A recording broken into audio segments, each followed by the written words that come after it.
On New Year's Eve, Li Xiu had been stood up for 2 hours. To make matters worse, a 4-meter-tall flesh troll smashed through the glass of the romantic restaurant. The cozy restaurant instantly turned into a living hell. The screaming came to an abrupt end as all the couples showing off their affection were knocked unconscious by the black mist emanating from the monster. Only Li Xiu remained sitting quietly in the corner, staring at the withered bouquet of roses in his hand. Hey, are you a transcendent, and a lowly grade 6 at that? Flesh Troll looked down at Li Xiu from above. Upon seeing the ID card that had fallen from his chest, it burst into harsh, wild laughter. I was just an ordinary office worker a few days ago, and based on my failed human experience, let me tell you, you were stood up by a woman. Losers like you, too afraid to use their abilities, are destined to be alone forever. Li Xiu did not say a word. He simply put down the roses in his hand, his face deathly pale. The flesh troll thought he was frozen with fear and opened its blood-stained maw to bite his head off. But it did not notice that behind Li Xiu, a layer of extremely dense black mist had begun to spread. Within the mist, a middle-aged man in a suit covered his face and muttered, "It is over." Another little girl with red eyes and a paper cutter grinned excitedly, revealing a mouth full of sharp teeth. "Big brother is angry. Big brother is going to kill someone." The next second, Li Xiu looked up. His eyes were as deep and dark as black holes. He slowly reached out, grabbed the flesh troll by the throat, and the terrifying pressure exploding from his body instantly froze the troll's arms into shards of ice. His voice was so chillingly calm that it made one's blood run cold. "Who did you just say was a loser?" Rewind 2 hours. New Year's Eve, 8:00 p.m. In any UN city, the Lovebirds restaurant is filled with couples whispering sweet nothings to each other. Li Xiu is the only one sitting alone at a table. He raises his dinner knife, the polished blade reflecting a young face. Li Xiu had dressed up for tonight, crisp in a suit. Yet, despite having just turned 20, there is an air of weariness about him and a subtle, chilling gloom that seems to radiate from his brow. I have to confess my feelings to Su Xiaoya tonight. They were middle school classmates and neighbors. Growing up, Su Xiaoya was the star everyone admired, while Li Xiu was a nobody hiding in the corner. They had drifted apart after starting college, but yesterday, Su Xiaoya suddenly messaged him to invite him for New Year's Eve, choosing this specific couple's restaurant. The implication could not be clearer. He showered, got a haircut, rented a suit, and even bought a bouquet of roses, just hoping to reclaim the intimacy they once shared through a confession. However, Li Xiu glances at the flowers on the table. The petals are already starting to wilt. The restaurant's air conditioning is running high. A tuxedo cat lies comfortably by Li Xiu's feet, batting at his shoelaces. Li Xiu breaks off a piece of pastry to feed the cat, looking at the bouquet with a pained expression. After 2 hours of waiting, the moisture in the petals is almost completely dried out by the draft. He scans left and right to ensure no one is watching, then gently touches the roses with his fingertips. Instantly, the withered petals and stems are frozen, a faint white mist swirling as they become vibrant and fresh once more. Li Xiu nods in satisfaction and takes out his phone, opening Su Xiaoya's WeChat. No new messages. 2 hours of waiting have caused an irresistible thought to sprout in the back of his mind.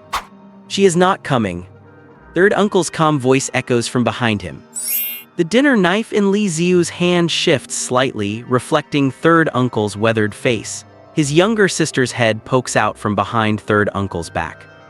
"Big brother, she actually stood you up. Let us go find her."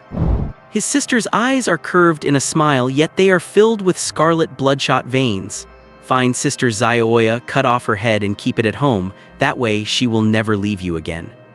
Despite such horrifying words, the surrounding couples and waiters notice nothing. They cannot see third uncle or the sister who have appeared out of thin air. Third uncle pushes his sister's head back and lights a cigarette. Being stood up is not scary. Every man gets stood up a few times. What is scary is when it happens and you still lie to yourself. Li Xiu remains silent. A waiter who's been eyeing him for a while walks over. "Sir, would you still like to order?" "I will." Li Xiu stares at third uncle in the reflection of the knife. She will definitely come too. Wisps of black mist, invisible to ordinary people, begin to permeate the air. The flushing color fades from the faces of the nearby couples, and they begin to rub their hands together involuntarily. It is so cold. Third uncle shakes his head and retreats into the darkness with the sister, leaving behind one last remark before vanishing. If you are so certain, why do not you send her a message? Li Xiu puts down the knife. Fine. He picks up his phone and types 3 words to send. Li Xiu, where are you? A red exclamation mark pops up on the screen. The black mist suddenly expands. Boom. A shockwave shatters all the glass, and the restaurant is instantly plunged into total darkness and chaos. Hundreds of meters away, inside a pitch-black tactical armored vehicle marked with the words Special Affairs. More than 20 monitoring screens are filled with static. Lin Qi sits alone in front of the monitors, in his early 30s with a firm expression. Thick bandages are wrapped around his abdomen under his taut black uniform. Lin Qi presses his headset. Recon team report status. Teams 1 and 3 are under attack and offline. Team 2 is tracking the flesh troll. The target has left the sewer, entered a restaurant, and triggered a massive explosion. What about the feed from the scene? Magnetic field interference reconnecting, signal stable. The static-filled screen flickers and the feed is restored. Inside the smoke-filled pitch-black restaurant, a terrifying monster stands tall. A flesh troll, mid-tier 5. A physical enhancement type fiend capable of manipulating and absorbing flesh to strengthen itself. It mutated from an ordinary office worker 65 hours ago and has already caused 17 deaths and 8 injuries. Counting heads, 27 customers, 8 staff. They are all in deep comas due to the troll's supernatural ability. Profiling team estimates an 86.47% probability the target will abandon its escape to absorb the victim's flesh for healing. Planning a rescue route. Wait. Lin Qi frowns. What is it? There is a registered civilian superpowered individual on site. Name and tier. Li Xiu, tier 6. It is strange. How is he not unconscious within the troll's influence? Tusk. Lin Qi shakes his head. In the supernatural field, the smaller the number, the stronger the entity. Tier 6 is at the very bottom. Even if the kid is not unconscious, he is probably less useful than a soldier with a gun. Lin Qi stares fixedly at the screen. On the feed, the flesh troll is holding a woman in its hand, Lin Yibai. She is an operative of the official supernatural organization, the Special Affairs Bureau's Field Team 1. She is Lin Qi's subordinate and his own younger sister. An hour ago, the Bureau tracked the troll's location. Lin Qi was limited to commanding from the rear due to his severe injuries. He had assumed that with the remaining 4 superpowered members of Team 1, plus the support of the perimeter teams, they could easily take down the target. However, the flesh troll unleashed strength far exceeding their estimates, tearing through the first containment circle in 13 minutes and abducting a young girl during its breakout. Lin Yibai was the fastest, becoming the only team member able to stay on the target's tail. According to protocol, field agents are strictly forbidden from acting alone. She should have waited for backup. But the troll was injured and could devour the little girl for healing at any moment. To save the child, Lin Yibai broke protocol and charged in alone. Protecting the little girl left her vulnerable. After a grueling battle, the girl was saved, but Lin Yibai herself ended up being taken hostage. The 3 superpowered agents who arrived were paralyzed by fear of hitting the hostage and could only watch helplessly as the flesh troll dragged her into the city center. Beside the command vehicle, Lin Qi has his thighs and abdomen wrapped in bandages which stain a stark, shocking red with every slight movement. Damn it! Lin Qi grips his headset tightly. Where are the support units from teams 2 and 3? Helicopters are expected to arrive in 5 minutes. There is no time. 5 minutes would be enough for the troll to slaughter every citizen in the restaurant. Lin Qi takes a deep breath, gritting his teeth as he orders. Field Team 1, prepare for action. Protecting the citizens is the absolute priority. Captain, what about Lin Yibai? Lin Qi clenches his fists, cutting them off sharply. Did you not hear the order? Protecting the citizens is objective number 1. He understood. By giving the order, he fulfilled his duty as a captain. Now it was time to fulfill his duty as a brother. Lin Qi forces himself off the vehicle, his bandages immediately soaking through with fresh blood from his abdomen. Even if it kills him, he will save his sister. Inside the restaurant, the 4-meter-tall flesh troll hunches over, crunching shards of glass underfoot with a grating click. The The monster barely resembles a humanoid, its body stitched together from the mangled meat of countless species. Foreign objects squirm under its skin, emitting a sickening squelching sound. A long, narrow gash on its back is embedded with a straight sword. Lin Yibai's own blade, Moonlight. I am done for, I am done for. Clutched in the troll's grip, Lin Yibai feels sharp stabs in her lungs with every breath. She grits her teeth and glances at her ribs. She is certain at least a few are broken. At least that kid survived. If I really die, surely a posthumous medal will be enough, right? She was naturally beautiful and innocent looking, but right now she is covered in blood, her face a mask of pain, half her life already drained away. The flesh troll raises her into midair. I will start with you. I have never eaten a superpowered human before. The illusion of a posthumous medal shatters instantly, and Lin Yibai's face turns pale as a sheet. Oh my god, I am only 20. I still want to eat steamed lamb, bear paw, roasted duck, stewed duck, and crispy pig intestine. I do not want to die. In the middle of her wailing, her stomach, having been empty all night, lets out a loud, poorly timed growl. The flesh troll freezes. Which one of them is the monster? How is this woman hungrier than it is? The troll glares, opening its massive, blood-dripping maw ready to chomp down on Lin Yibai's skull. Suddenly, a voice comes from behind. Excuse me. The flesh troll spins around, and Lin Yibai opens her eyes in terror. They only now notice that someone is sitting calmly at a table. A thin layer of black mist shrouds Li Xiu. In the instant their eyes meet, his gaze, calm to the point of indifference, emanates a bone-chilling cold. I am waiting for someone. Li Xiu looks at them, his green Tier 6 permit inadvertently showing on his chest. Could you please go somewhere else? 5 years ago, mysterious phenomena began to emerge across the globe one after another. Transcendence, demons, forbidden artifacts, death zones.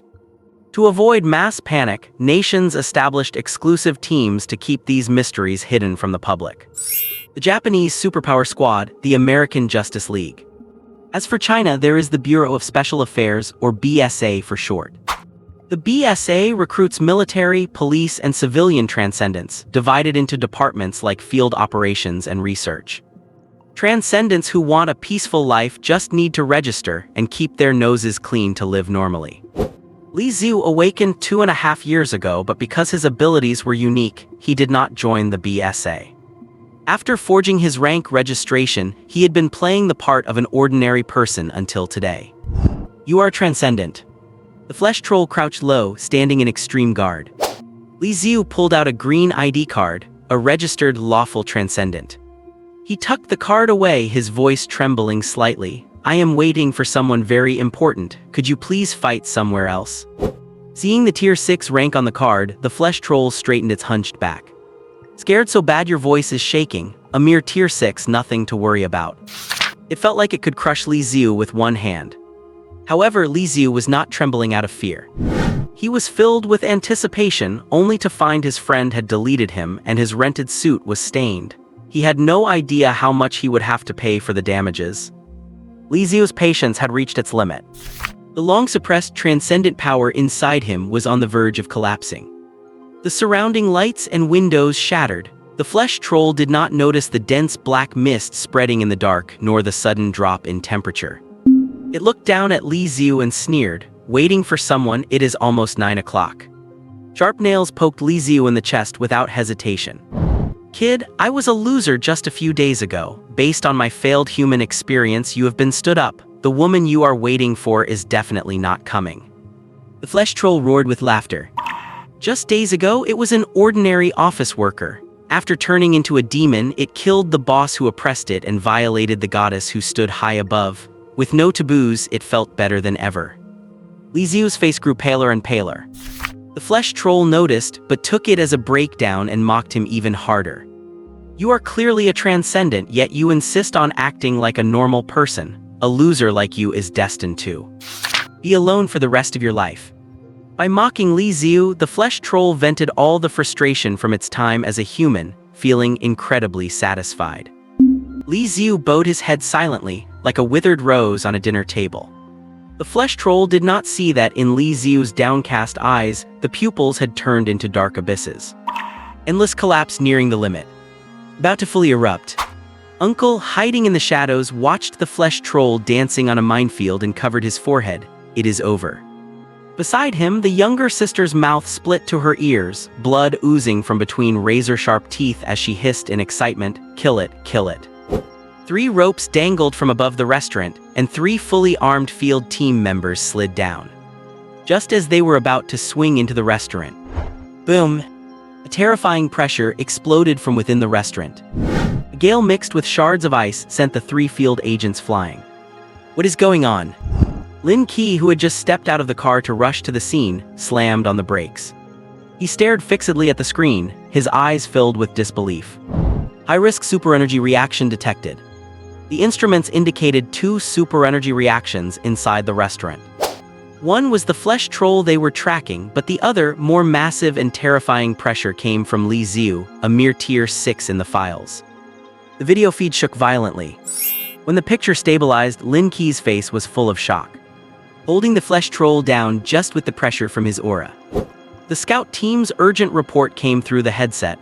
Li Xiu's energy level is skyrocketing, tier 6 limit, breaking through to tier 5, and it is still rising.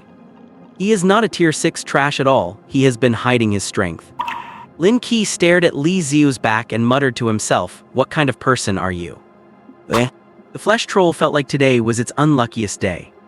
It had just escaped the BSA's encirclement and tried to eat a child to heal its wounds, but was chased down by that crazy woman Lin Yibai, leading to it being cornered by the BSA again. It tried to crash into a couple's restaurant to feed on a few people, but ran into this monster instead. Looking at the black mist surrounding Li Xiu, the flesh troll could not tell who the real demon was. "Who the hell are you, an undercover agent for the BSA?" Li Xiu walked up to the flesh troll and slowly squatted down. His expression was calm, yet it made the flesh troll feel like it had fallen into an ice cellar. "You are asking who I am?" Li Xiu sighed. "As you just said, I am just a loser who got stood up." He gripped the flesh troll's head with one hand and slowly applied force. The bones could not take the pressure and made a horrifying cracking sound. A strong shadow of death instantly enveloped it. The flesh troll felt as if its soul was being torn away. It even hallucinated its deceased great-grandmother waving at it. It screamed internally, "I was the one who mocked you, but I did not stand you up. You cannot take all your anger out on me." Lin Yibai, who had been restrained, noticed something wrong and shouted, "Look out." At the brink of death, the flesh troll suddenly lunged forward, its claws tearing through the air, heading straight for Li Xiu's heart. Facing the lethal strike, Li Xiu did not dodge or block. "Got him." The flesh troll bared its teeth in a grimace. It could not wait to taste that sweet heart. However, the moment the claws were about to touch his chest, the black mist around Li Xiu surged, condensing into a pair of pale, deathly hands that clamped down on the troll's wrist. Bone-chilling cold spread upward from the claws. In less than half a second, the flesh troll's left arm went completely numb. Snap! The arm, thicker than a normal person's thigh, shattered inch by inch. When it hit the ground, the flesh was already covered in ice crystals. The flesh troll let out a shrill scream. "Demon, you are the demon." Terrified, it scrambled back, using Lin Yibai as a projectile and hurling her at Li Xiu. In a whirl of motion, Lin Yibai fell into an embrace that was not very wide, yet felt incredibly secure. Time seemed to slow down. She looked at Li Xiu's face so close to hers. That slightly gloomy, sleep-deprived face now held a lethal attraction. Her heart skipped a beat and her mind went blank. Ouch. Li Xiu dumped Lin Yibai directly onto the ground and walked toward the flesh troll without looking back. Since he had made a move, he had to finish it. Leaving an enemy to come back later was definitely not Li Xiu's style. In the tactical armored vehicle behind, the monitor lost the feed, so Lin Qiu pressed his comms unit. "Report the situation." "We are not sure either." "Not sure." When we walked in, we saw Li Xiu beating the flesh troll. Update, the fight is over, the flesh troll is dead, little Yibai is fine too. Lin Qiu. The monster that had plagued them for dozens of hours was dead just like that. Although the process was surprisingly quick, the demon was dead and the sister was saved, so it was a good thing overall. Lin Qiu asked, "So what is Li Xiu doing?" In the ruins, Li Xiu pulled the terrified cow cat out from under a table. It was still biting down hard on a piece of pastry. Between being scared and eating, it chose to eat while scared. Li Xiu carried it out and placed it on the counter, then patted its round bottom. He looked around. It was a total mess. The couples who were flirting or on dates minutes ago were now all slumped on the ground, covered in dust and unconscious. What a chaotic night indeed. He went back to the table, wiped the blood off his hands with a napkin, and picked up the expensive roses from the ground. Affected by his power, the petals had withered, but Li Xiu did not have the heart to throw them away. I will take them home and put them in water. Li Xiu walked out holding the flowers. Passing the field team members, he pulled out his ID and flashed it. Thanks for your hard work. I will go to the bureau on a weekday to update my registration. Exposing the power he had hidden for 2.5 years did not panic him. It was not uncommon for civilian transcendents to be caught in emergencies and have their powers erupt. He just needed to file an update at the BSA window within 3 business days. Lin Yibai, lying on the ground receiving treatment, watched with bright eyes. She wanted to say something, but the movement aggravated her chest injury, causing her too much pain to open her mouth. A field agent pressed his headset. Captain Lin, he is leaving. What should we do? The Nyun City Field Team 1 always excelled at frontline assaults. They had worked with civilian transcendents before, but watching from the sidelines while someone else solo cleared a demon was a first. The team members were all stunned, unsure if they should wrap up or bring him back. Follow him, but do not get too close. His powers erupted today. They might be unstable. Monitor him until he gets home. Lin Qi stared at Li Xiu's back on the screen, a slightly creepy smile forming on his resolute face. To think such talent was wasted in the civilian sector for so long. I must get him into the BSA to be on my team. It was late at night and both buses and subways had stopped running. Li Xiu was walking down the street. As for taking a taxi, as a broke 20-year-old sophomore, that was simply not an option for him. 6 years ago on a winter night, his parents went downstairs in their casual clothes to buy something and vanished into thin air, leaving behind only an old apartment and less than 50,000 yuan in savings. To wait for his parents to come home, Li Xiu refused to sell the apartment. He lived frugally on those 50,000 yuan until his 2nd year of high school, but eventually the money ran out. To survive, he started taking all kinds of part-time jobs. Thanks to the help of the kind aunties in the neighborhood, he neither starved to death nor got scammed. Now, he mainly wears a mascot costume to hand out flyers at the milk tea shop across from Nyun University. To earn an extra 50 yuan in heat subsidies, he actually used his incredibly eerie supernatural ability, meant for killing, to keep himself cool inside the costume. After all, he did not want to break the law by killing people, nor did he want to join the Special Affairs Bureau and trade his life for a dead-end wage. Staying low-key and just surviving was the best plan. Li Xiu looked down at his rented suit. The rose has withered and the rented suit is covered in blood. How much of the deposit will they deduct for this? Calculating how long he would have to hand out flyers to make up for the budget overrun, he felt a headache coming on.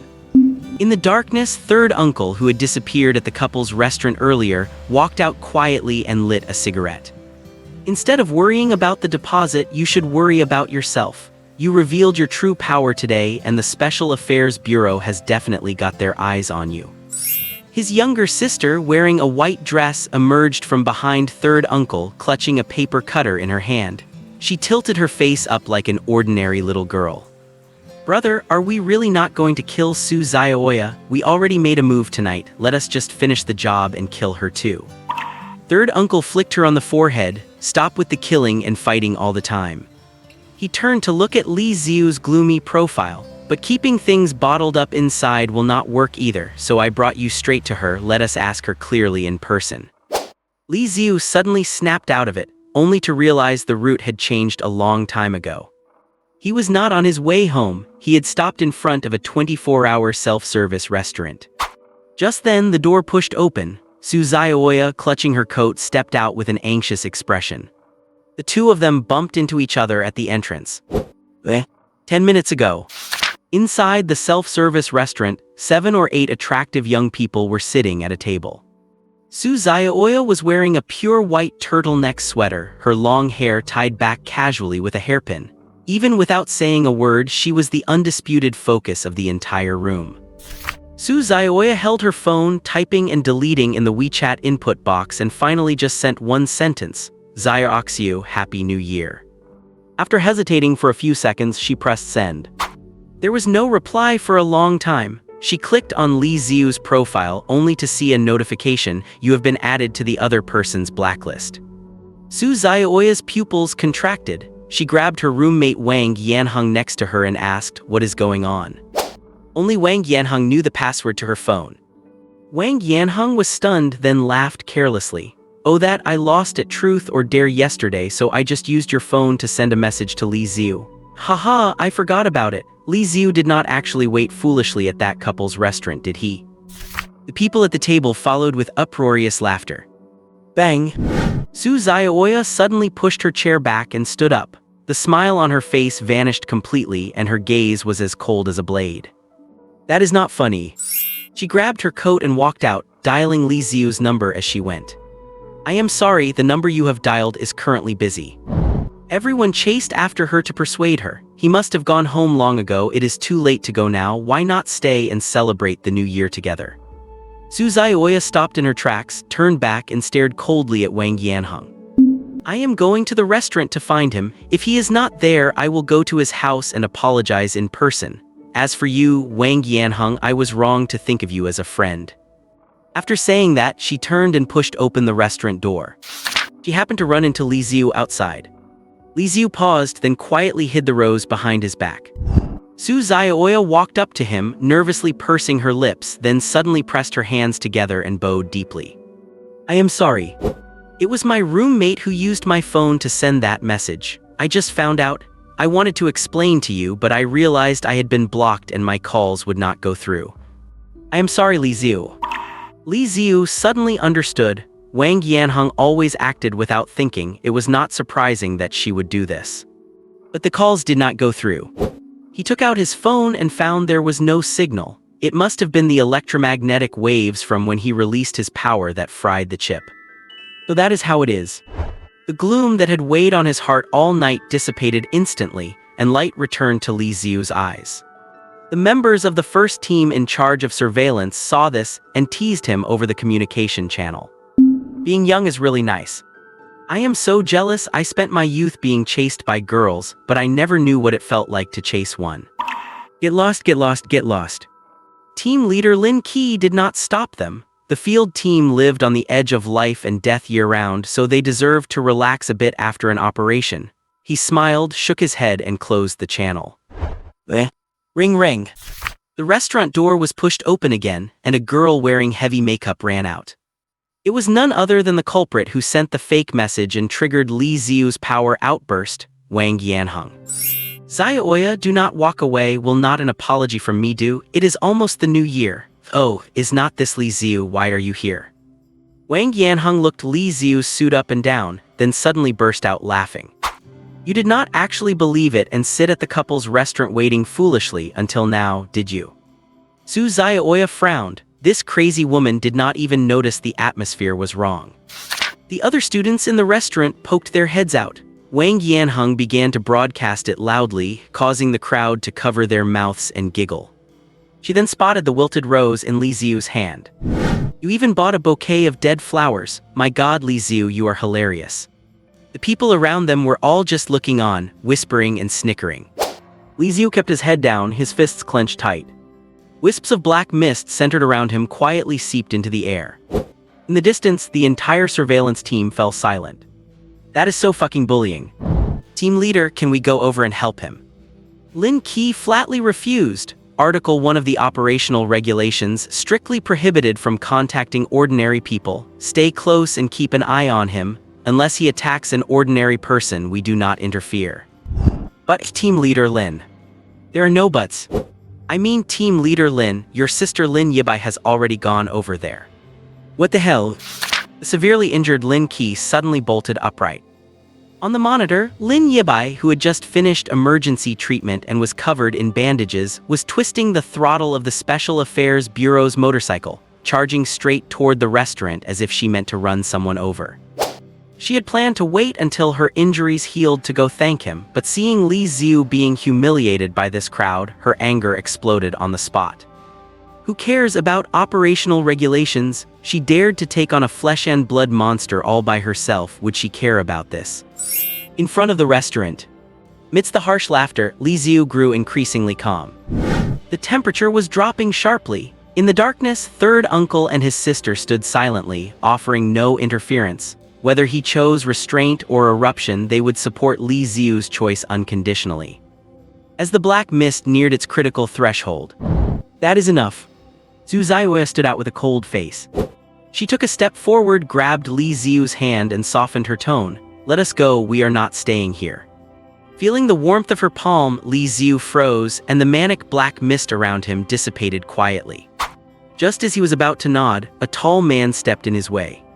"Li Xiu, wearing so little in the middle of winter here, take these 200 yuan and hurry up and take a taxi home."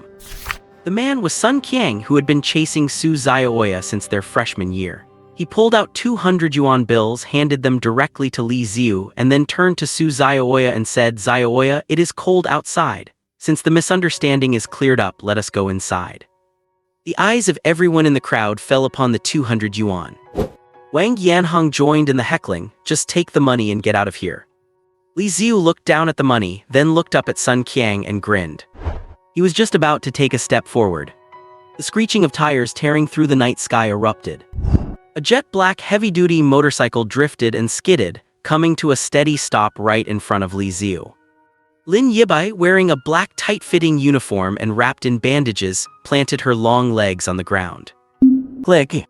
Lin Yibai kicked down the kickstand, walked straight up to Wang Yanhong and slapped her across the face. Slap. Wang Yanhong fell to the ground from the impact. Lin Yibai scanned the stunned crowd coldly, grabbed Li Xiu's hand and said, "Let us go." Hi. Li Xiu was confused. "Who are you?" The restaurant had been too dark earlier. He had been too busy beating up flesh monsters to see her face clearly. Wang Yanhong on the ground gaped and Sun Qiang looked on in disbelief. The surrounding classmates who had mocked Li Xiu stared at each other. How could the low-key, gloomy Li Xiu know such a dashing and impressive beauty? The New Year's countdown began to ring inside the restaurant. Li Xiu felt none of the satisfaction of a protagonist showing off. He just wanted to explain things to Su Xiaoya quickly. 10, 9, 8. The deafening countdown drowned out his voice. "I do not know." Li Xiu raised his voice. 3, 2, 1. Cheers erupted on the street. Couples around them hugged and kissed, and many men hoisted their female partners high into the air. Lin Yibai looked at Li Xiu, who was looking around, and then at the couples nearby. A flicker of realization flashed in her eyes. She stared at the young man who had saved her and said seriously, "Do not be jealous. Anything others have, I will make sure you have it too." What? Lin Yibai did not waste words. She put her hands through Li Xiu's armpits and hoisted him high into the air. Li Xiu was shocked and was just about to struggle free, but Lin Yibai had already put him down. She blushed, leaned in, and planted a kiss on his cheek. Behind them, the Special Affairs Bureau field team members watching in secret gasped in unison.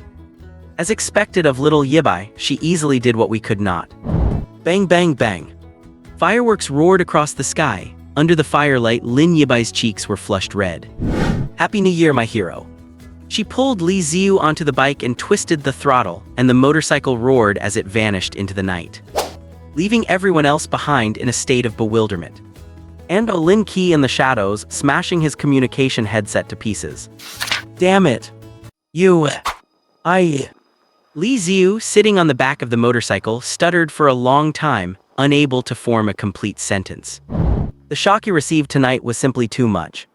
Watching Lin Yibai's back, her shoulder-length hair fluttered in the wind, emitting a pleasant fragrance. Li Xiu shook his head violently to shake the terrifying thoughts out of his mind. Perhaps because she was on a mission tonight, Lin Yibai was not wearing any makeup. But even without makeup, she could be considered a rare beauty in everyday life. Combined with a physique more toned than that of an average girl due to years of training. Looking at appearance alone, Li Xiu had to admit that Lin Yibai and Su Xiaoya were on par. Although gender equality is the trend, Li Xiu asked himself honestly, it would be bullshit to say he felt no stir in his heart after being kissed voluntarily by such a beautiful woman. The brain might lie, but the body does not. However, we are here. The motorcycle slowly stopped in front of an old apartment building. Judging from the peeling walls and the building's layout, it was at least 20 years old, likely built in the 90s. This was Li Xiu's home. Li Xiu got off the motorcycle. Thank you for bringing me back. The amber yellow street light unique to old neighborhoods cast a glow on Lin Yibai's side profile, making her look less heroic and more like a gentle young girl. I should be the one saying thank you. If it were not for you, I might be dead already. No, this is what I should have done. Thank you for helping me out of that situation earlier, though the method was a bit extreme. The two stood under the streetlight, thanking each other for several rounds until both felt their words were becoming awkward and they shut their mouths in confusion. The atmosphere grew warmer in the awkwardness, and eventually Lin Yibai spoke first. This is the first time I have said something like this to anyone. Lin Yibai raised her head, her face flushed red, her long eyelashes trembling slightly.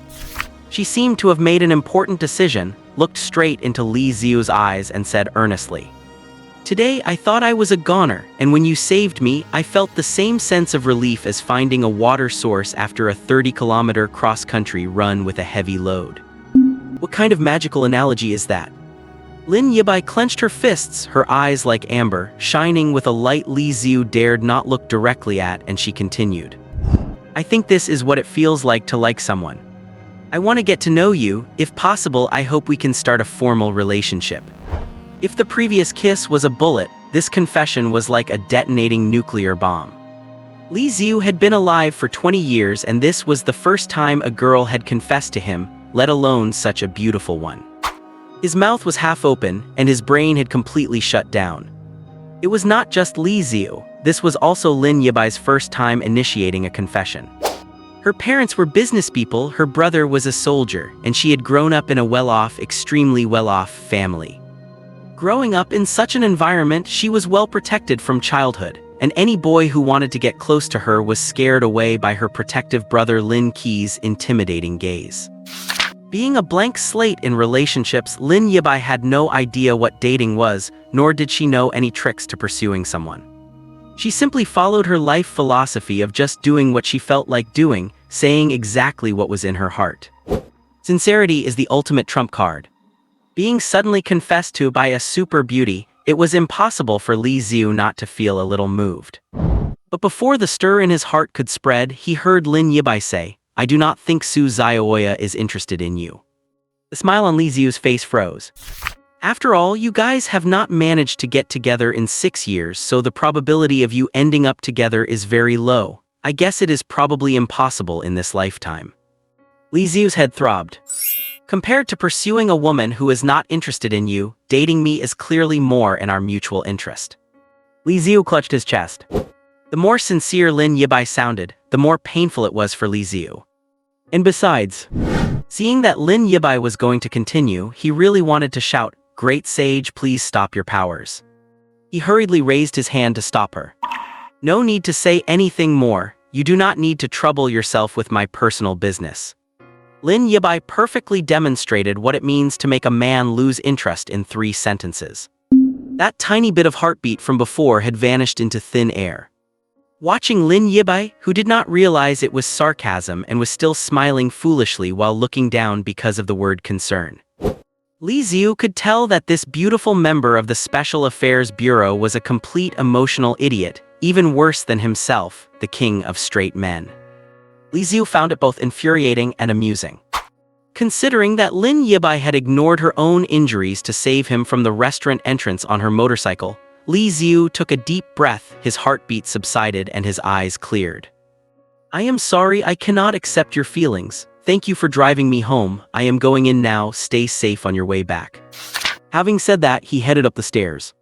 Li Xiu did not want to say anything more, lest Lin Yibai say something even more heart-stabbing. However, after Li Xiu left, Lin Yibai was not saddened by the rejection. She crossed her arms and displayed a confidently smug smile. In the perspective of Lin Yibai's unusual emotional intelligence, Li Xiu's rejection was just a sign of shyness. Her direct confession strategy had already succeeded. Humming a little tune, she rode her motorcycle away from the old neighborhood. Li Xiu did not take it to heart. He went straight up to the 6th floor, and just as he was about to take out his keys, he saw a carton of milk at his door with a sticky note on it. "Little Li, this is the extra milk my son bought. I could not finish it, so could you please help me out?" Judging by the handwriting, it was the old lady from the 5th floor. She had been a neighbor for 20 years and had watched Li Xiu grow up. Ever since his parents went missing, she had always found excuses to bring him food. Li Xiu did not refuse, planning to buy a gift in return once he received his part-time salary. He inserted the key, opened the door, and the room was pitch black and empty. Even though it was New Year's Eve, once Li Xiu stepped into this house, the joy and laughter outside no longer had anything to do with him. Turning on only one small light, Li Xiu threw himself onto the sofa, sipping the milk in small intervals. 6 years ago, after Li Xiu's parents disappeared, quite a few distant relatives traveled from afar to express their fake concern. In reality, their goal was to take over the family assets by changing guardianship. Fortunately, his third uncle and his younger sister appeared at that time and drove these so-called relatives away. Li Xiu slapped his forehead. "Right, where are third uncle and my sister? They would not still be at the restaurant." He had not finished his sentence when the refrigerator door cracked open and a ghostly blue light seeped out. Through the gap, a pair of pitch-black eyes were staring straight at Li Xiu. "Do not go scaring people in the middle of the night." Li Xiu walked over, opened the fridge, and brought his sister out. His sister's head was tilted at 90 degrees, her ear pressed against her shoulder, and her vertically pupilled eyes stared at Li Xiu. "Brother, are you going to dump Sister Xiaoya and be with that busty virgin?" "Busty virgin." Li Xiu recalled Lin Yibai's curves. "It does seem significantly larger. Wait, you are too young for this. Who taught you these things?" Li Xiu straightened his sister's head, ruffled her hair firmly, and shoved the remaining milk into her hands. "Drink more milk so you can grow taller quickly." His sister stared at Li Xiu with pitch-black eyes for a long time, then finally cracked a huge smile. "Thank you, brother. Good girl."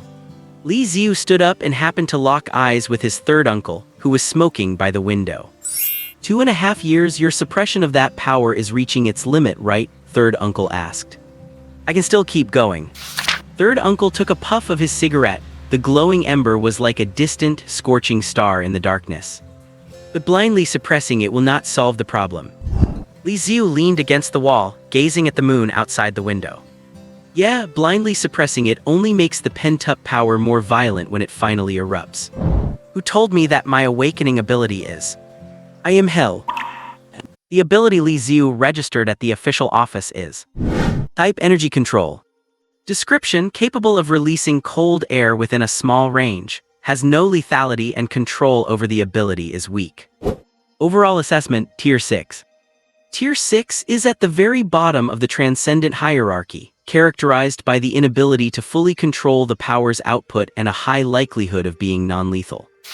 90% of all awakened transcendents worldwide remain Tier 6 their entire lives, using their powers only for simple parlor tricks to entertain family and friends. Li Xiu was once one of these ordinary people, or rather, he disguised himself as one to maintain a peaceful life. In the empty old house, Li Xiu reached out his right hand and drew a vertical line in the air with his index finger. "I am hell." As he whispered the words, cold, dark mist began to swirl around him from out of nowhere. A massive door, 4 or 5 meters tall, materialized out of thin air. The door was pitch black like a cosmic black hole. Staring at it for even a few seconds felt as if one's soul were being drawn out and devoured. This is what has evolved from Li Xiu's ability, something only he and those truly on the verge of death can see. The gates of hell. Black mist solidified into chains, wrapping around the gates of hell and locking it tight. But as Li Xiu reached out his right hand, the chains swayed toward him like pets sensing their master, undoing the seal. Click. With a gentle touch of his finger, the 2 doors creaked open a crack, releasing a gust of wind cold enough to freeze one's soul. In an instant, the world flipped. Li Xiu appeared in the middle of a vast, snow-covered landscape. Heavy snow, seemingly endless, fell from the sky. Anything that touched the snowflakes would have its heat drained in an instant, becoming an exquisite ice sculpture. In this world, there is no life and no hope. There is only eternal, absolute cold. This is the hell of infinite cold. 2.5 years ago, Li Xiu awakened his ability. He became the master of hell, and with just a thought, he could bring the power of hell into the human world, causing endless catastrophe. The hell of infinite cold was the first, and for now, the only hell Li Xiu controls. Although on the day he awakened, Li Xiu instinctively knew. Beyond the unlocked hell of infinite cold, there were 6 other hells waiting for him to break their seals, each with its own terrifying, unique power. But very soon, Li Xiu discovered a problem. The power of I Am Hell is too immense. He cannot perfectly use or restrain it, so he must spend 24 hours a day suppressing it. Otherwise, he might wake up to find the entire building frozen, or accidentally release just enough to kill everyone on the block. After 2.5 years of relentless restraint, Li Xiu has finally gained enough control to avoid harming ordinary people by accident. Grunge crunch. His feet sank slightly into the snow, creating a teeth-gritting sound. No matter how many times I see it, it feels so real. Li Xiu scooped up a handful of snow.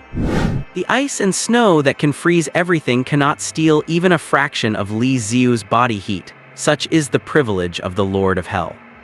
It is a shame that no matter how real it is, these are still just snowflakes from hell. The snow and cold of the hell of infinite cold are highly lethal to ordinary people. They must never come into contact with them. Otherwise, Li Xiu would have already gotten rich by selling snow and ice. If nothing else, the amount of electricity saved by selling cheap refrigeration technology to large cold storage facilities would be a small fortune. Li Xiu walked through the snowy landscape for about 5 minutes in the direction he sensed. Found you. Rolling up his sleeves, Li Xiu waved his hand, creating a gust of wind that blew away the snow to reveal a familiar, stiffly frozen figure.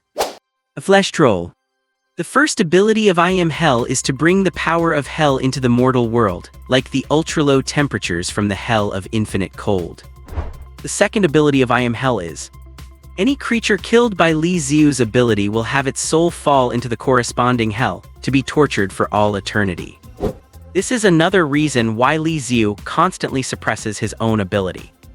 If his power is released, it is one thing to take out a monster, but if an innocent person is accidentally caught in it, they would be subjected to eternal torture in hell. That would be far too cruel. The hells Li Xiu controls have boundaries, and beyond those boundaries lies an uncharted, endless mist. Every time a new soul is added to the cycle of torture, the mist retreats and the territory of hell expands. The more powerful the soul, the greater the expansion, making the ability of I Am Hell even stronger. If Li Xiu wants to become stronger, the easiest way is to keep killing, to become a mass murderer. But in that case, would Li Xiu be controlling the power, or would the power be controlling him? The wind and snow swirled around, and the flesh troll lay stiffly on the ground as if dead. Li Xiu crouched down and poked the flesh troll with his finger. Hey, you are already dead. Playing dead will not help you. The flesh troll turned its head very slowly, its eyes filled with chaos and dimness like a fool devoid of its former arrogance. Li Xiu scratched his head helplessly. Did I freeze you, stupid? He beckoned, and the flesh troll slowly floated up into the air, suspended as a gust of wind enveloped it. In the face of this breeze, the floating snowflakes drifted away on their own, and the cold tormenting the flesh troll quietly vanished. After a long while, a look of spite finally emerged on its dazed face. It is you. Li Xiu nodded. It is me. What do you want? What do I want? Li Xiu shrugged. Simply put, an ordinary citizen wanted to take preventive measures to ensure his own safety. The flesh troll remained frozen in midair. When it fell into the hell of infinite cold, it knew exactly where it was and what its future held. It stared at Li Xiu, who controlled this world. You call yourself an ordinary citizen. If Li Xiu is an ordinary citizen, then what are monsters like them? Vulnerable social groups. Should we set up a foundation to protect the legitimate rights and interests of monsters from discrimination too? The cold-blooded, murderous flesh troll felt an inexplicable urge to retort. Li Xiu crouched down, scooped up some snow, and began kneading it in his palm. I remember you saying you were just a normal person turned monster when you were acting tough at the restaurant. Want me to tell you, in your dreams? The flesh troll lifted its chin, acting defiant. It hated Li Xiu to the bone, and if it were not for the fact that it could not beat him, it would have attacked long ago. You will not say. Li Xiu opened his palm, revealing a snowball, and threw it at the flesh troll's leg. The snowball landed lightly on the troll's leg. The flesh troll looked down. That level of impact would not scare a 3-year-old, let alone itself. It thought Li Xiu had lost his mind and was about to mock him, when in the next second, a piercing pain flared up. Do not forget where you are. This is not just a regular snowball. The leg hit by the snowball was frozen once more. And the process of being thawed only to be refrozen was far more painful than just remaining frozen. Still want to be stubborn? Li Xiu crouched down, kneading a snowball, and whispered something that made the flesh troll's skin crawl. Next time I will aim for your bits.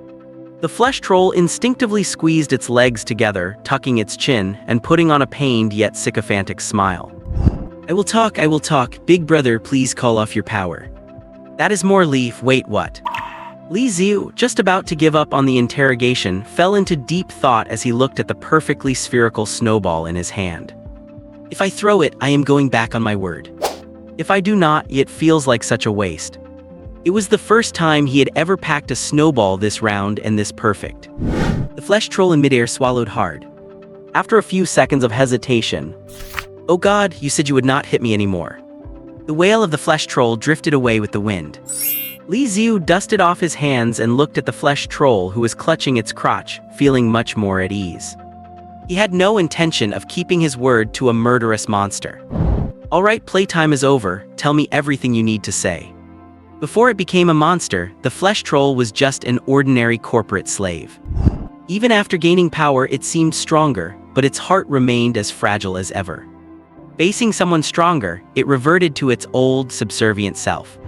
After a few minutes of questioning, Li Xiu gradually pieced together what had happened. So you are saying on your way home from overtime last Friday, you met a mysterious figure in a black cloak whose face, gender, and age were all unrecognizable. He gave you an ancient-looking gold coin and told you if you ate it, you would become a monster, and you just ate it. Li Xiu could not quite wrap his head around the troll's logic. Did not your mother tell you not to eat things from strangers? The flesh troll lowered its head, the fear in its eyes turning into perverse pleasure. I do not know. The moment I saw that coin, my body reacted. Not that kind of reaction. My body told me that if I ate the coin, I would become strong. I would not have to obey the damn laws. I would not have to be a sycophant anymore. I could do whatever I wanted to whoever I wanted, and I would not have to grovel anymore. Interrupting here. Li Xiu raised a hand. You are groveling right now. Flesh troll. And you are dead too. Hit by a double blow, the flesh troll felt a tightness in its chest. Smiles do not disappear, they just shift from the troll's face to Li Xiu's. No wonder Lin Yibai likes stinging comments. It turns out being mean feels this good. Li Xiu ignored its depression and continued to ask, so are you part of a group? You have a superior, a mysterious person who hands out coins. I have taken you out. Will not there be some cliché drama about the old ones coming after me for hurting the little one? The flesh troll was angry, but it answered honestly, no, that person left after giving me the coin. He never contacted me again, and he only had one requirement for me. Go and make a big scene, go and experience the meaning of life and live freely. When saying this, the flesh troll raised its head again, as if endless ambition had appeared in its heart. HMPH. A cold scoff interrupted the flesh troll's reverie, scaring it into shrinking back. Li Xiu shook his head. You might look freer than before, but in reality you are just a puppet obeying your desires. That kind of freedom does not deserve the name. The flesh troll said enviously, someone as ridiculously strong as you obviously has the right to spout flowery words. You are clearly just some rich kid who has never suffered. A rich kid. Li Xiu had never heard of any rich kid who had to work 3 or 4 part-time jobs a month just to cover tuition and living expenses. But Li Xiu was too lazy to argue with the flesh troll, so he snapped his fingers and it fell back into the snow. The moment it hit the snow, it was frozen again. The scream had not even reached its throat before it was frozen into an ice sculpture. Li Xiu crouched down, kneading a snowball while thinking about what to do next. Although this guy said it was not a group, I should stay alert for the next few days. After all, monsters are not exactly clear-headed. There were 7 or 8 snowballs on the ground, but no matter how hard Li Xiu tried, he could not recreate that perfect spherical shape again. Whatever, let us head back. Li Xiu had come to interrogate the flesh troll early. Otherwise, if he left it in the hell of infinite cold for 2 days, its brain would be frozen solid. I mean truly frozen, to the point where it could not even speak. Now that he had an answer, he was too lazy to stay in this freezing hellscape any longer. He snapped his fingers and returned to reality. However, Li Xiu left in a hurry. He did not notice that at the boundary of the hell of infinite cold, as the mist had quietly retreated a distance due to the addition of the flesh troll's soul. It revealed half of a massive ice coffin. Inside the ice coffin there was a faint, slender figure. Li Xiu, who had always maintained a restrained attitude toward his own abilities, failed to notice the half-an-ice coffin that had appeared at the edge of hell. He returned to the life of an ordinary person. The 3-day New Year's holiday was exceptionally fulfilling for Li Xiu. First thing in the morning, he went to return the rented suit. After much pleading and negotiation, he finally managed to waive the wear-and-tear fee, paying only the dry cleaning costs. After that, he went to the Special Affairs Bureau's service window, completed a full set of checkups, and registered his new ability tier. He had not felt it in the heat of the moment last night, but thinking back on it the next day, the act of an untrained civilian superhuman single-handedly taking down a Tier 5 flesh troll was truly shocking. Before going, Li Xiu had prepared himself mentally for being pestered by the Special Affairs Bureau. As it turned out, things were different from his assumptions, and the registration process went very smoothly. The staff member on duty was strictly professional throughout the entire process, showing no difficulty and making no attempt to persuade him to join the bureau.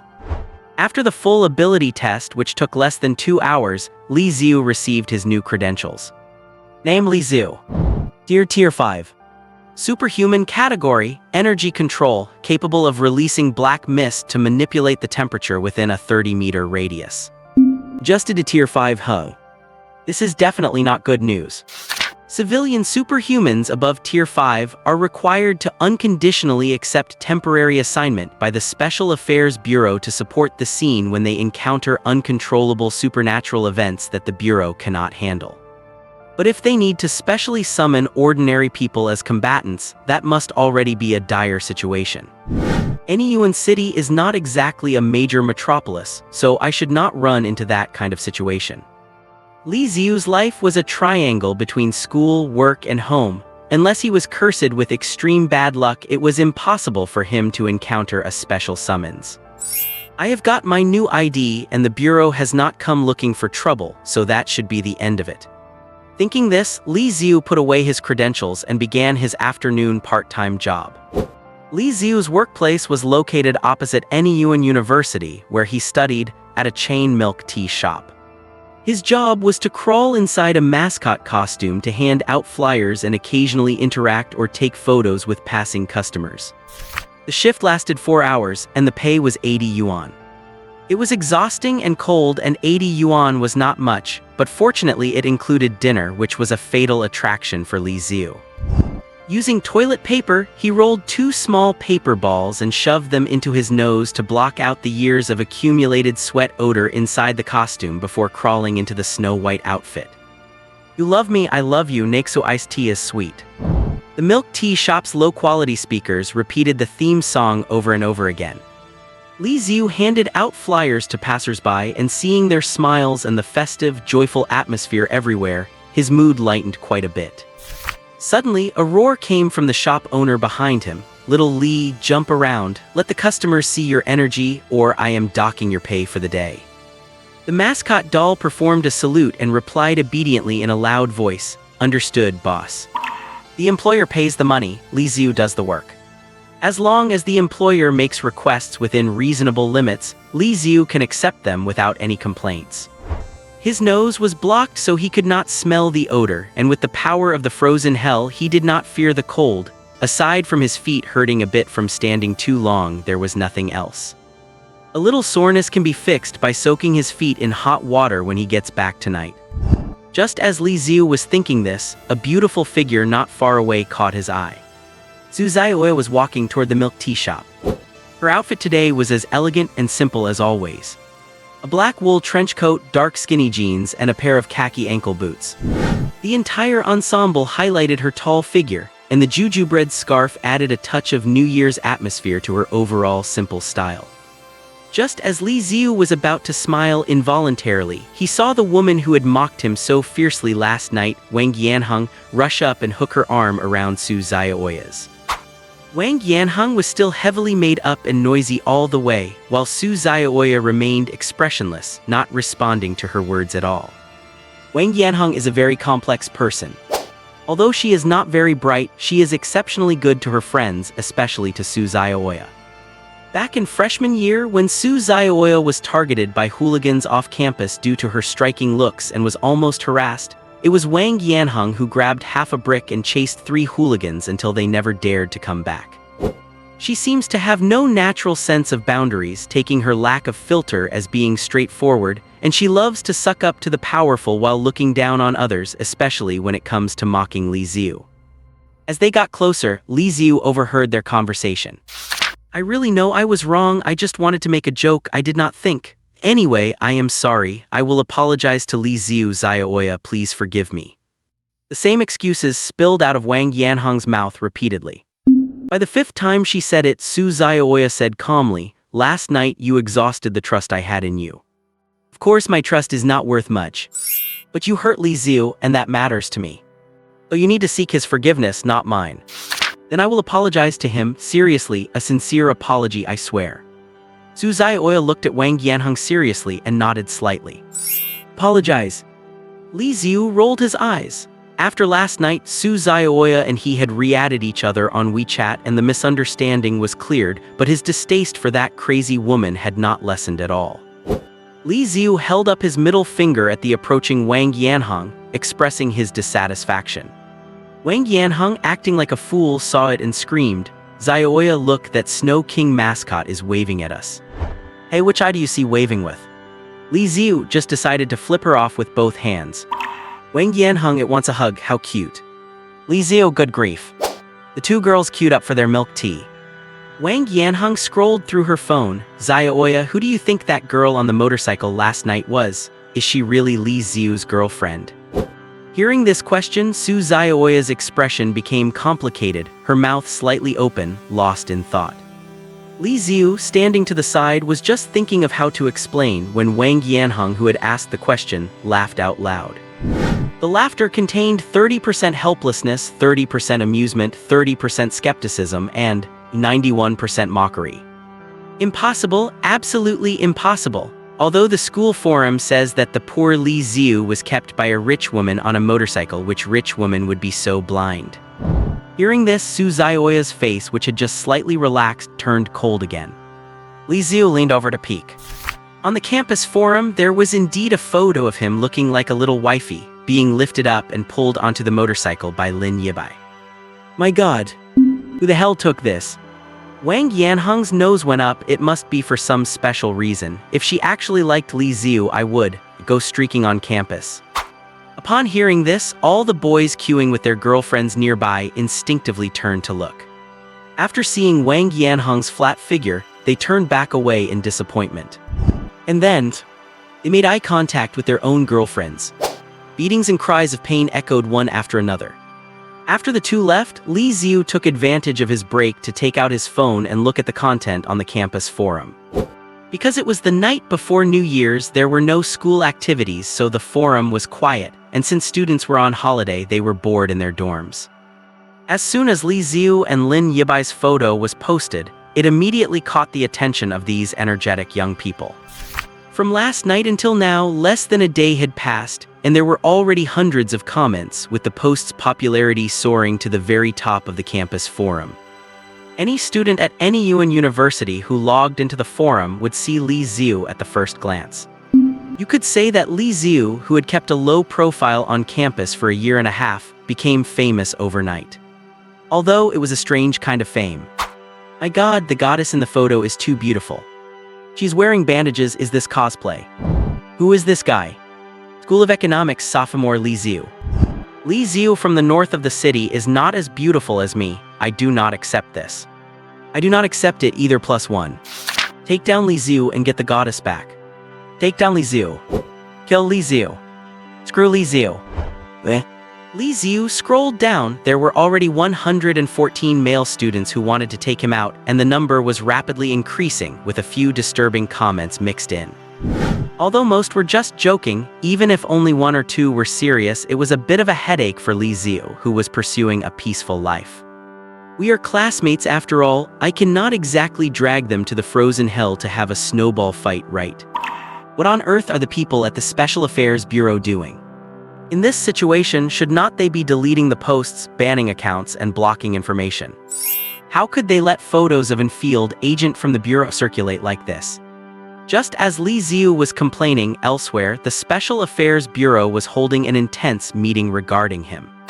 The fact that Li Xiu was able to calmly get his new ID today did not mean it was over.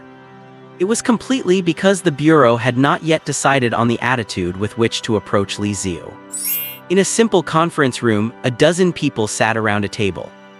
They were men and women, the youngest being at least 30 years old. The man sitting in the very center had half-white hair, and Lin Qi was among them. The nameplate on his desk read, Field Division Acting Chief. This was an internal management meeting of the Nyuan City Special Affairs Bureau. The plain conference room was equipped with dozens of interference, alert, and anti-eavesdropping measures to minimize information leakage. On the large screen in the conference room, Li Xiu's files were being displayed. The subject of this meeting was to determine how the Bureau, as an official organization, should contact Li Xiu. A man in his 30s wearing glasses stood up. Our supervision division has analyzed Li Xiu's ability attributes, as well as the intensity he displayed when facing the flesh troll. We propose launching round-the-clock surveillance on Li Xiu, making an arrest if necessary and perhaps even elimination. Bang! Lin Qi stood up abruptly and slammed his hands down on the table. That is absolute garbage.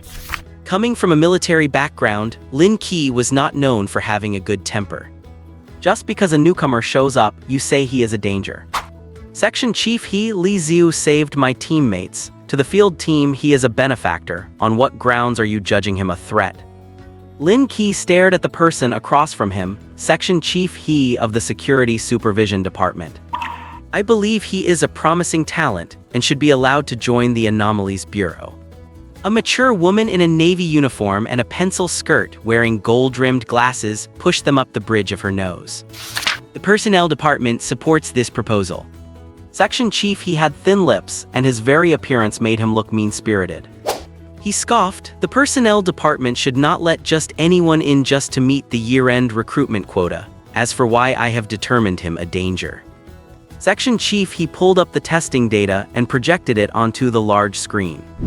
Li Xiu, ability rank Tier 5, we cannot rule out the possibility of him intentionally hiding his true strength. His manifestation is cryogenic. But based on the footage captured at the scene with the flesh troll, he can also summon a pair of arms. The Security Supervision Department analyzed the residual ability signature from the scene, and his capability polarity index is -77. An extraordinary individual's ability is mainly defined by 3 factors: category, tier, and polarity index. Category and tier are clearly written on their credentials, but the polarity index is not. It is a hidden attribute that only the Special Affairs Bureau can look up. The polarity index is an indicator calculated from hundreds of data points. It represents the danger level of an extraordinary individual or a demon. Most human extraordinaries have a positive value, while most demons have a negative value. Of course, there are rare exceptions, but the probability is extremely low. The higher the absolute value, the higher the danger coefficient of the ability. -77, that definitely qualifies as a high-risk ability. In the Special Affairs Bureau system, there are 143 human extraordinaries registered with a negative index above -50. As of today, only 9 of them are still living as humans. Section Chief He recited the cold, hard numbers. I would not be surprised if this Li Xiu turned into a demon out of nowhere one day. Leaving him out in the wild is a massive security risk. Section Chief, he spoke with a heavy tone. Everyone, I know I am not saying what you want to hear, but since I am in the Security Supervision Department, I am responsible for the safety of the entire city. Or, if you prefer, you can fire me and replace me with some pushover who just says yes to everything, if you think that is better for the city's safety. Everyone fell silent and Lin Qi clenched his fists. He could feel the atmosphere in the conference room shifting. Many had been swayed by his words. A tier 5 extraordinary with a -77 index if he turned into a demon one day. The flesh troll would look like child's play in comparison. Just as the fate of Li Xiu was about to be sealed, the thin, frail head of the R&D department, who had remained silent until now, suddenly raised a hand. We discovered a cursed gold coin inside the remains of the flesh troll. A gold coin engraved with unknown characters appeared on the screen. The style of the characters on the cursed coin resembles ancient Phoenician. The Phoenician script, also known as the Byblos script, is the oldest alphabet form ever deciphered by humanity. The head of R&D continued, "It is merely a similarity. We compared it against all recorded Phoenician texts and none of the characters match perfectly. As you all know, standardized coinage represents the existence of a civilization. These special characters on this coin suggest the existence of a civilization that has never appeared in recorded history. Of course, I am not bringing this up to discuss history. Counting this one in the flesh troll, this is already the second one this month. After analyzing the ripple of the cursed coin's ability, we can confirm it is indeed related to the 2 previous incidents where ordinary humans transformed into demons." Everyone in the room was sharp. They understood the implication of the R&D head's words. These cursed coins with unknown text have the power to turn ordinary people into demons. If it were just 1 or 2 isolated incidents, it would not be a problem. But if an unknown civilization is behind it, who can guarantee there will not be a 3rd or 4th coin? And besides the coins, what other terrifying and bizarre demons or items might emerge? Thinking of this, the heads of the departments turned to look at the field team. Due to the high frequency of operations, many field agents were already injured and hospitalized. With the year coming to a close, demon incidents were frequent across all major cities, and no one had spare manpower to send for support. The Special Affairs Bureau desperately needed fresh blood. Li Xiu, as a Tier 5 newcomer with a high-risk ability, was indeed the best candidate. Let us vote. The bureau chief sitting at the head of the table took a sip of tea and spat the leaves back into his cup. As per tradition, the minority yields to the majority. Raise your hands if you agree to recruit Li Xiu. After glancing around, the bureau chief nodded. Fine, it is decided then. Li Xiu had no idea that a meeting deciding his fate was reaching its final conclusion. He had just finished a day of work and was sitting in the kitchen of the milk tea shop eating a boxed lunch. The lunch had been sitting there for a while. He took a bite and it was ice cold. Whatever cold is fine. Counting on his youth, Li Xiu tried to shove it down. But just as he took a bite, a hairy, oversized hand reached from behind and snatched the lunchbox away. The boss glared at Li Xiu and scolded, "It is frozen solid and you are still trying to eat it? Are not you afraid of getting stomach problems? If you do not take care of yourself while you are young, you will pay for it when you are old." He pulled a microwave out from under the counter, tossed the cold rice in and set it for a minute. When he took it out, hot steam and an appetizing aroma filled the air. "Eat up," the boss said, handing him a cup of hot milk tea as well. Li Xiu grinned, "Thanks, boss." Eating the hot food and taking a sip of the sweet, warm milk tea, Li Xiu let out a satisfied sigh. The day's fatigue seemed to vanish. This was the reason why, even when Li Xiu was broke, he never thought about using his extraordinary powers to commit crimes. He liked working, even though it could be exhausting, and sometimes he would run into a stingy, mean-spirited employer. Most people were kind. This kindness might be small, like a cup of milk tea or the electricity used to microwave his lunch, but the warmth of human connection was enough to dispel the winter chill. After finishing his meal, Li Xiu collected his day's wages and walked home. Dormitory fees at NEU University were 1,000 per semester, 2,000 a year, a massive fortune for Li Xiu. So as soon as he enrolled, he chose to be a commuter student. NEUN University was about a 20-minute walk from his old neighborhood. By bus, it was 2 stops, just a 5-minute ride. To save money, Li Xiu walked to school every day, and the bus fare he saved was just enough to cover a breakfast. Thinking of how he was at a Western restaurant last night, wearing a suit and holding fresh flowers, and today he was crouched on the floor eating a cheap boxed lunch. This contrast felt like a dream to Li Xiu. If only Xiaoya had actually come last night. But if she had, would I really have dared to confess? They had known each other for 6 years since middle school. Li Xiu had countless chances, but he always held back, telling himself the timing was not right. For some reason, Li Xiu suddenly thought of Lin Yibai's kiss from last night. He touched his cheek, and the fleeting sensation of softness and warmth naturally surfaced in his mind. If only I were as brave as she is. Though if the genders were swapped, I'd probably be reported for sexual harassment. Li Xiu suddenly stopped. He looked up. Seeing the faint light emanating from his own balcony, all the chaotic thoughts in his mind vanished. As an extreme environmentalist, a money saver, Li Xiu made sure to turn off all electrical appliances and lights except for the refrigerator before leaving. He had calculated that this saved him about 20 yuan in electricity bills every month. Li Xiu had turned off the lights and cut the power as usual when he left this morning. But now he could faintly see a dim light through the balcony window, and remembering the neighborhood committee's warnings about thieves trying to meet year-end targets. Uncle 3. Uncle 3, dressed in a trench coat, appeared silently from the darkness and nodded at Li Xiu. Someone is inside. Li Xiu's expression turned grim instantly. Layers of black mist were released, the temperature in the surrounding 100 meters plummeted, and wisps of snow began to appear in the air. The Special Affairs Bureau scouts monitoring from the shadows immediately reported, Li Xiu detected. Hissed, so cold, I do not know why he suddenly activated his ability. Have you been spotted? I do not think so. The scouts sniffed. In just this short time their mouths were already frozen and they could barely speak clearly. Inside the control vehicle, the monitoring data spiked. Ability intensity is still rising. It is stronger than when he killed the flesh troll earlier. If Li Xiu could hear their conversation, he would certainly say, compared to a thief breaking into my home, the flesh troll is not worth a damn. Between the restaurant, renting the suit, and buying the flowers, Li Xiu had already overspent this month's budget. If his home got robbed at this critical time, he would really be living on thin air. Black mist swirled around Li Xiu, making his body extraordinarily light. With just a light step on the ground, the black mist created a violent reaction with the pavement, launching Li Xiu's body forward like an arrow. In less than 5 seconds, Li Xiu covered the 200 or 300 meters and reached the building.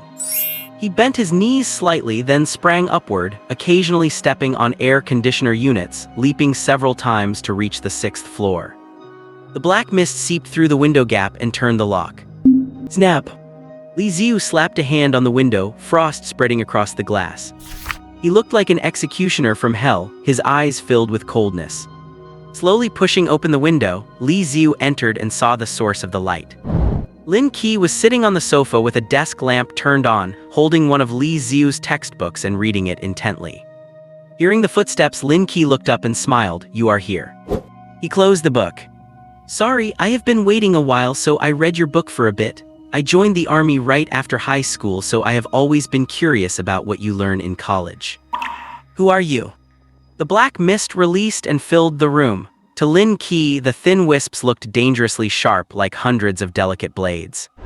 Lin Qi stood up, took out his blue Special Affairs Bureau ID from his coat, and went straight to the point. My name is Lin Qi from the Special Affairs Bureau Field Team 1st Squad. I have come to see you today because we have taken an interest in your ability and would like to invite you to join us. Oh, I see. I thought you were here to steal my fridge, TV, and my old double-tub washing machine. Li Xiu could never say that out loud. The coldness in his eyes vanished instantly. Li Xiu put on a warm, enthusiastic smile and hurried to turn on the lights to welcome Lin Qi. Oh my, if government officials were coming, you should have told me in advance. Please take a seat, I will go pour you a glass of plain water. Li Xiu's home did not have luxuries like tea or instant coffee. The atmosphere in the room shifted immediately as Li Xiu greeted him warmly. After bustling around for a bit, he presented Lin Qi with a glass of water and a plate of neatly arranged teddy bear cookies. Watching Li Xiu quietly turn the packaging bag so the expiration date was hidden, Lin Qi decided he would not eat them. Lin Qi took out a brown paper envelope and placed it on the table. As I said before, on behalf of the Bureau, I am formally inviting you to join the Special Affairs Bureau. Li Xiu glanced at Lin Qi, then at the brown paper envelope with the confidential label in the corner. He pressed both hands on the envelope and pushed it back. Since it is confidential, I will not look at it. Thank you for the organization's recognition, but I think my current life is just fine and I do not want to change too much. Lin Qi argued, ever since your parents went missing 6 years ago, you have had a very difficult life. If you join us, your living conditions will improve significantly. We are never stingy when it comes to those who make true contributions. Thank you, I know that, but... Li Xiu said calmly, let us forget it. I do not want to use my abilities for anything. Go to school normally, get a job after graduation, and work hard to marry a girl I like. Living a life so peaceful it is almost boring, that is what I expect for my future. You this. Li Xiu shook his head, I do not think I am fit for it. Behind them in the tactical armored vehicle, Section Chief He's face turned grim. After the Special Affairs Bureau meeting ended, the operational strategy for Li Xiu was finalized. If Li Xiu were willing to join the Bureau, everyone would be happy and he would be a comrade. If he ever turned into a demon, the Bureau could respond in time. But if Li Xiu refused, then they would launch an immediate arrest operation. Section Chief He took a deep breath and grabbed the communicator. Teams 1, 2, and 3 wait for orders to breach and assist Captain Lin Qi in the arrest of Li Xiu. Acknowledged. Considering Li Xiu's danger, the Bureau had dispatched all 3 field teams. 3 captain-level operatives plus 16 extraordinary agents. Li Xiu had no chance of escaping. Listening to the voice in his earpiece, Lin Qi frowned. He spoke in a heavy tone to Li Xiu. Your ability has been judged to be very dangerous. If you insist on refusing, you will likely be classified as a high-risk factor and placed under arrest. Li Xiu pondered for half a second, then slowly put on a smile. I once read a line. When friends come, we have fine wine. When wolves come, we have hunting rifles. I have not used my abilities to do a single bad thing all these years. My conscience is clear. If you insist on using trumped-up charges to make a move on me. In the darkness, Uncle 3 and his sister emerged, standing silently behind Li Xiu. Outside the residential building, one team stood on the roof, the second team guarded the door to Li Xiu's apartment, and the third team waited on the perimeter to prevent his escape. Black mist appeared again silently. Li Xiu picked up a teddy bear cookie, popped it into his mouth, and crunched down gently. You can go ahead and try. Li Xiu sat in his chair, quietly staring at Lin Qi. He could sense the many superhumans lying in ambush outside. Each one was well-equipped, exuding the aura of battle-hardened veterans. In truth, Li Xiu's personality was not as unyielding as he made it sound. If the Special Affairs Bureau had approached him differently, without threatening his personal freedom and using more gentle recruitment methods, Li Xiu might have actually considered joining them. From a cost-benefit perspective, although Li Xiu felt that being a field agent for the Special Affairs Bureau, constantly risking his life for such a meager salary, was not worth it at all. The terms could always be negotiated. Moreover, as a civilian superhuman who was aware of the existence of demons, Li Xiu knew very well what a huge contribution the Special Affairs Bureau made in maintaining the city's smooth operation. Because he could not do it himself, Li Xiu held the staff of the Special Affairs Bureau in high regard. However, this is no excuse for the Special Affairs Bureau to coerce me. His intuition told Li Xiu that if he gave in tonight because of the other party's aggression, something far worse would likely happen in the future. His ability to perceive himself as hell was too bizarre. If he were forced to join today, what would happen once they discovered his anomaly and pressured him to submit to a physical examination? Sometimes a strategic retreat is wise. But at other times, once you take that step back, you end up at the mercy of others at every turn. The temperature inside the room plummeted to the freezing point, and intricate, dazzling frost flowers appeared on the windows, floor, and walls. Every time the field agents waiting outside breathed, they felt a stinging pain in their lungs as if pierced by countless tiny needles. Lin Qi glanced at the plain water in the teacup in his hand, which had already frozen solid. "Is this your choice? You really have thrown a difficult problem my way." Lin Qi placed the teacup on the table and stood up. Thinking Lin Qi was about to make a move, Li Xiu also stood up. The tense atmosphere reached its breaking point. "Sigh." Lin Qi sighed and pressed his communication earpiece. "All units retreat immediately. The operation is terminated." "What?" Section Chief He, sitting in the tactical armored vehicle, slammed the table and stood up. The members of the second field team lying in ambush ahead had already lifted their feet, about to kick the door down. Received and wait what? He came to his senses and hurriedly stopped. But he still left a size 44 footprint on the door. Lin Yibai, standing on the rooftop with a straight sword on her back, breathed a sigh of relief when she heard the order on the communication channel and plopped down on the ground. "Scared me to death. I really thought a fight was about to break out. This is my first love after all. If someone accidentally killed him, I would be traumatized for life." On the communication channel. "Captain Lin, we are just retreating like this, but the Bureau's request was." "I know," Lin Qi said. "The Bureau's judgment was not wrong. Li Xiu is too dangerous." With large-scale mysterious events breaking out worldwide, after 5 years of exploration, various countries have exchanged information and summarized a set of detailed rules for categorizing superpowers. Ability levels: Grade 6 is the lowest, Grade 1 is the highest. Superpower classifications: object manipulation, energy control, telepathy, causal concept. And the most important indicator for judging the danger of an ability user: the positive or negative value of the ability. Section Chief He is right. If judged by big data analysis, Li Xiu is almost certainly a quasi-demon. But Lin Qi picked up his teacup again, blew on it to clear the floating ice, and took a sip. It was astringent, bitter, and had the strange taste unique to boiled tap water.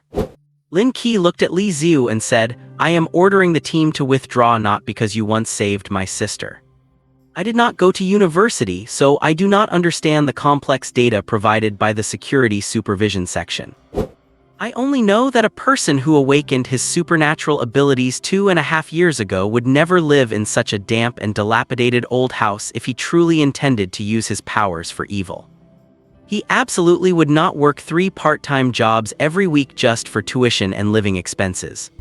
He would not tirelessly unplug every power source before leaving home every day just to save a little on electricity bills." The Special Affairs Bureau staff waiting outside looked at each other. They understood how unreasonable the nature of supernatural ability is. As long as a superhuman crosses the line of morality and law just a little, even just half a step is enough to see their quality of life improve drastically. Before arriving at this room and meeting Li Xiu in person, Lin Qi, like most people in the Bureau, thought Li Xiu was indeed a dangerous entity. Because of his background in the military and the Special Affairs Bureau, Lin Qi had seen too many people, and he had his own judgment on whether someone was good or bad. Sitting in this old, shabby house, drinking astringent boiled water, eating expired biscuits, and talking to Li Xiu face to face, Lin Qi reached a judgment. The slightly gloomy young man sitting across from him would never succumb to desire and transform into a demon. This is purely my subjective judgment, something akin to intuition with no data support and does not comply with the Bureau's safety regulations. Lin Qi said to the field team members waiting outside over the communication channel. "My order violates the Bureau's regulations. If you refuse to comply, I have nothing to say. The choice is yours. As for the consequences, I will take full responsibility." That stubborn guy. In the tactical armored vehicle, Section Chief He was furious and pressed his communicator. "What are you waiting for? If intuition were useful, what would we need the logistics team for? The order from the director is to launch an immediate arrest if Li Xiu refuses recruitment." More than a dozen field members stood outside. This operation involved 3 field teams working together. Because Lin Qi had the strongest battlefield command capability, the convention was to follow his orders. But now that Lin Qi had violated the Special Affairs Bureau's orders, it was up to the other 2 team leaders to decide how to act. After a moment of silence, "Second team retreat." Third team retreat. Everyone, yes. Lin Qi quietly breathed a sigh of relief while maintaining a calm expression. The words above were indeed his sincere thoughts. Lin Qi truly believed that Li Xiu was not the type of person who would abuse his power and eventually become a demon. But beyond his subjective judgment, another reason Lin Qi made this decision was the instructions from the director before he left. Little Lin, the field teams are indeed having a hard time, I understand. However, Section Chief he is right, safety is the most important thing. You are mature and experienced, so when you handle this, show him some respect. Lin Qi understood what the old leader meant. In plain terms, the director was supporting Lin Qi. Neither arresting Li Xiu nor getting into a massive battle with him in the city was an outcome the Special Affairs Bureau wanted to see. As a leader, the director values the stability of the overall situation. The captains of the second and third teams also heard this. Lin Qi believed they could understand the implied meaning of the old leader. But as the head of security supervision, Section Chief he had to be respected, even by the director. For Lin Qi to let Li Xiu go, he needed a reason that would save face. Fortunately, Li Xiu lived up to expectations. His poverty was so transparent that no one could pick any faults. However, even with the leader's tacit approval, I will definitely have to write a self-criticism report when I get back since I technically violated organizational regulations. Lin Qi sighed in his heart. The members of the first team led by Lin Qi stood on the rooftop, one by one, quietly breathing a sigh of relief. If the second and third teams had really rushed in, the first team would have been in a very awkward position. Should they follow the Bureau's orders or follow their own team captain's instructions?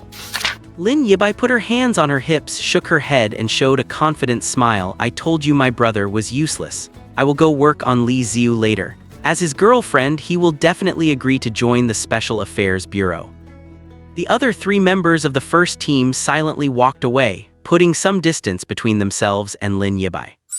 That night, they monitored the entire process of Lin Yibai walking Li Xiu home, confessing, and being rejected. Yibai, you can deceive us, but do not deceive yourself. Being rejected is no big deal. Do not be like this. We are a bit overwhelmed. Standing on the edge of the roof, smiling at the wind, Lin Yibai did not hear a word from her teammates behind her. On the other side, Section Chief He in the tactical vehicle was absolutely furious. If he were not physically incapable of winning, Section Chief He would have rushed up to strangle Lin Qi.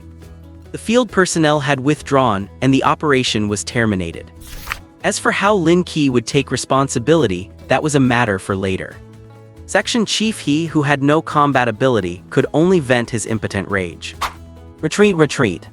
The Special Affairs Bureau staff outside began to pack up their instruments, preparing to evacuate. An older staff member from the logistics department glanced at the slowly decreasing supernatural reaction on the monitor and smiled as he handed Section Chief He a cigarette. No matter how angry Section Chief He was, he would not lash out at unrelated people. He thanked him and asked, "How should I address you?" "Just call me Old Zhang." The old man smiled at Section Chief He. "Were you just transferred here this year? You were not in a security supervision role before, were you?" Section Chief He nodded. "That is right, I was in the R&D department until last year, and this year I was transferred to the Neun City Security Supervision Section." Truly young and promising. Old Zhang helped Section Chief He light his cigarette and said, "People in the field department sometimes do things like that. Because they have to face demons directly, sometimes they prefer to trust their momentary intuition rather than data. This is a feeling that we who hide in the rear cannot grasp." "I know, Section Chief He, your job is to ensure all danger is extinguished before it happens, but occasionally trust them a little bit. After all, they are the ones truly facing the danger." Looking at Li Xiu and Lin Qi shaking hands on the monitor, Section Chief He frowned slightly and sat back in his chair without a word. After Lin Qi led his group away from the old building, Third Uncle stepped out of the shadows. The few people who were more of a threat have all left, but 4 stalkers remain, and they have installed quite a few surveillance cameras nearby. Hearing Third Uncle's words, Li Xiu, who was tidying up the teacups and biscuits on the table, paused his movements. "If they want to watch, let them watch. I live upright and honest. What is there to fear?" The corners of third uncle's mouth turned up slightly with a look that was half smile, half serious. I am just reminding you to remember to draw the curtains when you are doing that thing in the bedroom. Cough cough. Li Xiu's face turned red. His sister crawled out from under the table. Brother, what is that thing? Adults are talking, children do not interrupt. Li Xiu ruffled his sister's hair and shoved the plate containing the biscuits toward her. Seeing snacks to eat, his sister giggled happily barefoot and ran around the house, scattering biscuit crumbs everywhere. Li Xiu watched his sister running back and forth, and the nerves that had been taut all night finally relaxed. At least it did not end in a fight. Third uncle lit a cigarette, took a deep drag, and exhaled a long cloud of smoke. That is because you happen to run into a stubborn guy.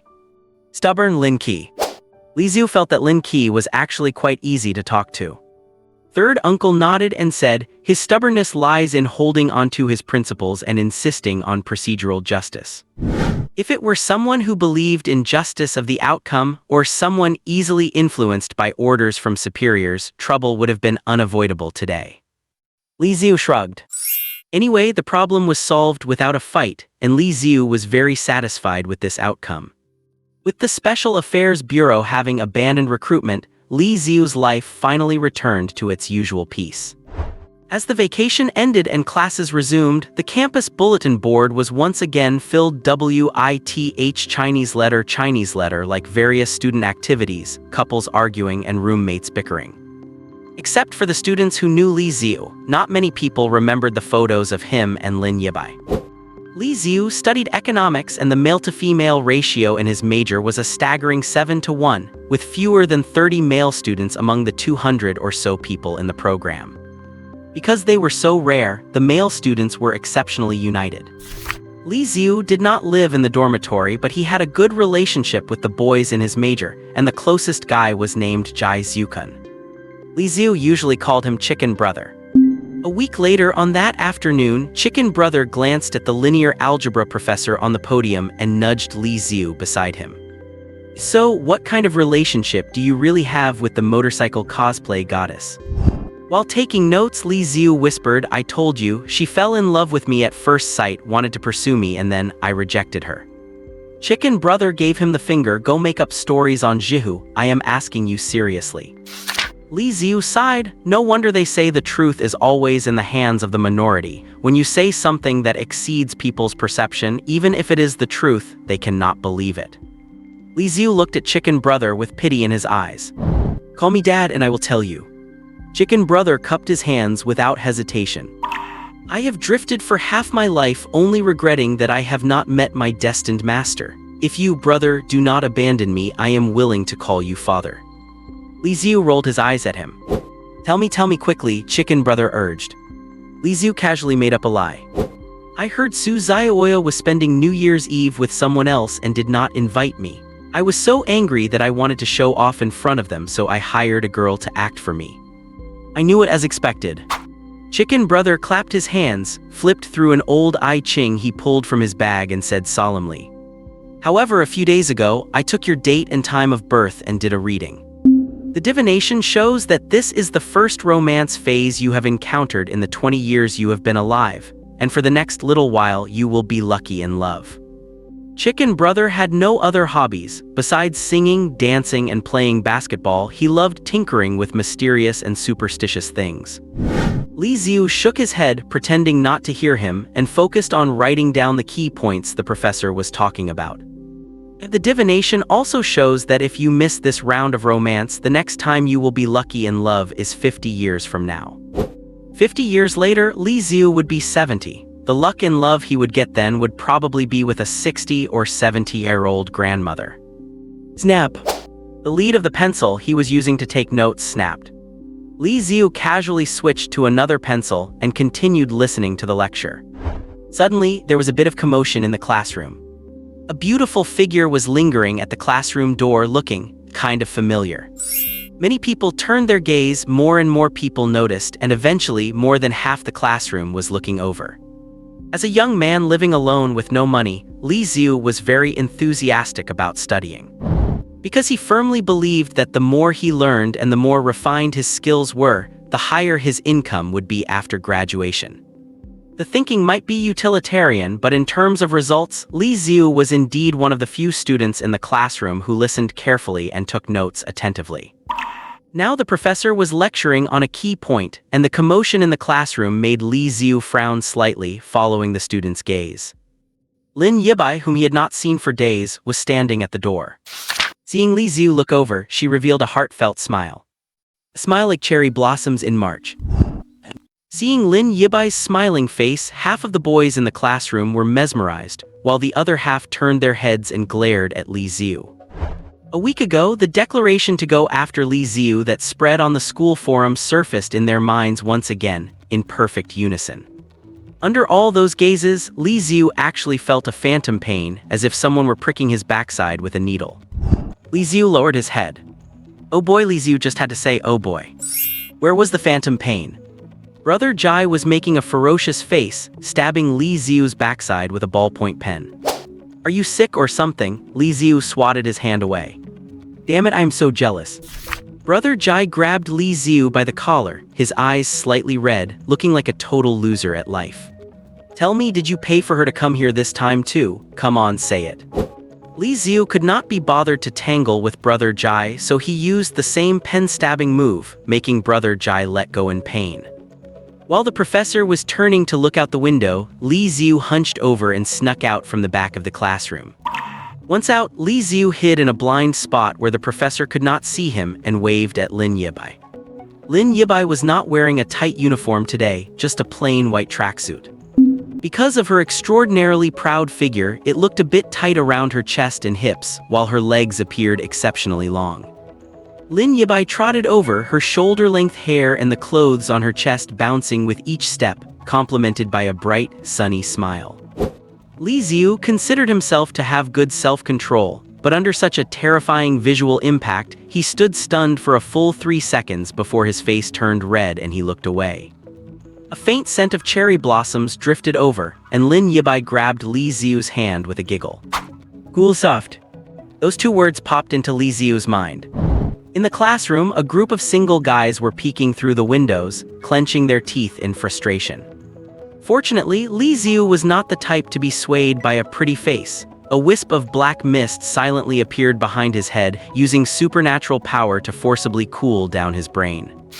Li Xiu pulled away from Lin Yibai's hand, stepped back half a pace, and maintained a healthy social distance suitable for adults. If you have something to say, just say it, do not stand so close. Lin Yibai stared at Li Xiu, her eyes full of confusion, as if asking, are you serious about taking that step back? She tilted her head, rested her chin on her right hand, pondered for a few seconds and said, are you still shy? Shy about what? You know, that day, did not you turn me down because you were shy? Li Xiu felt he could not keep up with Lin Yibai's train of thought. He pursed his lips, choosing his words carefully, and tried to ask in a way that would not hurt her self-esteem. May I ask, who told you that being rejected is not a real rejection but rather that the other person is just being shy? Everyone did. As the youngest and most adorable child in her family. And because of her outstanding beauty since childhood, her family always told her that whoever she liked would never turn her down. At first, Lin Yibai did not believe it, but later in school, her classmates said it, and when she went to police academy, her roommates said it too. In Lin Yibai's worldview, for most ordinary boys, her active confession does not even count as a confession. It is called a love notice. Li Xiu clutched his forehead. What kind of twisted view of love is that? Just then, the bell rang, and the boys in the class who had been unable to hold back any longer rushed out, especially Brother Jai, who ran the fastest.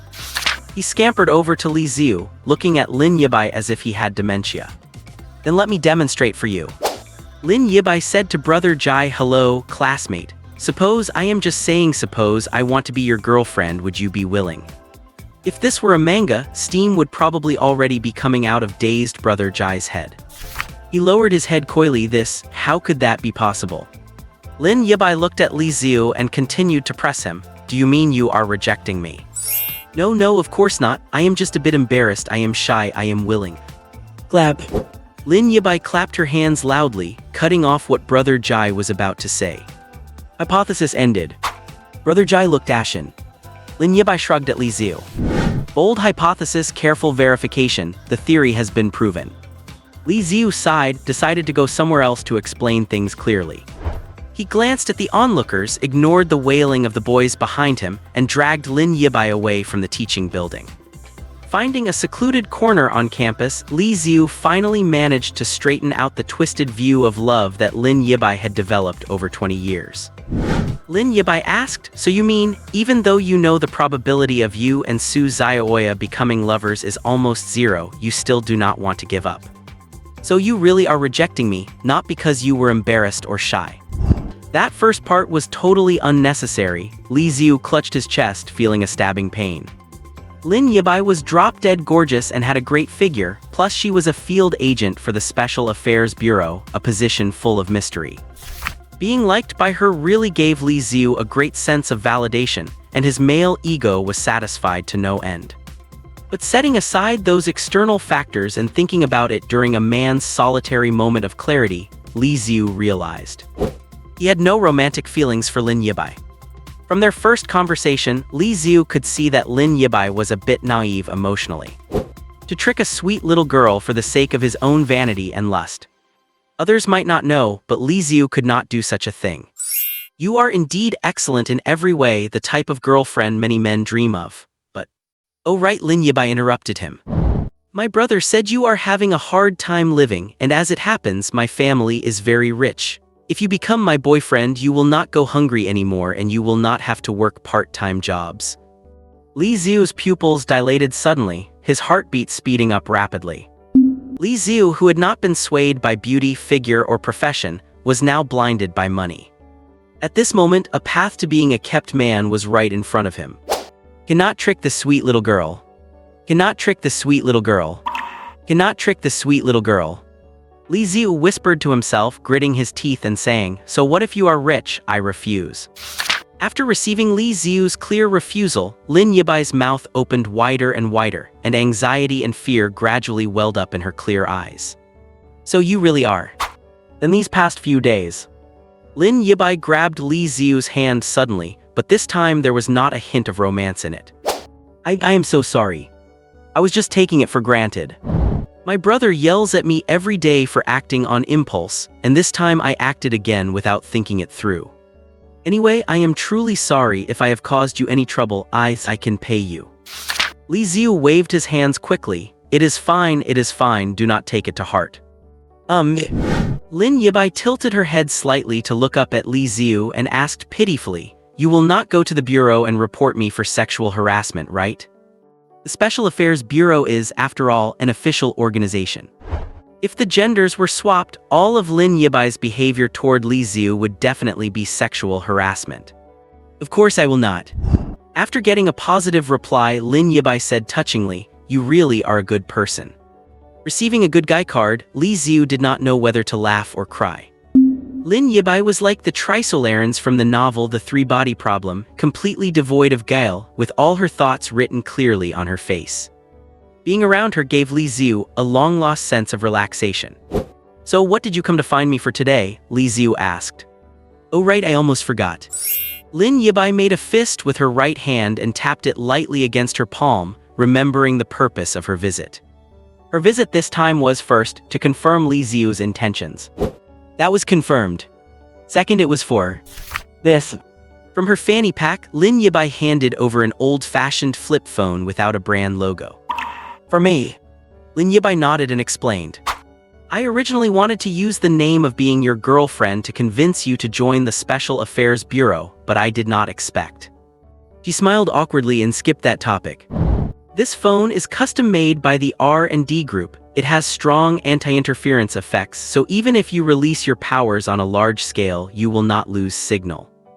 Because you killed the flesh troll, we are worried that its accomplices will retaliate against you. This phone has the numbers of my brother, Lin Qi, and myself saved in it. If any problems arise, you must contact us immediately." Lin Yibai did not know that Li Xiu had already interrogated the flesh troll. Judging by its testimony, as long as Li Xiu does not provoke them again, that mastermind should not come looking for him. However, Li Xiu did not refuse the Special Affairs Bureau's good intentions. Li Xiu took the phone. He was not sure if it was bugged or had a tracker, but it did not matter. He walked upright and sat straight, and besides, with the power of the government, they would not need such a hassle to investigate him. It would be much easier to just hack his phone or computer. As long as the Special Affairs Bureau does not go crazy and check my browser history, I am the most law-abiding citizen in all of any UN city, Li Xiu thought.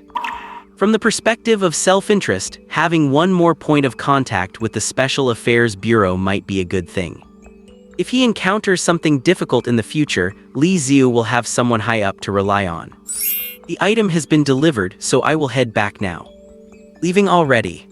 Li Xiu checked the time. The morning class had ended and it was already noon. Have a meal before you go, my treat. No thanks. Lin Yibai waved her hands frantically, as if they were electric fans. My brother said you are so poor you can barely afford a meal. How could I let you pay for my food? Although it was the truth, hearing it said to his face gave Li Xiu a headache. He gritted his teeth and said, I still have enough money to treat you to a meal in the cafeteria. It is not that Li Xiu had ulterior motives after turning Lin Yibai down. She came all this way specifically to bring him something, and social interaction is all about give and take. If he did not even treat her to a meal, Li Xiu would be truly heartless. Taking Lin Yibai to eat at the cafeteria, aside from attracting quite a few boys' glances, did not cause any other commotions like uproar, shock, or rich kid antics. Li Xiu was not afraid of trouble, but he was worried that if some clueless rich kid came over to tease Lin Yibai, given her personality, that student would probably not need to eat in the cafeteria for the next week and could go straight to the hospital for a liquid diet. Li Xiu treated Lin Yibai to a bibimbap with grilled meat, plus an egg, costing a total of 15 yuan. Before leaving, Lin Yibai bought a pile of fruits and snacks for Li Xiu. Looking like she was terrified that because Li Xiu treated her to lunch, he would go hungry tonight. Without waiting for Li Xiu to refuse, Lin Yibai trotted away and disappeared. Watching Lin Yibai's disappearing figure, even Li Xiu did not notice that the corners of his mouth were curving upward involuntarily. A week had passed since Lin Yibai's visit. Anyuan University, library study room. Su Xiaoya was not reading for once. She held her phone, her large almond eyes staring blankly at the screen. The wallpaper was of two middle school students in uniforms. Standing on the right with fair skin, hands making peace signs, and a sweet smile was Su Xiaoya. And on the left, turning his head away in embarrassment, was Li Xiu. You have looked like an antisocial kid since you were little. Su Xiaoya gently tapped the face of young Li Xiu with her finger. Having grown up together as childhood sweethearts and being next-door neighbors, their relationship had always been very close. But ever since they started university and Su Xiaoya moved out, the communication between them had become increasingly scarce. The two of them, who had been inseparable for 6 years and were now attending the same school, had become more distant than strangers. Su Xiaoya did not like this. She had looked for opportunities to clear the air many times over the past year, but it seemed like Li Xiu was deliberately avoiding her. On New Year's Eve 2 weeks ago, because of an obviously tasteless joke by Wang Yanheng, the relationship between her and Li Xiu had become even more awkward. For the past few days, Su Xiaoya had been wanting to sit down with Li Xiu, open up and have a good talk, but no good opportunity had ever arisen. Su Xiaoya furrowed her delicate brows, her jade-like fingers tapping on the table while she doodled on a draft paper. Every so often, she would pout in frustration, trying hard to think of how to improve her relationship with this antisocial kid, Li Xiu. She was thinking so intently that she did not notice the male students at the tables in front of and behind her had completely lost the motivation to study, all because of her adorable pouting expression. The books on their tables had been spread open for ages without a single page being turned. Deep in thought, Su Xiaoya suddenly smelled a strong perfume, followed immediately by a hug from behind that was flat and lacked even the slightest hint of softness. Wang Yanheng pulled out a chair, sat down, grabbed Su Xiaoya's arm and asked, "Are you really not going to Sun Qiang's party? He threw it especially for you, you know." Sun Qiang was the 1.85-meter tall handsome guy Li Xiu had seen standing next to Su Xiaoya on New Year's Eve. He was a well-known talent in the art academy and had been pursuing Su Xiaoya for over a year. He could be considered quite sincere. Sun Qiang was hosting a party tonight and had invited Su Xiaoya 3 days in advance. However, she had no interest in such noisy occasions and had declined many times. Seeing that it was Wang Yanheng, Su Xiaoya's smile gradually faded and she said coldly, "I am not going. Also, classmate Wang, until you get Li Xiu's forgiveness, please do not speak to me, thank you." Wang Yanheng said, but Sun Qiang said he specifically invited Li Xiu this time because he wants to apologize to him for what happened on New Year's Eve. "I thought we could just go together. Xiaoya, do not you want to see it with your own eyes?" Hearing this, Su Xiaoya hesitated. Tonight seemed like a good opportunity to clear things up with Li Xiu. "Please send me the location and time of the party. I will be there on time." Yay! Wang Yanheng cheered. The party was scheduled for 6 o'clock tonight at a daily rental villa in the north of the city. It was already 4 o'clock, so considering the travel time, there was not much left. Wang Yanheng said smugly, "I need to go back to the dorm to get my charger and change into a matching set of underwear. Haha. Xiaoya, do you want to go back with me?"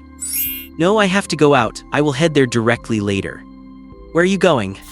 Su Xiaoya did not answer. She looked at the young, green-looking Li Xiu on her phone screen and a slight smile appeared on her face, revealing white teeth as beautiful as pearls.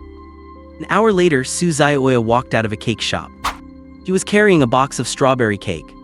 Su Xiaoya hopped along the sidewalk, intentionally avoiding the dark tiles and stepping only on the light-colored ones. When she encountered a few elementary school students walking towards her, Su Xiaoya quickly returned to her normal gait. She lifted the cake box in her hands, her beautiful large eyes curving into crescents. This was an old-fashioned strawberry cake she had found only after running to several different shops. She had remembered since childhood that Li Xiu loved strawberry cake. Whenever he would not eat his meals, all she had to do was tempt him with a piece of strawberry cake, and he would eat the whole thing in silence. Su Xiaoya thought for a moment, held up the strawberry cake, took a photo, and posted it to her moments with the caption, "A small gift for a certain antisocial kid. Visibility, visible only to Li Xiu." Post. Su Xiaoya pressed post and made a firm resolution. "Tonight, I will make up with Li Xiu no matter what." Putting away her phone, she entered the villa area. From a distance, Su Xiaoya could already hear the noisy music and the chaotic sounds typical of restless young people. "Xiaoya, over here." Wang Yanheng waved at her from across the way. 5 hours later, 11:00 p.m. Still in the same villa area. The laughter and music had vanished, and even the thick night could not mask the pungent smell of blood. Yellow police caution tape was strung all around, blocking curious residents while police officers maintained order at the scene. However, the expressions on the officers' faces were filled with bewilderment. It was not until they saw 3 pitch-black vehicles with the Special Affairs logo pull up that the veteran officer in charge finally let out a sigh of relief. Lin Qi led the members of the first squad as they jumped out of the first vehicle. Logistics and reconnaissance personnel from the remaining 2 vehicles quickly hauled out various instruments. Lin Qi entered the villa, and the first thing that met his eyes was the swimming pool that had turned into a pool of blood. A sickening, pungent smell of blood wafted through the air. Ironically, a few cute rubber ducks were floating in the blood, and a colorful lady's swimsuit drifted among them, seemingly a testament to the joyous atmosphere of only a few hours ago. Lin Yibai, carrying her straight blade, followed behind Lin Qi. She walked inside the villa. There was still a faint smell of beer in the air. Lin Yibai paced around the villa looking for possible clues. Suddenly, she saw a crushed strawberry cake on the kitchen floor. A small card was stuck in the strawberry cake. Lin Yibai walked over and picked up the card. After the Special Affairs logistics team finished exchanging data with the police officers, the police quickly withdrew. As for the bystanders, when they saw the logistics team putting on hazmat suits, they feared an outbreak of some virus or radiation, and without the Special Affairs Bureau having to disperse them, they had long since vanished into the shadows. A few minutes later, a logistics staff member walked up to Lin Qi, handed over a tablet, and reported the situation on the scene. "We investigated the nearby surveillance footage. A total of 37 people entered this villa tonight. Except for 2 bartenders who were specifically hired, the remaining 35 were all students from NEU University. According to feedback from nearby residents, the party music started around 5:30 and stopped at 10:20. At 10:37, the police station received a report from a resident claiming they smelled a strong odor of blood. When the officers arrived, the villa was completely empty, yet surveillance cameras did not capture anyone leaving. This was the result of the police investigation. What about the supernatural investigation results? The logistics staff continued. We found strong traces of ability residual, estimated to be at least Tier 5 with an ability polarity of -37. A Tier 5 demon with a polarity of 37. Bolt of lightning flashed through Lin Qi's mind. It is this one again. The staff member nodded. In the past month or so, Nyuan City has already seen 24 consecutive disappearance cases. The vast majority of the missing are girls between the ages of 16 and 24, and after confirming with their parents, it is basically certain that almost all of them were virgins. The Special Affairs Bureau confirmed through analyzing the supernatural ability residues at the scenes that it was the work of the same demon. It was just too cunning, hiding in the shadows and not causing large-scale destruction, so the Bureau could never pin it down. The Special Affairs Bureau gave the culprit a codename, Night Demon, implied to be a devil lurking in the night. Lin Qi stroked his chin. Tonight's operation does not fit the Night Demon's pattern. Disappearing 37 people in one go, including both men and women, the previous Night Demon did not have such a huge appetite. While pondering, he looked down at the list of missing persons on the tablet. Seeing Su Zhaoya's name, Lin Qi's heart skipped a beat, and a strong sense of impending doom welled up. The reason Lin Qi trusted Li Xiu was that he saw himself in his younger days in him. Equally stubborn, equally principled, but that was also the biggest problem. Lin Qi knew that if the demon truly hurt someone he cared about, there was no telling how crazy he would become. Especially since Li Xiu was a wild ability user who had not undergone professional training in superpower control from the Special Affairs Bureau. With Li Xiu's ability polarity as high as 77 if he ever snapped, the entire city would suffer and the destruction caused could far exceed that of any so-called night demon. Seal the information immediately. Li Xiu must never find out. Lin Qi gave the order, but in the next second, the sound of an external private line requesting to connect rang through the communication channel. Whose line is it? The logistics staffer swallowed hard. It's Li Xiu. A few hours ago, Li Xiu, who was working at a bubble tea shop, saw Su Zhaoya's new post on social media. The familiar strawberry cake, the familiar teasing tone. Li Xiu stood frozen in place for a full 10 seconds. Was she talking to me? She must be talking to me. The bearded boss, busy making tea for a customer, noticed Li Xiu slacking off and was about to come over to lecture him. Li Xiu suddenly tore off his mascot costume and asked for time off. This really startled the bearded boss. Although Li Xiu was a part-timer, he had been working here for over a year without taking a single day off, making him a model employee. Hearing he needed leave, the boss hurried over and asked, "What is wrong? Did something happen at home?" Li Xiu considered his relationship with Su Zhaoya and nodded solemnly. A life-changing matter. Then what are you hesitating for? Go, hurry up.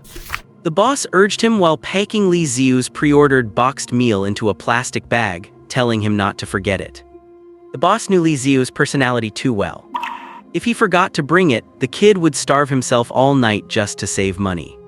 Li Xiu ran home with the meal, too busy to eat, and changed into what he considered his most handsome outfit. Staring at himself in the mirror, he slapped his cheeks hard. Today I must speak my heart out, I cannot keep running away. And then, Li Xiu sat in his chair, waiting for Su Zhaoya's call. Waiting from 6 o'clock until 7, 8, 9. The familiar sense of loss washed over him again. When the clock struck 10, Li Xiu opened the now stone-cold meal, lowered his head, and silently shoved the tasteless food into his mouth. More painful than sadness itself is the pain of a hollow hope. His little sister emerged quietly from the darkness and pounced, wrapping her arms around Li Xiu's neck. Her body was ice cold, yet the warmth she radiated from within was exceptionally intense. Third uncle pulled up a chair and sat opposite Li Xiu. Third uncle, I am fine. This kind of thing is normal, I was just overthinking it. No one said Su Zhaoya only buys strawberry cake for me. We are not children anymore, we should have our own separate lives. No. Third uncle interrupted him. Something is not right. Li Xiu looked up. Usually, no matter what difficulties he faced, third uncle always kept a calm and detached demeanor while offering silent advice. But now, for once, a rare gravity appeared on his face. The marker I left on Su Zhaoya is gone. The forced mature smile vanished from Li Xiu's eyes. Third uncle could leave a tracking marker on a specific target. As long as it was not erased or covered, he could sense the target's location within hundreds of kilometers with just a thought. Last New Year's Eve, the reason Li Xiu could find Su Zhaoya in the Sea of People was because of third uncle's guidance. However, out of respect for her privacy, he would not proactively sense it, and even if he did, he would not tell Li Xiu. In third uncle's words, young people's matters should be handled by young people. But clearly, this was no time to worry about privacy. Third uncle took out a cigarette, his voice dropping low. There are only two possibilities for the marker disappearing. Either Su Zhaoya left Anyuan City and went beyond my sensing range, or she has fallen into the containment field of a superpowered being or a demon. The field blocked the signal, preventing me from perceiving it. Li Xiu furrowed his brows, fingers tapping gently on the table. Su Zhaoya's home is right here in Anyuan City, along with her parents and grandparents. There is no sudden reason for her to leave for another city. Could she really have accidentally been dragged into a supernatural incident? Li Xiu shook his head. He could not guess wildly. It was a waste of time. The problem now was a lack of information. At 5:40 p.m., after Su Zhaoya posted on social media, there had been no news of her since. Li Xiu was not a master detective. He knew he did not need to deduce things now, he needed to ask for help. He pulled the dedicated Special Affairs Bureau phone given by Lin Yibai from his bag. There were two numbers in the contacts, Lin Qi and Lin Yibai. After a moment of hesitation, Li Xiu dialed Lin Qi's name first. After a long wait, the call went unanswered. Did not they say to contact them whenever there was an issue? Field agents from the Special Affairs Bureau could not possibly be on a 9-to-5 schedule, ignoring calls after hours, could they? Li Xiu did not have time to overthink. He called Lin Yibai, and after a dozen seconds, it finally connected. There was no time for small talk. Li Xiu told her about Su Zhaoya's disappearance. I need the Special Affairs Bureau to help check if there are any ticket purchase records for Su Zhaoya in the traffic system. If not, I suspect she has been caught in a supernatural incident. Given the speed of cars and the heavy evening traffic in Anyuan City, Su Zhaoya could not have left the perception range before third uncle noticed. The only two ways to leave Anyuan City that quickly are high-speed rail or airplane. Li Xiu waited for Lin Yibai's answer. On the other end of the line, Lin Yibai wore a look of pain on her cute face. Her personality was even straighter than the sword on her back. She was terrible at lying. Lin Qi stared at his sister with frustration. The original plan was for this phone to only hold his direct contact info, so even if Li Xiu could not reach him, they could have made up an excuse to stall for time. But for both Lin Qi and Lin Yibai to not answer was too conspicuous, even with the excuse of being on a mission. That is why Lin Qi told Lin Yibai to pick up and make up any excuse to stall for time. But Lin Yibai acted as if she had been struck dumb, stammering for half a minute before simply handing the phone to Lin Qi. He took the phone reluctantly. This is Lin Qi. Yibai and I are out on a mission. I will prioritize your matter as soon as it is over, do not worry. Okay, fine. Li Xiu said nothing else, hung up, and turned to ask third uncle. Have you locked onto the location? Li Xiu had met Lin Qi and Lin Yibai before, and third uncle had left markers on them. Lin Qi's marker was erased. Either his superpower is area of effect based, or he is wearing some kind of interference equipment. But I have locked onto Lin Yibai's location. Third uncle walked over to the map of Anyuan City on the wall and pointed to a spot. 5 kilometers away in the Villa district. Li Xiu was not part of the flashy social circle of Sun Qiang and Wang Yanheng, so he did not know about the party there tonight. But Li Xiu had other ways to investigate. He zoomed in on Su Zhaoya's selfie with the strawberry cake. The shop name was printed on the box. He searched it on a map app. Because it was an old-fashioned cake, not a chain, there was only one search result in all of Anyuan City. It is less than 800 meters from the villa district. Xiaoya would not have gone that far just to buy a single slice of cake. That post was indeed meant for me. It is just that she was caught in a supernatural incident and could not notify me in time. But why did Lin Qi lie to me? Without much thought, Li Xiu arrived at the answer. He does not trust me to join the operation. He is worried I will act impulsively out of concern for Su Xiaoya and make the wrong decision. The context of the situation was now perfectly clear. Being lied to by Lin Qi, anger initially flared in Li Xiu's heart. But then he remembered how, just days ago, Lin Qi had risked violating the Bureau's orders and taking full responsibility to help him. The fire in his heart dissipated quite a bit. Li Xiu shook his head and muttered, "If you trust me, then go all the way." Lin Qi did not want him involved. If it were anyone else, Li Xiu would have stayed home and played ignorant. But not when it is Su Xiaoya. He had to go, he had to be there immediately. To figure out exactly what was going on. He walked to the balcony, opened the window, and the winter wind hit his face, ruffling his hair. Li Xiu gripped the windowsill and vaulted over, falling straight down toward the ground. The distance between him and the ground closed rapidly, leaving only half a meter.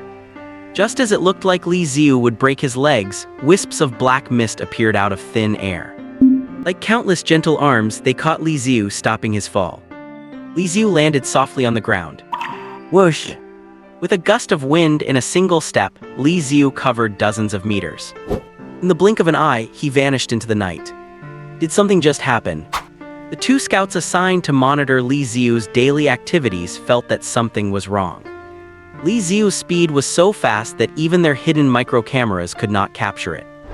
Because his superpower was being used solely for acceleration, not a large-scale burst, there was not much feedback from the sensors. Was it just an illusion? The other scout said, "To be safe, let us review the footage carefully." Li Xiu sped through the night. He was no slower than a car, and more importantly, he did not need to follow the roads. If you looked from high above, you would see Li Xiu moving in a perfectly straight line. Buildings, rivers, bridges, Li Xiu moved over them as if they were flat ground, like a phantom in the night. The two monitors zoomed in on the images, checking them frame by frame. After several minutes of tireless effort, they finally saw the figure that had flashed across the screen. They hurried to their comms. "Captain Lin, something's happened." "What is it?" Lin Qi's heart filled with a bad premonition. "Li Xiu." The scout repeated, "Li Xiu has left his home and used his powers. We suspect he is heading to your crime scene." Lin Qi said skeptically, "How could he possibly?" He had not finished his sentence when he felt an ice-cold chill behind him. Lin Qi had conducted hundreds of operations and seen countless grotesque monsters.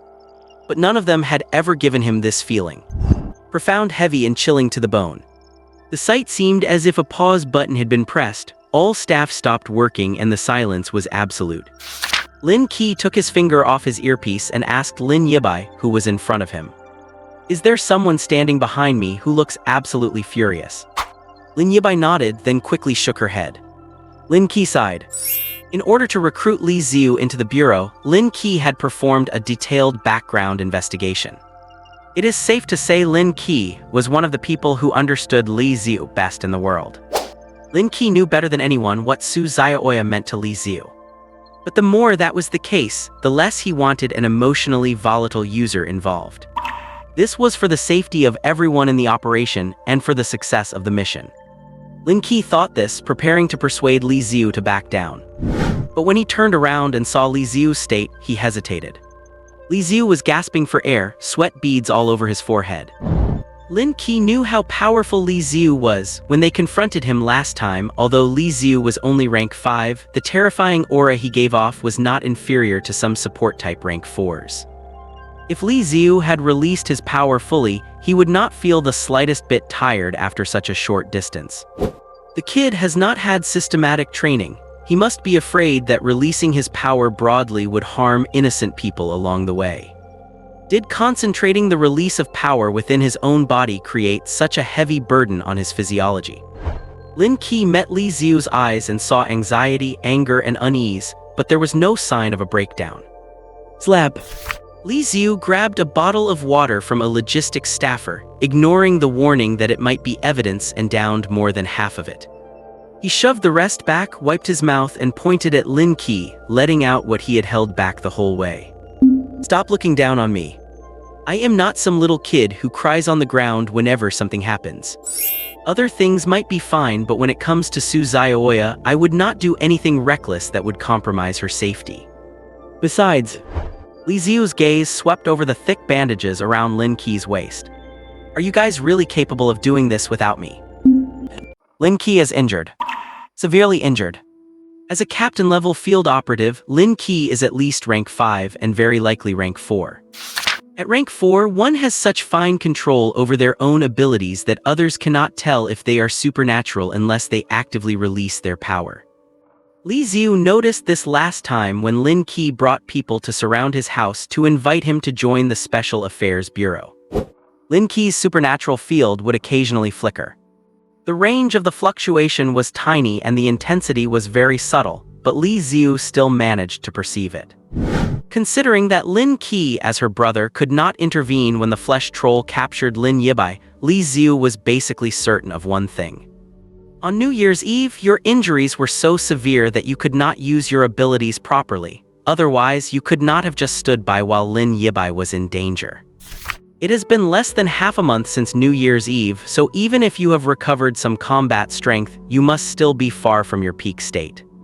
And that is not to mention Lin Yibai, who was also injured on that same night.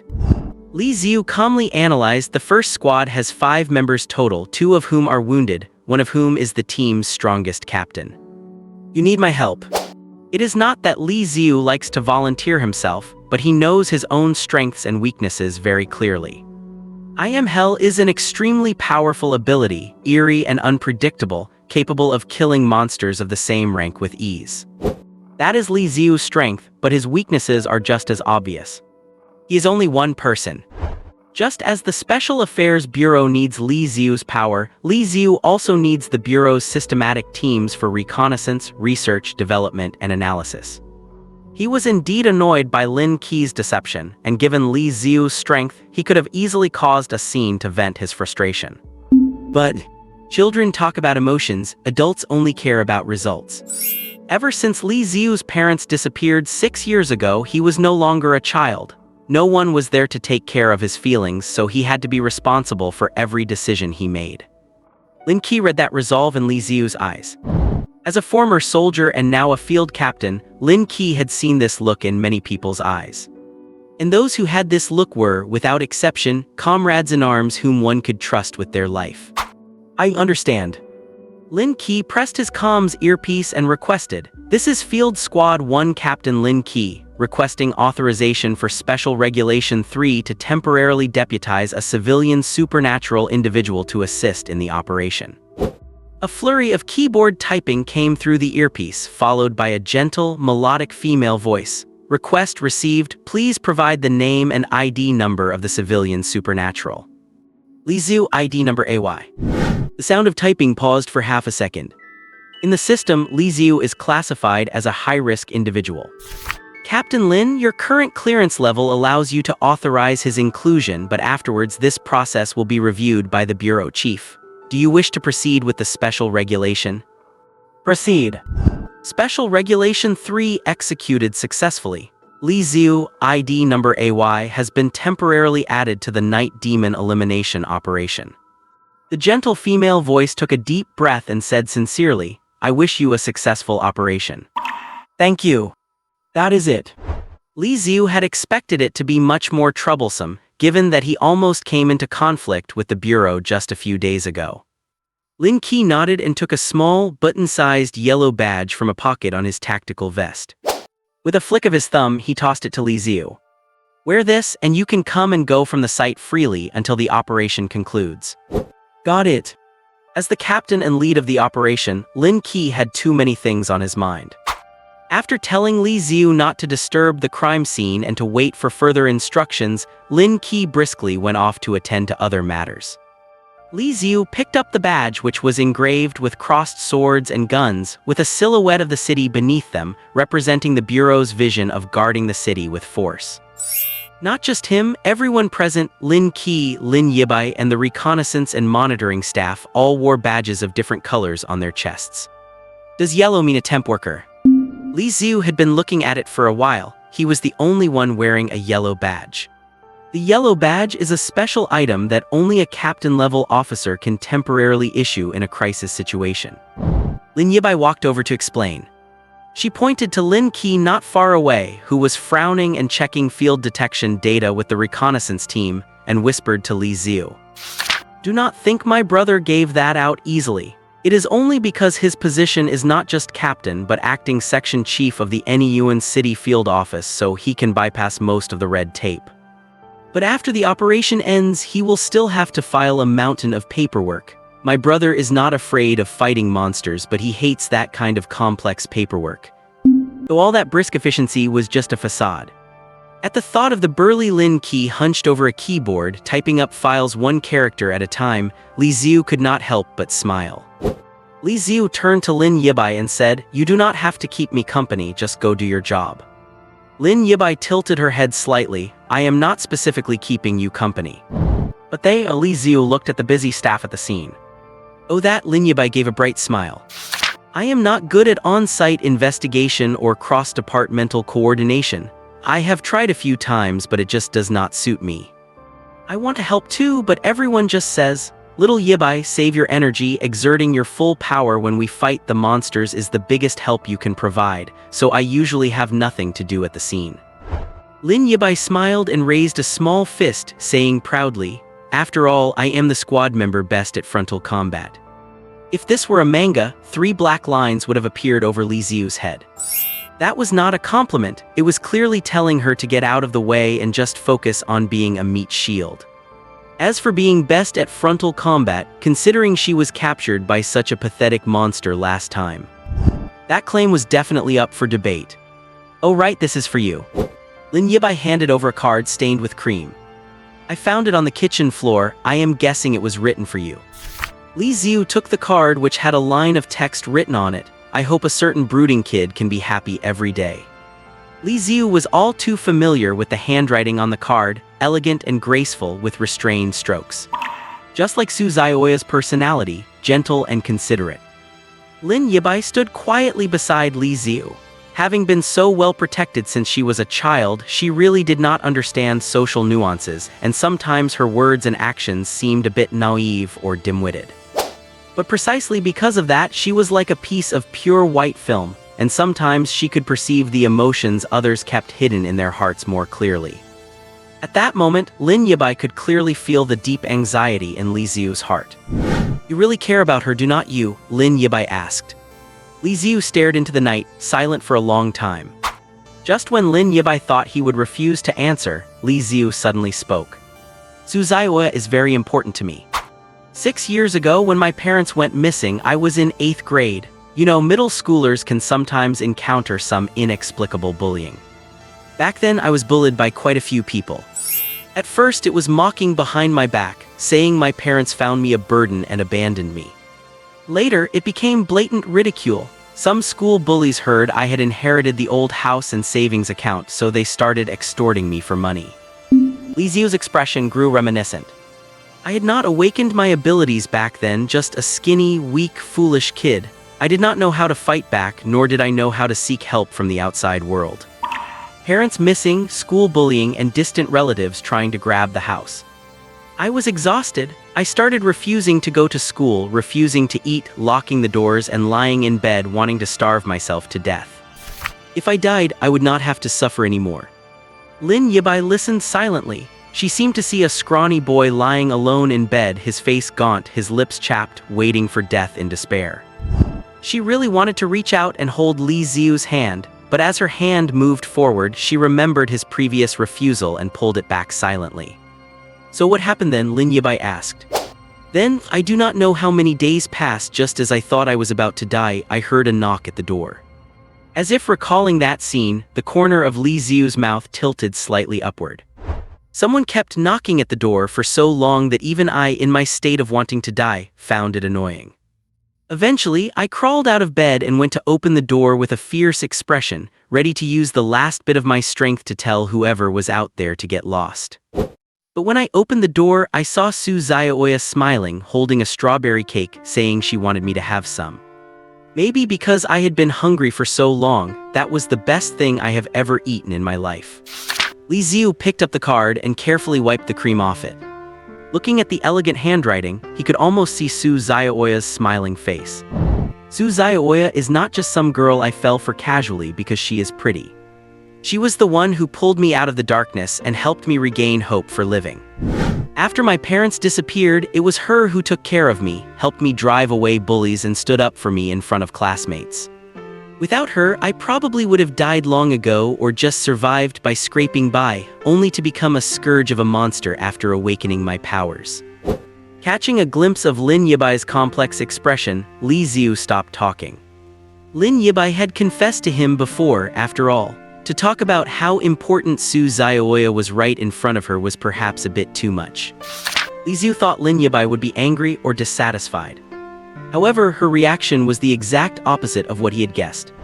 Lin Yibai set aside her complex feelings and said solemnly, "I will definitely save Su Xiaoya. Such a wonderful person should not die at the hands of monsters."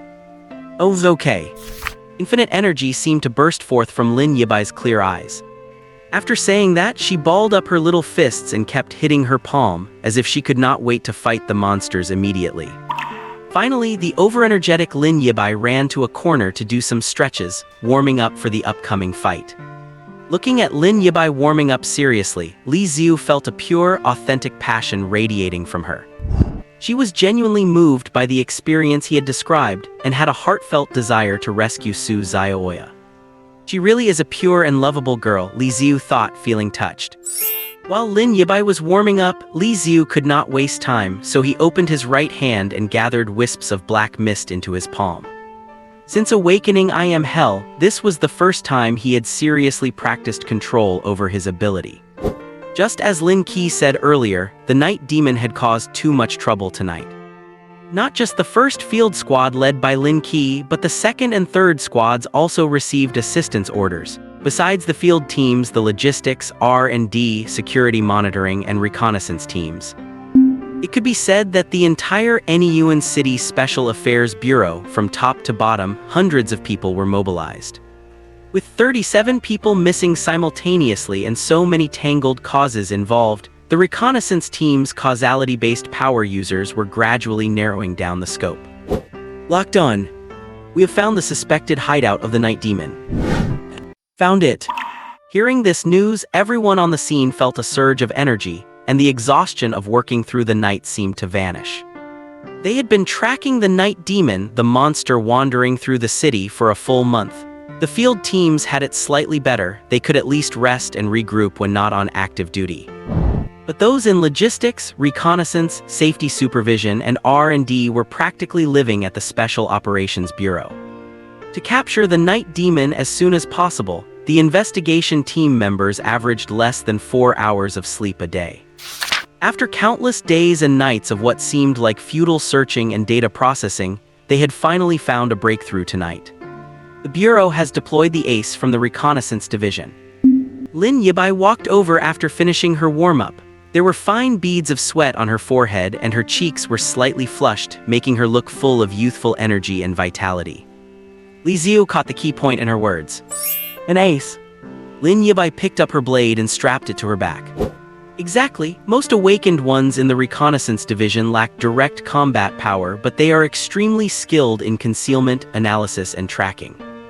There is one person among them whose awakened category is the causal concept type. His ability is, as long as there is sufficient result, he can unleash his power to reverse engineer the corresponding cause. To put it simply, as long as he is given enough information about the victims, he does not need any other clues to directly pinpoint the killer's location. Is he that strong? Li Xiu had not expected such a strange kind of supernatural ability. Having been awakened for 2.5 years, Li Xiu had a general understanding of supernatural powers. He knew that they were roughly classified by category as follows. Energy control, controlling non-corporeal energy such as magnetic fields, lightning, fire, or temperature, possessing extremely strong destructive power. Telepathy, manipulation of the mind and soul, capable of creating virtual personalities, planting false memories, or turning enemies into slaves out of thin air. Object manipulation, able to strengthen or control physical bodies and external objects. Causal concept, the ability to change causality and world concepts, the most mysterious of all. Mythological branch, able to wield various divine powers from myths, extremely rare, and each mythological branch is incredibly powerful. Unknown, those with abilities outside of the above. Object, energy, mind, causal, mythological, and unknown. These are the 6 classifications of human supernatural power, with the vast majority of awakened ones gathered in the object and energy control directions. For example, the common physical enhancement, where one becomes stronger or has more brute force, or being able to control water or fire. Of course, being common does not mean it is bad. Any of the 6 categories can be incredibly formidable if pushed to its limit. To give the simplest example, if a physical enhancement user trains their supernatural power every day until they go bald and reaches the first tier, then, even without flashy visual effects or bizarre abilities, they could silence all doubts with just their fists. Because Li Xiu currently only controls the frozen hell, the ability he has demonstrated has been classified by the Special Operations Bureau under the Energy Control System. In reality, Li Xiu's supernatural category should count as the mythological branch. After all, hell is also a product of mythology. However, for the sake of his own safety, Li Xiu did not plan to clear up the misunderstanding. He would let others think he was just a mediocre energy control user. An ability that can trace the cause based on the result. Li Xiu sighed. If word of this awakened person's reputation got out, no monsters would dare to cause trouble in any Yuan city again. As a law-abiding, ordinary citizen, Mr. Li, he truly hoped for the day when monsters would become an endangered species that needed special protection to avoid extinction. If only it could really be like that. Lin Yibai said, because it is too powerful. It is said that this ace from the reconnaissance division faces many complex restrictions and pays a heavy price every time they use it. Even with many restrictions, quite a few people have tried to assassinate that ace. For this reason, his personal file is top secret within the Bureau, and only the director knows his true identity. We only know his code name. Thread of causality. Thread of causality. Mentally repeating it, Li Xiu memorized the codename. If he had the chance, he would like to see for himself what the ability to trace causality really looked like, but he had more important things to do tonight. To rescue Suzuiwa safely. A sound came through Lin Yibai's earpiece. After listening for a few seconds, she turned to Li Xiu and said, "The detailed information organized by the support team has been transmitted. Let us go and listen to it together." By the time Li Xiu and Lin Yibai reached the tactical command vehicle parked outside the villa, there were already quite a few people inside. Lin Qi, as the acting division chief of the field division, had full authority over the deployment when the 3 teams acted together. At this moment, the other 2 field teams were waiting for Lin Qi to issue orders. Dozens of screens were set up inside the command vehicle. Now, all the screens were merged to display a map of any Yuan city. There were 4 red dots marked on the map. Lin Qi said, based on the victim's information, the thread of causality has deduced 4 hideouts for the monster. 4. Lin Yibai asked, is the night demon operating as a group?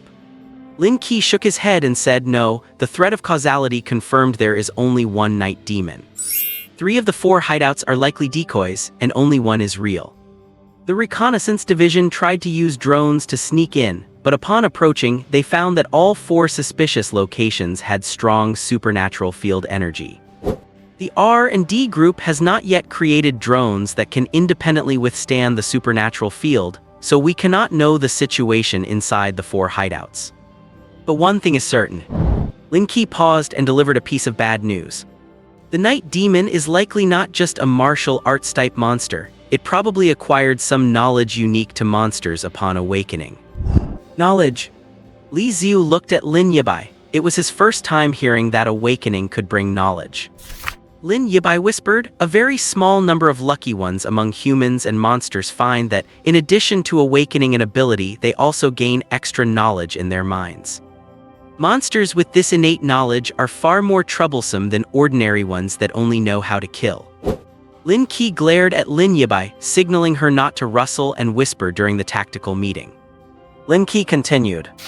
According to the night demon's behavior of kidnapping people on a large scale, comparing it with previous records in the Bureau, we speculate that the knowledge the night demon possesses is likely related to sacrifices and rituals.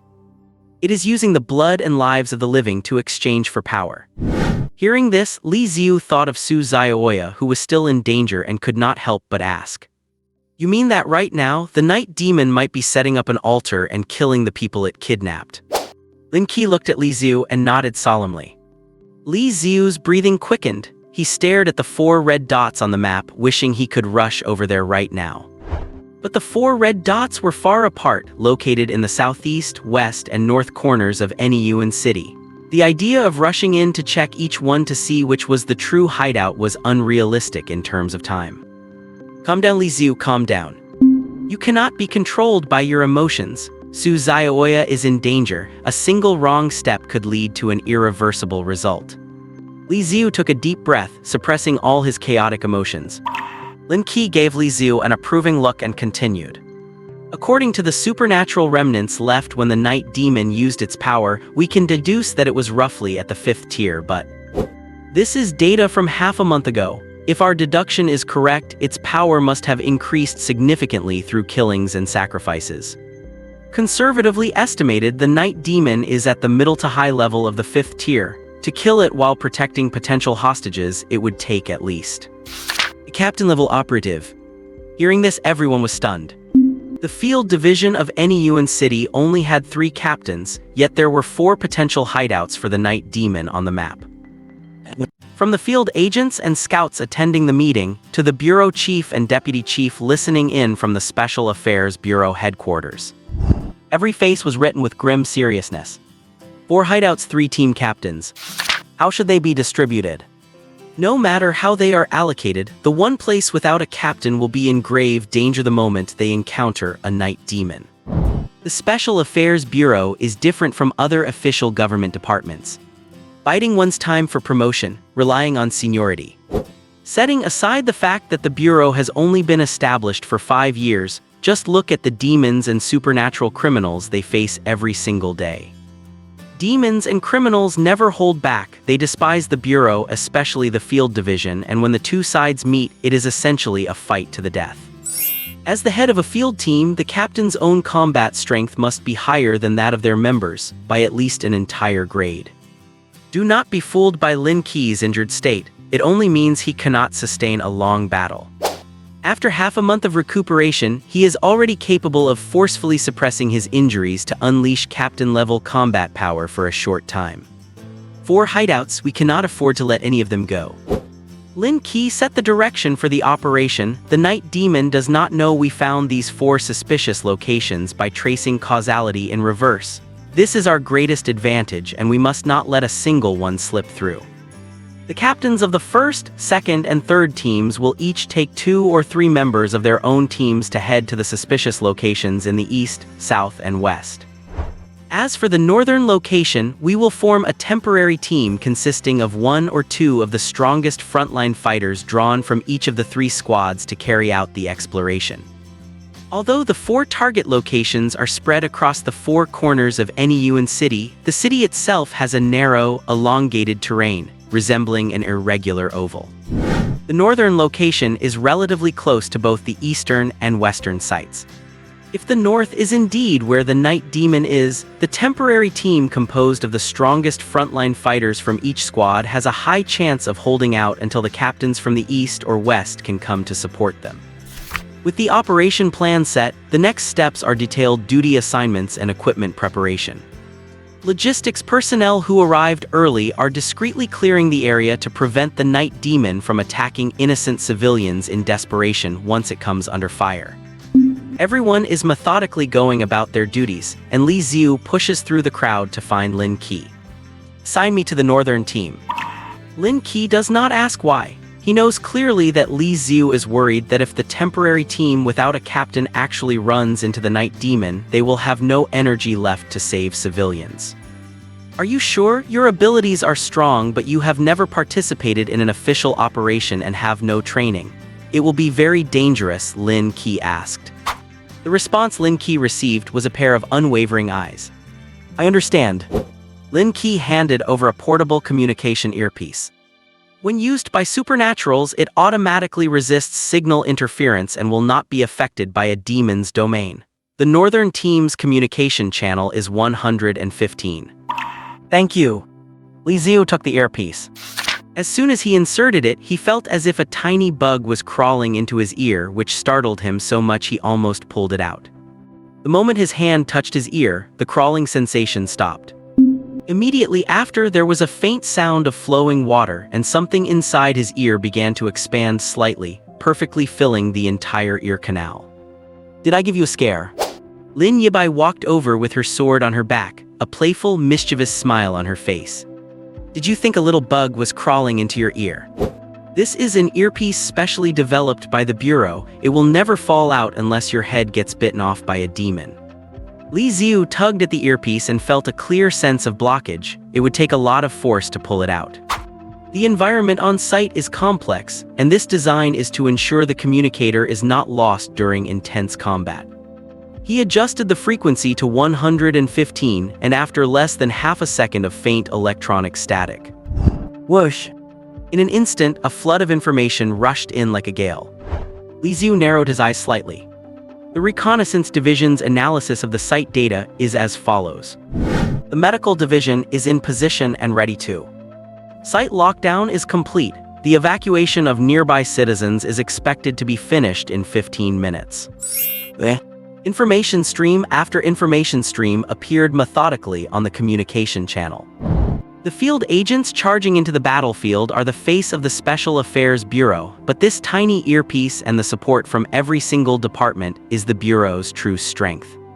Field Team 1, Lin Yibai and temporary member Li Xiu, please board the helicopter immediately and head to the northern target location. Hearing his own name in the earpiece, Li Xiu froze for half a second, feeling the surreal sensation of an ordinary person suddenly appearing on television. Wait, Lin Yibai. Li Xiu turned his head to look at Lin Yibai, who was carrying a long sword and holding a case. Lin Qi's order was to draw one or two of the strongest frontline fighters from each of the 3 squads. Could it be that Lin Yibai is truly the strongest frontline combatant other than Lin Qi? She seems so weak. Is she really okay? Comparing her to others, Li Xiu is now extremely worried about the capability of the rest of the Northern Temporary Team. Lin Yibai tilted her head slightly. Is there a problem?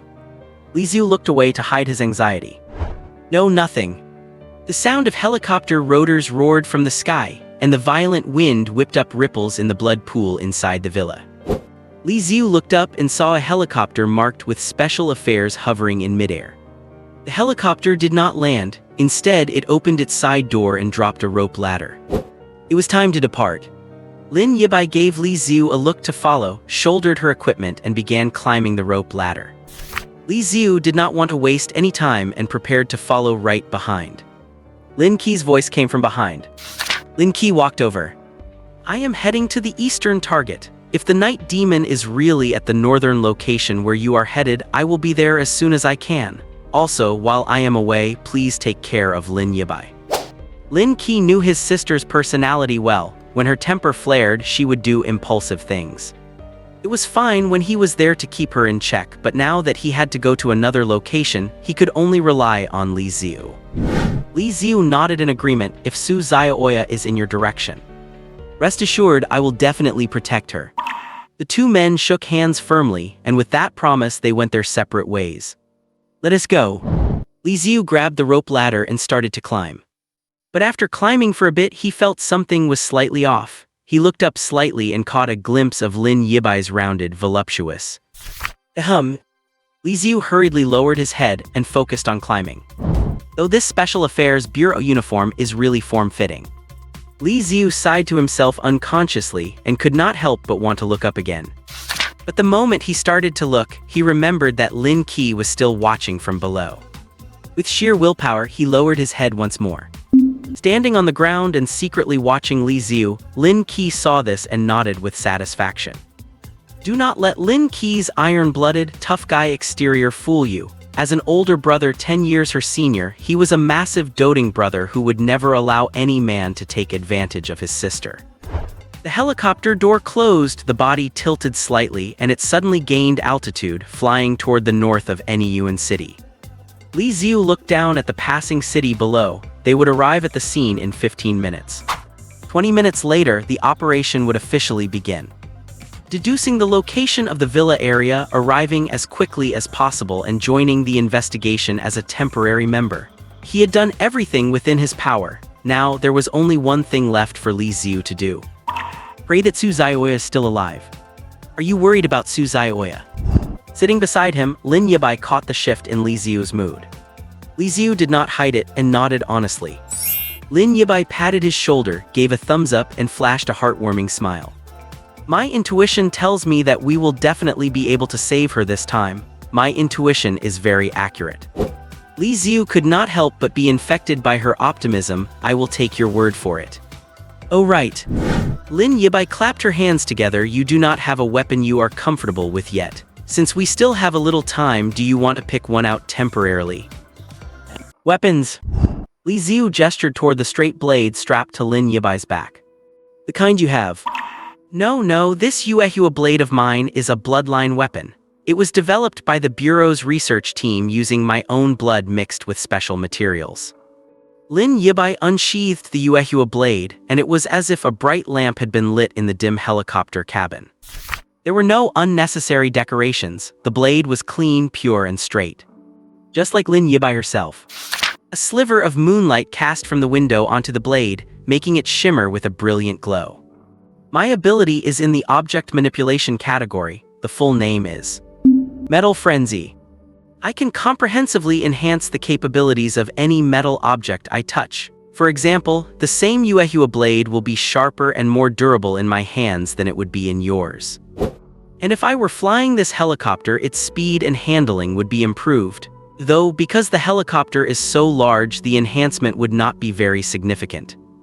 Lin Yibai sheathed the Yuehua blade again and continued, bloodline weapons are exclusive equipment for field agents, and everyone only gets one. To handle different operational environments, the Bureau also prepares a variety of standard-issue weapons for us. Lin Yibai stood up, walked to the back of the cabin, and lifted a piece of cloth to reveal several large metal cases beneath. The metal cases automatically scanned her fingerprints. With a slight click, they popped open and began to slowly slide wide. A faint smell of oil drifted out. It was the scent of firearms and blades that had been meticulously maintained. Li Xiu walked over, staring at the chest full of weapons and equipment, and involuntarily swallowed his saliva.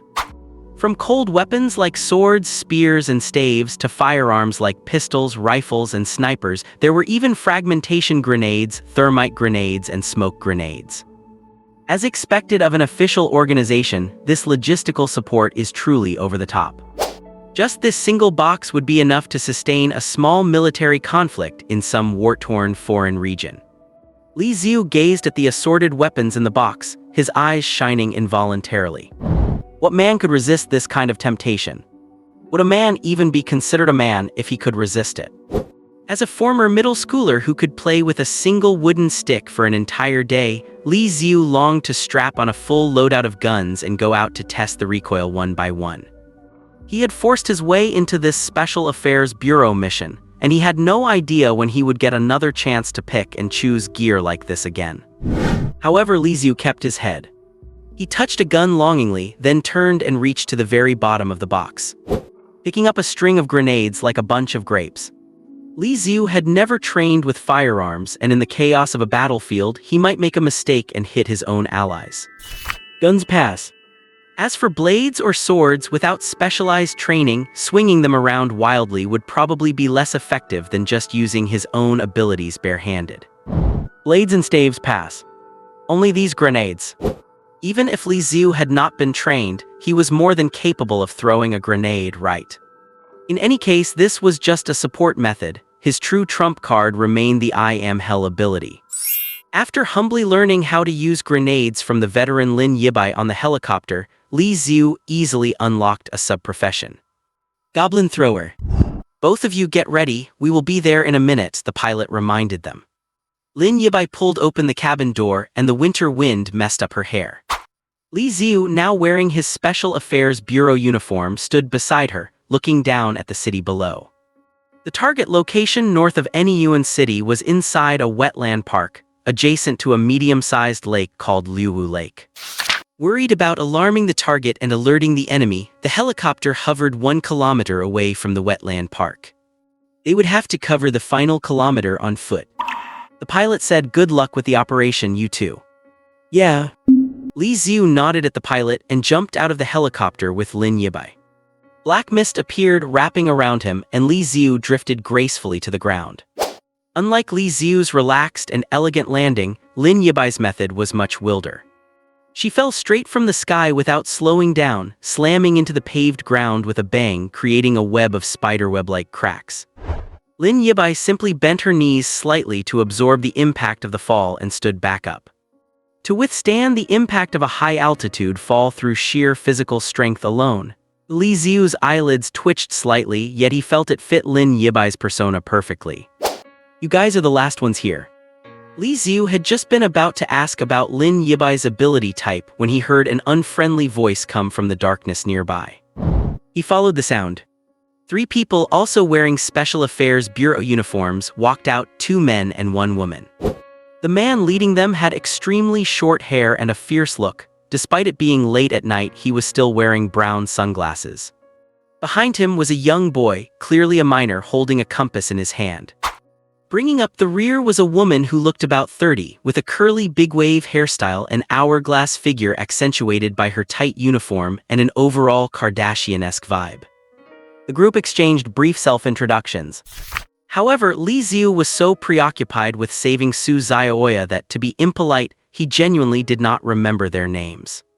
In his mind, he labeled the 3 of them as Sunglasses Bro, who wears shades at night and has a bad attitude; Fortune Teller Kid, who acts all mysterious and carries a compass; and the Kardashian of Anyuan City, a mature woman who exudes charm involuntarily. Let us just call her Kardashian sister.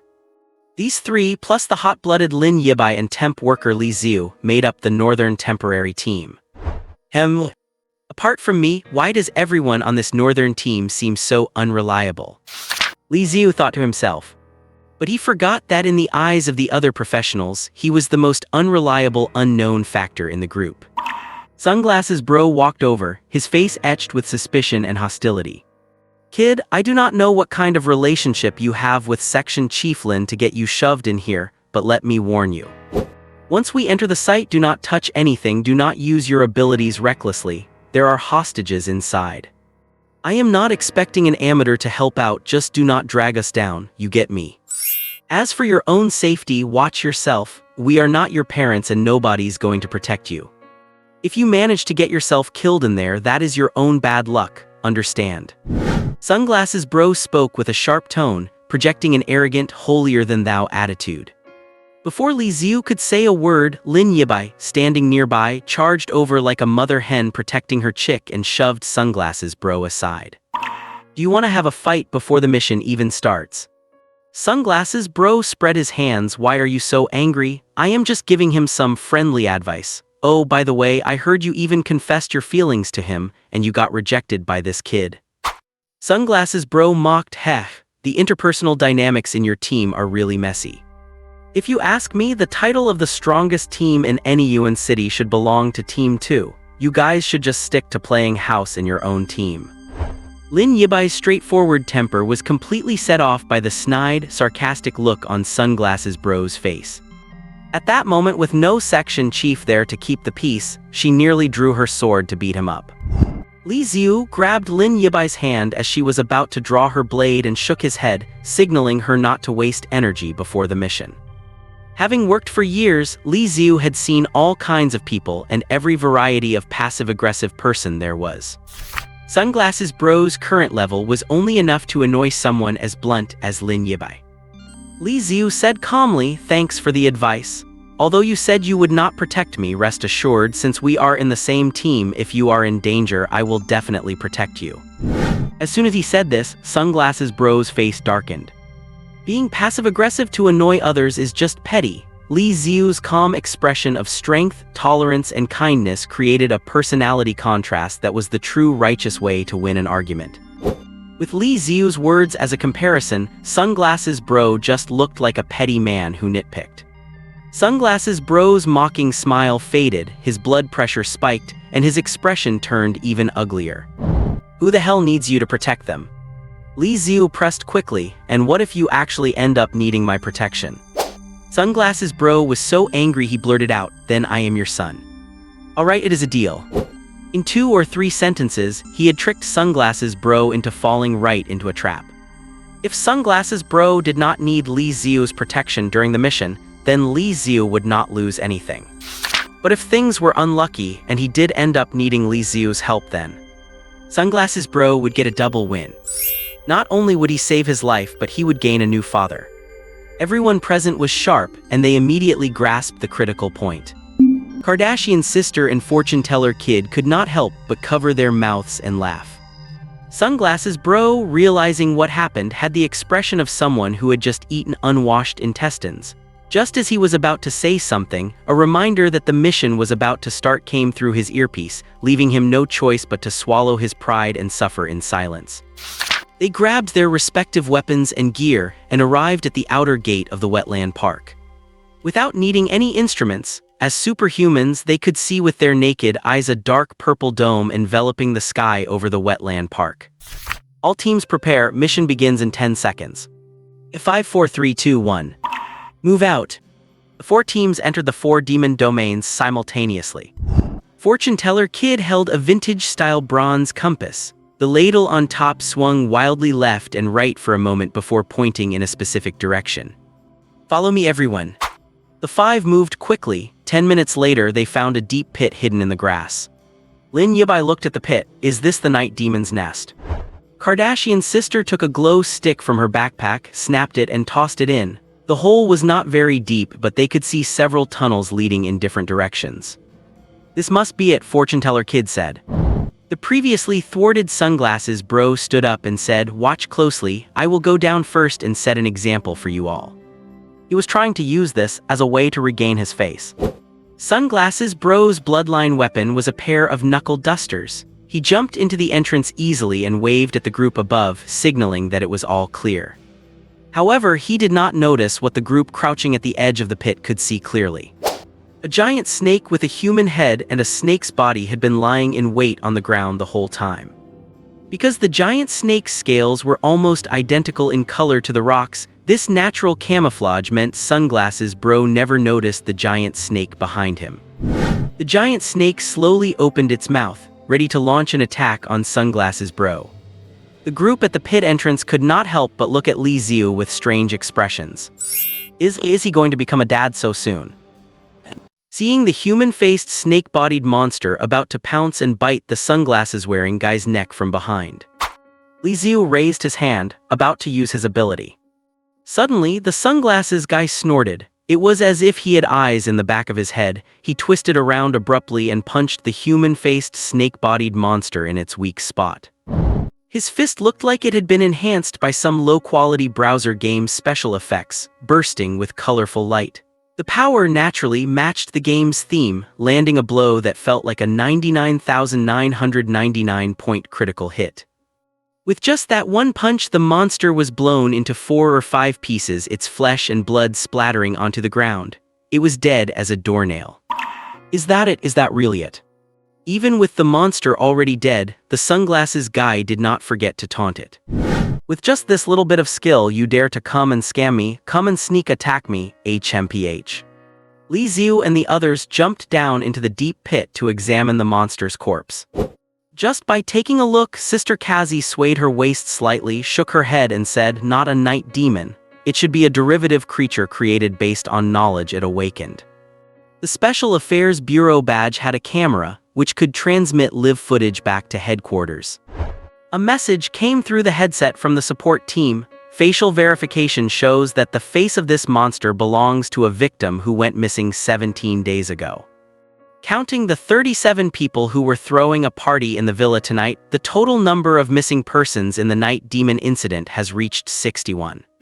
But that is only the number of reported cases. Although Anyuan City is not an international metropolis, it still has a population of nearly 10 million, including the homeless, drifters, runaway lunatics. Given the huge population base, there are many marginalized people in the corners of the city that no one pays attention to.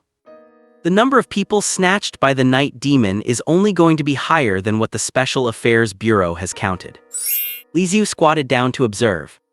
What flowed out of the human-faced snake monster's head was not brains, but some kind of black and gray pus that reeked. The internal structure of its mouth had also changed.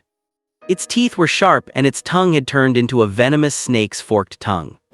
Even without a background in medicine, Li Xiu could infer, apart from the face which still looked human, the rest of it had completely turned into a monster with absolutely no possibility of reversal or recovery. Is the night demon just kidnapping people to create these human-faced snake monsters? Li Xiu asked.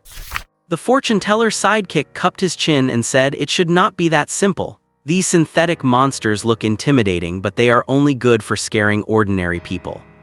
You do not even need extraordinary beings. 3 or 4 ordinary people who have received shooting training and carry firearms would be enough to handle them. The night demon is lurking in the city, going to such great lengths to kidnap people and setting up 4 hiding places. It should not just be to make these low-quality goods. The fortune-teller's sidekick had a very sharp mind. Li Xiu agreed with him. Just as he was about to ask another question, he caught a glimpse of Lin Yibai, who was half squatting on the ground. "What is wrong?" Li Xiu asked. "Nothing, I just think it is a pity." Lin Yibai brushed her right hand over the eyes of the human-faced snake monster, closing those crimson, hideous lids. If you ignored the terrifying severed limbs and snake body below, this was just a young girl in the prime of her life. Lin Yibai stood back up. "Let us go, we should not waste any more time." Her voice carried an irrepressible anger. At this point, even the sunglasses guy, who was always at odds with Lin Yibai, did not say anything more. The group walked quickly through the underground tunnel. Above ground was a wetland park visited by tourists every day, but underground, a maze of tunnels more complex than the Anyuan City subway system had been excavated. Fortunately, they had the fortune-teller's sidekick with them. The compass in his hand could always make accurate judgments at every intersection. Sister Kazi said, "We have been going deeper all this time." Lin Yibai raised her wrist and checked the reading on her watch. "We are already 40 meters underground." Li Xiu touched the damp, sticky earthen walls of the tunnel. Although they had taken many detours and spent a lot of time turning back and forth, Li Xiu's sense of direction was fairly good. If I am not mistaken, the direction we have been heading seems to be towards the lake next to the wetland park. Could it be that the tunnel leads to the lake and the night demon's nest is hidden at the bottom of the lake? Faced with the question Li Xiu threw out, the expressions of the other 4 in the squad turned a bit grim. The Special Affairs Bureau uniforms were meticulously designed by the R&D department and included built-in micro-oxygen devices, allowing them to handle sudden underwater operations for a short time. However, the human body is inherently ill-suited for underwater combat. Except for the few extraordinary beings whose abilities are related to water or the ocean, the combat effectiveness of other extraordinary beings would inevitably drop drastically once they fell into water. So what? The sunglasses guy slowly turned his neck, making a clicking sound. Can anyone else in all of Anyuan City be more suitable for this mission than us? If there is a difficulty, you face it head-on. That is what a real man does. If you are scared, just go back. This sunglasses guy, foul-mouthed as he was, had just as much sense of responsibility as anyone else. Li Xiu thought, smiling. That will not do. I am still waiting to reunite with someone today. After saying that, Li Xiu ignored the throbbing vein on the sunglasses guy's forehead and continued walking forward. They continued to go deeper, stopping occasionally to contact the squads in the other 3 directions to exchange intelligence. The operation had been going on for 3 minutes. Currently, the 4 squads were still in the exploration phase, unable to determine which direction held the night demon's true hiding place. During the exploration, they encountered several more attacks by human-faced snake monsters. However, Li Xiu still did not make a move. It was not because he was scared or a coward, as the sunglasses guy said, but because Li Xiu was not sure if these victims who had been transformed into monsters still retained any conscious awareness. If their consciousness had already been wiped out, it would be fine. But if they still retained their pre-death consciousness and were just unable to control their bodies from attacking others. If Li Xiu killed them, these innocent victims would have to suffer eternally in a freezing hell. That would be far too cruel. Of course, if there were too many monsters or they were too strong and Li Xiu did not act, others would be injured or killed. Li Xiu would not put his teammates in danger just to feel better himself. But the human-faced snake monsters were just embarrassingly weak. Even the fortune-teller sidekick, who looked the weakest in the squad, was able to solo a monster with one hand while holding his compass with the other. And so, Li Xiu settled into the role of a team freeloader with peace of mind. Along the way, he said "awesome" 21 times, gave 13 thumbs-ups and nodded at companions with affirmative looks 10 times. In just 10 minutes, Li Xiu achieved a 21-13-10 triple-double performance. This slack-off behavior, not even bothering to pretend, made the sunglasses guy's eyelids twitch with undisguised disgust and disdain on his face. Sister Kazi and the fortune-teller sidekick, who had previously thought Li Xiu was alright, quietly distanced themselves from him, afraid that this unreliable teammate would affect their actions. Is this being isolated and ostracized? Having suffered school bullying in junior high, Li Xiu sensitively perceived the change in the team's atmosphere. To this, Li Xiu did not care. He came to save Su Xiaoya, not to make friends with the Special Affairs Bureau's field agents. Anyway, after today's operation, they probably would not see each other again. The ostracizers and the ostracized tacitly maintained a superficial calm, except for, would you mind standing a little further away from me?" Li Xiu said helplessly. Lin Yibai stood guard beside Li Xiu like a personal bodyguard with a blade. "No," Lin Yibai said, "your ability is very strong, but you lack experience in handling sneak attacks. You might be killed by the night demon lurking in the shadows before you even use your ability. As long as I can block the night demon's first round of sneak attacks once it is forced into a head-on battle, it will be the time for you to show your true strength." Half a month had passed since New Year's Eve, yet Lin Yibai could never forget the image of Li Xiu easily slaughtering the flesh giant. She believed that if the night demon dared to appear, Li Xiu would absolutely be able to blow its brains out. However, Lin Yibai's trust in the eyes of the sunglasses guy and the others was pure, infatuated puppy love. The three of them exchanged glances and gathered together, whispering, "It is over, it is over. Not only is there a slacker freeloading in the team, there's also a love-struck little cutie. This mission looks grim." While the three were whispering, Lin Yibai's little head suddenly popped out from behind them. "What are you guys chatting about?" The three of them were so startled their hearts nearly stopped. They turned their heads and said, "And nothing." "Why nothing? Let us keep moving." Li Xiu, who had witnessed everything from behind, shook his head helplessly. He strode forward and his personal bodyguard Lin Yibai hurried to catch up, carefully protecting him. The sunglasses guy and his two cohorts exchanged glances as if to silently say, "I hope the night demon is not on our side." Lacking a team leader-level fighter and with two unstable factors in the group, the three of them felt this temporary squad could absolutely not contend with the night demon in its den. As elites of the field operations department, they were not afraid of death. They had made their preparations when they joined the department.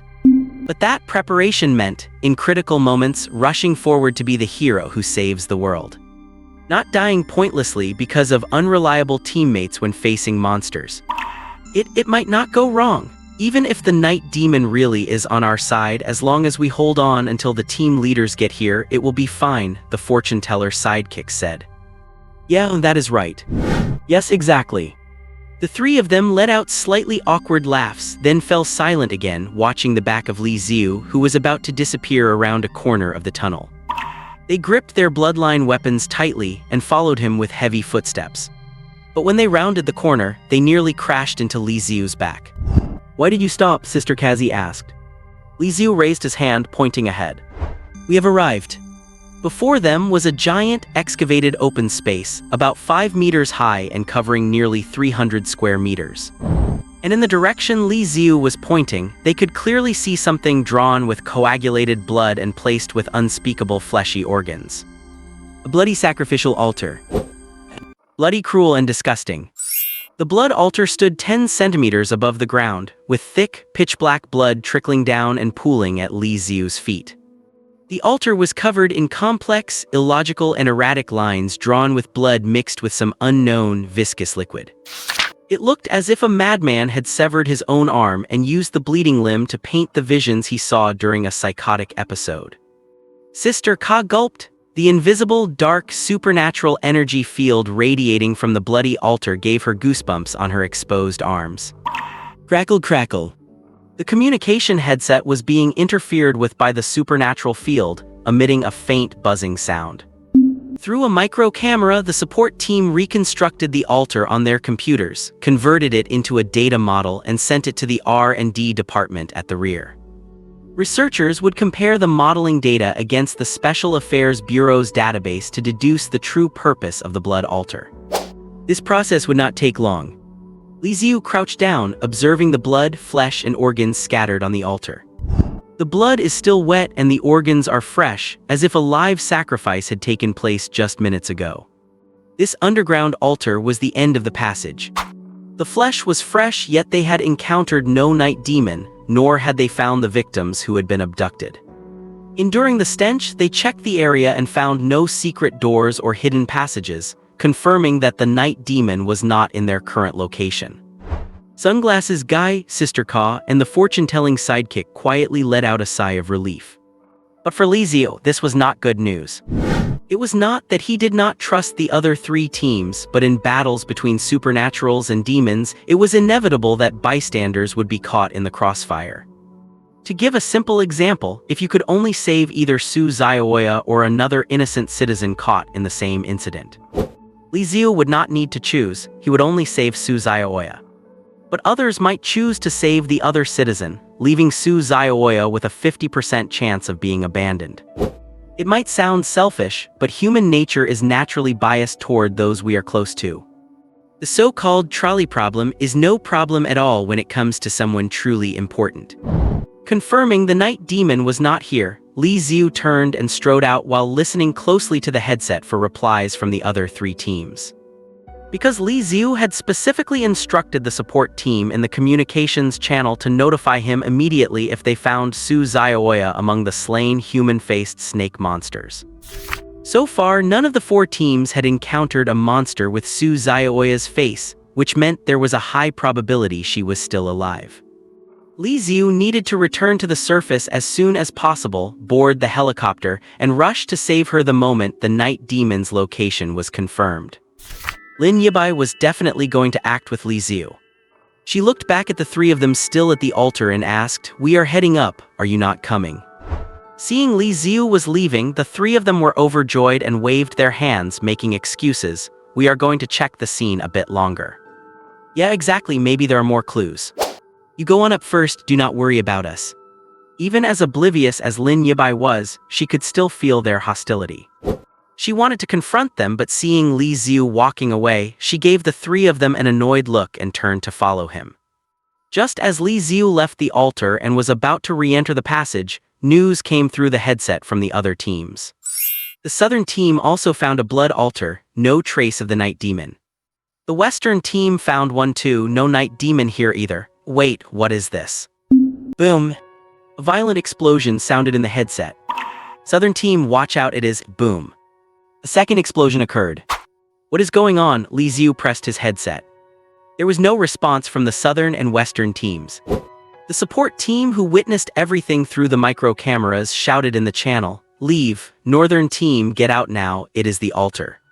The voice cut off abruptly, leaving only the static sound of lost signal. This was because a high-risk supernatural reaction occurred on the scene, disrupting the signal path, and it would take at least a few minutes to reconnect with the rear. The altar. Li Xiu remembered the last word the support team said before the signal cut out. He turned his head and saw the dark red lines on the ground, drawn in blood, turning bright red and growing even more radiant. A terrifying supernatural reaction erupted from the blood-drawn patterns. So that is how it is. Li Xiu realized that the 4 suspicious locations were not just diversions to distract the Special Affairs Bureau, they were traps set to massacre field agents. Because they wanted to get back to the surface immediately, Li Xiu and Lin Yibai were already out of the altar's range, standing in the passage. But Sunglasses Guy, the fortune-telling sidekick, and Sister Ka were still standing in the center of the altar. The increasingly scarlet light of the altar could not even color their pale faces. The survival instincts of these battle-hardened field agents were screaming frantically. "We are going to die. We are absolutely going to die." Sunglasses Guy had worried all night that Li Xiu would be the one to get him killed, never imagining that the person who would kill him would actually be himself. If he had left the altar area with Li Xiu, given their supernatural power and the protective suits they were wearing, they might have stood a chance at surviving. But now, damn it, let us fight for our lives. Multicolored light appeared in Sunglasses Guy's hands. He placed them on the shoulders of Sister Ka and the sidekick, sharing his power to protect his teammates. But his light was limited, and by doing so, his own legs were left completely exposed. Even if they survived the explosion against all odds, he would spend the rest of his life in a wheelchair. Clang! Lin Yibai drew her moonshade blade, preparing to rush into the altar to save them. Seeing this, Sunglasses Guy roared at Li Xiu, "Take Lin Yibai and get out of here, do not come back."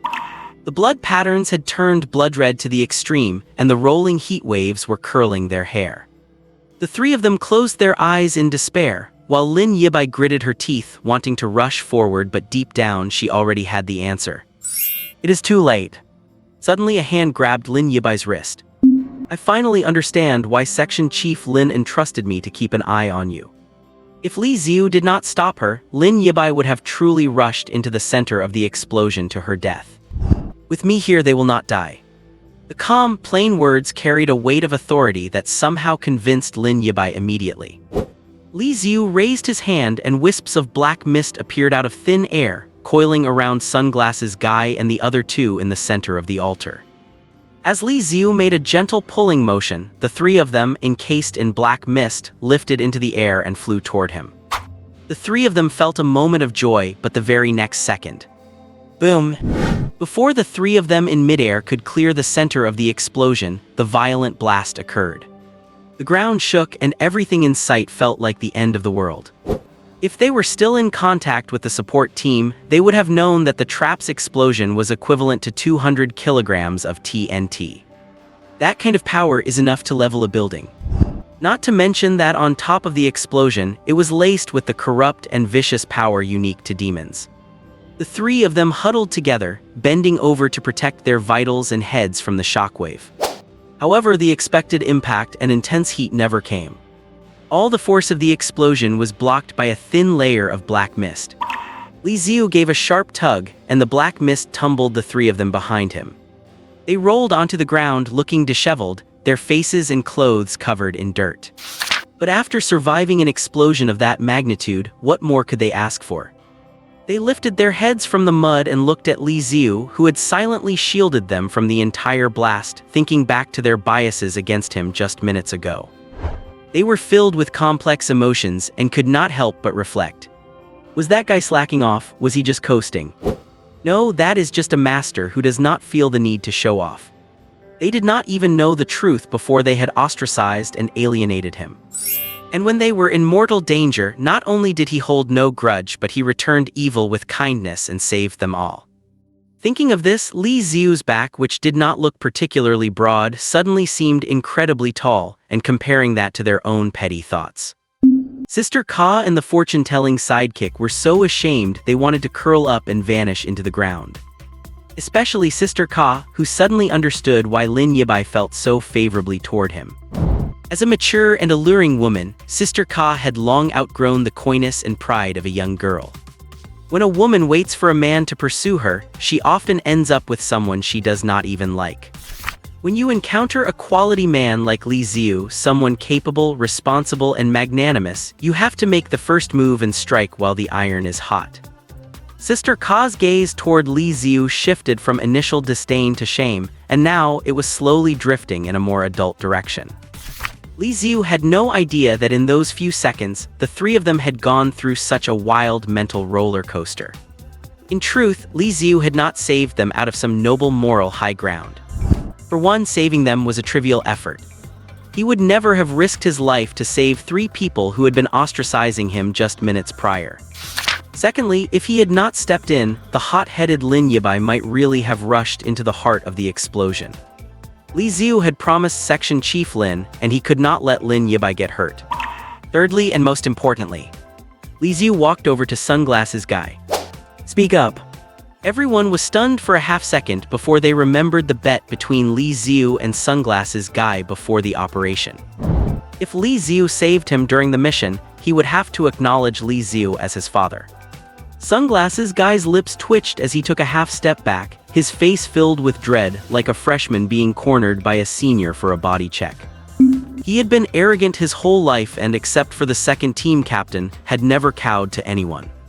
He desperately wanted to renege on the bet, but he was a man of his word. For him to act like a scoundrel and treat his own words like garbage, that would be worse than killing him. Clucking cluck. Sunglasses Guy stood with his mouth half open, and in his agitation, a sound like a clucking hen emerged from his throat.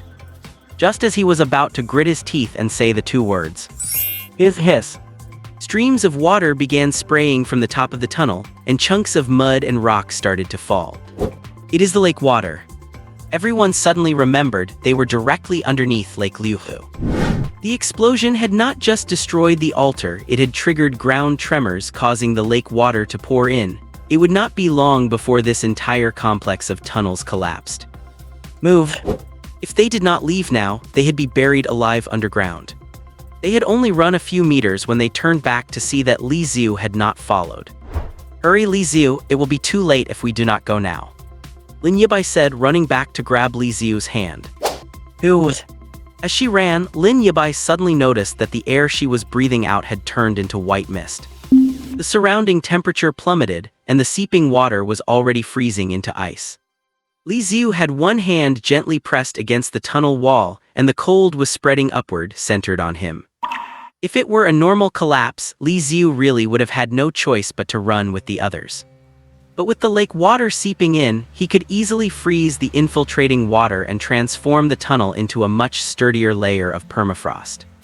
The tremors in the ground gradually ceased. Everyone stared at Li Xiu in a daze. Is this really the power of a Tier 5? Li Xiu ignored their stares, pointed at Sunglasses Guy standing in the back, and continued the previous topic. "I have saved you twice. According to the rules we set, the father of my father is my grandfather. On the way down, they had to be careful at every moment to avoid a sneak attack from the night demon, so they moved very slowly, taking nearly 30 minutes to get there. But on the way back up, their speed was much faster. On one hand, they did not have to worry about night demon attacks, and on the other, the three members of the Sunglasses group were worried that Li Xiu would not be able to maintain his freezing ability, causing the cavern to be flooded by the lake again. The group moved fast, and in less than 10 minutes they were back on the surface. Breathing in the slightly damp, grassy scent unique to the wetland park, everyone felt a sense of relief, as if they had just survived a disaster. Communications still have not been restored. Lin Yibai pressed her earpiece but could only hear static. Without a signal, they could not contact headquarters, could not call in a helicopter, and had no idea which direction was the night demon's true hiding place. The fortune teller's compass was spinning erratically. After observing it for a moment, he said, "The magnetic field is in chaos due to supernatural forces. It should take another 1 to 2 minutes to stabilize." Li Xiu was eager to get to where Su Xiaoya was, but he knew that waiting for accurate information was far more efficient than running around like a headless chicken. The best choice right now was to wait. The group had a brief moment of rest, and so all eyes turned back to the guy with the sunglasses. "I keep my word." Flushed with shame, the Sunglasses Guy flared his nostrils, his face turning slightly red as he bowed deeply to Li Xiu and Lin Yibai, shouting, "Big brother, big sister-in-law, Happy New Year. You are my elder and I am your son." The group's shoulders trembled as they tried to hold it in for a few seconds, but Lin Yibai was the first to lose it. One after another, they burst into wild laughter. The Sunglasses Guy turned bright red and glared at them, but eventually he could not help but laugh along. After surviving such a desperate situation, is not laughter the right response? Having shared such danger, the five of them felt much closer, and as they looked at each other, it really did feel like a newly formed team. Since the atmosphere had improved, Li Xiu finally asked the question he had been holding in all night: why do you always wear those sunglasses? During the explosion earlier, Li Xiu had clearly seen the guy protecting his sunglasses instead of his head. The sunglasses guy gave an awkward smile for personal reasons. Personal reasons. The sunglasses guy hesitated for a moment, then slapped his thigh. Forget it, you saved my life, you are my benefactor, I will show you. The sunglasses guy took off his glasses. Even Sister Ka, who was on the same second team as him, rarely saw him without them. The others were immediately intrigued and crowded around. Before taking them off, the guy's overall vibe was fierce, tough, and overbearing. If he were not wearing a Bureau of Supernatural Affairs uniform, you would easily mistake him for a mobster, the kind who would get stopped by police at the subway for an ID check. However, as soon as the glasses were off, Li Xiu saw a pair of beautiful, delicate, elegant peach blossom eyes with glowing, pale pink pupils. My God! A shock that would last Li Xiu a whole year. If you covered the rest of his face and only looked at his eyes, he was the standard beautiful boy you would only see in romance novels. But the vibes did not match at all. Imagine a tough guy asking at a watermelon stall, "Is this melon ripe?" Where is the intimidation factor in that? And with pink pupils to boot. It is just so flamboyant. The sunglasses guy blushed, coughed twice, and put his glasses back on. He reached out his hand to Li Xiu. Anyway, thanks for today. I sincerely apologize for my previous words and actions. Let us start over. My name is Su Dongqiang. You are my savior. You can call me Dongzi or Kaingzi from now on. Li Xiu shook Su Dongqiang's hand, remembering the name of this foster son. The fortune teller also reached out. Yitong, thanks for today. Do not mention it. Seeing her two companions shaking hands with Li Xiu, Sister Ka felt left out and wiggled over with a sway of her slim waist and curvy hips. Let us reintroduce ourselves too. Sister Ka thought. Li Xiu turned down Lin Yibai. Maybe he does not like the pure type but prefers someone mature and sexy. When it comes to Western-style sexiness, Sister Ka was not tired at all. With Li Xiu's powerful ability, he would have a bright future in the Bureau or any other organization. He was a total catch. As an older single woman, Sister Ka was not about to miss any chance to market herself. She extended her hand, exuding the charm of a mature woman, and said, "My name is." Before she could finish, static crackled in the earpiece. Communications were back. Sister Ka. Northern team, are you okay? Please report your casualties. The voice on the other end was urgent and chaotic. After the explosions a few minutes ago, the support team had been scrambling to re-establish the comms channel. Lin Yibai pressed her earpiece. We are the Northern team. No one is injured for the time being. What? No casualties? How did you manage that? Lin Yibai looked back at Li Xiu and smiled, lifting her chin slightly with a proud look on her cute face. Su Dongqiang's old father zaved us. Support team, huh? Nothing. Su Dongqiang quickly interrupted, asking, what is the situation? Any sign of the night demon? The situation is very bad. Large-scale explosions occurred simultaneously in all four directions: north, south, east, and west. Apart from your northern team being unscathed, the southern team has one seriously injured and two with minor injuries, and the western team has two seriously injured. As for the eastern team, we still have not made contact with them. The cheerful atmosphere from moments ago, spurred by Su Dongqiang's dad comment, turned heavy as they looked at Li Xiu and Lin Yibai.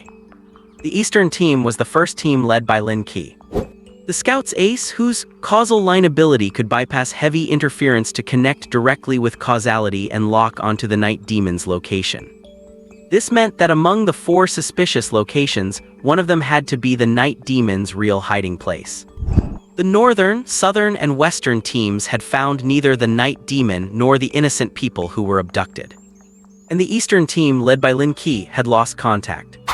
It was almost certain that Lin Qi had encountered the night demon. Li Xiu looked at Lin Yibai. Was Lin Qi fighting the night demon? Or had he already? And Su Zioya, is she still alive? Li Xiu met Lin Yibai's gaze and read the deep anxiety in her eyes. Li Xiu pressed his earpiece. What about the helicopter? We need to get there now. The support team replied helplessly. The supernatural energy released by the explosions a few minutes ago destroyed the helicopter's internal electronics. We cannot fly until we replace the parts. Li Xiu's body suddenly stiffened, his muscles tensing. Explosions happened in the west, north, and south, which means there is not a single team available to support Lin Qi right now, right? Yes. Support team, the captains of the southern and western teams have already secured their injured and are on their way to the scene, but they did not need to finish the sentence. Everyone there understood. By the time the other two captains arrived, the battle might already be over. Battles between supernaturals are not like martial arts novels. They do not fight for 3 days and 3 nights.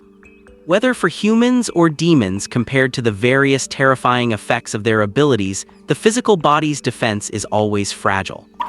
In supernatural combat, whoever seizes the initiative and the intelligence advantage dictates the outcome. Often it is decided in a few rounds, 3 to 5 minutes or 10 at most. Will my brother die? To Lin Yibai, the seemingly invincible Lin Qi's life was now hanging by a thread. She felt overwhelming panic, her breath hitched, and the world went dark before her eyes. Just then, a hand that was not exactly warm gripped her shoulder tightly. Snap out of it, we still have a chance. Li Xiu shook her hard. In an instant, it was as if she were a person drowning in the sea who had just been pulled up and could finally breathe again. She stared blankly at Li Xiu, who was right in front of her. Chance. Lin Yibai could not imagine what chance they could possibly have. Li Xiu held her shoulders and said, others cannot, but we can. Do not forget, we are the closest to the Eastern Front, and we have your ability. Metal Tsunami. Metal Frenzy. It is an object manipulation ability that significantly enhances the intrinsic properties of any metal object she touches. If she holds a long blade, the blade becomes sharper. If she uses a firearm, the bullets fired are more powerful and accurate. And that is just when applied to weapons. Li Xiu clearly remembered Lin Yibai saying in the helicopter that if she were piloting it, she could make it go faster and improve its handling. But because the helicopter was too large and heavy, her current ability level could not boost it very much. The helicopter is too heavy, so let us switch to something else. Li Xiu pointed to a residential area not far outside the wetland park. Let us find a motorcycle. A typical motorcycle's speed is around 80 to 120 kilometers per hour. But with your boost, we might be able to push it to 150 or even 200 kilometers per hour. Lin Yibai's eyes lit up more as she listened. That is easily comparable to the speed of a helicopter. Li Xiu was not just comforting her, they really had a chance. Su Dongqiang, who was listening nearby, thought of a problem. Although he did not want to pour cold water on them, he still said, but a motorcycle is not a helicopter. You have to navigate roads in the city, winding around and worry about other vehicles and pedestrians. You can never maintain top speed. No, we can. Li Xiu turned around and pointed to the calm lake behind them. The explosion a few minutes ago, combined with the collapse of the underground caverns, had altered the nearby landscape. The lake water had already spilled over to their feet. We do not need to go around in circles, and we do not need to worry about hitting anyone. We are taking the water route. The water route. It was not just the 4 people on the scene, even the support team listening silently to their conversation was stunned. Lin Yibai, who knew Li Xiu best, was the first to react. Are you planning to freeze Liuwu Lake? Hearing this question, everyone could not help but shake their heads. Liuwu Lake covers an area of nearly 8 square kilometers with an average depth of 3 meters. To freeze such a massive body of water, they did not know if such a thing was even possible for a transcendent, but it was certainly not something a 5th-tier transcendent could do. I do not need to freeze the entire lake. Li Xiu walked to the lakeside, his transcendent power erupting.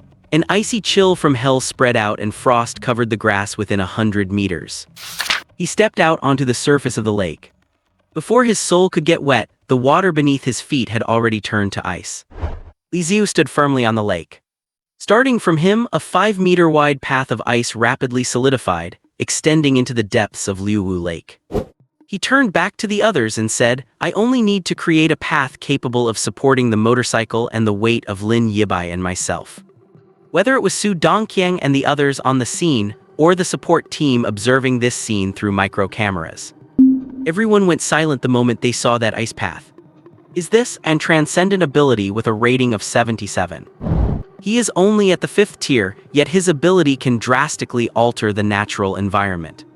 The support team suddenly realized something.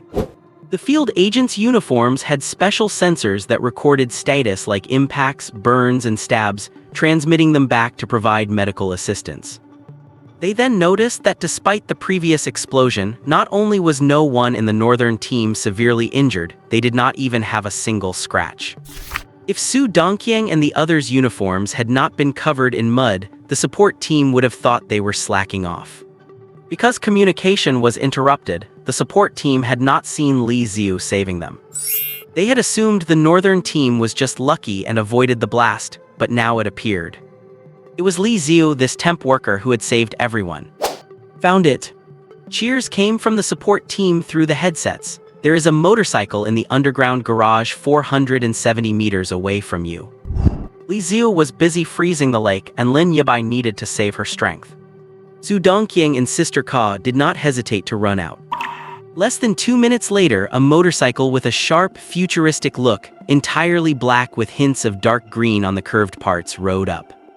This is, Li Xiu felt it looked familiar. Kawasaki Ninja, known as the Steel Monster with a top speed of 200 kilometers per hour. The support team said, "This is the fastest motorcycle we found nearby." Lin Yibai put on her long blade and got on the bike. Li Xiu, let us go. She reached out her hand. The scene felt déjà vu, reminding Li Xiu of the New Year's Eve when they first met. That night they had rescued each other from the flesh troll and from the bullying of their classmates. This time it is our turn to save the people we care about most, Lin Yibai said. Li Xiu nodded, grabbed her hand, climbed onto the bike and hugged Lin Yibai's waist tightly. A silver-white light appeared in Lin Yibai's pupils and invisible ripples of ability radiated out, wrapping around the entire motorcycle. She twisted the throttle and the motorcycle let out a low roar, the vibration of the engine feeling like a fierce heartbeat. Let us go. Mud splattered as the motorcycle lunged forward, leaped into the air, and then landed heavily on the ice. Everyone's heart skipped a beat. The ice surface swayed slightly and the wheels skidded on the ice, making it look like they were about to fall into the lake. Behave yourself. Lin Yibai stomped hard on the ice, leaving a deep crater in the thick layer. Using the counterforce, she steadied the bike and sped into the depths of Liuwu Lake. The speed skyrocketed in an instant. So fast. The support team was recording the speed. 100, 200, it is still rising. It is already at 370 kilometers per hour. Faint black mist swirled around the motorcycle, cutting through the air for them. Because of the sudden overuse of her ability, sweat had appeared on her forehead within just a few seconds. But she did not slow down, instead she accelerated again. It just broke 400. This is like a human high-speed rail. In the blink of an eye, they roared into the darkness, with only the faint red light of the taillight visible from afar. Watching the backs of Li Xiu and Lin Yibai disappear, Su Dongqiang sighed softly. When everyone else is in despair, stepping into the darkness to find a glimmer of hope, that is so damn cool. Sister Ka asked, "Who are you talking about, Li Xiu?" "No, I am talking about both of them." Li Xiu and Lin Yibai could not hear the sighs behind them. All their attention was focused ahead on the far shore of the lake. "Wait for me. Brother Su Zioya, we're coming to save you." The east side of Anyuan City is an industrial cluster. To facilitate sewage management, the city government committee specifically zoned an area with fewer residents in the east for industrial enterprises. Because of the explosion minutes ago, many factories had collapsed and equipment and pipelines were destroyed, leaking large amounts of industrial wastewater. Fortunately, the Special Affairs Bureau had evacuated the surrounding people before the operation, so there were no casualties. At this moment, inside the industrial zone, Wang Yanheng was holding a stone, panting heavily. She had a deep wound on her abdomen and blood was flowing out. Because of her sweat and tears, the heavy makeup she had meticulously applied to pick up men at the party had all run, creating black and red streaks down her face. Do not come any closer." 3 monsters with human faces and snake bodies flicked their tongues, slowly approaching. Wang Yanheng gritted her teeth and threw the stone, hitting one of the monsters hard on the head. The monster's head cracked open, and dark green blood oozed out. But this did not make them retreat. Instead, the scent of blood excited their ferocity. They opened their mouths wide and lunged at Wang Yanheng. Wang Yanheng closed her eyes in despair. Just when she thought she was dead, she heard a few sharp whistling sounds in her ears. Roar! The snake monsters let out painful screeches. Dozens of long nails, each as thick as a little finger, were embedded in their bodies and faces. Several even luckily pierced into the eyes of one monster, blinding it. Over here. The voice she had heard countless times now sounded like heaven. Wang Yanheng opened her eyes and looked towards the voice to see Su Xiaoya kneeling on one knee. One hand held a nail gun while the other was bent, resting on her half-squatting knee to provide a steady base. Su Xiaoya tilted her head slightly, aligning her eyes, the nail gun, and the snake monster in a perfectly straight line. With her knee and elbow bracing the gun, her hand did not need to bear any weight. The only thing Su Xiaoya had to do was aim and fire. Whoosh whoosh whoosh. Steel nails fired out, piercing through the bodies of the human-faced snake monsters. It is not enough, Su Xiaoya whispered to herself. She did not need excessive combat experience. Just seeing the thick build of the monsters and the length of the nails was enough to make a quick judgment. Just these few nails are not enough to kill them. To be accurate, before I could kill them, they would have already pounced and bitten me to death. As Su Xiaoya thought this, there was not a trace of fear in her eyes. Her once gentle smile had vanished, replaced by a calmness far beyond her years. Hurry, come over to my side. Wang Yanheng stood frozen in place, terrified to move for fear of being hit by the flying nails. She looked back at the human-faced snake monster, which was growing even more ferocious due to the pain. Forget it, I would rather be hit by Xiaoya than be eaten by a monster. Wang Yanheng clutched the wound on her abdomen and ran towards Su Xiaoya. During this time, Su Xiaoya kept firing, maintaining suppressing fire on the three monsters. Once Wang Yanheng reached her, Su Xiaoya immediately stood up and led her in a different direction. The three human-faced snake monsters hissed and gave chase. As Wang Yanheng ran, she kept looking back at the closing distance of the three monsters. Xiaoya, they are catching up. Are you not going to shoot a few more times? There is no point in continuing to shoot. As Su Xiaoya said this, she abruptly changed direction and ducked into a gap in the collapsed factory building. Cover your mouth and nose, do not breathe, Su Xiaoya warned. Hi. Wang Yanheng froze for half a second, and in that half second she accidentally inhaled a breath of murky air. She immediately felt a stinging sensation in her lungs and could not help but break into a violent coughing fit. Su Xiaoya immediately covered her mouth to prevent her from inhaling anymore. They held their breath and sprinted out of the toxic gas zone before they could suffocate. Recalling the pain in her lungs, Wang Yanheng wanted to keep running, but Su Xiaoya held her back.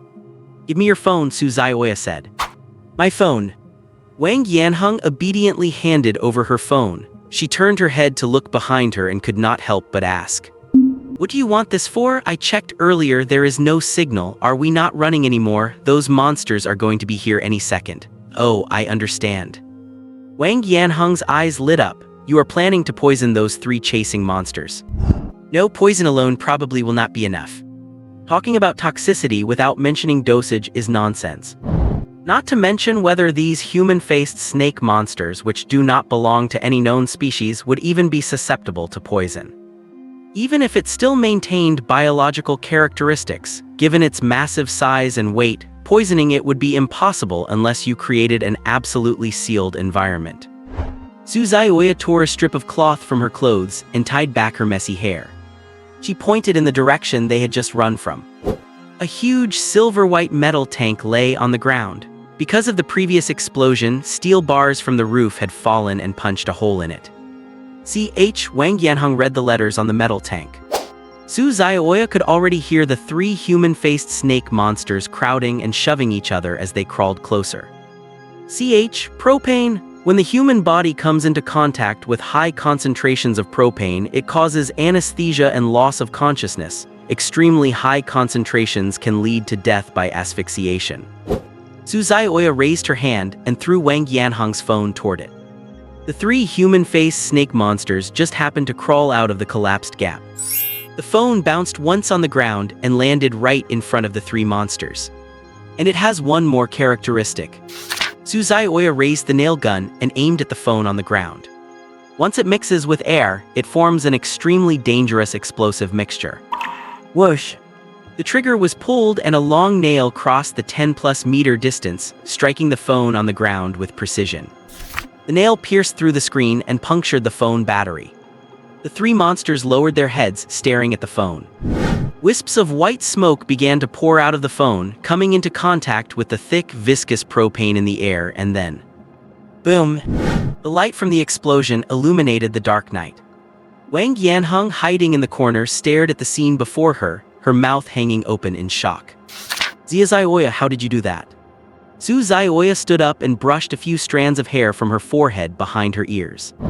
We learned about the properties of propane back in high school. But what about your marksmanship? Wang Yanheng asked. They were not in the land of the free. Where would they have the chance to train in marksmanship? Whether it was her shooting precision or her composure in the face of danger, Suzuoya was clearly a professional. I learned it the summer after my junior year of high school while on vacation in Hawaii with my dad. It has been a long time since I practiced, so I am a bit rusty. Wang Yanheng thought back to the image of Suzuoya hitting a palm-sized phone from over 10 meters away with a single shot. If that was only a bit rusty, what level was Suzuoya at during her junior year? Was she a female version of Yan Xiungying? Suzuoya remained vigilant, staring at the raging fire. As the smoke from the explosion cleared, the three human-faced snake monsters had become a snake barbecue, emitting waves of unpleasant, charred stench. Suzuoya quietly breathed a sigh of relief in her heart. The calmness she displayed was to deal with the emergency. She had used reason to force down all her emotions. With the crisis temporarily averted, she began to recall what had happened tonight. At 5:57, Suzuoya arrived at the party. She stood in a quiet corner, waiting for Li Xiu. Because according to Sun Qiang, he would personally invite Li Xiu. By 6:20, Li Xiu still had not appeared, so Suzuoya decided to call him, only to find there was no signal. When she asked others, they had the same problem. However, since the party was in full swing, not many people paid attention to this. At 6:30, she decided not to wait any longer and prepared to leave the villa area to find a public phone to contact Li Xiu. And then, Suzuoya's memory stopped at the moment she went to the kitchen to get some cake. After that, it was a total blank. When she woke up again, she and several unfamiliar classmates were locked in a dim warehouse. She had a scrape on her leg, and a human-faced snake monster was standing guard nearby. Suzuoya tore a piece of her clothing, bandaged herself up simply, and stood silently in the corner of the warehouse. Until the explosion a few minutes ago, which blew a hole in the warehouse and killed the monster under a collapsed wall. The opportunity to escape arose. Suzuoya wanted to take the other students with her, but one girl with curly hair coerced the other boys, saying that Suzuoya's leg injury made her a burden and that taking her would only slow them down. In the end, they left Suzuoya behind and headed in another direction. Later, Suzuoya was lucky enough to find a nail gun, and while groping around for an exit, she unexpectedly encountered Wang Yanheng. As the memories ended and thinking about the monsters and explosions she had encountered along the way, Suzuoya felt a bit relieved that Li Xiu had not come. They actually left you behind, that bitch, Wang Yanheng fumed, stomping her feet in anger. Suzuoya shook her head, not taking it to heart. The top priority now is to find a way out. She pointed to the sky. The night sky, which should have been black, seemed to be veiled by a thin, blood-colored barrier. On the way here, I climbed up a building to observe. The industrial area we are in is covered by a spherical barrier, and the coverage area is shrinking inward at a rate of roughly 1 meter per minute. Suzuoya picked up a pebble and drew a circle on the ground. Everything the barrier touches shows signs of obvious corrosion, and I do not think we have any way to pass directly through it. Then what do we do? Here. Suzuoya drew an X inside the circle. This is our location. Immediately afterward, she drew an X in the center of the circle. We are heading to the central zone. According to the trend of the shrinking barrier, the central zone is definitely the last place to be affected. An explosion of this magnitude will soon attract official attention, we can wait for rescue as much as possible in the central zone. There is one more thing. Su Zhaoya pulled out the nail gun magazine and checked the remaining number of nails. Monsters and a barrier, although I do not understand exactly what is happening. But it is clear that there must be someone behind this forcing us to close in on the central zone. If we get there first, we can take the advantageous terrain. Are you saying that there might still be more fighting? Wang Yanheng turned pale with fear, which, combined with her smudged heavy makeup, looked especially ghastly. The magazine clicked back into place with a crisp sound. Su Zhaoya said, "Try to hide behind me." Having been classmates, even if they were not friends, given Su Zhaoya's character, she would not leave Wang Yanheng behind. No.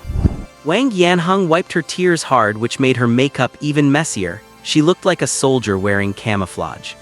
She picked up a broken steel pipe from the ground. "I will not hide behind you.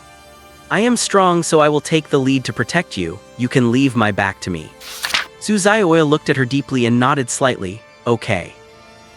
According to Su Zhaoya's speculation, the central zone would become extremely dangerous at the final moment when the Crimson Barrier shrinks. This danger could come from the human-faced snake monsters, from the mastermind hidden behind the scenes orchestrating all of this, or perhaps even from classmates driven mad by fear. Therefore, Su Zhaoya decided to enter the central zone ahead of time before the Crimson Barrier shrunk. Relying on the long-range advantage of her nail gun, she sought to find a safe corner. Her judgment was not wrong, but unfortunately the opponent she speculated about was not a cunning schemer but rather completely insane demon. The central zone, a chemical plant. Lin Qi held two teammates in his arms, found a concealed corner and laid them gently on the ground. "These two are in your hands now." Behind Lin Qi followed a female team member who looked to be in her late 20s, with beautiful features and a dignified demeanor. Her name was Cheng Shukin, and her role in the first squad was that of a combat medic. A soft white glow emanated from Cheng Shukin's hands, enveloping the two teammates who had been injured and knocked unconscious in the explosion, maintaining a fragile balance. Once she stopped her ability, their fragile blood vessels would burst in an instant. Lin Qi's Eastern squad had a total of 4 people. Like the other 3 squads, they had found an altar during their exploration, which triggered an explosion. Lin Qi had used his ability immediately to shield his team members. The night demon hiding in the darkness seized this opportunity. Taking advantage of the chaotic supernatural fluctuations during the explosion, it quietly emerged from the shadows and launched an attack on Lin Qi. Lin Qi dodged at the very last moment. He had not expected this to be a feint by the night demon. After forcing Lin Qi back, it turned to attack the team members instead. Under the dual threat of the explosion and the ambush, 2 members were immediately severely injured. Lin Qi temporarily drove back the night demon, but for the sake of his teammates' lives, he gave up the chase and brought them to a safe place first. This place should do. Lin Qi took a primitive white jade pendant from his neck and handed it to Cheng Shukin. "Hide here, help them with their treatment, and do not come out until the operation is over." Cheng Shukin had a complex look in her eyes. "This white jade pendant is the thing that keeps you alive." Lin Qi took Cheng Shukin's hand and placed the jade pendant in her palm. "Your lives are more important than mine. I do not want to see any more teammates die, and I certainly do not want anything to happen to you." As one of the first batch of awakened individuals to join the Special Affairs Bureau as field personnel. Over the past 5 years, Lin Qi has collaborated with many teammates. Some of them left the job because of family, some were transferred to other cities or departments, but even more teammates died right in front of Lin Qi. The death of a teammate is the most painful and helpless moment for a field officer. "As long as I am here, you will not die, I promise." "Idiot." Cheng Shukin stood up and hugged Lin Qi tightly, as if wanting to melt into his embrace. "What you need to promise is that you will come back alive. If you die, then that matter. I will never forgive you." Lin Qi stood frozen, his arms stiffly raised. Suddenly, he felt the woman in his arms trembling. He sighed softly, hugged Cheng Shukin, and gently patted her back. "All right, I promise you." The embrace loosened, Lin Qi nodded, and in the next instant he vanished from the spot. The white jade pendant emitted faint ripples invisible to the naked eye, enveloping a range of about 2 meters around it, ensuring that no aura within that radius would leak out. This white jade pendant was the reason Uncle 3 could not lock onto Lin Qi's location. With its protection, Lin Qi did not have to worry about his teammates being discovered by the night demon. Lin Qi moved like a phantom, rapidly shuttling through the chemical plant, searching for the traces of the night demon. A gust of wind appeared from behind his head and a short blade emerged from the darkness, stabbing toward his neck. Facing the sudden attack, Lin Qi merely turned his head slightly, dodging the blade with minimal movement. He drew the pistol from his leg and without even aiming, he fired in the direction the blade had come from. Bang bang bang. 3 bullets precisely pierced through a human-faced snake monster. However, even with its body pierced, the human-faced snake monster did not die. Several tentacles suddenly grew from the wound and lashed out to entangle Lin Qi. The monster is getting stronger as time passes, Lin Qi thought. He drew his tactical knife, sensing faint sounds of wind. Behind him, to his left and from above, 7 or 8 human-faced snake monsters lunged at him simultaneously. Not only are they getting stronger, they have also gained some stealth abilities unique to demons. Are these monsters gradually turning into demons? Even while facing a trap, Lin Qi remained absolutely calm. Over the past 5 years, he had faced countless enemies hundreds of times more dangerous than this. A few deformed monsters not yet fully turned into demons were not enough to make him panic. Even without using his ability, he could finish them off with just his pistol and knife. Just as Lin Qi's full attention was drawn by the attacking monsters out of the factory's darkness, something emerged made entirely of viper's flesh and bone. Sniper rifle. A hand inserted a long, narrow fang, and the scope locked onto Lin Qi's back. The sniper rifle writhed, the viper mouth serving as the muzzle opened, and in the next second. Bang! The fang pierced through Lin Qi's sleeve and pinned down a human-faced snake monster. In less than half a second, the human-faced snake monster hit by the fang melted into a puddle of dark green blood, emitting a dizzying, foul stench. Got you. After the explosion ended, Lin Qi had been searching for the traces of the night demon. The night demon, true to its codename, always stayed in the shadows, dispatching monsters to tangle with Lin Qi while never showing itself. Considering that the human-faced snake monsters were getting stronger, Lin Qi sensitively sensed that the night demon seemed to be intentionally stalling for time. To lure the night demon out, Lin Qi left the aura-masking white jade pendant with Cheng Shuken, using himself as bait. You really took the bait. Took the bait. From the corner of the second floor of the chemical plants manufacturing workshop, a handsome man in casual clothes with long hair walked out. If Li Xiu were here, he would recognize that the person walking out was his #1 love rival, the organizer of tonight's villa party. Sun Qiang. Sun Qiang, or rather the night demon, pointed at Lin Qi from afar. If I had met you a few minutes ago, I might have had to hide and run, but have not you noticed? My children and I are getting stronger. The tide has turned. Now I am stronger than you and we have more numbers than you. I hid on purpose to make you think I was still afraid of you so that I could lure you out. On the night demon's handsome face was a savage smile unlike that of a human. The one who took the bait is you, Captain Lin Qi. Long before the operation began, Lin Qi had memorized the names and personal profiles of all the missing persons. He remembered that Sun Qiang was a native of Anyuan City with living parents and a happy family. He was an ordinary human. Sure enough, this was another case of an ordinary human turning into a demon. Captain Lin Qi, where are your teammates? Come on out, do not you see my children are hungry? Children. Lin Qi looked at these deformed, twisted monsters and felt something was wrong. The monsters all had human faces, and Lin Qi vaguely remembered seeing a few of these monsters more than once. How could this be possible? The night demon savored Lin Qi's shock. After becoming a demon, the night demon still maintained a human form, or rather, wore a human skin. His initial strength was far inferior to a flesh troll, let alone fighting against the Special Affairs Bureau. Even an ordinary person holding a blade could have killed him. The night demon had gained its ability earlier than the flesh troll, and it carefully lurked in the city, hiding itself while quietly using its ability. The night demon's ability was called serpent swarm propagation. It could seed the female's body by mating with virgins. About 24 hours later, dozens of human-faced snake monsters with the mother's face would tear open the mother's belly and be born. The first thing they did upon entering the world was to compete with their siblings for the mother's remains. The night demon carefully bred its offspring in the city, and when the number reached a certain amount, it would sacrifice all the offspring as food. By sacrificing its bloodline offspring, the night demon could gain power. Relying on repeated killings, breeding, and sacrifices, the night demon entered the 5th rank. But it was not enough, it craved more. After constant attempts and research, the night demon found the method to advance to the 4th rank. When reaching the peak of the 5th rank, mating with a human female with the most outstanding genes would produce a 4th rank offspring. Through a ritual, its soul could detach from the main body and descend into the 4th rank offspring's body, simultaneously completing possession and advancement. And the destined woman the night demon targeted was Suzaiwoya.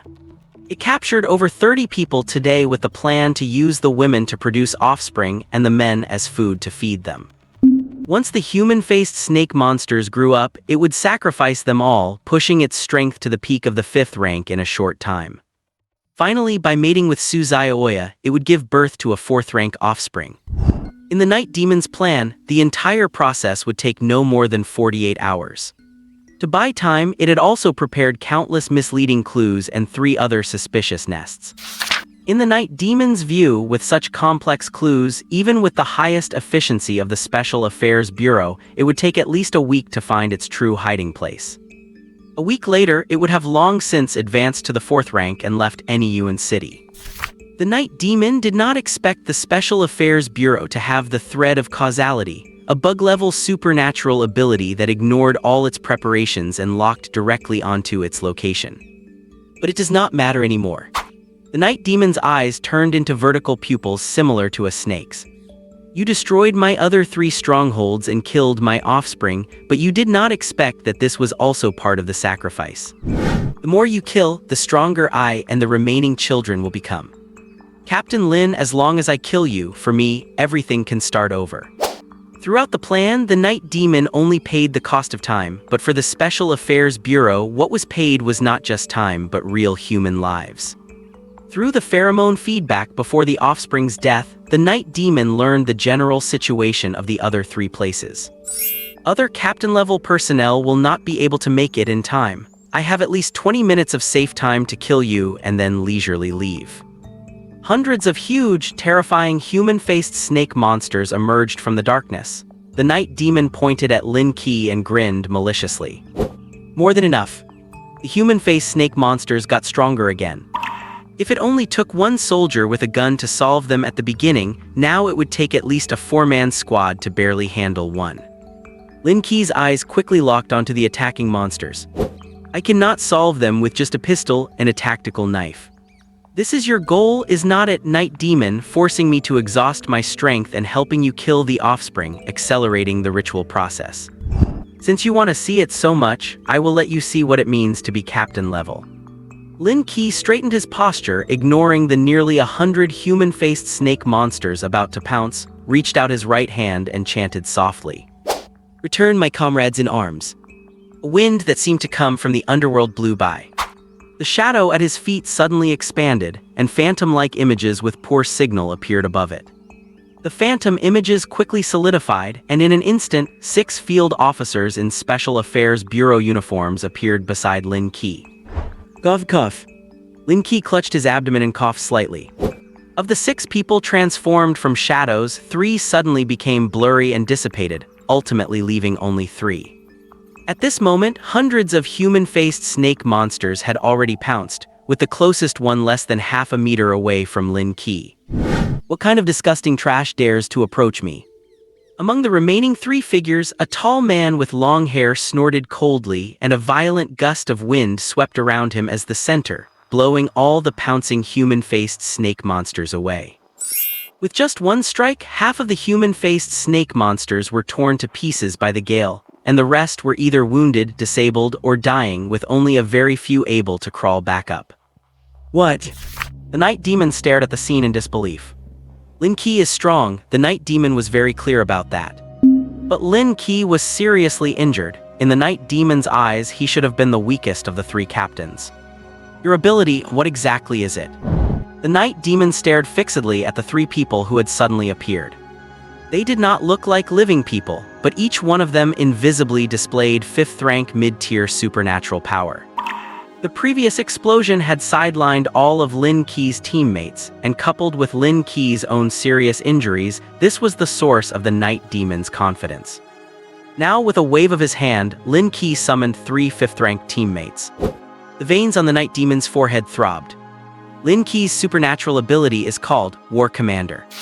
He can retain the personal information of comrades who died in battle, much like storing a negative, and once the ability is activated, he can project the departed comrades back into reality. The projected comrades can retain part of their memories, combat experience, and supernatural abilities from their lifetimes, and their thinking and perspectives are completely shared, enabling perfect cooperation with 0 errors. Looking at the familiar faces, among these 3 were Lin Qi's former teammates, as well as the captain he had when he first joined the Special Affairs Bureau. Lin Qi took a deep breath. Everyone, thank you for your hard work today. Being able to briefly live again and come up to see an old friend, this is not hard work at all. That is right, little Lin, why be so polite with us? Little Lin. How long had it been since Lin Qi had been called that? All right, after the operation is over, if there is any energy left, I will treat everyone to a drink. Deal. 3 gazes locked onto the night demon. Kid, do not cry when your brothers hurt you later. 2 of the summoned projections rushed forward to battle the night demon, while the 3rd one stood in front of Link, guarding against any surprise attacks. Following the sacrificial ritual, the night demon's current extraordinary rank is at the upper level of the 5th tier, while the combat power shown by the 2 projections is roughly at the mid to lower level of the 5th tier. By all rights, the night demon should be the one suppressing them. The eerie thing is, no matter how terrifying the wounds the night demon leaves on them, they heal in an instant, not affecting the fight at all. The battle has fallen into a stalemate. If only Link were not injured. If only that jade pendant had not been left with Cheng Shuken. Link could have used the white jade pendant to conceal his aura, hide quietly in the shadows, and summon 6 battle-hardened undead teammates to gang up on the enemy. No matter how strong the enemy, facing 6 opponents who cannot be killed, they would eventually show a flaw. Even if they were not beaten to death, they would eventually be worn down to death. This is Link's true combat strength. Watching the night demon trapped in the chaotic battle, Link calculated the time. Although there is no way to kill it, holding out until the reinforcements from the department arrive should be no problem. Clang!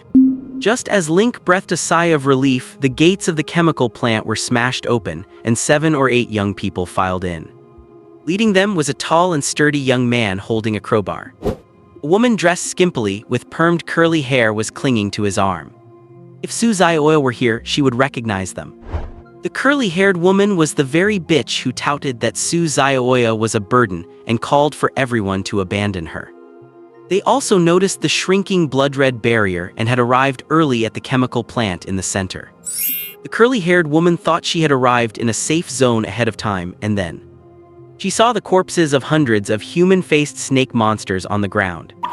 The pungent smell of blood made many of them vomit on the spot, and the curly-haired woman vomited until she was spitting up bile. What is that? Someone with sharp eyes saw the night demon and the 2 projections in the middle of the fierce fight. It is Sun Qiang. What is going on? What happened to him?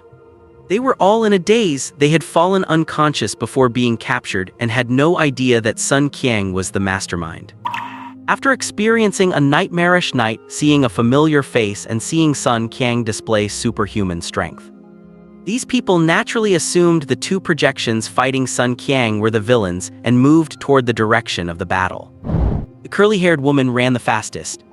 She let go of the tall man's arm, kicked off her high heels, and while running, waved at Sun Qiang. The night demon did not care one bit about their former classmate friendship. Otherwise, it would not have used the excuse of throwing a party to trap all its friends and use them as bait for its offspring. The night demon glanced at Link standing in place, the corners of its mouth splitting into a slit. Under its control, all the surviving human-faced snake monsters turned and swarmed toward the curly-haired woman's group. Link frowned, wanting to send a projection to support them. The night demon suddenly intensified its attacks, disregarding its own injuries to forcibly pin down the two projections by its side. Damn it! The great situation had suddenly taken a turn for the worse. As a field agent for the Special Affairs Bureau, Link could not just stand by and watch ordinary citizens die. Having no other choice, he raised his hand, and the last projection guarding him rushed toward the curly-haired woman's direction. The projection charged into the crowd of human-faced snake monsters, blocking their attack on the ordinary people. Run quickly, get out of here as far as you can. Link shouted to the curly-haired woman and her group. Right now, he had no guardians by his side, but since the night demon was occupied and there were only a few scattered monsters nearby, even if they were reinforced by the ritual, they should not be able to hurt. Bang! A strange gunshot rang out, interrupting Link's train of thought. He felt a wave of warmth in his thigh. He looked down to see a fang piercing his thigh, and Link's vision instantly blurred as the poison spread rapidly. It was the night demon's fang sniper rifle. Link turned his head and saw a woman. An ordinary human woman. Link still had the files on this woman in his memory. Zhang Weiwei, female, 18 years old. After firing the fang's sniper shot, the woman's internal organs were shattered by the immense recoil, but there was no regret in her eyes, only infinite relief and distorted love. She had been bewitched by the night demon, betrayed her identity as a human, and fallen in love with a monster. Because she was an ordinary person who posed no threat, just like no one notices an ant on a chaotic battlefield, Link had not noticed her at all until she actually pulled the trigger. Link pulled out a tactical knife and carved out a large chunk of muscle from his thigh. But it was too late, the poison was eroding his body at a terrifying speed. Link fell to one knee, the three projections wavering like a TV with a bad signal before finally disappearing completely. Ha ha ha. The night demon laughed out loud, pointing at the curly-haired woman's group which had already been torn to shreds, and said to Link, "In your current state, you still want to save others." It gave its final command. Kill him. A human-faced snake monster crawled over, opening its mouth to reveal dark fangs. Roar! It pounced on Link. Link closed his eyes in despair. Whoosh whoosh whoosh. 3 long nails flew out, hitting the monster's unscaled palate precisely while it had its mouth open, smashing its brain. The monster slammed onto the ground with a heavy thud, revealing 2 slender figures. Su Zhaoya held a nail gun while Wang Yanheng gripped a piece of rebar, the two rushing to Link's side one after the other. Because of the brief moment of time Su Zhaoya had bought him, Link finally managed to take a dark green syringe from his jacket pocket. The needle popped out and he stabbed it hard into his leg, injecting all the antidote inside. Although the antidote could not completely clear the poison, it at least restored a certain degree of mobility. Link's blurry vision refocused. "You are Li Xiu's girlfriend." "What girlfriend?" Su Zhaoya's cheeks flushed slightly and she changed the subject. "You know Li Xiu." Link's equipment was top-notch and his uniform had text printed on it, clearly belonging to an official organization. Su Zhaoya did not recall Li Xiu ever being involved with such an official organization. She picked up a gun from the ground and handed it to Link. Link shook his head with difficulty. His eyes had not fully recovered and he could not see anything beyond 10 meters. "Do you know how to use a gun?" "I have learned a little bit." "Then you use it." "Okay." As she spoke, Su Zhaoya expertly and quickly checked the status of the firearm and magazine capacity, then took several magazines from Link's tactical vest and placed them in the most convenient position. 2 of the closest human-faced snake monsters attacked, and Su Zhaoya raised the muzzle. Bang! The first shot missed. Her expression remained unchanged as she felt the recoil of the gun, adjusted her posture slightly, and then, the second shot. Bang! The bullet hit the monster on the bridge of its nose. Bang! The third shot, the bullet drilled into the most vulnerable eyeball, exploded the monster's brains and exited from the back. It took 3 shots to kill the first monster, while for the second, she used only 1 bullet. Again, it entered through the eyeball and exploded out the back of the head. Link froze. "You call this knowing a little bit?" Wang Yanheng said proudly, "Zhaoya has studied in Hawaii." No, this is beyond the level of just studying right. Link had dealt with the FBI before, and their ace agents were only at this level. Having an extra sharpshooter on their side was a good thing, but in terms of the overall situation, it had not changed much. The night demon floated down from the second floor and said confidently, "Captain Link, do not waste your time. My venom is not that easy to neutralize. As time goes by, you will feel more and more pain." The night demon looked at Suzaoya, its eyes filled with unconcealable desire and infatuation. "Besides, my goddess has arrived. I do not want to waste any more time. Let us finish this quickly." One severely injured field captain who could not even stand, and one ordinary girl with a gun. Perhaps they could block a few monsters, but they could never stop a fifth-tier demon. The night demon raised its hand, the palm splitting open as tiny venomous snakes poured out, twisting and intertwining to form a 3-meter-wide hollow sphere of snakes. The night demon pointed at the snake ball. "Zaoya, this is the bridal chamber I prepared for you. Are you satisfied?" The response was a bullet. It dodged the bullet without a care, its handsome face filled with a lewd, evil smile. "I will let you experience the ultimate bliss that all women crave, make you the mother of my children, and then you will definitely fall madly in love with me. I will love your grandmother's leg." Wang Yanheng cursed angrily. She gripped the steel bar tightly, turned back and shouted at Link, "Do not you guys have support, the military or someone else?" The response was Link's silence.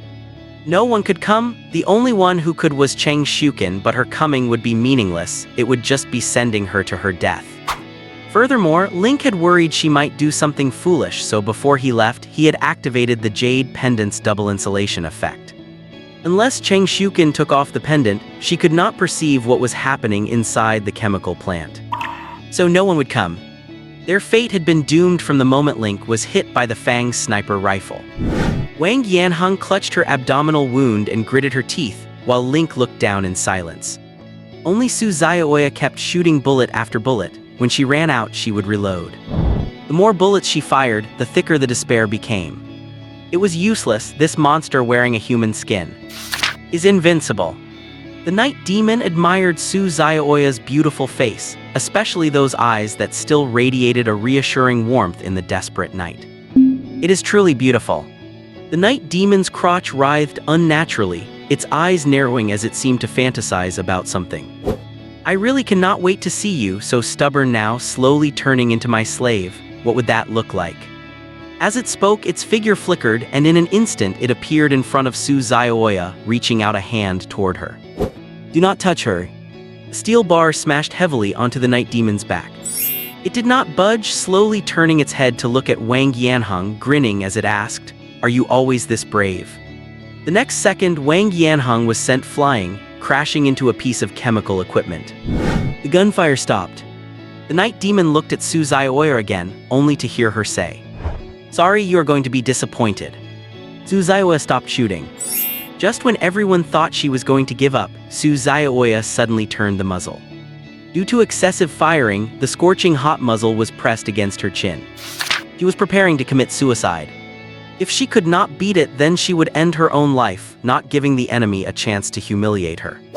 This was a wise and rational choice, however. Humans are not machines. Even knowing they would suffer, very few people truly choose death. "What are you doing? Do not play games."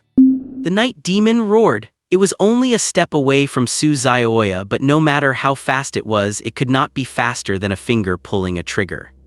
Suzaoya was the host it had carefully selected. Only she could give birth to a fourth-tier physical body. If she died, the night demon's plan would be completely ruined. Suzaoya's eyes were calm, and the hand holding the gun did not tremble at all. She used this posture to tell the night demon that she was not bluffing. "It is a pity that in the end, I still did not get to have a proper talk with Li Xiu, just like when we were kids. But he is fine. That is better than anything else." Suzaoya closed her eyes, and her finger began to exert pressure. "Zaoya." Perhaps because she missed him too much, Suzaoya seemed to hear Li Xiu's voice. "When was the last time he called me that? It was probably junior year of high school, and after that." "Zaoya." Suzaoya suddenly opened her eyes. It was not an illusion. Although the voice was very distant, she was certain it was not an illusion. It was Li Xiu's voice. He was here. "What sound?" Link followed the sound, looking toward the direction of Liu Lake, not far from the chemical plant. It seemed to be a motorcycle. For some reason, the night demon felt a chill down its spine. No, a motorcycle could not possibly be coming this fast. The roar of the engine had been very far away a second ago, and the next second it was right at their door, as if it could arrive at any. Crash. The chemical plant's glass was shattered. A motorcycle engulfed in raging flames fell from the sky. Before it even landed, two figures leaped high from the motorcycle, landing in front of Su Xiaoya, Link, and Wang Yanheng. A burst of black mist swept past, revealing Li Xiu and Lin Yibai. Li Xiu was wrapped in black mist as he turned his head to say to Su Xiaoya, "Sorry I am late." Lin Qi was half kneeling on the ground and Su Xiaoya had the muzzle of a gun pressed against her chin. Li Xiu dared not imagine what would have happened if he had been even a few seconds later. All that might have been left for him would be a floor full of corpses and endless grief. Li Xiu, why are you? Su Xiaoya's mouth was slightly agape, staring blankly at Li Xiu, her mind unable to process the situation for a moment. She could not understand why Li Xiu had come, or why he had made such a dangerous entrance. I am an extraordinary, I am sorry, I have kept it from you for so many years. Li Xiu spoke the truth that had been buried for years. Hi. Su Xiaoya froze for half a second. Hi. Su Xiaoya's eyes were filled with disbelief. She never expected that Li Xiu, who she saw every day, would be a person with supernatural powers. Wang Yanheng was even more shocked than Su Xiaoya. Having crashed heavily into a piece of equipment, she had felt she was about to die, but hearing this news, she suddenly regained her spirits, completely forgetting the pain in her body. She could not understand why, if Li Xiu was a supernatural, he lived in such poverty. However, there had been enough bizarre events today, from the human-faced snake monsters to Sun Qiang turning into a great demon king. Compared to all that, Li Xiu being a supernatural did not seem so hard to accept. Su Xiaoya suppressed the shock in her heart. She looked at Lin Yibai standing next to Li Xiu, remembering the scene on New Year's Eve, and then thought about the uniform Lin Yibai wore, identical to Lin Qi's. Then is she also? Lin Yibai turned her head and raised a hand to greet her. Li Xiu has told me a lot about you. Once the operation is over, we can have a good talk. But before that, we have to finish off the night demon. Lin Yibai drew her moonblade, brushed her left hand across the blade, and activated her metal torrent ability, causing a lustrous moonlight to shimmer on the edge. Hearing this, the night demon laughed. Just the two of you. During the time the night demon had been lurking in any Yuan city, it had not just secretly kidnapped victims and cultivated offspring on a large scale. It had also collected intelligence on the Special Affairs Bureau through various channels.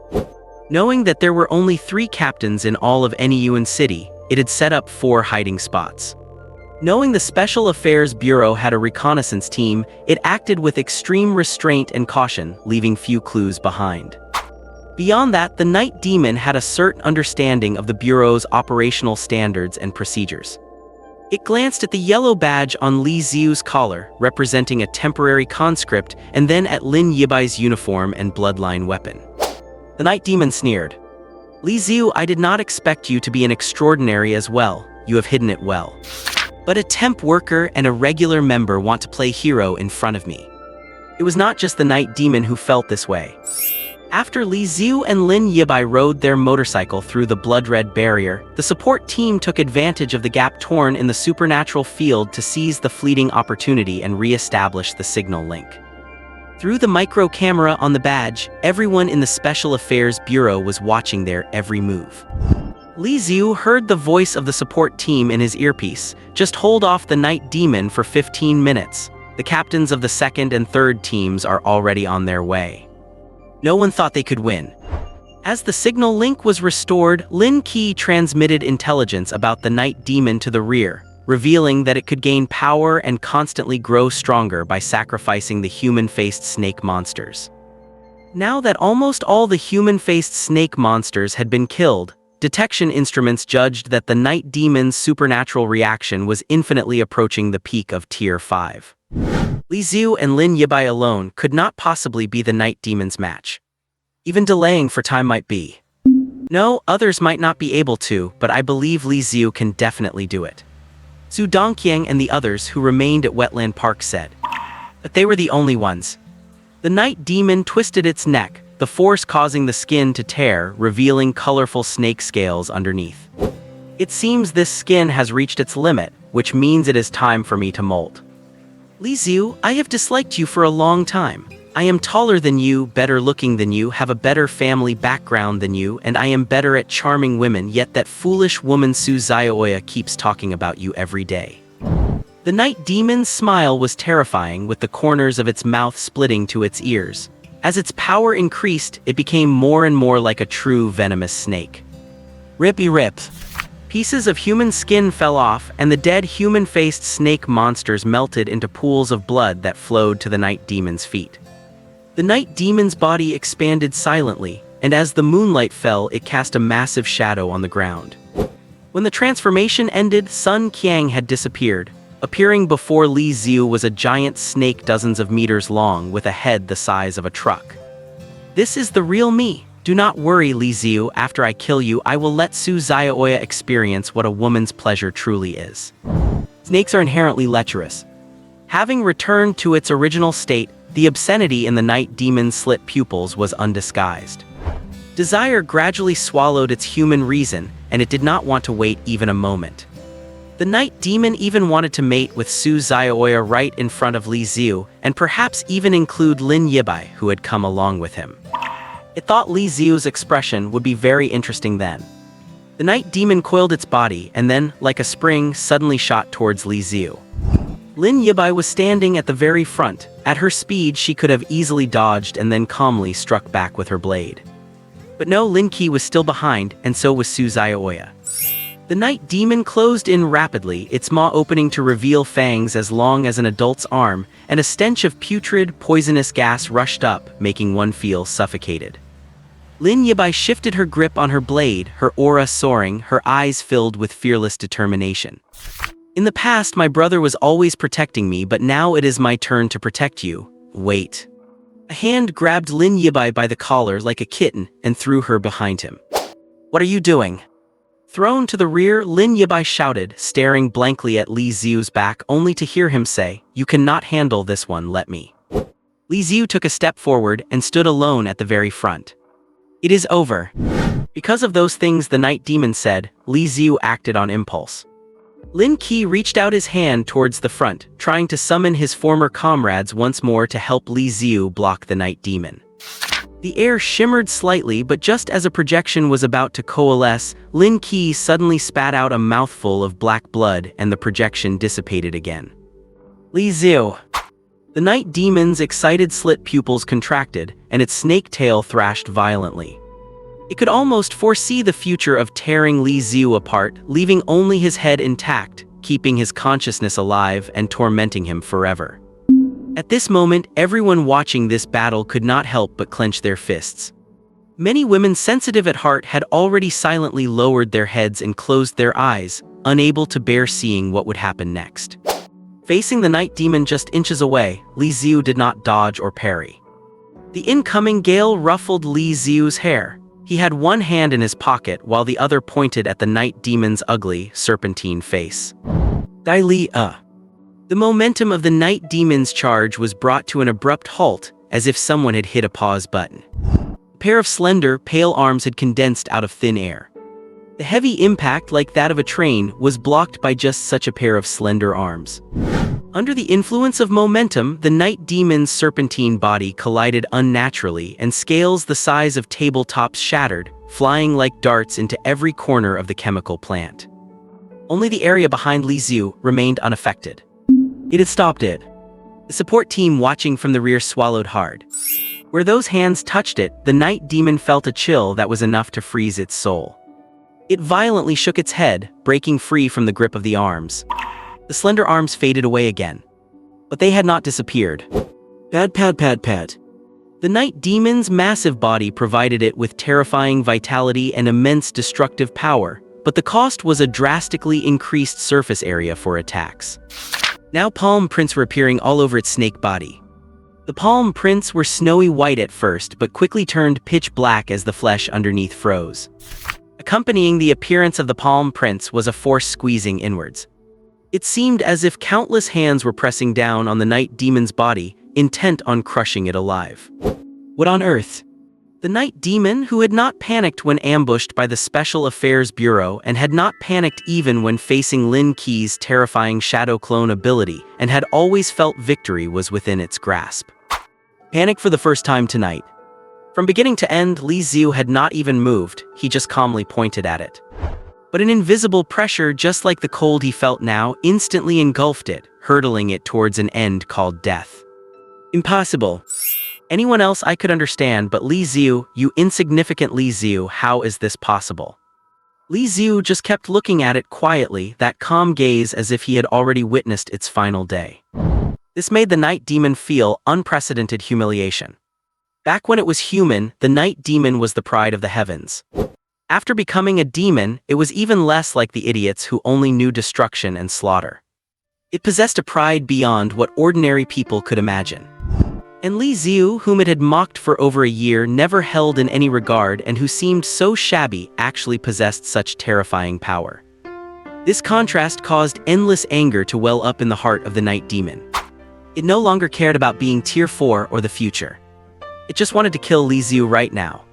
Hearing a sizzling sound, the night demon molted again, discarding the body that was about to be crushed by invisible hands.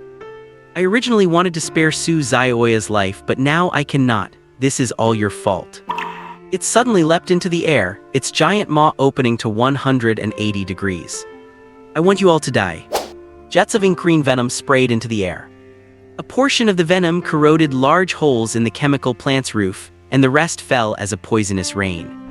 The night demon intended to poison everyone present to death.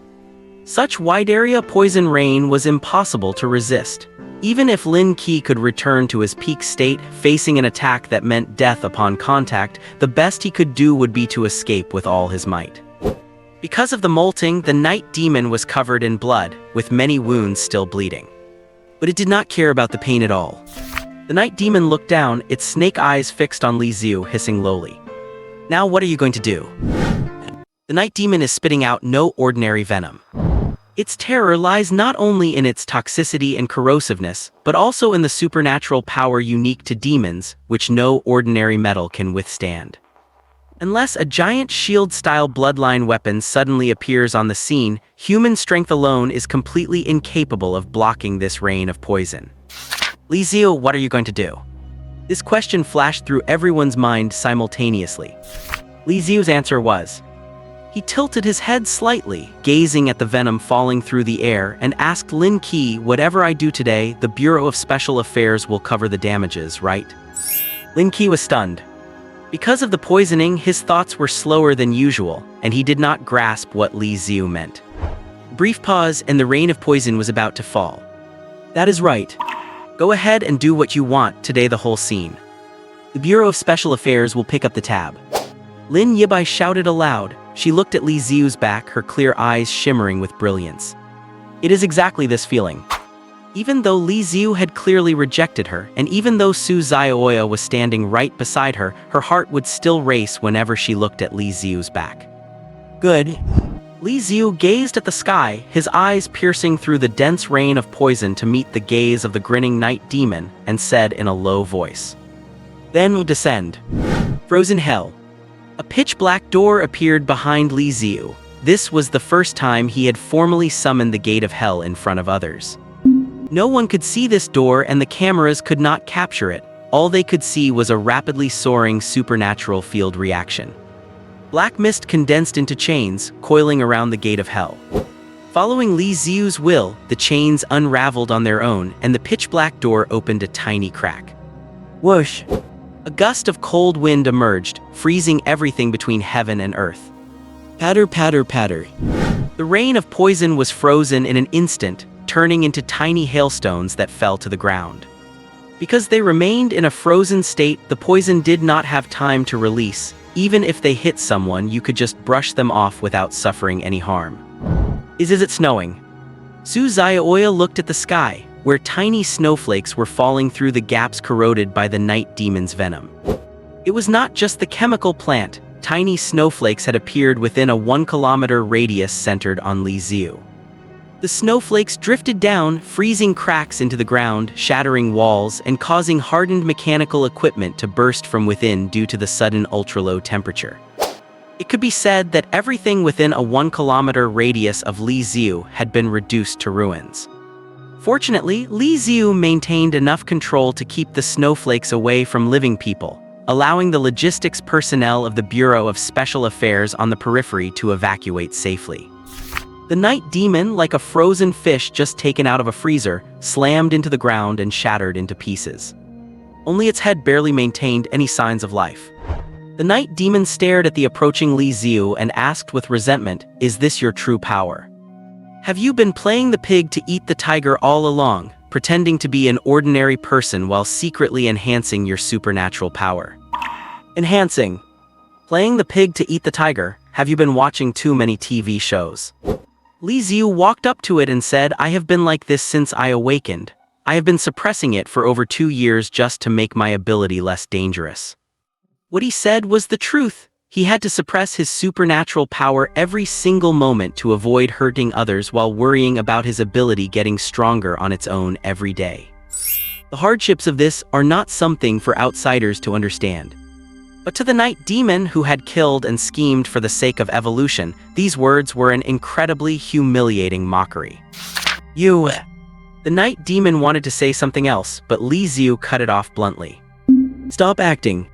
Li Xiu pointed to a pipe and turned to Lin Yibai, "Cut that pipe." The night demon's pupils shrank suddenly.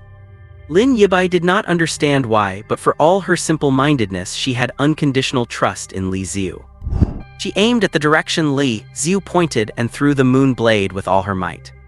The pipe was cut, revealing a section. Looking inside, one could see a small snake only as thick as a thumb and covered in wounds struggling to crawl through. The snake turned its head. It bore a face that was a smaller-scale version of Sun Qiang's, its expression filled with disbelief. "How could you possibly have discovered?" The night demon thought it had been very careful, hiding its true form within the severed limb and quietly sneaking into the pipe the moment it hit the ground and its body broke. On the ground, the snake head that spoke with Li Xiu was just a sliver of its consciousness, specifically used to fake its death and deceive Li Xiu. "I could not possibly let you go, you have already been marked." The thing Li Xiu hated most was the trope in movies where the villain gets lucky and escapes, only to return later. From the very first moment of the fight, the third uncle's mark had locked onto the night demon. Having dared to lay a hand on Su Zhaoya, Li Xiu would pursue it to the ends of the earth. And then kill it. Li Xiu crouched halfway at the pipe opening to grab the little snake. "You do not come over here." The night demon's confidence had been shattered within a few short minutes. In this moment, it felt no desire for evolution or revenge. It only wanted to stay as far away as possible from the monster named Li Xiu in front of it. Li Xiu tried to grab it twice and found he could not reach it. "Forget it. If you like it so much, you can just stay in there." He unclipped a row of grenades from his belt and, following the method Lin Yibai taught him, he held down the lever, pulled the safety pin, and then let go. The night demon watched in despair as the grenades fell. Boom! Black mist swirled around and all the force of the explosion was confined within the pipe, not a single bit of power wasted. When the smoke cleared, there was not even a scrap left in the pipe, let alone a corpse. A gold coin flew high into the air from the blast and finally landed on the ground, spinning. "It is over." The gentle female voice from the support team seemed to carry a hint of tears. Lasting 1 month, the night demon subjugation operation is declared successful at 1:39 a.m. on January 16th. Comrades on the front lines, we won. In the communication channel, dozens of departments and hundreds of Bureau of Special Affairs staff, including field units, reconnaissance, and safety monitoring, erupted in cheers simultaneously. Far away in the wetland park, Su Dongqiang, Yi Tong, and Sister Kazi hugged each other. Su Dongqiang shouted, "I told you he could do it, amazing." Sister Kazi quietly made up her mind to investigate Li Xiu's personal file carefully once she got back.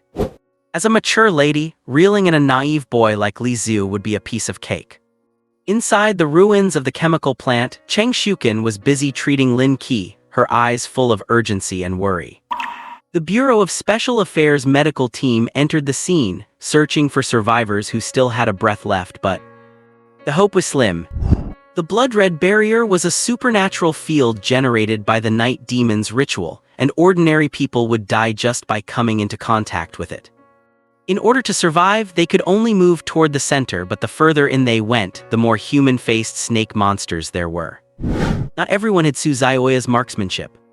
Of the 37 people who went missing tonight, Su Zhaoya and Wang Yanhong were likely the only survivors. After processing the scene, Li Xiu walked toward Su Zhaoya, and just then, "I am sorry." Li Xiu turned back and saw Wang Yanhong, who was receiving treatment. Seeing him look over, Wang Yanhong first averted her gaze but then immediately forced herself to look at Li Xiu, saying, "I am sorry, Li Xiu. I should not have joked about Zhaoya with you on New Year's Day." After saying this, she immediately added, "But do not think too much of it. I am not apologizing just because you saved me today or because you are a superhuman. I promised Zhaoya, and I really did not know you and Zhaoya had such a deep connection. Anyway, sorry." Li Xiu was stunned for half a second, then crouched in front of Wang Yanhong. "With such a serious injury, you are still stubborn. You really are something." He revealed a smile. Wang Yanhong looked at Li Xiu nervously. She was not nervous because of the power Li Xiu displayed, but because Su Zhaoya had told her that only if Li Xiu forgave her, would Su Zhaoya forgive her. Wang Yanhong was waiting for Li Xiu's verdict. "I accept your apology, and also..." Li Xiu looked at the bent steel bar on the ground. "Thank you. If it were not for this hard-headed, crazy woman who dared to swing that steel bar at the night demon at the very last second, delaying it for half a second, Su Zhaoya might have been dead." Leaving Wang Yanhong to continue her treatment, Li Xiu went to Su Zhaoya's side. A medical worker was bandaging the wound on Su Zhaoya's lower leg, and Li Xiu crouched nearby, asking cautiously, "Will it leave a scar?" The medical worker smiled and said, "In a hospital on the outside, yes, but in our hands it definitely will not." The medical worker said to Su Zhaoya and Wang Yanhong, "You two will have to come back with us for a full-body examination to prevent any erosion from demonic power. After the checkup is done and your memories of tonight are wiped, you can go home." Li Xiu was stunned. "Wipe memories? Why do they need to have their memories wiped?" Li Xiu asked. Memory wiping, just the sound of it did not seem like anything good. The human brain is so fragile. What if something goes wrong and they end up becoming some kind of cute little simpleton? It was Cheng Shukin who answered, "Normal people have weak spiritual power. While the existence of demons is nothing to transcendence, for ordinary people, even just the memory of them can cause lasting damage." The one who answered was Cheng Shukin. Her role in the team is as a field medic, and she had already finished performing emergency treatment on Lin Qi. The rest would have to be left to the medical department, who would use specialized equipment to remove the residual toxins from his body. Cheng Shukin looked at Su Zhaoya with eyes full of admiration and gratitude. "Thank you for saving Lin Qi."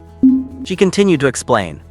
"If we do not erase tonight's memories in time, you might not see the effects immediately, but after a while, a person's personality will involuntarily be influenced by the demons in those memories, becoming gloomy, irritable, and twisted." Li Xiu, you would not want Su Zhaoya to become like that, would you? So that is how it is. Faced with such a valid reason, Li Xiu had no choice but to agree. "Alright, so much has happened, you two must have a lot to talk about, so we will not bother you." Cheng Shukin stood up, led away Wang Yanhong and the dazed Lin Yibai, leaving the space to Li Xiu and Su Zhaoya. Before leaving, Cheng Shukin whispered in Li Xiu's ear, "You two have been through a lot tonight, but as someone with experience, let me give you a piece of advice. Tonight is not the right time to say those words." Li Xiu was stunned. Cheng Shukin is a member of the first squad. On New Year's Eve, in her capacity as a love observer, she witnessed Li Xiu's affection for Su Zhaoya. Later, in order to recruit Li Xiu, she obtained intelligence regarding him and Su Zhaoya. She understood how much they meant to each other. Cheng Shukin is 29, nearly 10 years older than Li Xiu and Su Zhaoya. Having experienced both successful and failed relationships, she spoke with the tone of someone who has been there. Some things once spoken lose their original magic the second time they are said. If you are a real man, wait until after her memory is wiped, then look her in the eye and say what is in your heart in a proper, dignified way.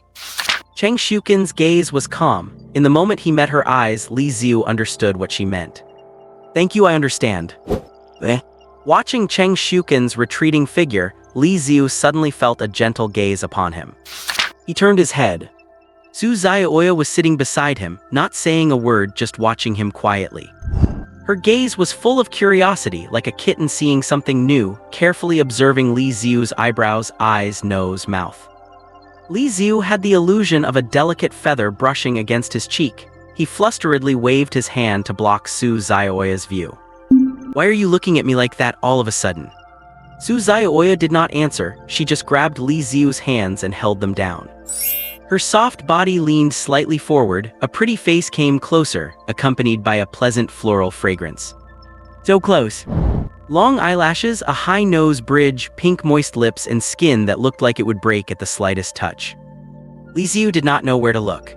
It has been such a long time, Su Zhaoya sighed softly. What? Just looking at you this quietly and carefully. Su Zhaoya pulled back, the corners of her mouth curling up into a warm smile filled with memories. Did not we do this all the time when we were little? Oh, right. Because there were no adults in Li Xiu's house, he often went without meals. Su Zhaoya would often bring food from her home, and on weekends, if she had no homework, she would even help Li Xiu cook. Worried that Li Xiu was going hungry, she would occasionally cup his face to check if he had gotten thinner. Li Xiu scratched his face, remembering those times when Su Zhaoya would feed him. Her mother's cooking was truly delicious, but hers, on the other hand. It would be an understatement to call it a culinary disaster. But Li Xiu did not want to disappoint her, so he would grit his teeth and eat it all, only to end up with a stomach ache at night. It really has been a long time, Li Xiu said, so what is your inspection result? Su Zhaoya made an X sign with her hands in front of her chest. Fail. You are too thin, boys look better with a little bit of meat on them. Like Brother Chicken. No, that is too extreme. Thinking of Brother Chicken's almost square physique, the two looked at each other and could not help but laugh. The sense of distance created by a year and a half of separation faded rapidly with their laughter. The night breeze ruffled Su Zhaoya's long hair and she tucked it behind her ears, revealing her fair neck and exquisite collarbone. So you are a superpower user now, like Spider-Man or Batman? Yeah, something like that. Li Xiu told Su Zhaoya everything that had happened over the 2.5 years since he awakened, except for the true power of his I am hell ability. So you have been carrying so much, but... Su Zhaoya puffed out her cheeks slightly, her eyes fixed on Li Xiu in dissatisfaction. Why did not you come to me? If it is your business, no matter what it is, I will definitely help you. Why have you been hiding from me for this past 1.5 years? Li Xiu did not know how to start. He really wanted to talk to Su Zhaoya and be with her. But university is not like high school where classes are the unit. Resources and social connections in college follow a normal distribution, concentrating among the most outstanding students. And among that top group of students, Su Zhaoya was the best of them all. There were always people around her, drawn to her. Subjectively, Li Xiu wanted to be close to her, but the subconscious inferiority caused by poverty made him reluctant to approach those chosen children of fortune. At the root of it, Li Xiu was just too honest, and he never considered his I am hell ability as a personal advantage to be used. He never thought about using it to harm others for profit, nor did he want to dive into the fight against demons. Otherwise, with Li Xiu's extraordinary power, if he wanted to, he could easily stand at the pinnacle of power in any Yuan city. Take Lin Qi as an example. Do not let the fact that he is always severely injured whenever he appears fool you. A single word from Lin Qi could mobilize the entire police force of any Yuan city. As for other subordinate departments, they would have to cooperate with his actions unconditionally, even without knowing who issued the order. That is the power of the Special Affairs Bureau, just as its name suggests, handling special cases in a special way, acting decisively and swiftly, never bogged down by relationships or red tape. Li Xiu thought of a dozen excuses, but when he looked into Su Zhaoya's jade-like, crystal-clear eyes, every lie vanished into thin air. I am sorry, I was just being narrow-minded. Su Zhaoya shook her head lightly. I am the one who should apologize. Since you did not take the initiative to find me, I should have come to find you. Promise me one thing. Su Zhaoya extended her right hand and held up her slender pinky finger. After my memory is wiped, I will not remember what happened tonight, but from now on I will definitely take the initiative to see you. Do not hide from me anymore, okay? Li Xiu's nose tingled slightly, and he nodded vigorously. Okay. Their pinkies were tightly linked, and Su Zhaoya broke into a satisfied smile. When I recover from my injuries, I will cook for you. This. Li Xiu remembered that terrible taste and could not help but shiver. Miss Su, it is time. We need to proceed with the treatment. Two medics walked over carrying a stretcher. Su Zhaoya lay down on the stretcher, smiled at Li Xiu, and was loaded onto the Special Affairs Bureau's ambulance. From Li Xiu's angle, he could no longer see her. Suddenly, a small snow-white hand appeared in the ambulance window. The hand held up a pinky finger and waved one last time at Li Xiu before the ambulance drove off and disappeared from his sight. Li Xiu felt empty inside. But when he thought about the conversation they had shared tonight, a long-lost warmth and sense of fulfillment flooded his heart. Lin Yibai lay sprawled over a piece of equipment, her eyes vacant, like a salt-cured fish devoid of a soul. Cheng Shukin, having finished assisting the medical staff at the scene, walked over, crouched beside the human fish and followed her gaze. Li Xiu was sitting on the ground, holding up a pinky finger, an indelible smile still lingering on his face. Are you jealous? Cheng Shukin asked. Jealous? Lin Yibai repeated the word. She understood the meaning of the term, but she could not project herself into that state of mind. Clutching the Yuehua blade, Lin Yibai's small face was full of conflict. Relationship issues were simply too difficult for her. Compared to things like being jealous or liking someone, she preferred a life where Lin Qi just pointed in a direction and she went out to hack at monsters with her blade. Seeing Li Xiu and Su Zhaoya laughing so happily, I feel like I have been bitten by a monster. But Su Zhaoya really is a good person. She saved my brother, so I cannot bring myself to dislike her at all. In fact, I even want to be her friend. Lin Yibai took a deep breath and let out a soft groan. Sister Shukin, I used to think that studying and memorizing textbooks were the hardest things in the world. For a while, I even envied classmates who started dating back in high school. Now I know that this kind of stuff is not any easier than studying.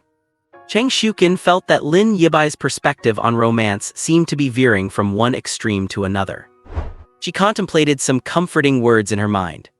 Suddenly Lin Yibai stood up abruptly. No, I cannot indulge in petty personal feelings. If it were not for Li Xiu today, my brother and I might both be dead. I need to train. As for Li Xiu. Lin Yibai tilted her chin up slightly. Once I become stronger and save him a few times in return, he will naturally see my charm. Cheng Shukin felt her logic was a bit skewed, but she did not know how to console her. Still, it was better that she was back on her feet. After all, little Yibai is only 19, let her figure it out slowly, Cheng Shukin thought. The cleanup work was even more complex and tedious than Li Xiu had imagined. Investigating the site and searching for clues about the altar set up by the night demon. Clearing away remnants of supernatural power to prevent workers from being affected once the factory reopened. They also had to carefully handle buildings damaged in the fight to prevent further injury from potential collapses when ordinary people entered. It was not until the eastern sky began to pale that the Special Bureau staff finished the night's sweep. However, Li Xiu did not have any work to attend to. He had returned to the Nyuan city headquarters of the Special Bureau with Lin Yibai early on. After going through a full examination to confirm there were no traces of monster energy intrusion, the Special Bureau arranged a guest room for Li Xiu. The decor was not luxurious, possessing the simple austerity typical of official departments, but it had everything necessary: a bed, a shower, and a bowl of hot late-night snacks on the table. He opened it to see a bowl of noodles with meat sauce, topped with braised beef and a poached egg, along with a small dish of pickles. Seemingly concerned that tea at night might affect his sleep, there was no tea but a cup of hot honey water beside the noodles. A room comparable to a $200 hotel plus a bowl of noodles and honey water. It really is modest, so I keep saying that risking one's life for the Special Bureau is a losing business. Li Xiu complained, yet he felt an indescribable sense of ease and comfort in this environment. Perhaps he was just used to being poor, or maybe he did not have a taste for fancy things. After a night of nerve-wracking danger, a simple bowl of beef noodles made him feel more secure and grounded than any extravagant meal could. Slurp. He ate the noodles in large mouthfuls and bit into the beef. If only there were some garlic, Li Xiu thought to himself, and then discovered 3 or 4 peeled cloves of garlic hidden under the pickles. A bite of noodles, a bite of meat, a bite of garlic, and if it was too spicy, a sip of honey water. Gulp gulp. Li Xiu even finished the noodle broth and let out a satisfied sigh. After showering and changing into clothes prepared by the special bureau, he lay down on the bed. Li Xiu really wanted to stay by Su Xiaoya's side, but unauthorized personnel were forbidden from entering during memory erasure surgery. Helpless, he could only close his eyes and force himself to sleep. While he tossed and turned, the other departments of the special bureau were still brightly lit. In the meeting room, department heads sat in their chairs, many lighting cigarettes to ward off sleepiness. Although some did not smoke, in this situation, no one cared about the trivial matter of second-hand smoke. Everyone looked at the big screen with heavy expressions. On the screen was an ancient gold coin. A cursed coin from an unknown civilization. Chief He of the Safety Supervision Department spoke first. We found the cursed coin inside the Night Demon's corpse. This is the 3rd incident in the last 2 months where an ordinary person has transformed into a monster, and each time the resulting supernatural out-of-control incident has been more severe than the last. As the head of the Safety Supervision Department, Chief He despised being aware of a safety hazard and being unable to solve it. Chief He pushed up his glasses and, in a cold, matter-of-fact tone, delivered the most explosive proposal. I suggest we request support from headquarters to raise the investigation level of the cursed coin case and have a specialized task force dispatched to resolve it. What? This? The department heads exploded into a flurry. Some frowned, some spoke out in opposition, and others whispered to their neighbors. Their Nyuan City Special Bureau was a municipal unit, with provincial levels above them and the Special Bureau headquarters at the very top. With the new year approaching, it was the time when Special Bureau branches across the country were being evaluated for their year-long performance. On a small scale, this evaluation was tied to everyone's year-end bonuses. On a large scale, it concerned the reputation of the entire city and its hundreds of staff members, and it was tied directly to next year's budget. Requesting support at this juncture, especially the highest-level support and a specialized task force, was clearly a sign of incompetence. The annual regional review would probably give them the lowest possible score, right? Working hard all year, risking their lives, only to be hit with the lowest rating. Year-end bonuses would be slashed, and when they went to other cities for exchanges, they would not be able to hold their heads up before their peers. I agree. Lin Qi's voice cut through the commotion in the meeting room. Everyone turned to look at Lin Qi. The acting head of the Field Operations Department was deathly pale, wrapped in bandages and still connected to an 4 drip. As an injured man, Lin Qi should not have been at the meeting, but upon waking up, he immediately got out of bed to report to the director. The medical department could not stop him and had to send 2 doctors and nurses to follow him the whole time. At that moment, they were waiting outside the meeting room, ready to rush in and treat him if he collapsed. Team leader Lin. The head of the reconnaissance department next to him tried to offer a quiet warning. An intervention by a task force would affect the field operations department the most. After all, they were the only department confronting monsters head-on. Once a task force took over, they would be relegated to doing chores for them. I agree with Chief He, apply for the task force to intervene. Lin Qi coughed a few times, pulled out a handkerchief to wipe away the black blood from his palm, and continued. Everyone, now is not the time to worry about saving face. But, click. The old director sitting at the head of the table gently set down his teacup, drawing everyone's attention. The series of events had inevitably left traces of fatigue on the face of the nearly 60-year-old bureau chief. From the start of the operation to the end, he sat quietly behind the support team, clutching his teacup and observing the field agent's situation through the wall of large screens. Everyone has been working hard lately. If I could, I would love to give everyone a break. But unfortunately, it is not the right time yet. Lin is right, now is not the time to worry about saving face, though it is not your face at stake but mine. The old bureau chief offered a gentle smile. You have all done well, I am the chief, and since a series of supernatural containment breaches occurred under my jurisdiction, the greatest responsibility lies with me. I will take full responsibility. If anyone's bonus is affected, I will pay it out of my own pocket. The old chief's smiling eyes cracked open, a cold glint flashing through as he stared at the cursed coin on the screen. Whether it is about losing face or losing money, no matter the cost, I will never allow any person or any inhuman thing to run wild in any UN city.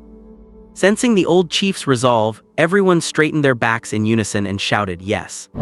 However, that being said, the old chief's demeanor softened and he sighed, we are a step too late. Everyone looked confused. What did he mean by being a step too late? The head of the logistics department, sitting to his right, explained. Large-scale containment breaches have erupted in the north, and headquarters already dispatched a special task force there yesterday. Actually, before this meeting started, the chief had me file a request for support from headquarters, but the reply we got was that they are short-handed. At the very least, headquarters has no spare personnel to support us for the next month. In the meeting room, everyone looked at each other in dismay. They had not expected the chief to have already requested a task force, let alone that other cities were simultaneously suffering from uncontrollable supernatural events. The old chief took a sip of tea and said, You have been under a lot of pressure this past year. Since support from headquarters will come in a month, you might as well let go of your mental burdens and do what you need to do. The old chief's meaning was clear. Within this month, if there are results, there will be no need for help from headquarters. If not, he would cover for his subordinates. In short, everyone need not worry about anything and should focus on their work. He would take the fall for any issues. As the meeting adjourned, Lin was being wheeled back to the ward by a doctor when he was intercepted by department head He. The doctor glared and said, the patient needs to go back and rest. Department head He, who was usually cold to everyone, made a rare plea to the doctor, 5 minutes. No, 3 minutes is enough. Lin also added, please. The doctor took a deep breath, having never seen a patient who cared so little for their own life. He checked his watch, said just 3 minutes, and then walked aside to wait. Once the doctor was out of earshot, department head He said, I did not expect you to support my opinion so actively. Lin corrected him, I was not supporting your opinion but the correct one. Even if you had not mentioned it, I would have brought it up. The R&D department is detached from worldly affairs, the reconnaissance department is too focused on trivial matters, and the medical and logistics departments do not understand this side of things. Only the field operations and the security department truly know how terrifying the enemies currently facing any UN city are. Department head He glanced at Lin. When he was first transferred, he found Lin particularly grating, thinking he was reckless and ignored safety regulations. But when a real crisis hit, he realized he and Lin were the same type of person, someone who would give their all for the safety of the entire city. The only difference was that their respective positions caused them to handle problems in different ways. As he was thinking, Lin reminded him, half the time is already up. What do you need? Speak quickly. Right, I came to you for another matter. He asked, you are on good terms with Li Xiu, is he still refusing to join the Special Case Bureau? Lin hesitated for a few seconds and nodded. Based on his assessment of Li Xiu, as long as demons did not affect his life or target Su Xiaoya, he would never consider joining the Special Case Bureau. That is troublesome. What, do you still think Li Xiu is a risk factor and want to eliminate him preemptively? Department head He rolled his eyes at Lin. Of course not, I admit I had prejudices against him before. Li Xiu's actions tonight proved your assessment right. I am worried about something else. He unfolded a document in his hand. At the top of the document was an old printed photograph showing 6 young people in windbreakers, carrying hiking bags. Below it, the date of the photograph was written, 19th December 2001. An old photo from over 20 years ago. The doctor waiting nearby tapped his watch, signaling that time was almost up. With no time for Lin to examine the materials in detail, he explained at the fastest speed possible. We initially thought the cursed coins chose hosts randomly, But since we confirmed Sun Qiang's identity as the night demon today, we have found a connection between the 3 coin hosts. He pointed to 3 people in the photo. Their parents were members of the same hiking club over 20 years ago. The hosts chosen by the cursed coins are the children or relatives of these 6 people. If this hypothesis is correct, the next cursed coin host can basically be narrowed down to within 30 people. But that is not the most important part. What I want to say is that the owner of the cursed coins, the mastermind behind all this, is not acting as randomly as it appears. It has its own logic, which means it has preferences, which means it also has revenge. The more Lin heard, the worse his face looked. A demon with no logic that chooses hosts randomly is merely creating chaos by instinct. In that case, it would not matter to it who killed the flesh giant or the night demon. But a demon with intent, one that even actively selects a specific target group, could very well harbor hatred toward Li Xiu for ruining its plans twice in a row. Li Xiu is strong, there is no doubt about that, but he is only one man after all. People without specialized training cannot maintain vigilance 24 hours a day. One lapse in attention could give the demon hiding in the shadows an opportunity. Lin rubbed his brow. It is my fault. If I had not been injured, I would not have had to pull him into this operation. Anyway, that is all I have to say. The doctor walked over with a displeased expression and, without regard for whether they were finished, pushed Lin's wheelchair toward the medical department.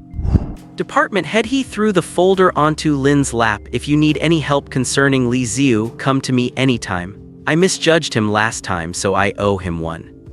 Lin held up the folder and said thanks.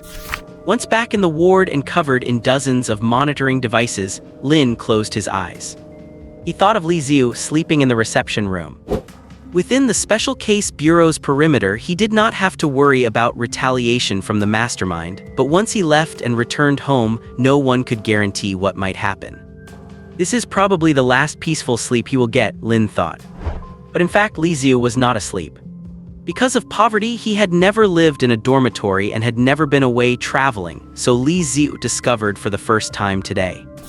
He was sensitive to where he slept. After tossing and turning in bed for nearly an hour, Li Xiu sat up silently. He stretched his hand toward the bedside.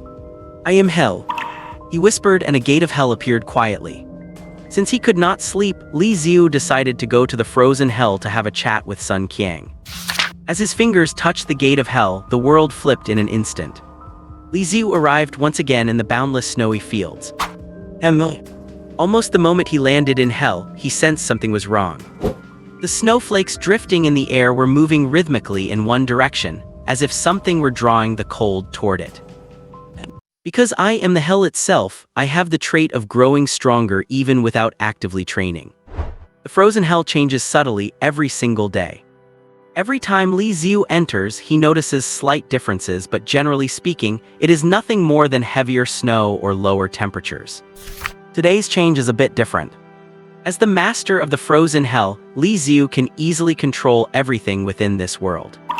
However, in the distance where the wind and snow drifted, he vaguely sensed that something was outside his control, standing in the icy landscape, and it had carved out a portion of the hell's authority. Li Xiu crossed his arms. When faced with problems, different people have different ways of handling them. Some like to venture out with curiosity. Others prefer to plan before acting, pulling back from unknown territories until they are well prepared. And he chooses to ask the locals directly. Li Xiu stepped on the snow, making crunching sounds, leaving a long trail of footprints behind him that were instantly covered by the wind and snow. He found a small snowdrift and waved his hand, revealing a long-lost old friend lying there blankly, shivering in pain as snowflakes fell. Li Xiu snapped his fingers, the snow on the flesh troll disappeared and the temperature gradually rose. But after waiting 3 or 5 minutes, the flesh troll's eyes remained completely blank. Even when Li Xiu hit it with a snowball, it had no reaction other than an unconscious moan, as if it had completely lost its soul. Souls that fall into the frozen hell suffer the torture of cold from the inside out every single second. When the torture lasts too long, even if the soul is intact, the spirit representing the personality inside has already collapsed. No, it looks like it is completely frozen stupid. I cannot get anything out of it. With a wave of his hand, the flesh troll fell back into the snowdrift and was buried by the wind and snow in the blink of an eye. Li Xiu continued toward the direction he had sensed, and before he was even close, he heard painful wailing and cursing. It can still scream. In his experience, souls thrown into the frozen hell would freeze solid in under 2 minutes. Let alone screaming, their mouths, nostrils, and eyelids would freeze together, unable to open at all. After getting closer, he finally understood the reason. A giant snake dozens of meters long was twisting frantically on the ground in pain, its movement slowing down rapidly as the snow fell.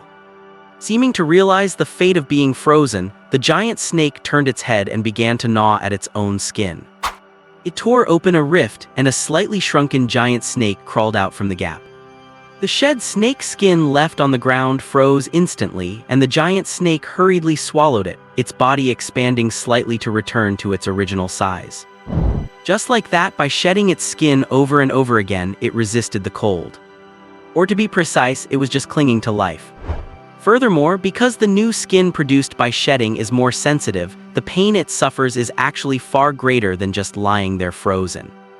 Watching the night demon, who would not stop torturing itself even in death, Li Xiu could not help but give a thumbs up. Li Xiu walked over and said hello, busy. The night demon glared with its massive snake eyes full of resentment. After another shed, it did not even eat the discarded skin, lunging at Li Xiu to bite him. Li Xiu stood his ground without moving, and the massive snake head passed straight through his body, landing in the snow behind him. Upon coming into extensive contact with the snow, the night demon let out a miserable, painful shriek.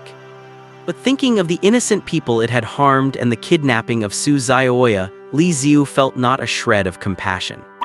The sins committed by the night demon would not be paid for even with 10 deaths. Li Xiu slightly lifted his finger, and the night demon, which had been rolling on the snow a second ago, felt its body lose control and float into the air. After 2 or 3 cycles of thawing and freezing, the night demon's resentment turned into fear. One must say that as a demon who likes to do things sneakily behind the scenes, it was even more cowardly than the flesh troll. Who exactly are you? With such power, why are you content living such a life? Li Xiu sighed. Why does everyone ask me this after meeting me? Who made the rule that having power means one must do something big? Cannot a person just live a down-to-earth life? Seeing that Li Xiu did not answer, the night demon seemed to see an opportunity and grinned, cajoling him. Let us join forces. With your power and my intelligence, I do not dare say much else, but we could easily control a small place like any Yuan city. And I can help you meet the divine envoy. If he bestows upon you a treasure from the shrine and you become a scion, your abilities will definitely improve dramatically, and then... Stop. Li Xiu raised his hand. He had originally sought the night demon to ask about the changes in the frozen hell, but he did not expect to fish out other intelligence. He sat cross-legged in the snow, his right hand cupped in the air. The snowflakes in the air condensed into an ice cup in his hand, and the remaining snow melted automatically, turning into 45-degree warm water for a healthy lifestyle. Divine Envoy Treasure Scion. Li Xiu took a sip of water. Go on with your sweet talk. Tell me in detail how it happened. I am listening. The cold torturing the night demon dissipated, which gave it hope, and it continued. I met the Divine Envoy over a month ago. That night I just came out of a nightclub bathroom. Since I had just finished, I felt bored and just wanted to go home and sleep. A month ago, the night demon was still Sun Qiang. At that time, Sun Qiang showed a deep affection for Su Zhaoya every day, but it turns out it was all an act. Scumbag dog, Li Xiu cursed with disdain. Luckily, Zhaoya did not fall for your trap. Li Xiu decided that after Su Zhaoya's memories were cleared tomorrow, he would be the first to explain things to her clearly and never give any man a chance again. Hearing Li Xiu's cursing, even though it was a giant snake, its face actually showed a look of helplessness similar to a human's. Given his looks and family background, and since they had not established a relationship, casting a wide net was not just common sense. Thinking that his future was still in Li Xiu's hands, it had to endure. Anyway, the Divine Envoy found me and asked if I wanted to understand the meaning of life. At the time, I thought he was a drug dealer and even rudely told him to get lost. Fortunately, the divine envoy did not get angry but instead led me to experience the wonders of the extraordinary world. Thus, I chose to sell my humanity and received a shrine coin. Shrine coin, Li Xiu remembered the ancient gold coin found at the scene. You say you got it by trading your humanity. Li Xiu pointed to the frozen flesh troll not far away. That is not what he says. The night demon sneered, he is just a slave who submitted to his own desires. He is like a cute person who walked into a bank to make a deposit but ended up buying a bunch of financial products without knowing, never even realizing the transaction had already taken place. Li Xiu could not understand, so you just sold your humanity that easily, for a bit of power. The night demon retorted, what is humanity? Can you take it out? Can you show it to me? Li Xiu was stumped by the question. Things that cannot be taken out, like stories or time, are just fictions of the human brain. I used something fictional to gain real, tangible power. Why not? Li Xiu studied economics, not philosophy. He did not want to discuss such metaphysical issues with a murderous demon. After all, he had achieved physical persuasion. Li Xiu asked, then what do you mean by letting me contact the so-called divine envoy? Can you reach him? Of course. The night demon lifted its chin slightly. Otherwise, how do you think I knew the sacrificial array? All of this is knowledge taught to me by the divine envoy. I see. The Special Affairs Bureau people previously thought the night demon was a rare knowledge awakener, but now it seems he obtained taboo knowledge like sacrifices from the so-called divine envoy. Looking at the deep in thought Li Xiu, the smile on the night demon's lips grew even richer. It seemed to already see the scene of Li Xiu stepping into its linguistic trap step by step, ultimately falling into the abyss, doomed forever. You seem quite pleased with yourself, huh? Li Xiu suddenly looked up and asked. The night demon's smile stiffened. There was a lie in what you just said. No, not exactly a lie, you just took advantage of a loophole. Everything you said was true, but when combined, it is a lie. Li Xiu's calm words fell into the night demon's ears like the whispers of a devil. Do not look at me like that. Even though I rule hell, I am not some demon. I am just someone who can tell whether you are lying or not. Li Xiu took a sip of warm water, his clear eyes filled with a disappointment that terrified the night demon. If you can lie, that means you still do not trust me. The night demon felt the protective force enveloping its body gradually fading away, and the soul-torturing cold quickly eroded back in. Then let us deepen our mutual trust. In less than 5 minutes, the night demon's trust in Li Xiu was forcibly maxed out. Beyond maxed out. Faced with someone who could detect lies and torment them endlessly, continuing to hide the truth. That would be quite rude to oneself. In other words, you cannot initiate contact with that so-called divine messenger at all. He is the one who always comes to find you. But because you have captured enough people, some foolish women with Stockholm Syndrome have mistaken you for a wicked, domineering CEO, fantasizing about true love. They believed your nonsense and sold their humanity to the divine messenger, which in turn gave you the method to sacrifice offspring and increase your power.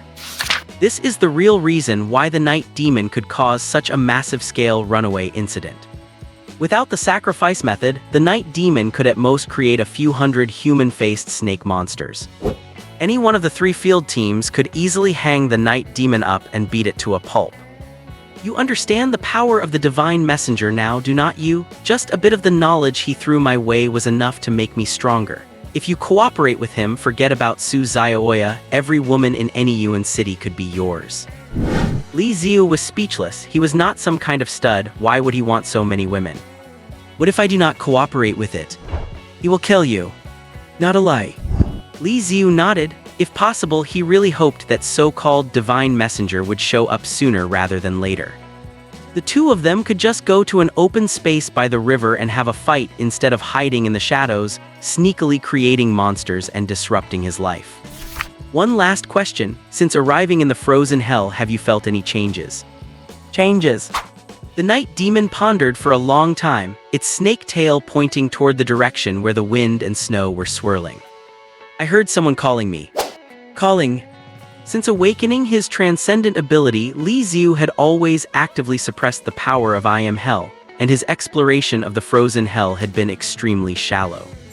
Could it be that under this snow there is something else, or rather, someone else? Pondering this, Li Xiu walked in the direction the night demon pointed, intending to see for himself what was going on. "Wait, you promised me." "Oh right, almost forgot about you."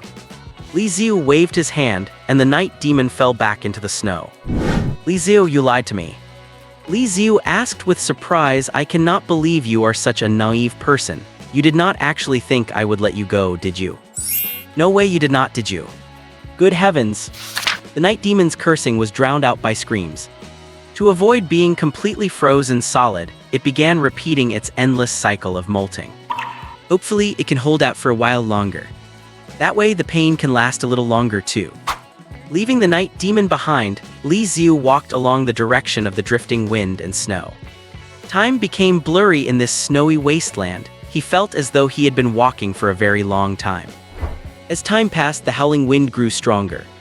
At first, Li Xiu could control the wind and snow to avoid him, but gradually some of it slipped out of his control. Even he began to feel cold. Though it was only the faintest trace, the implication behind it was terrifying.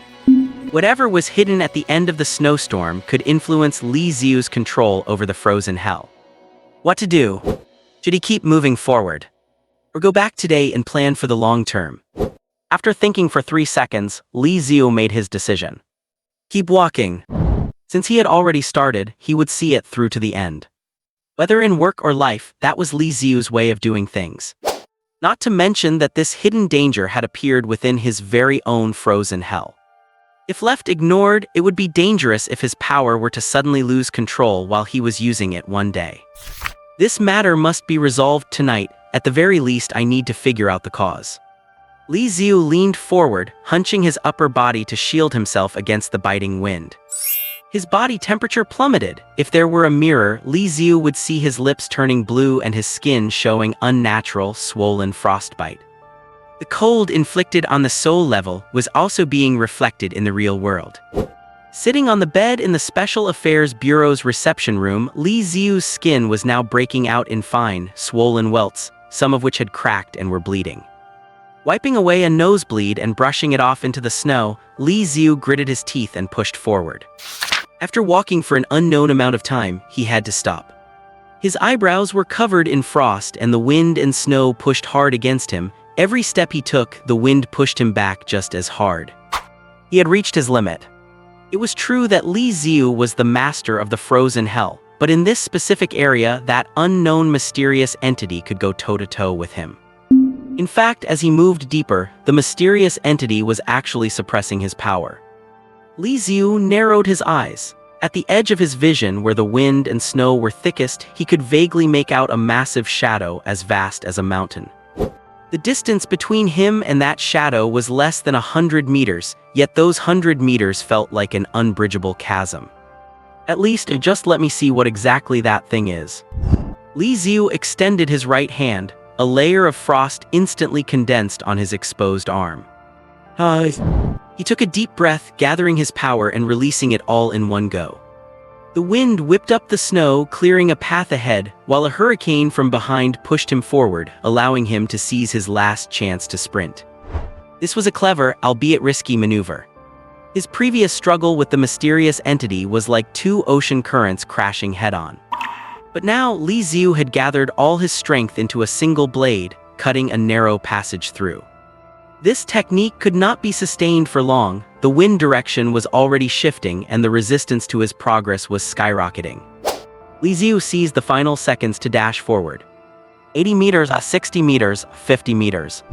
The resistance reached its peak, like a spring compressed to its limit, all of it pressing down on Li Xiu. Step. Li Xiu slammed his foot onto the snow, his squinting eyes opening wide. He stared fixedly at the point 50 meters away and finally he saw it. A square-shaped ice structure nearly 20 meters tall. To call it a house would be to suggest it was too perfectly square. To call it a fortress would be to ignore the complex, ancient carvings and patterns on its surface, along with numerous inscriptions he could not understand. It felt more artistic than imposing. Before Li Xiu could get a good look at the drawings on the building, the accumulated resistance crashed down on him all at once. He was sent flying backward with a bang. The impact alone would have reduced a normal person to pulp. Even Li Xiu was filled with agony. Fortunately, once thrown out of the building's range, Li Xiu regained his control over the frozen hell. As the master of the hell, his injuries healed automatically and finally vanished completely. The wounds might be gone, but damn, that really hurt. Returning to the edge of the influence range, he reached out his hand, feeling the subtle changes in the wind and snow. He circled the perimeter, and after one full loop, he determined the approximate range of the ice structure. A circle with a diameter of about 5 kilometers. Within the 3-kilometer range, there was basically no resistance. Beyond 2 kilometers, the level of resistance soared, and the final kilometer was the most powerful. Li Xiu rubbed his chin, sitting in the snow, habitually building a snowball while he thought. This is not the Harbin Ice Festival. Why is there such a massive ice structure in my frozen hell? Due to the automatic leveling effect of I Am Hell, plus the recent addition of monsters like the Flesh Troll and the Night Demon, the frozen hell had become very vast. The area affected by the ice building occupied about 1/10 of the total frozen hell. After observing for a while, Li Xiu did not see any signs of it expanding. If it stays like this, having 1/10 of the area lose control does not seem like much. But this feeling is just annoying. It is like having a husky suddenly show up in your house. It eats without working, will not let you pet it, and you have to worry about it trashing the place someday.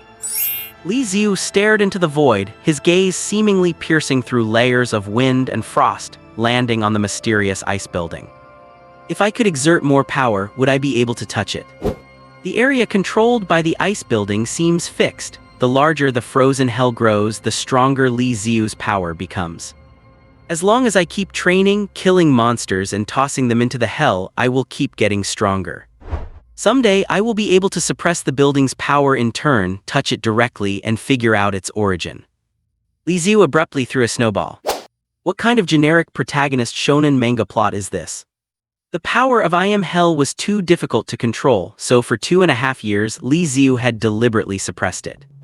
It was not until the final moments of tonight's battle that he fully unleashed his power for the first time. Now that there was an uncontrollable factor in his frozen hell, he was forced to actively increase his power again to avoid losing control.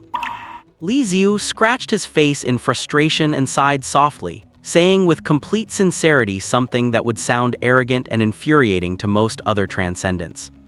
I guess I will just have to reluctantly work out then. Let us hope I do not power up too much. If I hit the 4th tier and accidentally open a new hell, that would be a real pain. Just as the sky began to brighten, Li Xiu opened his eyes. And then he found himself in a difficult spot. The injuries he sustained in the cold hell had healed as soon as he left the influence of the icy building, and his body in the real world had recovered along with them. But while the wounds could heal, the blood that had flowed out would not crawl back into his body on its own. On the snowy white bedsheet was a pool of bloodstains. A 20-year-old single man waking up after a night to find a pool of blood on his bed. Li Xiu swallowed hard, feeling like his life was facing a crisis. How on earth was he supposed to explain this? His brain raced, throwing out various options. A say I have hemorrhoids. B say it is that time of the month. C say I have a habit of killing in my dreams and accidentally hurt myself. D say it was my first time. Get out of here. Li Xiu clapped his hands against his cheeks, forcing all those ridiculous thoughts out of his head. He went with the simplest and most direct method. Releasing a dark mist, he instantly froze the bedsheets and quilt. As the temperature continued to drop, Li Xiu applied a little force to snap off a piece, then rubbed it between his palms until the entire bedding turned into powder smaller than a fingernail. After spending a few minutes turning everything to dust, Li Xiu dumped it into the toilet and flushed. Whoosh, destroying the evidence, job done. As for explaining it, Li Xiu was not an employee of the Special Investigation Bureau. He did not need to explain anything to anyone. I helped them take down 2 monsters, surely they will not ask me to pay for the laundry, right? He checked the time, it was past 6 in the morning. The bed was bare now and Li Xiu was not in the mood for another nap. He simply washed up and stepped out of the reception room. Outside, the corridor was empty, quiet, and deserted. Winter sunrises are late, so it was still gray outside the windows. The row of lights in the hall stretched Li Xiu's shadow long and thin. Following his memory, he headed toward the medical department. Su Zhaoya had been taken there last night for a memory erasure procedure. Li Xiu had wanted to wait there for the surgery to end, but he was told that patients were not allowed visitors during the process, so he had to wait in the reception room. Calculating the time, Su Zhaoya's surgery should be over now, so Li Xiu decided to check on her. As he left the guest area, the surroundings gradually became bustling. Through the office windows, he could see the SIB employees staring intently at their computer screens. They were pulling at their thinning hair, sporting dark circles that looked like heavy makeup, and nursing cups of instant coffee. Li Xiu had just woken up, but these people clearly had not slept at all. The contents of last night's meeting had spread to every department of the SIB within a few hours. The headquarters special task force would arrive in just 1 month. Although the old director told them to take it easy this month and not feel too much pressure, promising to take responsibility if their year-end bonuses were cut, they had their pride. After all, they had their dignity. Everyone who joined the SIB was an elite from their former fields. They were used to earning honor through their own abilities, not relying on charity from their superiors. Consequently, after taking down the night demon last night, all the staff members who finally got a day off voluntarily canceled their leave and returned to continue investigating the cursed coin incident. They were determined to catch the mastermind behind all that coin tossing within the month. Li Xiu felt a profound respect for the busy staff, and then he sighed in his heart again. Good thing I did not listen to Officer Lin's nonsense about joining the SIB. At this rate, would not I be bald before I even hit 30? Since there were many restricted areas he could not pass through, he had to take a detour, and everyone he encountered along the way gave him strange looks. Fortunately, they were quite helpful when he asked for directions, and after wandering around the building for a long while, he finally arrived at the medical department on the 4th floor. Before Li Xiu could even walk over, a young nurse stood up proactively. "Hello, Mr. Li, are you here to see Su Zhaoya?" "You know me." Li Xiu had returned his yellow temporary worker badge right after the operation last night. "Of course." The nurse gave a sweet smile, revealing 2 cute little fangs. "To be precise, most people in the bureau should know you by now. The large-scale operation last night involved every department, and even those who did not take part were closely following the results. The stories of Lin Yibai riding at 400 kilometers per hour across Liuwu Lake and the temporary worker Li Xiu taking down the night demon alone had spread throughout the NEU and SIB instantly. You could say that Li Xiu had become famous overnight. While this reputation would not bring him any direct financial gain, he had won the goodwill of everyone in the bureau, which was an intangible asset. Noticing the nurse's admiring and curious gaze, Li Xiu felt a bit shy and looked away.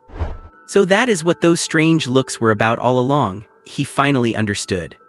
As for why the nurse's look was cute while others were just strange. When a bunch of 30 or 40-year-old men with exhausted faces looked at him with such adoration and curiosity, strange was putting it mildly. It was only because he was at the SIB. If this were a bar or some other entertainment venue, Li Xiu would have run away covering his behind. "Yes, I am here to check on Su Zhaoya." "All right, please follow me." Following the nurse, Li Xiu walked into the medical care unit. The air was filled with the distinct scent of hospital disinfectant. For some reason, smelling that scent and seeing the medical staff moving about calmly, Li Xiu's previously worried heart eased significantly. "This is it." The nurse opened the ward door and gestured for him to enter. "Miss Su has not woken up yet. The visiting time is 10 minutes. I will wait for you outside." "Thank you." Li Xiu entered the room, and the nurse closed the door behind him. On the way over, he had heard her explain the situation. Because Su Zhaoya had attacked the humanoid monster and the night demon multiple times, the mental impact she suffered was more severe, so her surgery took longer. Afterward, she was placed in an individual ward for 10 hours of quiet observation.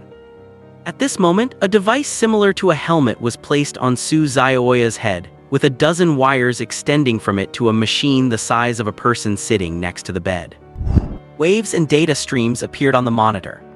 Seeing Su Zhaoya lying in bed, surrounded by various pieces of equipment, Li Xiu stood blankly at the doorway for a long time. Even though he knew that with the SIB's medical technology she would be fine in that moment, his heart felt like it was being gripped tight. He only snapped out of it when he felt a slight suffocation, gasping for air. He walked over cautiously, as if afraid to wake the girl on the bed. He pulled up a chair and sat by her bedside. The air in the room went quiet. Li Xiu did not say a word, he just looked at Su Xiaoya in silence. Bit by bit, the memories of the years they had spent together surfaced in his mind without needing to be summoned. He closed his eyes. If I had been honest with her about being in a spur earlier. If I had chosen to go after the mastermind instead of just dealing with the flesh troll. If... All sorts of thoughts screamed in his heart, and he fell into deep contemplation for who knows how long. Knock knock. A soft knock came from outside. Without him realizing it, the visiting time was over. Alright, I'm coming out now. Li Xiu replied. He held Su Xiaoya's hand, a hand that had always been warm in his memories yet now felt incredibly cold. When we were kids, you were the one protecting me. Now it is my turn to protect you. Li Xiu stood up and opened the ward door. The nurse was waiting. And beside her, there was someone else. Officer Lin, with an 4 drip attached, sat in a wheelchair. I heard you were here, so I came over. Li Xiu nodded. Perfect, I have something to ask you as well. Seeing that Li Xiu and Lin Qi needed to talk, the nurse left silently, leaving the space to them. What did you want to see me about? They both asked at the same time. You go first, they said in unison once again. Li Xiu and Lin Qi stared at each other for a few seconds, and eventually Lin Qi was the first to give in. He raised his hand and handed over a document. Noticing the words top secret on the folder, Li Xiu did not take it directly but asked, what is this? Some information about the night demon, the flesh giant, and the true mastermind behind the riots. Lin Qi stated the answer bluntly. He glanced at the closed hospital room door. You were looking for me, it must be for this matter as well, right? He was right. After witnessing Su Xiaoya lose consciousness and lie on the hospital bed with his own eyes, Li Xiu had made up his mind. He was going to take down that mastermind who was handing out coins everywhere and creating monsters. One can play the thief for 1,000 days, but there is no way to play the guard for 1,000 days. If there is a night demon today, there could be a white demon, a pink demon, or a green demon tomorrow. Li Xiu was lucky this time to save Su Xiaoya at the last moment, but what about the next time? He did not want to gamble on the future, and even less did he want to rely on the hope that the monsters would not target Su Xiaoya. After thinking through the cause and effect, Li Xiu reached out to take the top-secret file. But unexpectedly, Lin Qi pulled his hand back, his expression becoming solemn as he asked seriously, "Are you really prepared for this?" He pointed at the word top secret on the file bag. You should know what this implies. Ordinary citizens do not have authorization to read this file. Once you take it, it means you accept the invitation from the Special Investigation Bureau. Li Xiu was not intimidated by Lin Qi's words at all. He snatched the top-secret file from Lin Qi's hand, tearing open the seal while saying, "Of course I know. It is just becoming a field agent, right? I will do it." Hearing this, Lin Qi felt a great sense of relief. All his hard work over the past while was precisely because he valued Li Xiu's abilities and wanted to recruit him into the bureau. A relieved smile appeared on Lin Qi's face. But mid-smile, he heard Li Xiu continue. As an official organization, you would not forbid employees from resigning, would you? Lin Qi was stunned. Once the coin-throwing incident is handled, I will just apply to quit then, right? Lin Qi stared at Li Xiu, his anger gradually burning up. Joining the Special Investigation Bureau as a field agent is an extremely serious matter. Many people take it as a great honor and cannot even get in. How could this kid make it sound like some kind of part-time street gig? Do you think the Special Investigation Bureau is some place where you can come and go as you please? As an official violent organization holding massive secrets and power, the procedures for both joining and leaving the bureau are extremely cumbersome. Li Xiu shrugged indifferently. If you do not let me quit, I will just sit in the office and slack off every day. His parents are missing, and Li Xiu has no children or mortgage to worry about. What is a penniless person like Li Xiu afraid of? As long as I lie flat enough, no one can exploit me.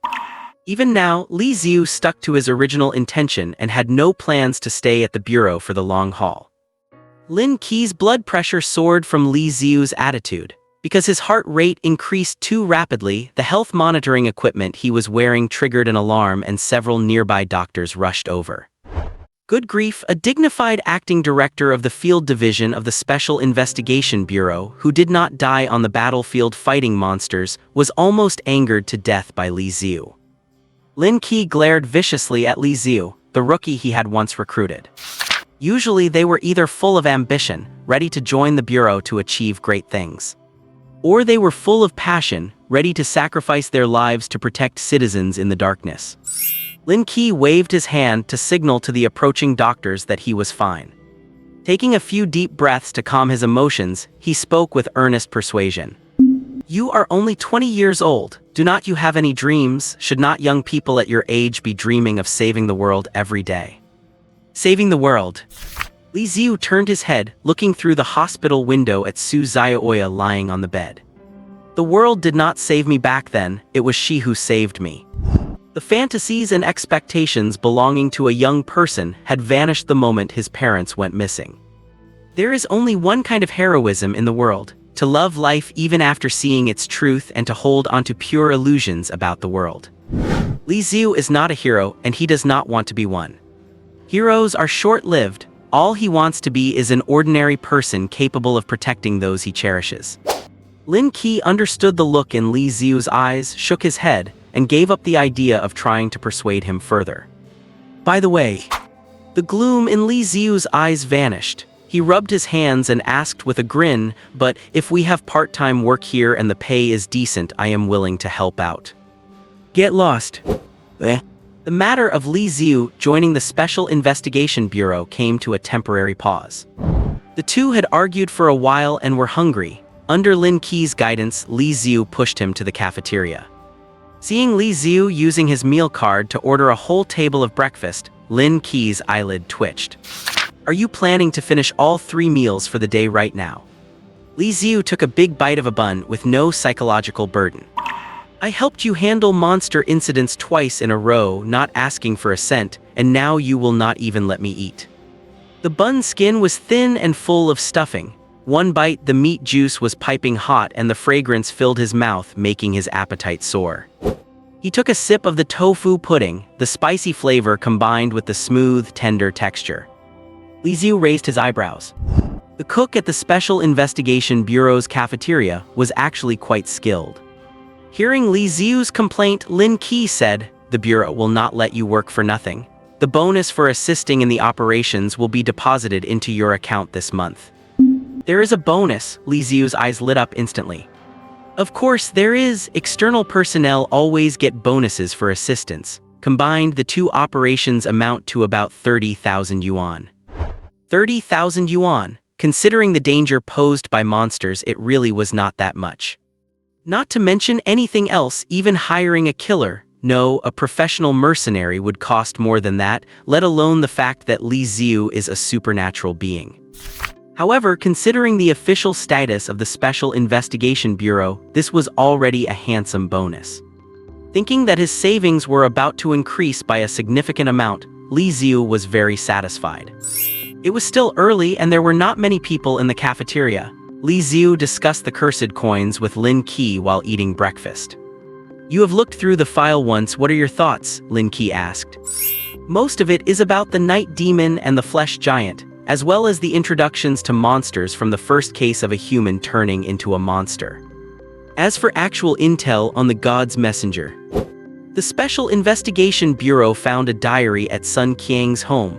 Based on how he referred to the mastermind, they gave the mastermind a codename, God's Messenger.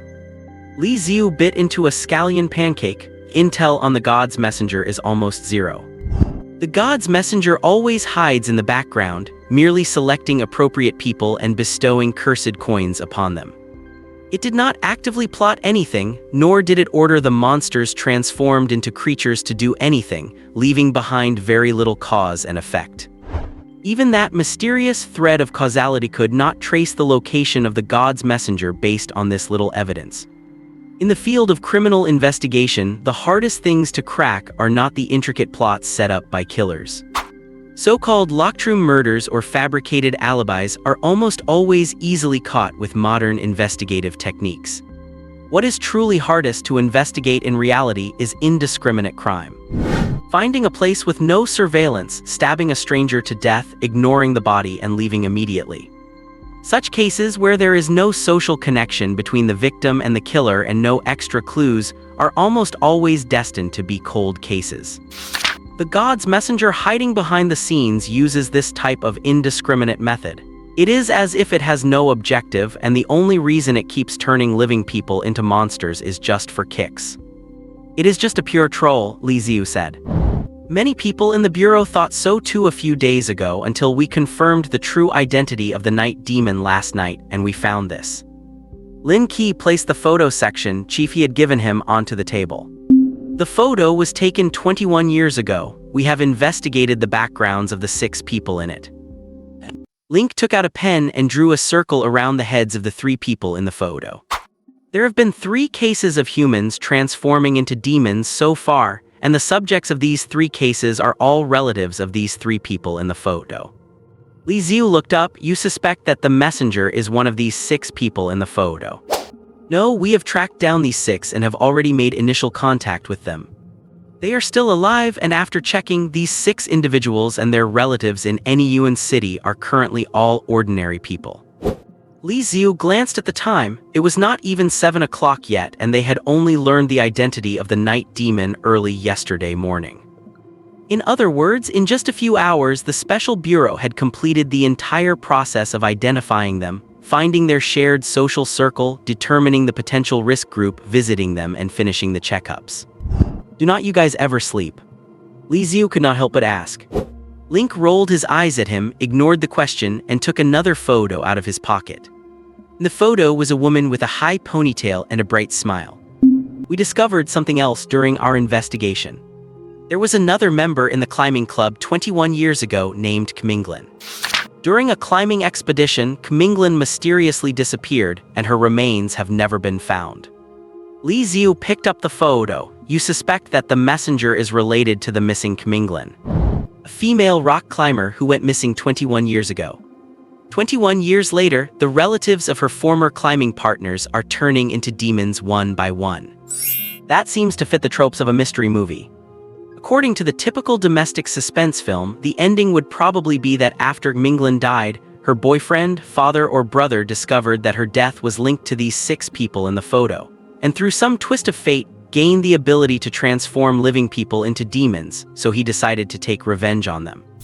Li Xiu took a sip of soy milk, gave a satisfied burp, wiped his mouth, and shook his head. If it really were such a predictable plot, it would be much easier. Demons do not think like humans. You cannot fathom them using human logic. But these things do not really matter to me, Captain Link. While I am not stupid, I know absolutely nothing about deductive reasoning or psychological profiling. I only have one reason for joining you, which I stated clearly earlier. I want to take out the messenger, and there is only one thing I need to do. To act as a sharp blade. Based on Li Xiu's years of part-time experience, the most important thing when entering a new environment is to know your own role. Trying to do everything will only leave you overwhelmed and failing to do anything well. Li Xiu continued, the Special Bureau is never short of professionals, experts in psychology, scene investigation, and intelligence gathering. Since I joined you to kill the messenger, it is precisely to make use of your professional team. Otherwise, why would not I just work alone? Link stared at Li Xiu, speechless. Because field teams are on the front lines, many newcomers to the Special Bureau often develop a detective complex, wanting to investigate everything themselves. He had not expected Li Xiu to be so calm. Are you really 20 years old? Li Xiu ignored him. Is there anything else? If not, I am heading back. As he spoke, he took out a neatly folded plastic bag from his pocket and started putting the remaining buns and fried dough sticks into it, planning to heat them up for dinner. Link quickly held his hand down. We are not done yet. Your background check documents are already prepared. I will submit them today and you will have approval within 3 days. But before that, you need to tell me which squad you intend to join. There are 3 field squads in the Special Bureau. Li Xiu had assumed that since he was joining through Link, he would inevitably be in his first squad. Of course not, I am not speaking to you as the captain of the first squad right now, but as the acting head of the field operations department. Your ability is a mid to short range release type, and you would be a good fit for any of the 3 squads. The Bureau will treat your opinion as a major factor in determining your assignment. Link began to introduce the characteristics of the 3 squads. The first squad is the strongest frontline, close-quarters assault unit in all of any UN city. The squad is known for its strong all-around capabilities, able to handle a variety of combat scenarios, and is well-suited for the complex terrain within the city, especially when working in coordination with my ability. While other squads are struggling with just 5 people, when I activate War Commander, I summon 6 former teammates, and with the 5 current members, we have got a whole soccer team ready to swarm the demons.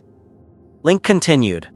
The second squad is also a frontline assault unit, but they lean more towards mid to long-range combat. Often, by the time the demons have barely struck a blow, they have already been killed from a distance. Link said the first and second squads have similar work intensity, and we will both be responsible for the messenger investigation. However, I will be honest with you, since I am injured, you would probably be safer joining the second squad for the time being. After all, the captain of the second squad is in good health, and Su Dongqiang and Yang Moli, who were in last night's operation, are from the second squad. You should already know them, so it will be easier to get acclimated. Yang Moli was the lady with the hair clip. I never expected that someone with her Western style would have such a traditional name. Li Xiu nodded after listening, but instead of giving an opinion, he asked, "What about the third squad?" The third squad. Link carefully chose his words. That is a bit different. Unlike the first and second squads responsible for frontline assault, the members of the third squad are all specialists with unique tricks. They are a special handling unit formed to deal with incidents that cannot be resolved through force alone. Things like inexplicable curses or large-scale, sourceless mental breakdowns. That guy Yi Tong who carries the compass is a member of the third squad. If you join the third squad, you will not encounter supernatural events very often, but each one will be weirder than the last. Given your ability, you should be able to handle it, and with their capabilities, they might just be the first among us to track down the messenger. After hearing the introduction to all 3 squads, Li Xiu thought for a moment, then asked with a slightly strange expression. "I think I understand, but can I ask a question?" "Go ahead. It seems like you really do not want me to join the first squad." Link's expression froze. Logically speaking, as the leader of the first squad, should not you be trying to sell me on the benefits of joining your team? Like, say, because you are injured, my joining would provide even more value. In his past part-time jobs, Li Xiu had been fed countless empty promises by bosses and knew all the tricks. "As well." Link looked away, looking awkward. Before the meeting last night, Link had received the action report compiled by the support team. Seeing the footage of Li Xiu freezing the surface of the lake and riding a motorcycle with his little sister as if it were a high-speed train, Link's right eyelid would not stop twitching. At 400 kilometers per hour, if you fall, not even a supernatural being can survive that. You are just dead on the spot. Just imagining it made Link shudder, and then he thought about his sister's fondness for Li Xiu. It was true that Link wanted Li Xiu to join the Special Bureau. He genuinely valued Li Xiu's potential and temperament. But as a fiercely protective brother, Link still hoped to throw Li Xiu into the second or third squad. Anyway, since all 3 squads are working on the messenger case, he can shine just as brightly in any of them. The Lin family is not good at lying, which you can clearly tell from Lin Yibai. Link spent a while stammering, unable to come up with a single excuse. "Alright, stop trying to come up with reasons, I have decided." Lin Qi was pushed away in his wheelchair by the young nurse, his expression complicated. Li Xiu ultimately chose the first squad. Logically speaking, Lin Qi knew this was a good thing, but emotionally, his little sister was in danger. There was not any particularly special reason for choosing the first squad. It was simply because he was more familiar with the people there. Besides, intel would be shared in real time among the 3 squads anyway. If they really caught the tail of the coin-spitting messenger, all 3 squads would act together, so it made little difference to Li Xiu which one he joined. After Lin Qi left, Li Xiu packed up the remaining breakfast. Although the Special Affairs Bureau had promised him a 30,000 yuan bonus, Li Xiu, who had been frugal for 6 years, would not forget the feeling of going hungry. Moreover, while others had parents to help them save up for a marriage fund, Li Xiu had to rely only on himself. Su Zhaoya was from Anyuan, where the local dowry was usually around 100,000, plus there were cars and housing. It was impossible to keep living in the old house. Calculating for marriage at 26, I need to save up over the next 6 years. Li Xiu was still calculating in his head when he heard Lin Qi, who was halfway out the door, suddenly turn his head and say, "By the way, I suggest you do not get too close to Su Zhaoya during this time." "Why?" Li Xiu had promised Su Zhaoya that he would tell her the whole truth once she woke up. "You saw it yourself. The messenger does not attack indiscriminately, its choices are logical. You killed the night demon and the flesh troll, and since you will be joining the Special Affairs Bureau, you will inevitably be clashing with the messengers. If you continue to get close to Su Zhaoya, the messenger will most likely target her." Seeing Li Xiu about to argue, Lin Qi raised a hand. "I know you are not afraid and you can protect her, but can you stay by her side 24 hours a day? Not to mention whether that is realistic. If you really were with her around the clock, when would you have time to deal with the messenger?" Although he did not want to admit it, Li Xiu knew Lin Qi was right. "And you do not have to wait too long. The old director said yesterday that if they do not catch the messenger within a month, headquarters will send a special task force. Trust me, once they arrive, this matter will be over." "Is the headquarters task force really that good?" Lin Qi smiled with confidence. "They are good in ways you cannot even imagine.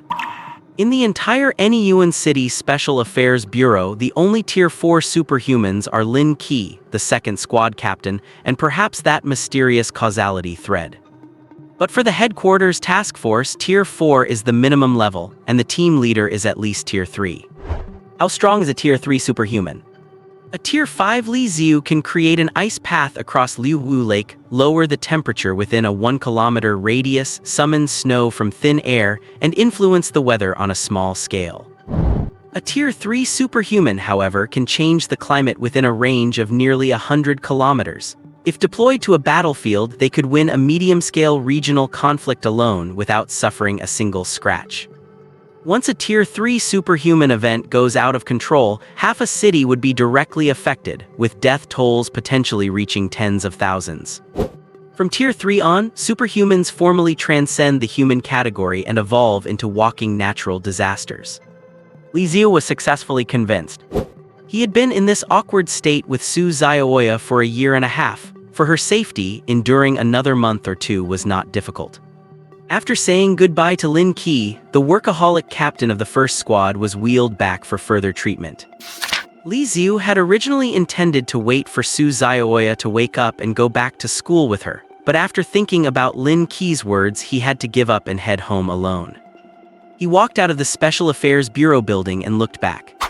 Who would have thought that inside this ordinary-looking 7-story old office building, the people working there were superhumans protecting the entire city? He took a rare taxi, and because it was the morning rush hour, it took nearly half an hour for Li Xiu to reach home. "Handsome, do you want a receipt?" the driver asked. Li Xiu looked at the row of unclaimed receipts under the meter. "Master, just give me the one with the highest fare." The driver gave a knowing grin, tore one off, and said, "All right, take them all."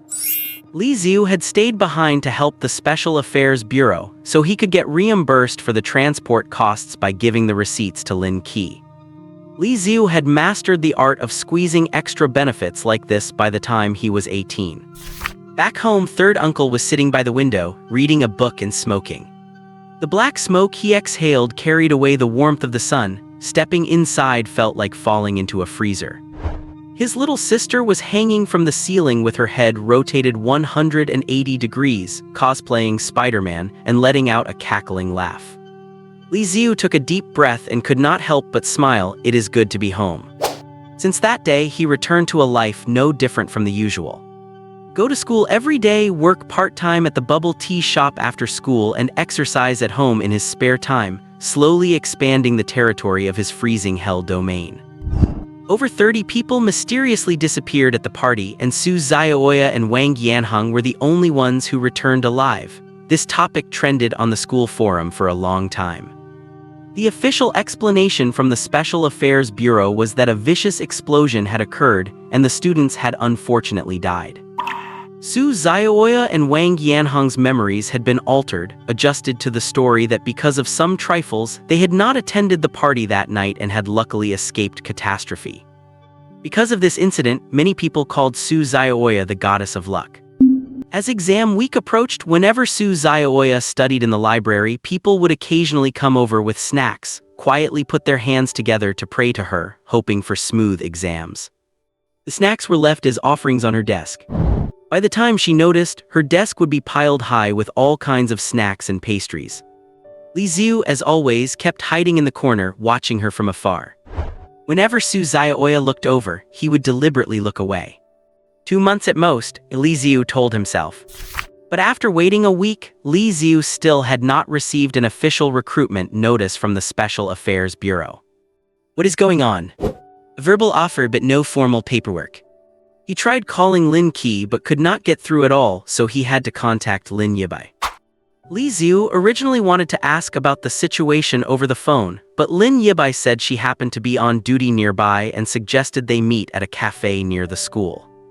Arriving at the cafe, since he was asking Lin Yibai for help, he gritted his teeth and ordered a latte for her while he just got a glass of water.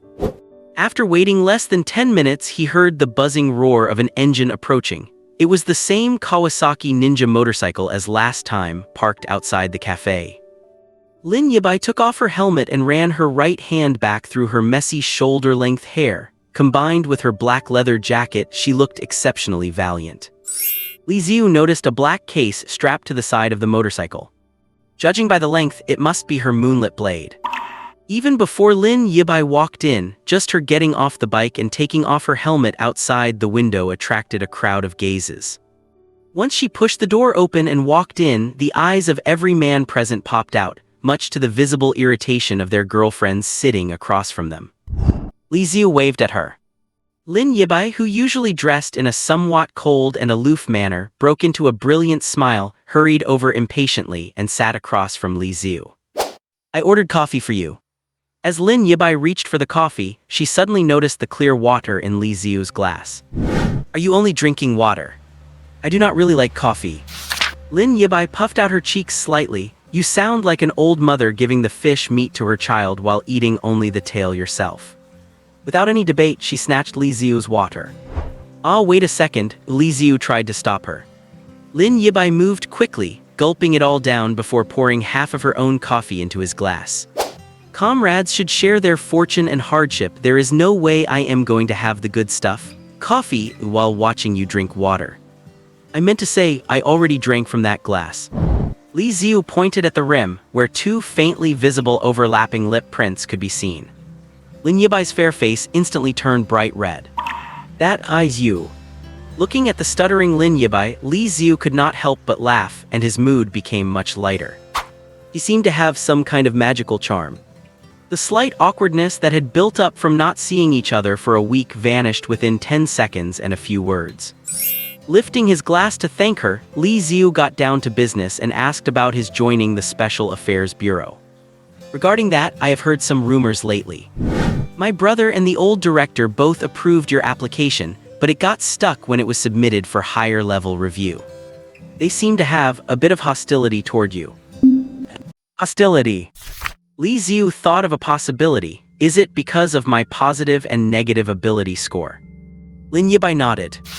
The Special Affairs Bureau hardly hires employees with a negative ability score, and even if they do, most are placed in rear support or research and development roles.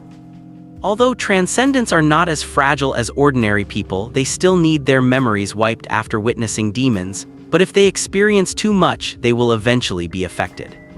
Transcendents are human too. And humans are affected by their lives and jobs. Furthermore, Li Xiu applied for the field department, which is always on the front line, not to mention his high ability score of 77.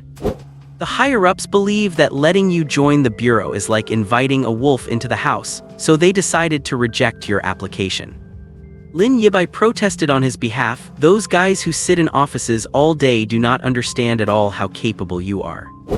My brother has been on a business trip with Section Chief He from the Safety Supervision Section lately, trying to fight for your spot with the higher-ups. Because of confidentiality requirements, they have to keep their phones off during their meetings, which is why you could not reach him. So that is how it is. Recalling how Section Chief Lin looked a week ago, Li Xiu licked his dry lips. He did not go there in a wheelchair, did he? Lin Yibai nodded and said yes, he did. Li Xiu rubbed his forehead. Section Chief Lin really is a model worker. Seeing his reaction, Lin Yibai thought he was worried about the result and comforted him by saying, "Do not worry, it will definitely be fine. My brother left 4 days ago. Counting the time, the results should be out today." Before she finished speaking, Li Xiu's pocket vibrated. The caller ID was none other than Section Chief Lin. "Speak of the devil." He answered the phone, and the deep, slightly weak voice of Section Chief Lin came through. "It is me. I saw your call logs. I have been out these past few days and only just returned to Yuan City. The higher-ups have responded to your application. It was not entirely smooth, but it was not as bad as I thought it would be." Li Xiu and Lin Yibai exchanged glances, feeling a bit confused.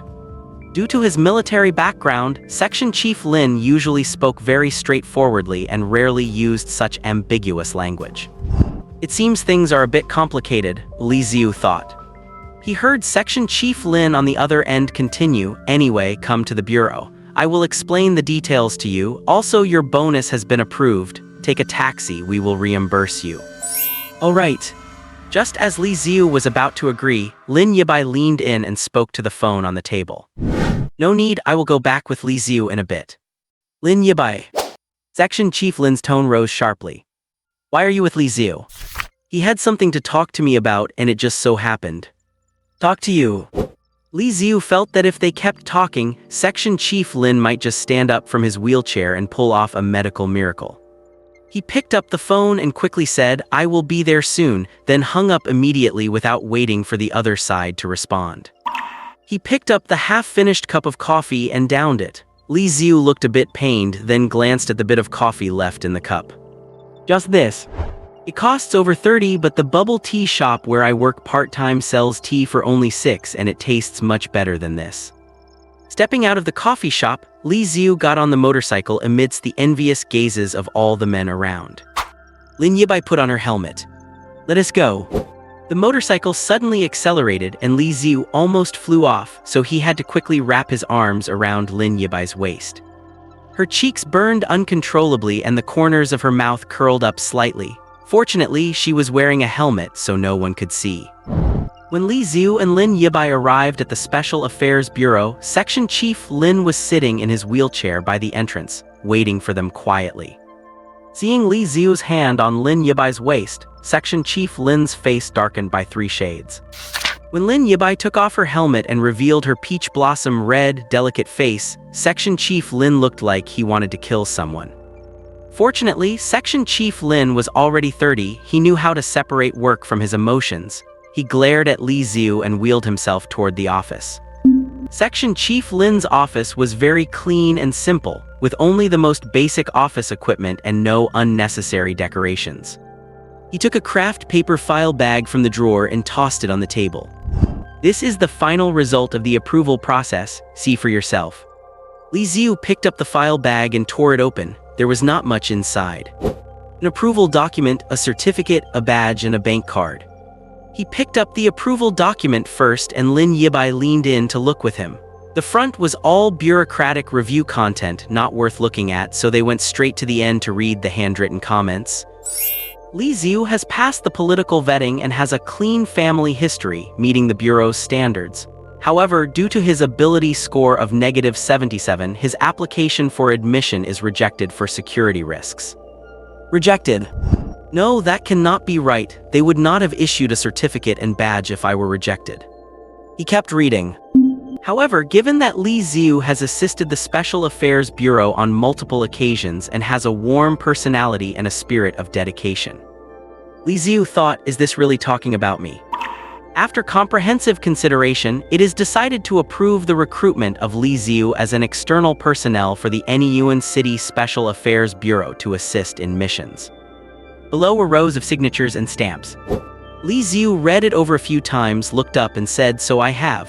become a temporary worker hired through an agency. Although he planned to run away once he finished one job, once he handled the Divine Messenger incident, this temporary position was a bit too. Section Chief Lin saw through Li Xiu's thoughts and said calmly, "Your salary and benefits are the same as full-time employees." "Great, then I have no complaints," Li Xiu said readily. He joined the bureau for two reasons. First and most importantly, to take down the money-tossing Divine Messenger. Second, to take advantage of the work convenience to catch more demons, throw them into the frozen hell, and try to resolve the ice building problem as soon as possible. Whether he is a temporary worker or a full-time staff member, it does not affect either of these goals. Section Chief Lin continued, "Once you have completed more missions and put in some time, I will help you apply for a permanent position then." Sure, thank you, leader." Li Xiu responded casually, swallowing the bait Section Chief Lin had dangled. The credentials and badge were the same as those of formal members. It seemed only in the bureau's files was Li Xiu recorded as a temporary worker. Finally, he picked up the bank card. "The 30,000 bonus we talked about last time is on this card. The password is your birthday. Your future salary will also be deposited on the 1st of every month." Li Xiu nodded with satisfaction, tossing the document, certificate, and badge into the file bag, but placing the bank card carefully in his inside jacket pocket, keeping it close to him. Seeing this, the corner of Section Chief Lin's mouth twitched slightly. "Money received, Boss Lin. What do we do next?"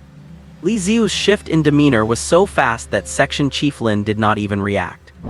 Whatever job he does, he commits to it. That is his secret to roaming the Nyuan City part-time job market.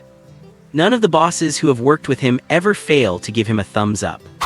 Since you are still in school, no missions will be scheduled during class time. After class, you will mainly do two things. First, patrol the city in teams of 2 with other squad members.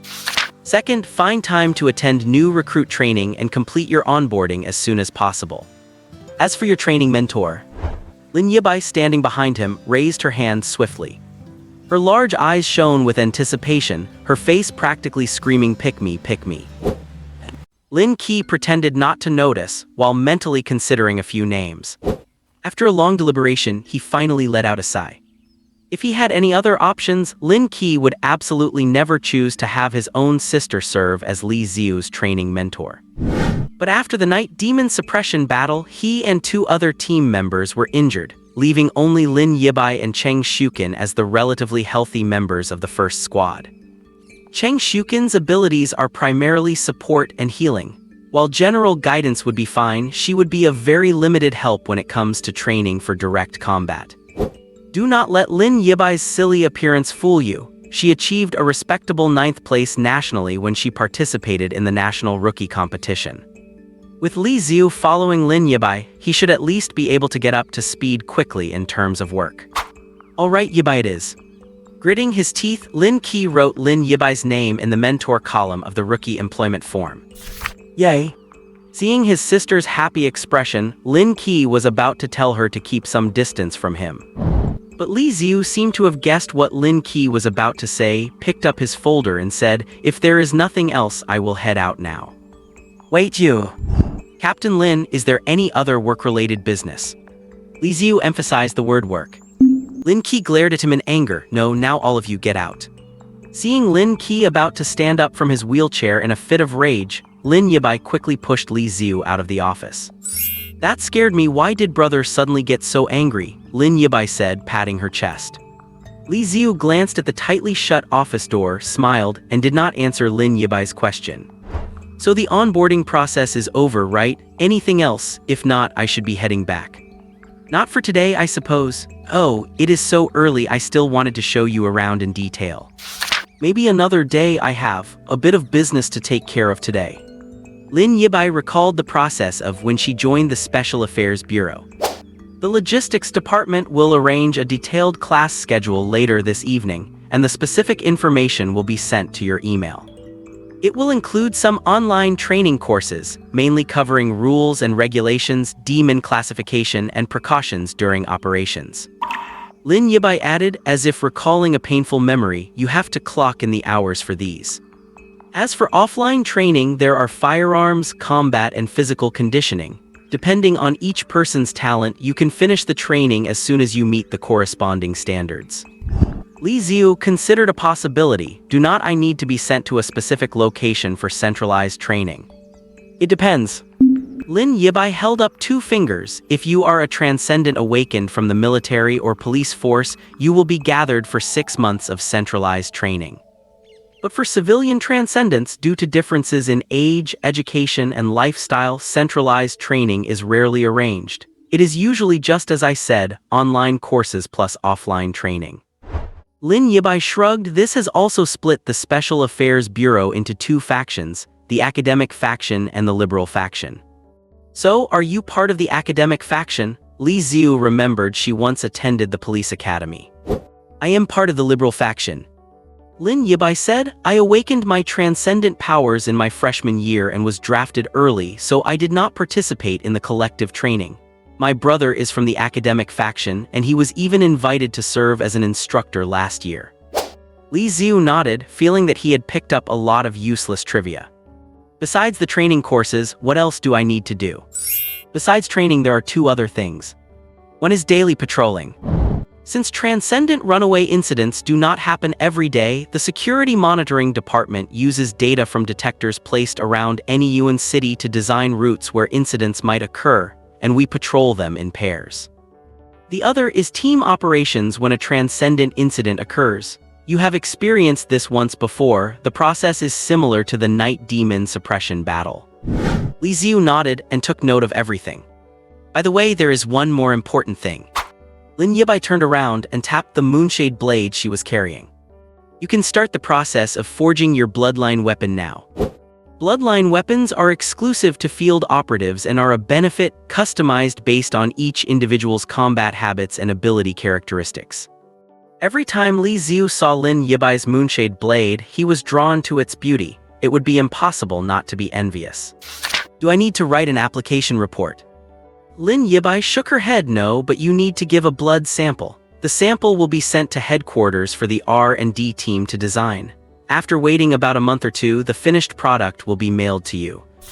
Listening to her description, the image of an ancient blacksmith emerged in Li Xiu's mind, hammering iron to forge a blade and finally splashing blood onto the edge to consecrate it.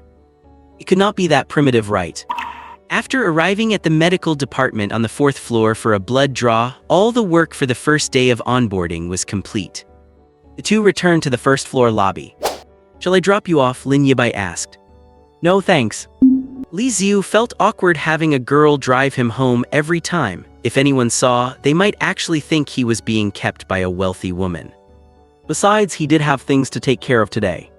Lin Yibai was not the type to linger or be hesitant. Seeing Li Xiu refuse, she casually told him to be safe on the way, then ran off like a child. After leaving the Special Affairs Bureau, Li Xiu took his bank card to a nearby ATM to check his balance. Exactly 30,000. It was tax-free, should I say, as expected of the Special Affairs Bureau. After admiring the balance for a moment, Li Xiu withdrew 7,000, hesitated, withdrew another 3,000, making it around 10,000. He did not go home or to his part-time job, but took a bus to the downtown shopping district. 2 hours later, Li Xiu, carrying several bags, got off the bus and returned to his old residential complex. He first went to the community neighborhood committee and, seeing no one around, slipped an anonymous letter inside.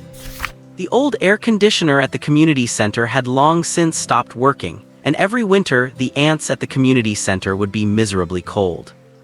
When Li Xiu was being cheated or bullied during his part-time jobs, these kind ladies had helped him often. Now that he had money, he secretly bought a new one for them. A technician would come to install it tomorrow. The anonymous letter was because he was worried they would not accept it, so he sent it in the name of a stranger. After delivering the letter, Li Xiu went up to the 5th floor and brought a health massager to Grandma Wang downstairs. He did not say he bought it, but claimed his boss at the mall had given it to him. Even then, Grandma Wang refused to accept it until Li Xiu said it was not worth much and would just be thrown away if she did not take it, at which point she accepted it with slightly reddened eyes. Grandma Wang held Li Xiu and talked for a long time, urging him to eat well and live well, and Li Xiu nodded obediently. Finally, he headed to the milk tea shop. In the afternoon, the Nyuan University students had not finished class yet, so there were not many customers and the bearded boss was squatting on the side of the road smoking. Here, Li Xiu handed over a box of tea leaves. The bearded boss took a look, his thick eyebrows raised. "Did you win the lottery, kid?" Li Xiu smiled. "Do you want it or not?" The bearded boss waved his hand. "I cannot take this. This box is worth a few thousand. If you do not want to drink it, go sell it." Li Xiu seemed to have expected this and said with a smile, "Just pretend I won the lottery. Boss, thanks for everything over the past year. I might have fewer shifts for a while, so bear with me." The bearded boss looked at Li Xiu deeply, then slowly started to grin. "Though I do not know what is going on, it sounds like you have made a breakthrough, kid. I always said you had it in you. Sooner or later you would make it. You are not an ordinary person." Li Xiu said, "I took a short-term temporary job that pays well. It will not last long, maybe 2 or 3 months, and I will come back when it is done." The bearded boss's hand paused while taking the tea, his expression turning serious. "You are not getting into anything illegal or dangerous, are you?" "Of course not. Illegal certainly not, but dangerous, that is hard to say." After bidding farewell to the bearded boss and returning home, Li Xiu took a teddy bear and a strawberry cake out of the bag. Without him calling, his younger sister appeared barefoot, patting her way out from a crack in the ceiling of the bathroom. "Thank you, brother." His sister opened her jaws wide and devoured the strawberry cake, box and all, then hugged the teddy bear and crawled back into the bathroom. Li Xiu could not help but laugh at his sister's cute behavior. Then he pulled a silver-white lighter from his pocket and tossed it into the shadow behind him. From the shadows, a hand reached out and caught it with precision. "Thanks." Third uncle flipped the new lighter and lit the cigarette hanging from his lips. "Spending over 10,000 in one go, does not it hurt your heart? Spending money on flowers, my heart aches. But when it comes to Granny Wang, the boss, the ladies from the community, and you, third uncle, I do not feel a shred of regret." Li Xiu was very thrifty, frugal to the point of being a bit stingy in almost every aspect of his life. But his thrift was for the sake of bringing happiness to the people around him and those who had been kind to him in the future. If he was not worried that buying too much at once would lead to a flat-out refusal, Li Xiu would have spent his entire bonus on them right then and there. Compared to how they have taken care of me for the past 6 years, this money is nothing at all. There was one last gift left to be given, a beautifully wrapped box intended for Suzuoya. He would wait until he had dealt with the emissary of God and ensured there were no more hidden dangers before telling her the truth and giving it to her. Thinking this, Li Xiu tucked the gift box under the TV stand, and to keep the dust off, he carefully covered it with a floral cloth. Between shopping at the mall and delivering gifts, it was already night by the time he finished, and his stomach was rumbling with hunger. He went to the kitchen to cook a bowl of clear noodle soup for himself, then hesitated and added a poached egg. Third uncle watched Li Xiu's back as he ate, the smile in his eyes deepening. Ever since his abilities were exposed, the Special Affairs Bureau had been worried about his volatility levels. They did not know that as long as the people Li Xiu cared about were still there, even if his volatility soared to -100, he would never lose control. No reason needed, no data projections required. He is the kind of person who would spend over 10,000 on gifts for his loved ones, but hesitate for seconds over whether or not to add an egg to his own bowl of noodles at home. That was just who Li Xiu was. Slurping down his noodles, he turned on his computer. This machine, which had been in service for nearly 7 years, had a fan that roared like a fighter jet taking off. After 3 minutes, it finally booted up. He pulled out the file folder he had received from the Special Affairs Bureau, which contained his email and password. Once he logged in, there were 2 emails waiting. One was a welcome email congratulating him on joining the Bureau, detailing his benefits and compensation. A basic monthly salary plus various allowances totaled 7,500 before taxes. It sounded like a lot, a student making 7,500 a month before graduation, plus year-end bonuses. But the Special Affairs Bureau is a job where you risk your life. Forget other superpowered beings, even mercenaries in Syria probably make more than that, do not they? Nothing you can do about it. After all, it is a government organization. While it offers plenty of hidden perks like housing support, education for children, and healthcare, the actual take-home salary is pitifully low. He shook his head and closed the email. The second email was the new employee training materials that Lin Yibai had mentioned. Li Xiu clicked on the online course. Clang! His chopsticks dropped onto the table. Online course duration, 199.7 hours. Even at 3 hours a day, it would take over 2 months, not counting all the exams in between. He finally understood why Lin Yibai looked so pained when she mentioned the online study. Anyway, I am a temp, it is not like they can do anything if I do not finish. Just as Li Xiu thought this, he spotted a line of small print below.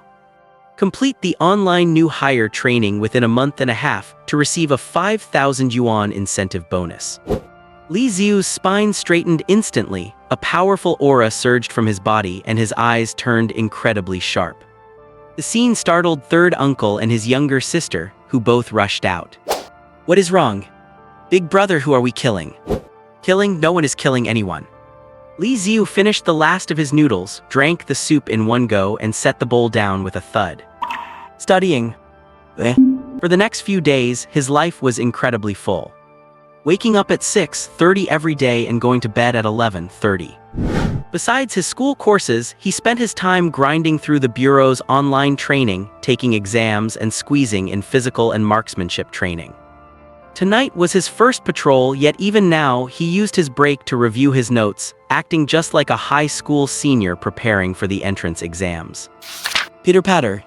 A drop of rain landed on the windshield. Soon it began to pour, and Lin Yibai turned on the wipers, slowing the car as they drove through the city. Sitting in the passenger seat, Li Xiu put down his notebook and rubbed his eyes. Since paranormal events usually occurred at night, their shifts were scheduled between 10 p.m. and 2 a.m. Outside it was a cold winter rain, but inside the air-conditioned car it was warm. Coupled with the slight vibration of the moving vehicle, he could not help but feel drowsy. Want some? Lin Yibai offered him a chocolate wafer. Yes, please. Li Xiu took the snack, tore open the wrapper, and the sweet, crispy taste helped perk him up a little. Anyuan City had almost no nightlife. After 10 p.m., you rarely saw many cars on the road. Driving down the quiet streets with the light rain outside and classic music playing on the radio, punctuated by Lin Yibai's occasional girlish humming, he felt at peace. It was a calm and peaceful feeling that Li Xiu found very comfortable. Do you find it too quiet? Lin Yibai suddenly asked. Thinking of the gear he had carefully checked before heading out, Li Xiu nodded. I guess I expected something more exciting. Tonight, they had just been driving in circles along a designated route. They had not seen a single supernatural incident or even a street brawl. Compared to the night of the night demon subjugation, it felt like two different worlds. My first patrol was the same. Lin Yibai said, you expect something to happen at every moment, but in reality, the chance of encountering an uncontrolled supernatural event during a patrol is quite low. The purpose of the patrol is as a precaution, just in case. On the whole, supernatural loss of control is a rare event, if it happened every single day. That would be Gotham City, where Batman lives. It is always a good thing not to have to fight. Lin Yibai turned her head and said, once the patrol is over, let us go get a midnight snack. I know a new shop that makes great lamb spine hot pot. The orange glow of the streetlights hit her rounded, lovely face, making it shimmer with a soft light. As the car moved, the shadows shifted across her features, light and dark alternating, but her clear, moon-shaped eyes always held that unique, youthful sparkle. Even if they did not do anything else, just being in the car with Li Xiu on patrol put her in a great mood. Being watched like that, it became inexplicably hard for Li Xiu to say no. Static sounds. The radio crackled, interrupting him. Abnormal supernatural energy detected in Wumen district. All nearby patrol teams, please head there immediately to investigate. Li Xiu checked their location, picked up the radio and pressed the switch. This is Li Xiu and Lin Yibai. We are near Wumen district and are on our way. The car's console display showed the shortest route planned by the support team, along with the supernatural energy fluctuation data detected at the scene. Level 6 ability unknown, volatility level, +59. According to international classification standards. 0 to 30 is a low danger level. 30 to 60 is a medium danger level. 60 to 90 is a high danger level. And 90 to 100 is abyss level danger. Supernatural power with a volatility of 59 was already touching the edge of high-risk territory. Especially for a level 6 with poor control, once they lose control, it could potentially cause a tragedy with heavy casualties. Lin Yibai turned the steering wheel, following the GPS onto another road. Li Xiu thought for a moment and took a strand of grenades from his belt. Throwing goblin mode activated again. I am not sure whether to call it lucky or unlucky, running into a supernatural runaway event on my first day of duty. Lin Yibai slammed on the gas, a faint white light shimmering in her eyes. With her Metal Mania ability activated, the car surged forward at breakneck speed. It is just that she was born in the wrong era. If she had been born a century or two later when technology had advanced enough to develop suits like Iron Man's, she could probably crush most ability users at her level with her Metal Mania. While Li Xiu was lost in thought, Lin Yibai suddenly slammed on the brakes, pulled the handbrake, and turned the steering wheel sharply. The seemingly ordinary black Volkswagen performed a magnificent drift on the rain-slicked road. Its taillights left a brilliant red arc in the air, leaving a group of drunk youths who had just walked out of a nightclub staring in astonishment. Especially when they saw Lin Yibai behind the wheel. Oh my god, it is a female Takumi Fujiwara. Field agents' vehicles might look plain, but in reality, all their internal components are modified to top-tier sports car standards, specifically to ensure that agents can reach the scene as quickly as possible. The tires screeched as they rubbed rapidly against the asphalt. A moment later, it shot off like an arrow from a bow, heading in the direction indicated by the navigation. The Special Affairs Bureau disguises its supernatural monitoring equipment as street lamps, signal towers, and trash bins, placing them in every corner of any UN city to ensure 24-hour monitoring of supernatural outbreaks. As they got closer, the information provided by the support team grew more detailed. The protagonist of this supernatural outbreak is an 18-year-old youth named Zhao Xuan.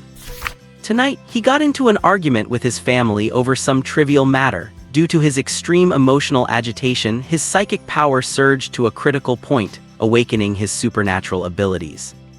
Following that, he ran away from home and kidnapped a Chinese teacher named Su. This teacher, Su, is actually his own instructor.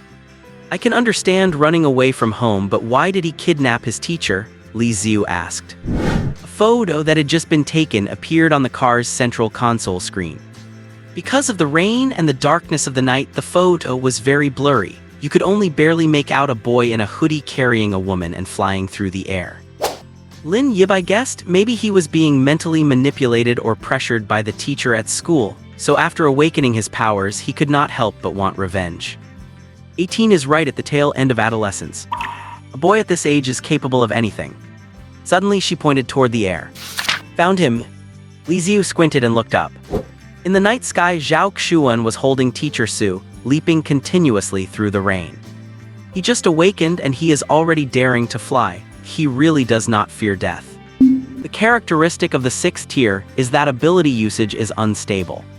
Regardless of what Zhao Xuan's specific ability is, if it fails while he is in the air, that is 2 lives falling to their deaths.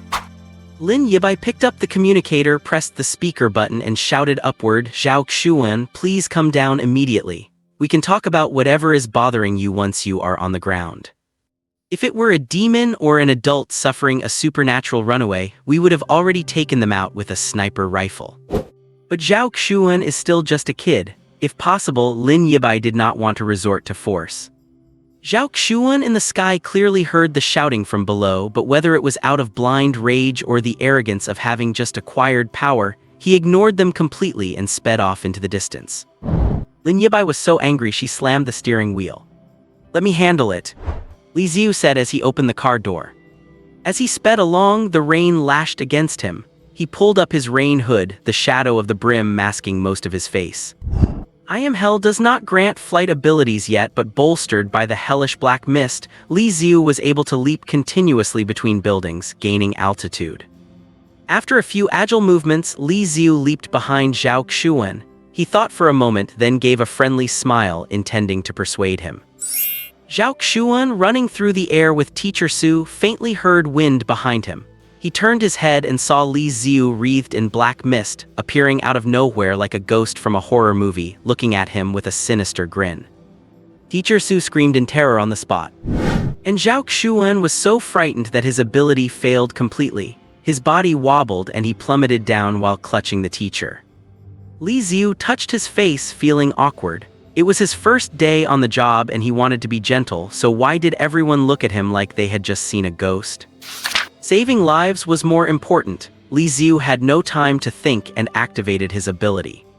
The rain falling in the air coalesced into a sheet. He stepped onto the ice, and as he shattered the layer of ice, he gained the reactionary force to pursue Zhao Xuan and the teacher even faster. Finally, before they could fall to their deaths, Li Xiu used his black mist to ensnare them and gently lowered them to the ground. At the same time, the black car pulled a precise drift and stopped. The door opened and Lin Yibai stepped out, holding her Yuehua blade. "Are you okay?" Lin Yibai asked. Li Xiu shook his head. "Stay back." Zhao Xuan stood up while grabbing the teacher. He raised his right hand and the rain within a 2 or 3 meter radius around him stopped in midair. The suspended raindrops were only the size of soybeans, but they inexplicably gave off an extremely dangerous feeling, as if some kind of power was gathering within those tiny drops. Because his control was weak, a few raindrops slipped from Zhao Xuan's command and hit the ground with terrifying inertia. With a series of bangs, the asphalt road was pitted with dents, as if it had been shot by rifle bullets. There were probably thousands of raindrops he had fixed in place. If they all fell at once, everything in the vicinity would be reduced to ruins. This is an ability with a power level of 59, ability name Rainwalker. Zhao Xuan can control every raindrop within his ability's range. He can walk on rain in the sky or manipulate the rain to become the most terrifying weapon. Since he just awakened, he has not developed many practical applications for his ability, and it is limited to being used only on rainy days. Even so, he has shown terrifying potential and danger, and due to the rainy day restriction, once the rainy season truly sets in, the Rainwalker could unleash combat power far beyond his own rank. Click. The Yuehua blade was pushed out of its sheath by an inch. Lin Yibai rested her right hand on the hilt, already in a state of combat readiness. "Release the hostage, Zhao Xuan. This is your first warning," Lin Yibai said. The opponent has already used a supernatural ability and displayed a terrifying threat. Regardless of their age, they are a potential supernatural runaway and cannot be treated with any pity or negligence. Never underestimate any supernatural being. This is what Li Xiu learned in his online courses, a precaution verified by the blood of many Special Affairs Bureau field agents. Zhao Xuan remained unmoved. Second warning. Lin Yibai drew her long blade, moonlight blossoming along the edge. The suspended raindrops in the air trembled slightly, as if they would shoot out in the next second. "Let me handle this." Li Xiu pressed down on the hand Lin Yibai held the blade with and stepped forward. Zhao Xuan watched him guardedly, but the raindrops shifted away by a few centimeters. It was obvious that Zhao Xuan was quite cowardly inside. Having witnessed the power of his own ability, he did not dare to actually attack Li Xiu or Lin Yibai, fearing he might kill someone. To put it simply, he just wanted to leave and did not want to hurt anyone. It is just that he had barely awakened and already thought he could defeat 2 fifth-tier supernatural beings. Having confidence is a good thing, but unfortunately, your ability seems to be. Li Xiu slightly raised his right hand, and his freezing power was released instantly. The rain within a range of several hundred meters instantly turned into ice shards, falling with a clatter. Naturally countered by me. Facing the hell of extreme cold, most water-type abilities at the same tier are useless. Even though Zhao Xuan's face turned purple from the effort of trying to change the form of the liquid, the ice shards on the ground did not show the slightest reaction. "Alright, stop wasting your energy."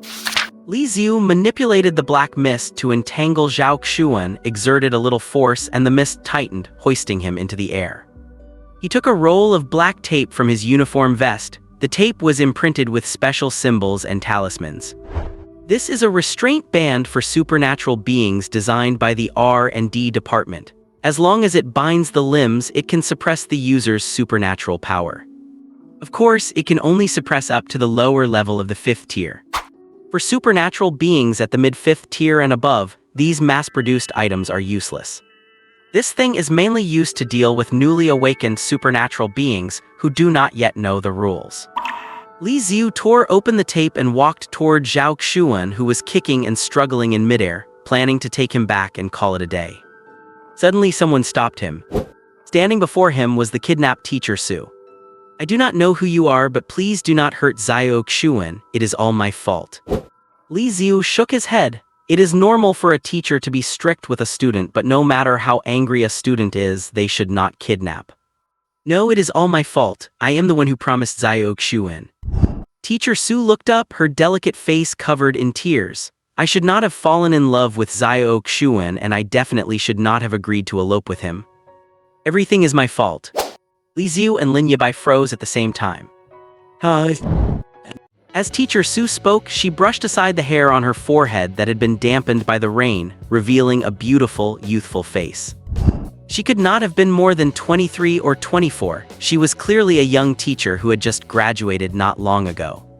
A young, beautiful teacher and an 18-year-old hot-blooded teenager. Li Xiu and Lin Yibai exchanged a glance. It actually seemed plausible. So, Li Xiu glanced through the rearview mirror at the two sitting in the back seat. "Are you two planning to elope because your family disapproves?" Teacher Su lowered her head in shame, while Zhao Xuan, on the contrary, tilted his chin up slightly. "Since my family will not accept me, I will take her and fly away together. With my power, where could not I make a name for myself? A golden carp is no pond object. Once it meets the wind and clouds, it transforms into a dragon. I believe I am that dragon." Li Xiu could not help but cover his face. This speech was way too cringy. It was absolutely embarrassing. "I do not know about other countries, but given the strict control over supernatural incidents domestically, no matter which city Zhao Xuan went to, if he used his abilities casually, he would be caught within 24 hours. There is no doubt about that." Lin Yibai, who was driving, felt her shoulders tremble slightly. She was struggling to hold back her laughter, and the car was swerving a bit. Thankfully, there was no one on the road at night, so there was no need to worry about hitting anyone.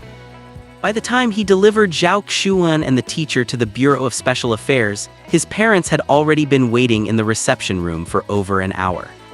Seeing their son walk in with Teacher Su, the faces of both middle-aged parents turned dark. Zhao's father lunged forward with a few big strides, raising his hand, ready to slap Zhao Xuan hard. But halfway through the swing, his hand was firmly caught by Li Xiu. "Let go!" Zhao's father roared. Li Xiu smiled at him and released his hand. Zhao's father raised his hand to swing again, and then it was caught by Li Xiu once more. Li Xiu did not say a word, he just let go and gave him a quiet smile. Zhao's father tried a few more times, but how could an ordinary person's strength compare to Li Xiu's? He bellowed in rage, "I am his father. What right do you have to interfere if I discipline my own son?" Li Xiu smiled and said, "If we were in feudal times, I would not care if you beat him to death. Because back then he was not considered a human, he was your property." His smile gradually faded, releasing a chill that made Zhao's father shiver all over. "But this is an era of rule of law. Even though he is your son, he is also a person with an independent consciousness." Zhao's father could not see it, but Zhao Xuan, who had awakened supernatural powers, could see it clearly. As Li Xiu's smile vanished, wisps of terrifying black mist drifted silently around Zhao's father. Zhao Xuan knew all too well the horror of those thin black wisps and could not help but say, do not hurt my dad. If you have any issues, take it out on me." Seeing the concern in Zhao Xuan's expression, Li Xiu smiled with satisfaction. On the way over, he had read the files prepared by the support team.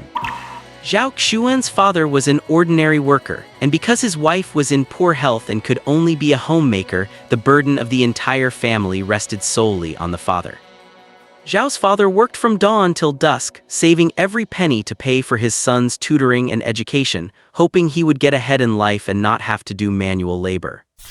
Zhao Xuan was successful too. He had been a top student since childhood, and getting into a prestigious university was a given.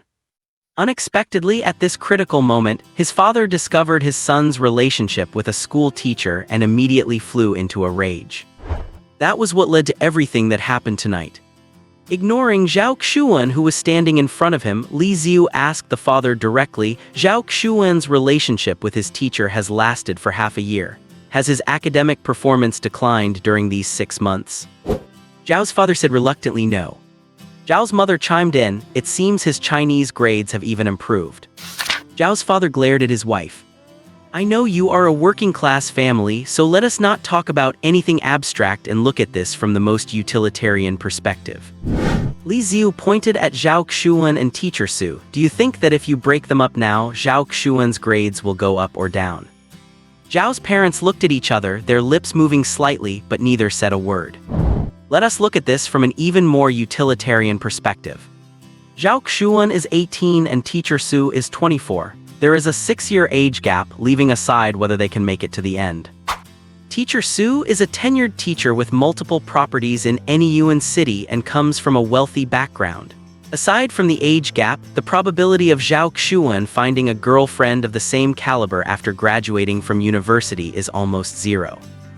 Li Xiu was very direct. Zhao's parents thought they were the ones being taken advantage of, but in reality, given the gap in their family assets, it was actually Zhao Xuan who was punching above his weight. Of course, I am not saying all this to convince you to accept this relationship, but because I hope you can calm down and think about how to resolve this matter. Once again, I repeat. Li Xiu pointed to Zhao Xuan. He is a person with self-awareness. I hope you treat him like a human and talk to him like one. Brother Li. Thinking of his father's insults tonight, Zhao Xuan's eyes turned slightly red. Zhao's parents sighed and nodded heavily. All right, go have a good talk with your parents. Li Xiu patted him on the shoulder. Signing the subsequent non-disclosure agreements was a matter for the logistics department. It did not require Li Xiu's further concern. Not bad at all. Lin Yibai leaned in, stood on her tiptoes, and whispered in his ear. Li Xiu rubbed his ticklish ear and did not answer. 6 years ago, after his parents went missing, he had always envied kids who grew up with their parents.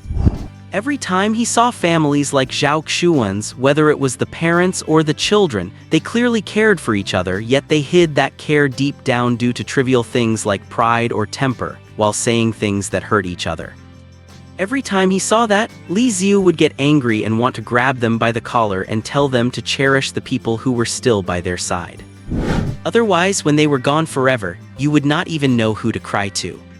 But those were just thoughts. He could not say such things to Lin Yibai.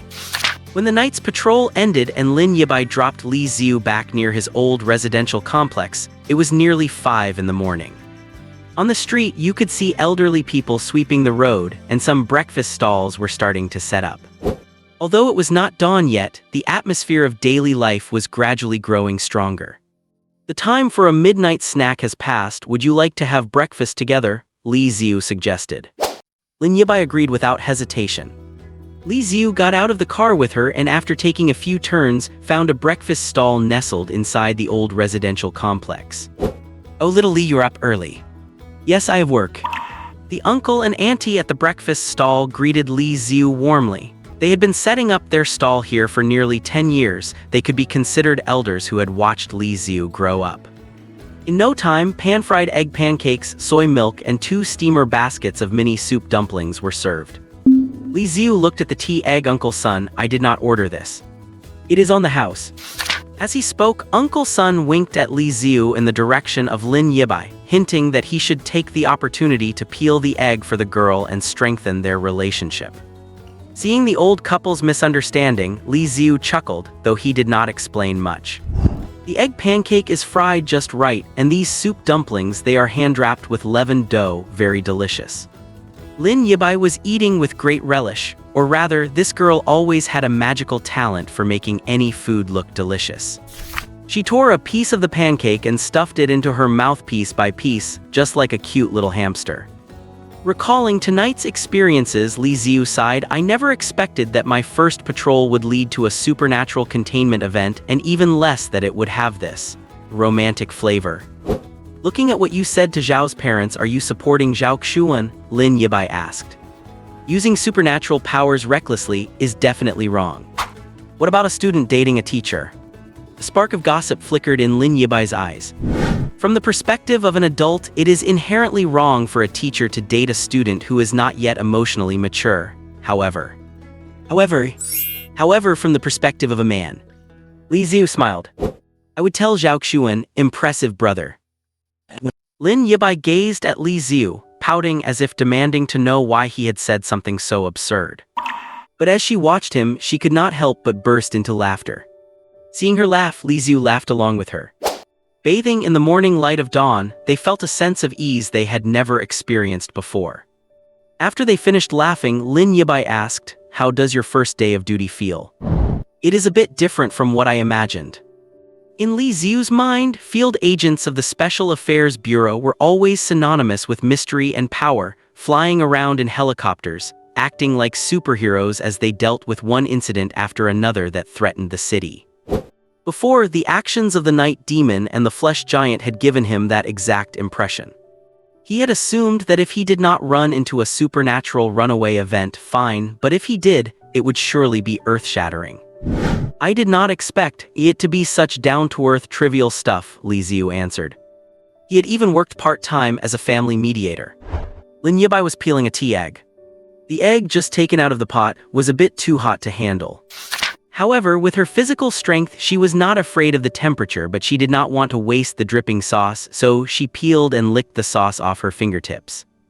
Demons are one thing, but human supernaturals, while they sound mysterious, are essentially just people when you strip away their awakened abilities. Here, take it. She daintily licked the sauce off her fingers and handed him the freshly peeled tea egg. Oh, thanks. Li Xiu took it. Lin Yibai continued, that is why I love this job. Back then, I ignored my family's objections and applied to the police academy instead of joining the military, simply because I would rather be a police officer than a soldier. Meeting different people every day, helping those in need on the front lines, or bringing criminals to justice. Just hearing about it sounds cool, does not it?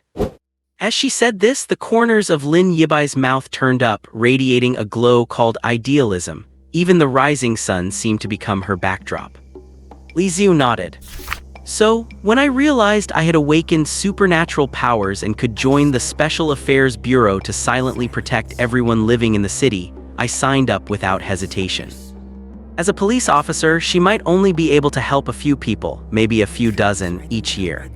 But as a field agent for the Special Affairs Bureau, she could protect hundreds, thousands, or even tens of thousands.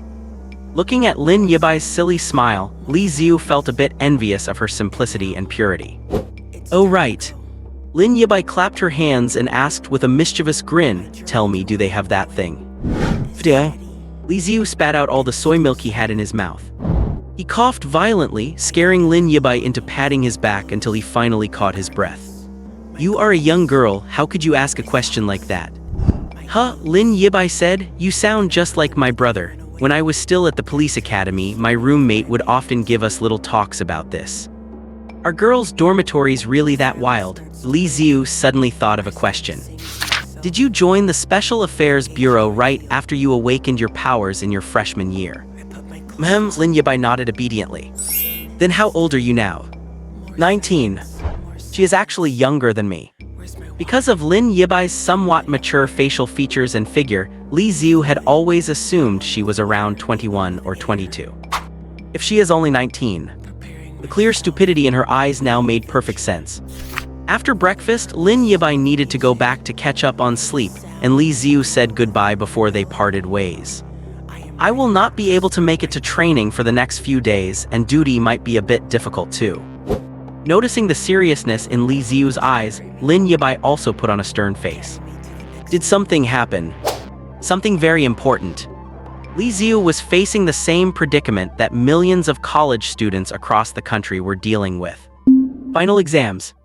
Although he had not had much time to review, he had been fairly attentive in class, so while top grades were out of reach, he would not fail, keeping his performance in the middle of the pack above the passing line.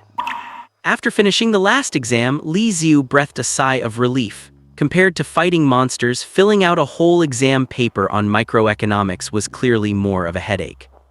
The class monitor was organizing a dinner party, which would be the last meal they would all have together this semester.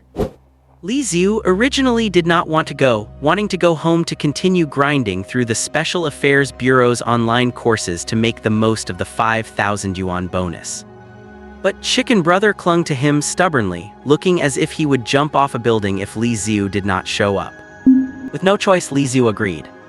Only after asking did he realize that Chicken Brother was interested in a girl in their class named Cheng Hui. But he was too afraid to confess, so he wanted to take advantage of the dinner to ask Li Xiu to help sound her out. Why me? He was okay with the guys, but Li Xiu did not know the girls in class at all. Exactly because you do not. The other guys have already been pegged as perverts by the girls. If they go over, they will not just fail to get info, they will be exposed. You are different. Because of the photo with the cosplay goddess last time, you are a complete mystery to the girls. They are all interested in you, so just take the chance to ask for me. Li Xiu. Brother Li, you are like a real brother to me. After it is done, no, wait, even if it is not, just help me ask. I will cover your breakfast for the entire first month of next semester if that is not enough. It is a deal. Hearing that breakfast would be fully covered, Li Xiu agreed without hesitation. The Special Affairs Bureau office was quite far from his home, and after calculating the cost of transferring buses, he had to give up on the idea of going there for free meals every day. Besides, it was just a meal, and helping Chicken Brother scout things out was not a difficult task. With that thought in mind, Li Xiu followed the others to the restaurant. There were about 200 students in the School of Economics, divided into 5 classes. His class, Economics Class 1, had 36 students, and they had booked a large private room at a humble hotel near the school. Li Xiu sat in a corner, while his classmates entered one by one. Some of the girls who were particularly fashion-conscious had even gone back to their dorms to change. Li Xiu did not pay much attention to the pretty young classmates, silently sipping his tea as he waited for the food to arrive. Until the door to the private room opened again. Su Zaioi walked in, wearing a pure white down jacket. Cough, cough, cough. Li Xiu was so startled he choked on his tea. She was wearing light makeup today, and her hair was tied up simply, making her look minimalist and effortless. The noisy room fell silent for half a second the moment she entered, followed by cheers from the girls, who enthusiastically called Su Zaioi over to sit with them. And the boys, who had been talking loudly just a second before, now felt like their throats had been pinched, and they all straightened up for some reason. Even their movements became elegant, as if they were drinking fine Bordeaux wine instead of cheap tea. How did she get here? Li Xiu was bewildered. Su Zaioi was not even in the School of Economics. After asking, he learned that the class monitor had invited her along. Since there were not many boys, the class monitor had arranged for boys and girls to sit alternately to liven up the atmosphere. Li Xiu had Chicken Brother on his left and no one sitting on his right yet. Before, Li Xiu would have definitely hoped for Su Zaioi to sit next to him, but now that the scattercoin env had not been caught yet, he had been deliberately keeping his distance from her these past few days. Sometimes when Su Zaioi caught his eye and started to walk over, he would grab his bag and hurry away. Li Xiu did not have much confidence in his own self-control. He feared that if he sat face-to-face with Su Zaioi, he would not be able to help spilling the whole truth. Do not come over, do not come over. He muttered to himself, but before he could repeat it a third time, the chair to his right was pulled out, and a faint, familiar floral scent drifted over. He slowly turned his head to meet a pair of smiling eyes. A slender, fair hand reached out under the table and tightly gripped his sleeve. Su Zaioi's pink, moist lips parted, silently forming 4 words. Caught you now. Su Zaioi's hand was soft, and she was not using much force. Just like when they were children, she silently gripped the hem of Li Xiu's shirt with her left hand. With that simple gesture, Li Xiu felt like one of the 7 fairies frozen by the Monkey King's immobilization spell in Journey to the West, stiff and unable to move. What is wrong? Are you not feeling well? Seeing that Li Xiu was not touching his food, Chicken Bro at his side started fawning over him, piling food onto his plate and pouring him water. I am fine. Li Xiu licked his dry lips and made a show of stuffing food into his mouth. After eating for a long time, he could not even remember what he had tasted. The only impression he had was the faint scent of flowers lingering around him. Su Xiaoya ate with one hand the entire time while her other hand kept a hold on Li Xiu, as if afraid he might suddenly run away, yet her movements were so natural and elegant that no one noticed anything unusual. As the dishes were served, some of the classmates began pouring beer. Li Xiu had a poor tolerance for alcohol, so he chose a soft drink, but when the bottle reached Su Xiaoya, she thought for a moment and said, "Then I will have a little. There are many things I want to say, and if I do not drink, I am afraid I will not be able to get them out." While she spoke, she did not look at Li Xiu, but her voice was very low, quiet enough that only he could hear it. It was clear exactly who those words were meant for. Li Xiu's posture grew even stiffer. If Lin Yibai's charm was that people around her felt relaxed, then Su Xiaoya's magic was that in any gathering she attended, all topics, gazes, and centers of attention would quietly shift toward her. Even the overhead lights seemed to shine a little brighter on her than on anyone else. Within moments, she had become the center of the table. A simple reply or a casual question from her was enough to draw laughter or cheers. Things that Li Xiu found incredibly headache-inducing were handled with complete ease by her. In Li Xiu's eyes, this talent for dealing with people was even more impressive than a supernatural ability. Students do not have many ulterior motives when drinking. They do not cheat or pretend to be drunk. Before they were even half full, they were already 3 rounds into their drinks and many faces were flushed bright red. "Brother Li, we are waiting for you to step up." Chicken Bro was sporting a center-part hairstyle and wearing overalls today. Despite his chubby frame, he had clearly put a lot of effort into his outfit. His eyes were full of hope. Li Xiu thought to himself, "Brother, I want to help you, but I am currently sealed and cannot move at all." He turned his head, wanting to ask Su Xiaoya to temporarily lift the seal. To his surprise, she only glanced at Chicken Bro twice before guessing what he wanted to do. She turned to whisper a few words to a female classmate on the other side. A few minutes later, the girl Chicken Bro had a crush on, named Cheng Hui, walked over herself, glass in hand, and took Chicken Bro to an empty table nearby to chat. Li Xiu, who had witnessed the whole process, sat there with his mouth half open. If he had not sensed no supernatural field on Su Xiaoya, he would have almost thought she was a psychic ability user. "How did you do that?" "I just told her that someone in the class had a secret crush on her, and as for who it was, it seemed only Chicken Bro knew." "Oh wow." Li Xiu broke into a cold sweat for Chicken Bro. He turned his head and saw Chicken Bro smiling goofily. Their conversation was going much more smoothly than he had imagined. Su Xiaoya swept her hair back with an elegant and moving motion. "You boys all love beating around the bush and waiting for the right moment, but for us girls, what we love most is simple, straight talk." Li Xiu was not naive. On the surface, she was talking about Chicken Bro, but explicitly or implicitly, she was pointing at Li Xiu. The budget hotel, which primarily catered to college students, used cheap glass cups that were just right for baijiu but a bit small for beer.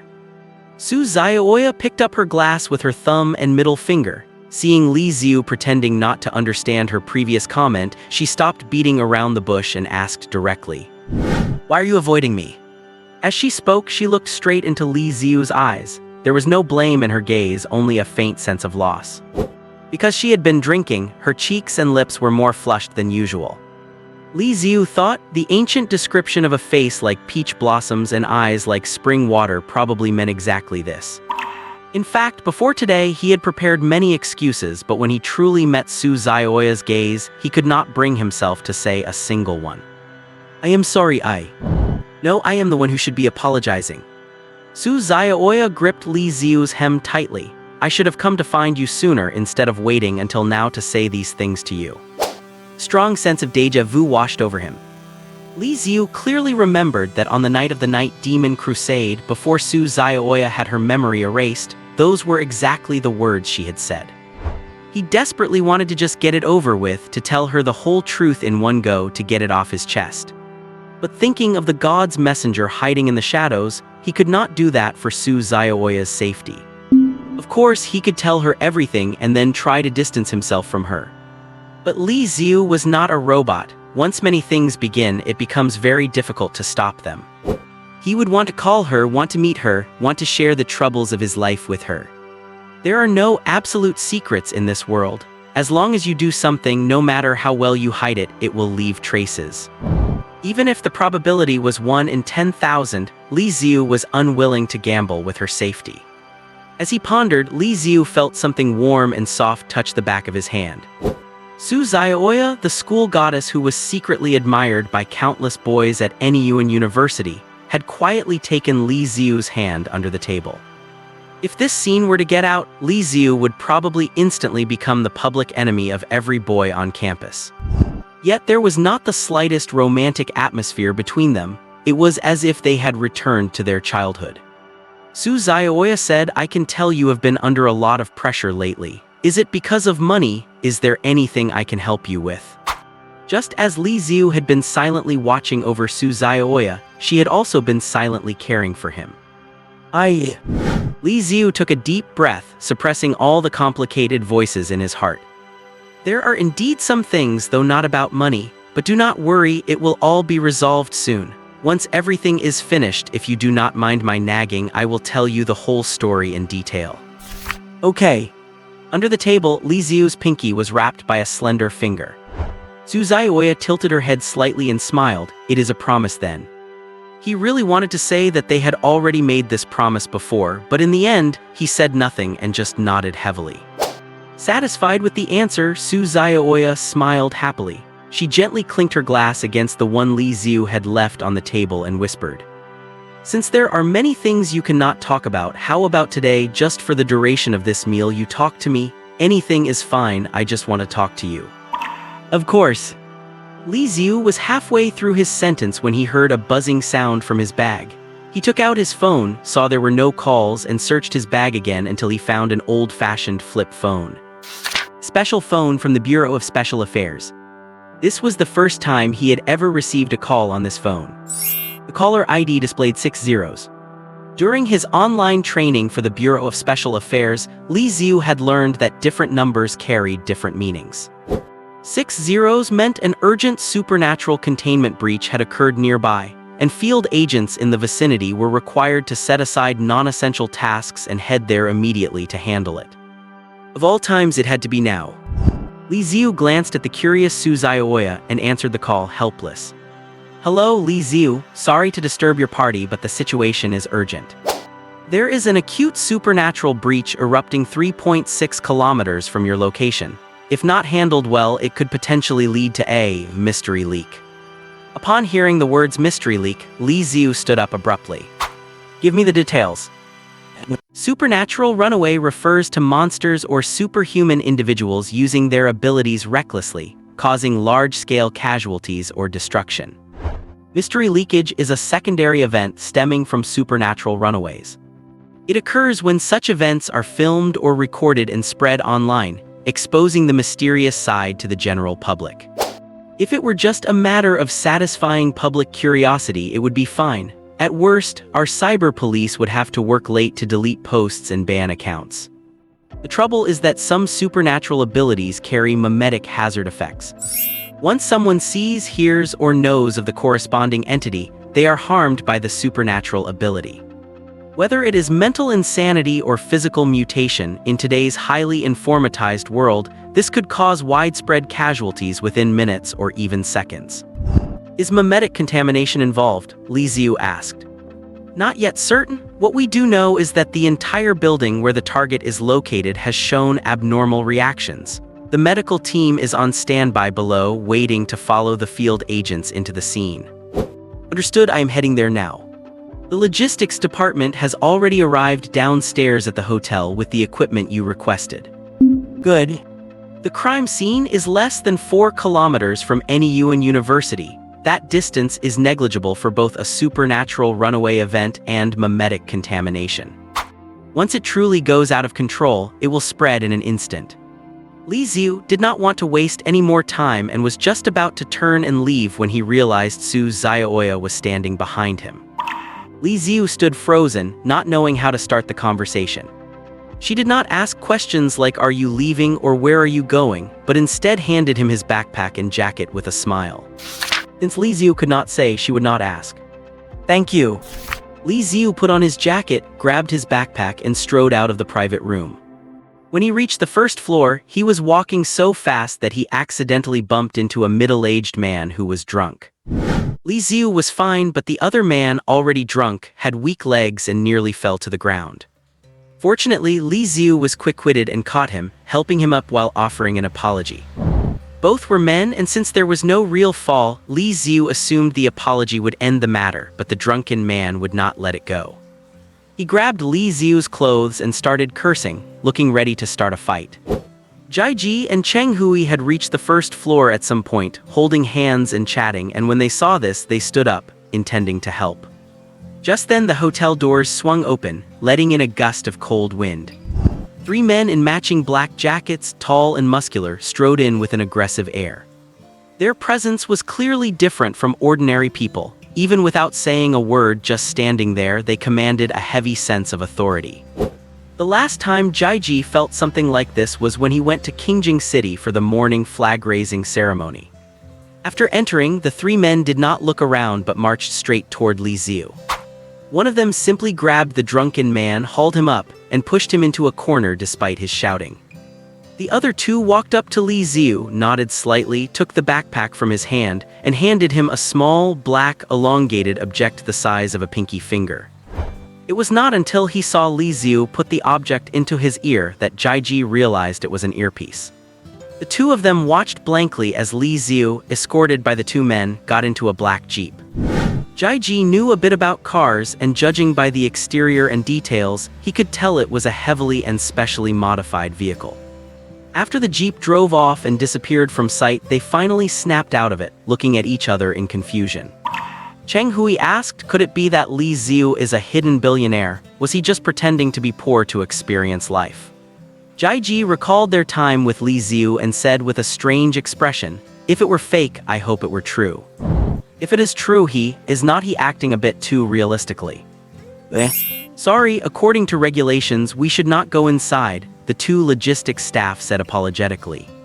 Li Xiu put on his Bureau of Special Affairs uniform and said, it is fine, time is of the essence, have you brought the site reports? The logistics staff member handed him a craft paper file. Li Xiu looked through it while the staff member explained the situation. The case began with a short video circulating on Douyin and Bilibili. It was filmed with a phone at night, so it was not very clear. Even so, this less than 20-second video racked up millions of views in just 2 hours. The video showed a barbecue stall where a few thugs were harassing a young couple. It sounded like one of the thugs liked the girl and wanted to invite her for a drink. Everyone watching assumed they were about to see another act of bullying and were just about to comment their disgust. The next second, the man from the couple suddenly raised his hand, and countless bolts of electricity shot out from his palm. 7 or 8 thugs were instantly sent flying, landing on the ground, emitting plumes of smoke and falling silent. It is unclear if they are alive or dead. The video ends abruptly. It was likely filmed in secret, quite shaky, and by the end it was spinning around, suggesting the cameraman was terrified. The cameraman's original intention was likely to help the couple by recording the thugs harassing them as evidence for the police. Who would have thought they would end up capturing a supernatural runaway event? An hour ago, our web monitoring colleagues spotted this video and after confirming it was not edited, immediately deleted it. 40 minutes ago, we identified the couple and the victims. The 7 victims are still in the hospital in a coma, and the couple's residence is our next destination. Li Xiu flipped through the documents as he listened. The man who released the electricity is named Chen Quan, and his girlfriend is Zhou Fangfeng. They are from the same hometown and came to Nyuan City for work 6 months ago, eventually becoming a couple. About half a month ago, the chemical plant they worked at was affected by the night demon subjugation incident, causing multiple production lines to shut down. To cut costs, Chen Quan and Zhou Fangfeng, being dispatch workers, were among the first to be laid off. Something's not right. Li Xiu had also worked in factories during his summer and winter breaks. He was even rated as an excellent screw-tightener, so he had a rough idea of the lifestyle of factory workers. With the Lunar New Year approaching, most people would return home for the holidays if they lost their jobs. Why are they still in Nyuan City, and furthermore? He flipped through the files. The incident took place in a newly built residential compound handed over less than 3 years ago. The apartments are modern with good layouts, so the rent is naturally high, over 4,000 yuan a month. This is not a cost an average production worker would be willing to bear. Combined with the supernatural power Chen Quan displayed and today's disturbance, looks like quite a lot has happened to them over these past 2 weeks. The rest will only be known once we arrive. Li Xiu pinned the golden badge representing field personnel to his chest, activated his micro camera, and the support team went live. A familiar, gentle female voice appeared in his ear. "Hello, Li Xiu, you can call me Xiao Kaiyan. I will be responsible for your remote support today." "Hello, Xiao Kaiyan." Li Xiu asked, "Who is operating with me today? Is it Lin Yibai or Chief Lin?" "Captain Lin and Yibai are on another assignment and cannot make it for the time being. Entering the scene with you for the first round of investigation is Deputy Captain Cheng Shuken from the first squad." Cheng Shuken, a calm and peaceful face surfaced in Li Xiu's mind. So she is the deputy captain. While he was thinking, the jeep drove into the residential compound and stopped in front of a building. A cordon had been set up nearby, and medical personnel in protective gear were going through the motions of spraying disinfectant, posing as if an unknown virus had broken out. There was no need to deliberately disperse the crowd. Residents of the nearby buildings, seeing this, had long since shut their doors and windows tight, afraid to get close. Li Xiu got out of the car, and Cheng Shuken nodded slightly at him. When the first squad was not operating collectively, members would be randomly paired for patrols. This was the first time Li Xiu had seen Cheng Shuken since the Night Demon subjugation battle. She was not very tall, likely under 1.6 meters, but her figure was slim and well-proportioned, particularly her slender legs, which were quite beautiful. Her long hair was intricately coiled behind her head, adorned with a few silver hairpins. When her gaze turned towards him, it was not so much gentle as it was inexplicably calm, elegant and delicate, like silk woven by the slender fingers of a girl from the Jiangnan water towns. Time was of the essence, so they did not waste it on small talk, and under the expectant gazes of the logistics and medical staff, walked into the silent building. The door shut with a thud behind them, and the air immediately became thick with an unsettling smell, though nothing could be pinpointed upon closer inspection. Li Xiu recalled that Cheng Shuken's supernatural abilities were centered on healing and support, so he took the lead. The target was on the 13th floor, but in this situation, taking the elevator was not a wise choice. He and Cheng Shuken headed for the stairs. The moment they opened the stairwell door, dozens of people with blood-stained faces rushed at them. They were screaming and screeching, their bloodshot eyes devoid of any human emotion, leaving behind only raw, primal mania. "I will kill you, I will kill you. Drop dead." Li Xiu raised his right hand, about to summon the hellish black mist, when Cheng Shuken spoke from behind. "Do not hurt them, they have only been influenced, they are still human and have a chance of recovery." The black mist dissipating outward stopped in midair. He was good at killing, and using the black mist to restrain 1 or 2 people would be fine, just like he did with Zhao Xuan. But there were 40 or 50 people crammed together. To avoid hurting them while still containing them would be, for Li Xiu, like trying to pick up eggs with pliers. One slip and he would crush them all. "Let me handle this. Though I am not as powerful as you or Yibai, I find these kinds of miscellaneous tasks quite manageable." Cheng Shuken stepped half a step forward and plucked one of the silver hairpins from her hair. With a light flick of her finger, the silver hairpin flew into the air. "Go, Silver Bee." A slender silver needle hovered in the air like a hummingbird, occasionally pausing before darting forward with rapid speed.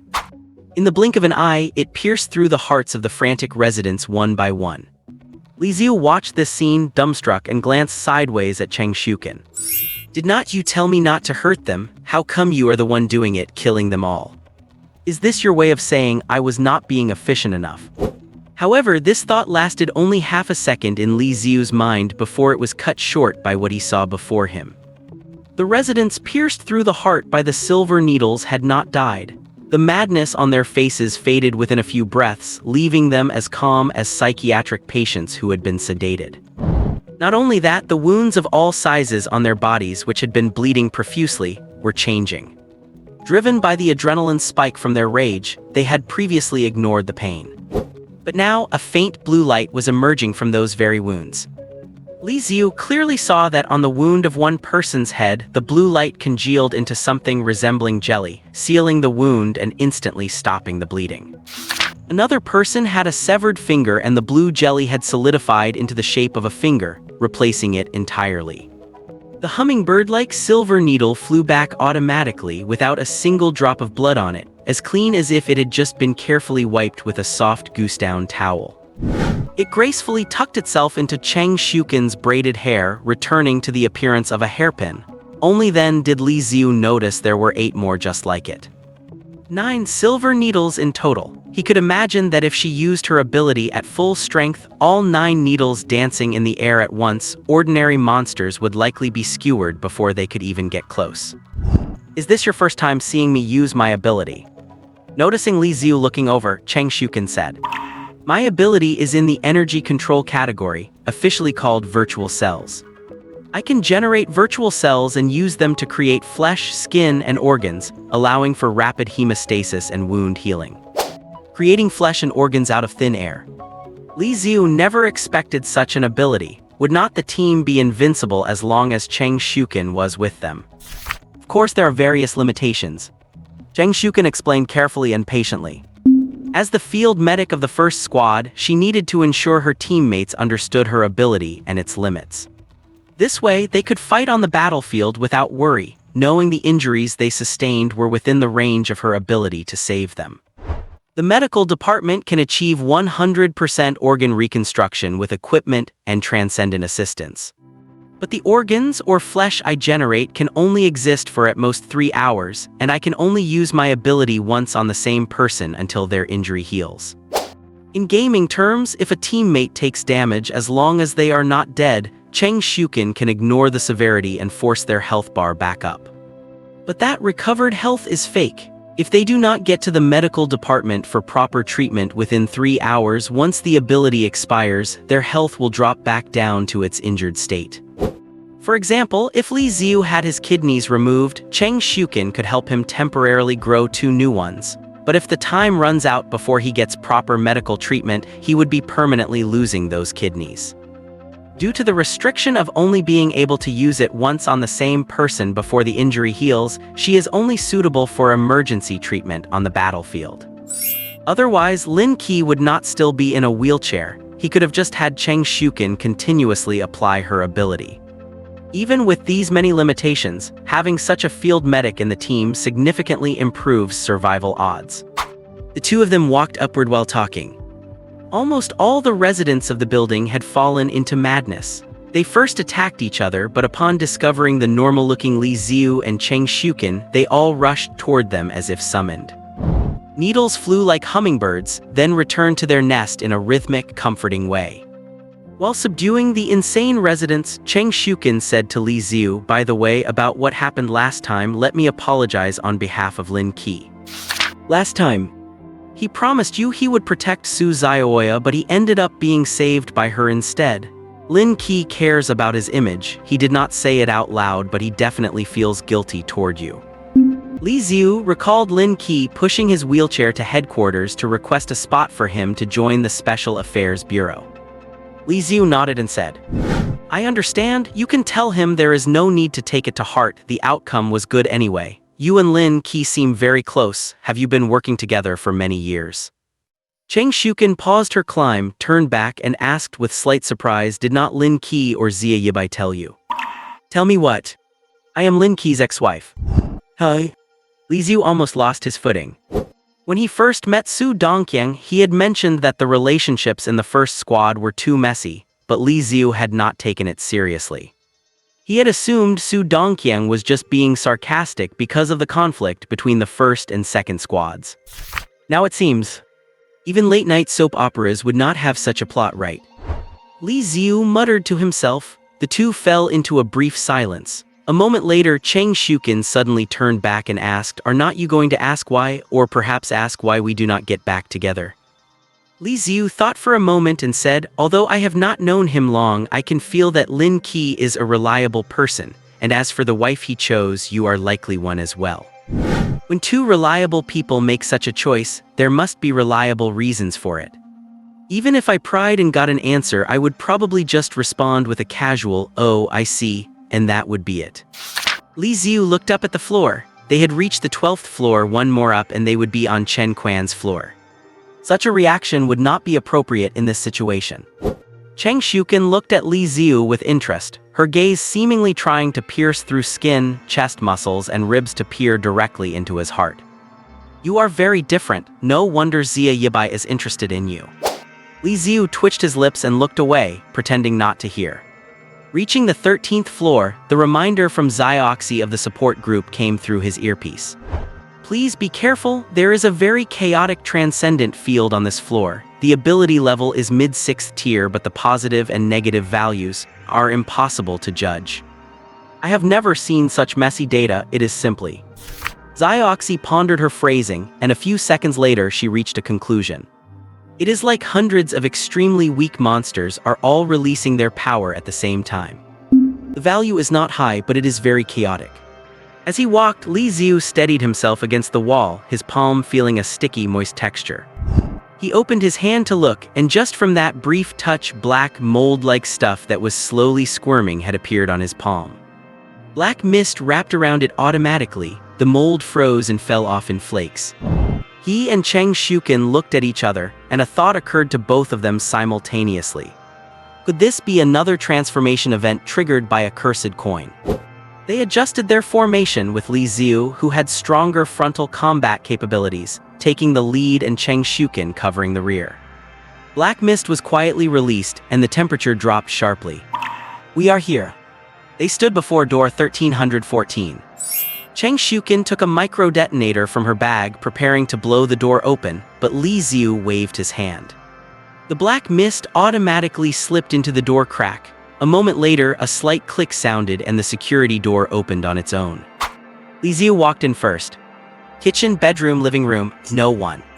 Only the bathroom remained.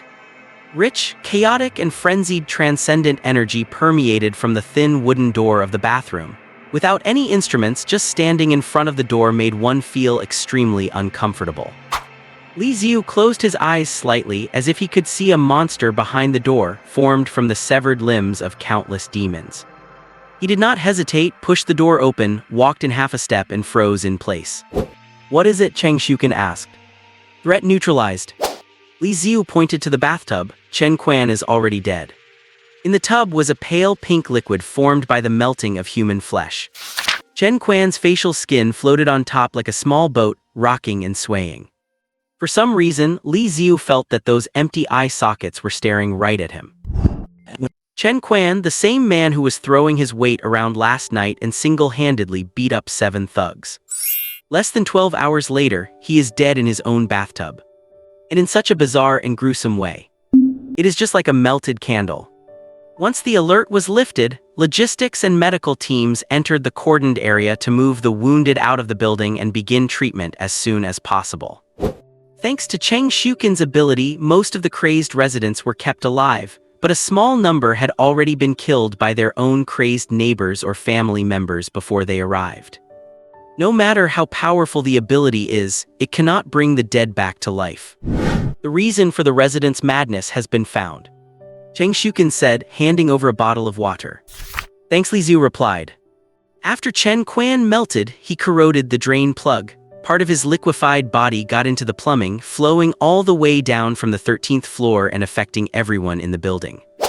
The logistics team has sent people to the sewer pipes to collect the remaining liquefied remains. Let us hope there will not be any new victims. After saying this, Cheng Shuken went back to coordinating with the medical department to deal with the wounded. Li Xiu leaned against a car, sipping his water while thinking about today's events. Chen Quan was a human with a traceable background. He was just an ordinary person who recently awakened or was granted supernatural powers for some reason. He used his power to earn money, probably through illicit means. Then he and his girlfriend moved into this building, hoping for a leap in their quality of life, only to end up like this. There are 2 questions now. First, did he awaken this ability himself, or was it granted to him by someone else? Second, who killed him, and why? If he awakened it himself, it is just an ordinary supernatural murder case. I can leave the investigation to the scouts, wait for their location report, and then just roll up my sleeves and get to work. But if the power was granted to him, then it might have something to do with that coin-tossing apostle. Ever since the night demon was taken out, the apostle has gone completely quiet, as if he was scared off. But Li Xiu is certain he has not left. He has not left any Yuan city. He is still here, hiding in some dark corner like a venomous spider, waiting for the right opportunity to sink his fangs into the prey and inject his venom. This job is such a pain. Investigating, analyzing, second-guessing the opponent's mind. This really is not Li Xiu's strong suit. He subconsciously grabbed at his hair, a gesture that seemed to give his brain a few seconds of relief. But after a few pulls, he abruptly stopped. Looking at the loose hairs in his hand, he shuddered. No, cannot keep dwelling on this, or I will actually go bald. The on-site investigation lasted until late at night. Fearing further dangers, Li Xiu stayed on standby to protect his colleagues in charge of the survey. With nothing to do, he sat in the car, scrolling through online courses, and 3 hours slipped by in a flash. Li Xiu put down the borrowed tablet, rubbed his slightly strained eyes, and did some eye exercises. Suddenly, something felt off. He had the sensation of being watched. As soon as he opened his eyes, he saw a fair, cute little face pressed right against the car window, making a funny face at him, clearly trying to give him a scare. There is only one person in the entire Special Affairs Bureau who would pull a stunt like that. Li Xiu. He lowered the car window. Lin Yibai, with her face still plastered against the glass, involuntarily moved down with it until she disappeared from view. He hit the switch to raise the window, and Lin Yibai emerged again like a little dolphin breaching the surface. Along with her little face, there was an exquisite food container. Yibai delivery at your service. Lin Yibai said with a smile. I heard from Sister Shukin that you were on duty, and figured you had not had dinner yet, so I grabbed a meal while I was passing by. Li Xiu remembered she was on duty in the new district of the West City today, which was why she did not make it to the afternoon operation. Coming here from the West City crossed half of any Yuan city, which was anything but passing by. However, he did not call out Lin Yibai's lie. He opened the car door and shifted over a seat to let her in. After opening the container, it revealed individual boxed meals. Judging by the packaging and the food itself, these were clearly custom-made dishes from a high-end hotel. The disposable thermal containers worked well. As soon as they were opened, a rich, warm aroma filled the car. Li Xiu had not even had a chance to eat a few bites in the afternoon before a call from the bureau dragged him out, and by 9 o'clock he was famished. He did not stand on ceremony with Lin Yibai and started eating heartily with his chopsticks. Seeing him eat so happily, a normal girl might have just watched with a feeding a pet smile. But Lin Yibai started eating at a pace that rivaled his own. Sometimes their chopsticks would even clash in midair. 15 minutes later, Lin Yibai lay half-reclined in the seat, patting her slightly bulging belly like a salted fish, and said, "Ah, satisfied, so satisfied." She turned her head and asked, "How did it feel doing your first operation with Sister Shukin today?" Li Xiu keenly noticed the slight curve in Lin Yibai's lips and the amusement she could not hide in her eyes, and pretty much guessed what she was thinking. Chang Shukin told me about her and Section Chief Lin. And then. That is it. Just like that. What else was there to say? Lin Yibai said, the few team members who joined before always went to ask my brother when they heard this gossip, because Sister Shukin deliberately would not say a word.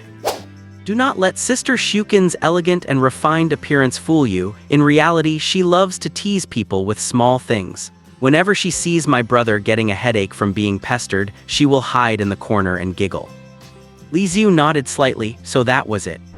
So what is the story with the two of them then? Guess. Lin Yibai said with a mischievous smile, wearing an expression that clearly said, want to know? Come on, beg me, and I will tell you. Li Xiu shook his head, gave up on asking, and turned his head to watch the logistics department finishing up outside. Having her little attempt at teasing ignored, Lin Yibai glared at Li Xiu, puffed up with indignation. Suddenly, the radio in the car emitted a faint crackle of static. The support team's voice came through, supernatural runaway incident occurred, please head to the scene immediately. A navigation route appeared on the center console screen. less than 7 kilometers away. Li Xiu and Lin Yibai exchanged a look and nodded. Lin Yibai propped her hands on the backseat and, nimble as a little cat, hopped gracefully into the driver's seat. Ignition handbrake released, gas pedal pressed. With the roar of the engine, the vehicle sped off. En route, the support team briefed them on the details. The subject of the runaway incident was Chen Quan's missing girlfriend, Zhou Fangfeng. Zhou Fangfeng had gone missing after Chen Quan died. The investigative team believed she might know the truth behind his death, so they launched a search for her. The investigative team's direct combat capabilities might be weak, but when it came to tracking, they were the experts among experts. In less than 4 hours, they had located Zhou Fangfeng in the sea of people. But to everyone's surprise, the scouts who were just supposed to track her and wait for support were somehow discovered. Even more unexpectedly, Zhou Fangfeng was also a supernatural, capable of unleashing scorching flames from her hands. Facing the scouts, she did not hesitate to use her ability, and a battle broke out between them. The scouts recorded the engagement with the badges they wore, and Li Xiu's only thought after watching it was, "A couple of noobs duking it out. Forget about the scouting team, their tracking ability is 100, their combat ability is 5. Although Zhou Fangfeng's power had some offensive capability, she had absolutely no idea how to use it. She just screamed while wildly throwing fireballs at the crowd. After forcing the scouts back, she suddenly ran out into the street, smashed a car window, hijacked the vehicle, and drove off. "What is this, the Anyuan City version of GTA?" Li Xiu commented offhandedly. A drone had been tracking her the whole time. He checked the navigation, they would be able to cut her off after the next intersection. But right at that moment, boom! A violent crash echoed from around the corner. Lin Yibai bit her lip, accelerated, and made the turn. They saw the hijacked sedan slammed head-on into the road divider, and Zhou Fangfeng, her entire body engulfed in flames, came crawling out of the car. Half of her body was melting into a pink liquid. Half of Zhou Fangfeng's body was engulfed in flames. Clearly, the extraordinary power had slipped beyond her control, and beneath the scorched skin, her flesh was slowly melting and dripping like grease. "Are you here to kill me too?" Zhou Fangfeng roared in despair. She condensed a fireball in her hand and threw it at Li Xiu. With such crude usage of her ability, he did not even need to dodge or block. The dark mist from hell stirred up a breeze, and the fireball extinguished on its own before it could even get close. Having her confident ability so lightly wiped away, Zhou Fangfeng was too terrified to move. Seeing Li Xiu walking toward her step by step, she lost the will to resist and fell to her knees with a thud. "I do not want to die, please, A hand reached out and Zhou Fangfeng shifted backward, not wanting to hurt anyone else. However, even when that hand rested on her flaming shoulder, not a single spark could touch Li Xiu's skin. Whoosh! A wind blew past inexplicably, accompanied by a slight chill, and the flames on Zhou Fangfeng's body were forcibly suppressed. Zhou Fangfeng lifted her head, her lips twitching slightly as if she wanted to beg Li Xiu to spare her life. "You have any last wishes?" Li Xiu's words were like a death warrant issued by a hospital, completely shattering her psychological defenses. He was not trying to scare her. After the flames were extinguished, the process of her body melting did not stop. Her melting was not caused by the runaway flames, but was a process originating from the inside out. Li Xiu once again sensed a chaotic and disgusting extraordinary field from her body. Like a swill bucket, she had already rotted from within long before the flames scorched her. Unless the Special Investigation Bureau had developed technology to conjure a body from thin air and complete a soul transfer instantly. Otherwise, no one could save her. Even if Li Xiu forcibly froze her melting body, he would only be left with a frozen corpse. "It is all my fault. I should not have taken Chen Quan to where? Taken him where?" Halfway through her sentence, her tongue went stiff, as if some mysterious power forbade her from saying the rest. She wanted to bite her finger to write on the ground, but her bloodied finger could not manage to write a single character. She looked at Li Xiu in terror, seemingly wanting to convey a message silently. However, the blankness in Li Xiu's eyes filled her with profound despair. The melting process was accelerating, and in a few seconds she would end up just like Chen Quan, a puddle of slime. In her desperation, a ruthless glint suddenly appeared on Zhou Fangfeng's delicate face. She condensed a flame in her hand, turned around and slashed heavily at her own back. With the flames burning and tearing through her skin, she forcibly ripped a piece of skin from her back before she melted and threw it on the ground. Li Xiu picked up the piece of skin from her back and froze it to prevent it from melting. Zhou Fangfang could not speak, but she looked at the burning car behind, then at Li Xiu's uniform, which resembled those of the investigation team members, and mouthed an apology. Then the light in her eyes vanished as if a lamp had been suddenly turned off, and she went still, her entire body beginning to melt at a faster rate. Lin Yibai walked over and saw the human skin in Li Xiu's hand. A tattoo. Drawn on the skin were terrifying ghosts and monsters. One could guess that the complete tattoo must have been a scene of 100 ghosts walking at night. It was hard to imagine that such a delicate and lovely girl like Zhou Fangfang would have such a horrifying pattern tattooed on her back. Nauseating extraordinary aura emanated from the tattoo. Chen Quan and Zhou Fangfang, two ordinary people without extraordinary powers, had suddenly awakened these powers simultaneously, only to die almost at the same time in such a bizarre and eerie way. Clearly, this was all because of these tattoos. It reeks of demons, low-level demons. Lin Yibai inspected it carefully. It is as if they used demon blood as tattoo ink and used some special method to brand this power into an ordinary person's body. Every employee of the Special Investigation Bureau knew that demon blood carries extraordinary power, but no one had ever successfully researched how to graft that power onto an ordinary human. Or rather, it was strictly forbidden to successfully research such things. Regarding this tattooed skin, Li Xiu did not even need the investigation division to analyze it with professional equipment. Just holding it, he felt a faint connection stretching across the city. Their deaths were man-made. This tattoo could grant ordinary people some extraordinary power, but it was also a ticking time bomb. The person hiding behind the scenes could turn the tattoo wearer into liquid with just a single thought. Could it be the god's messenger? Besides the cursed gold coins, he also has the means to use tattoos. Regardless of the possibility, Li Xiu had to go take a look. By following the connection of the tattooed skin, he might be able to find the real culprit. He opened the car door and sat in the passenger seat, buckled his seatbelt, and turned his head to see Lin Yibai still standing there, seemingly wanting to help collect Zhou Fangfang's remains. Get in the car, we do not have time to waste. Leave the remains to the logistics team that is on its way. Lin Yibai obediently sat in the driver's seat. Where are we going? To find the culprit who caused all this. Li Xiu handed the skin to her, but when Lin Yibai touched it, she tilted her head slightly, looking completely confused. Can you not sense it? Lin Yibai shook her head. Just as Li Xiu was about to speak, his phone rang. He picked it up and heard his third uncle's voice. This child's sensory sensitivity is too weak to detect the connection between such subtle, extraordinary powers. If it were someone from the investigation division, they should be able to clearly perceive the exact location of the power link, but there is no time. The link is starting to flicker and will break in at most 10 minutes. If you want to find the true culprit, you must hurry.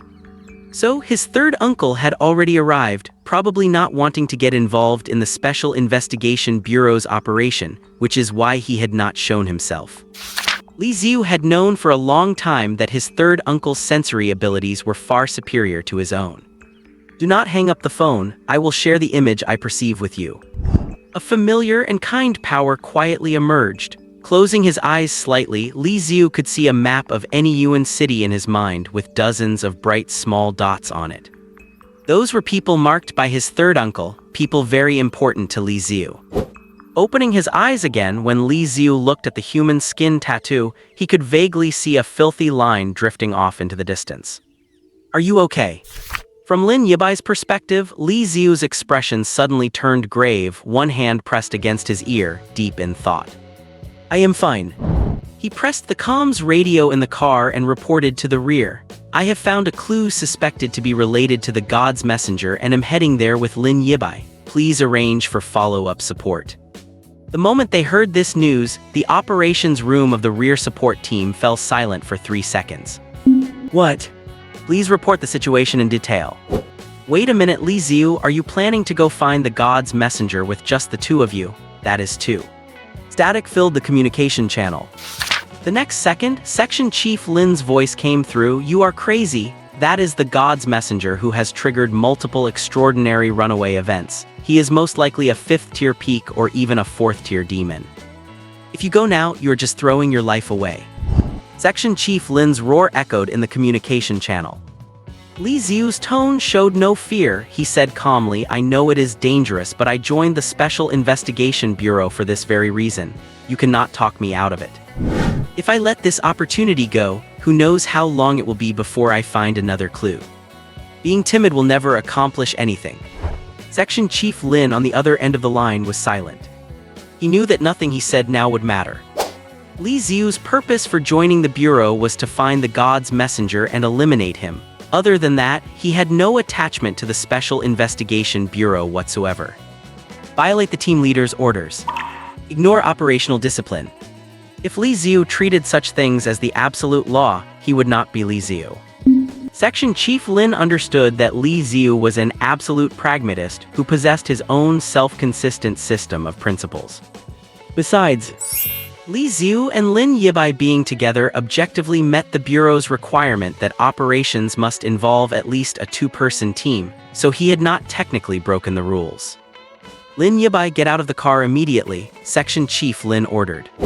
Unexpectedly, Lin Yibai said, "What? Huh? Big brother, the signal here is bad, I am hanging up." She switched off the vehicle's communication system directly and then pulled out the wires. "Are you sure this is okay?" Li Xiu asked. His original thought had been to have Lin Yibai drive him to the vicinity and then face the enemy alone. "I do not know if it is okay either." She took a hair tie from her tactical vest and tied her shoulder-length hair into a small bun at the back. But Lin Yibai turned her head, her eyes as bright as moonlight in a midnight lake, her face flushed with excitement. "My heart is beating so fast right now." Do not be fooled by Lin Yibai's airheaded behavior when it comes to romance. As the youngest daughter of a wealthy family, she has seen no shortage of outstanding men. Some of them were incredibly wealthy. Some were blessed with striking good looks and an imposing physique. And others were so learned that they were already regulars in various academic journals at a young age. Li Xiu is not bad-looking, but compared to those elite figures at the top of the pyramid, he is simply in a different league. Yet for some reason, whenever she is with Li Xiu, Lin Yibai feels a sense of thrill that no one else has ever given her. Doing what others cannot do, and making decisions that others would never dare to make. Like the first time he saved her from the flesh troll. Or during the night demon subjugation when he pulled her out of the abyss of despair and led her across Lake Liuhu. And now, in moments like this, while Li Xiu might look plain to most people, in Lin Yibai's eyes, he radiates a dazzling brilliance. She does not care about the Bureau's rules or her brother's anger anymore. She only wants to floor the gas pedal and etch this moment into her memory forever. Noticing a flicker of white light in Lin Yibai's pupils, Li Xiu glanced at the dashboard and silently gripped the grab handle. The vehicle sped through the city. 17 minutes and 29 seconds later. Snap! A faint snapping sound, one that only Li Xiu could hear, echoed out. The ethereal link connecting to the human skin tattoo had been severed. At the same time, Lin Yibai yanked the steering wheel, drifting the car into a perfect parallel park by the side of the road. Thanks to the Nyuan citizens' lack of interest in nightlife, the roads were clear, and with Lin Yibai keeping her foot pinned to the floor, they had made it. They had finally located the enemy's hideout just before the connection between the human skin tattoo and the mastermind behind it was broken. Li Xiu stepped out of the car. At the end of his gaze sat a dilapidated tattoo parlor tucked away in a small alley. Flanked by a barber shop and a record store, both of which had long since been abandoned, the windows were plastered with for rent signs so shoddy even the owners probably did not believe in them.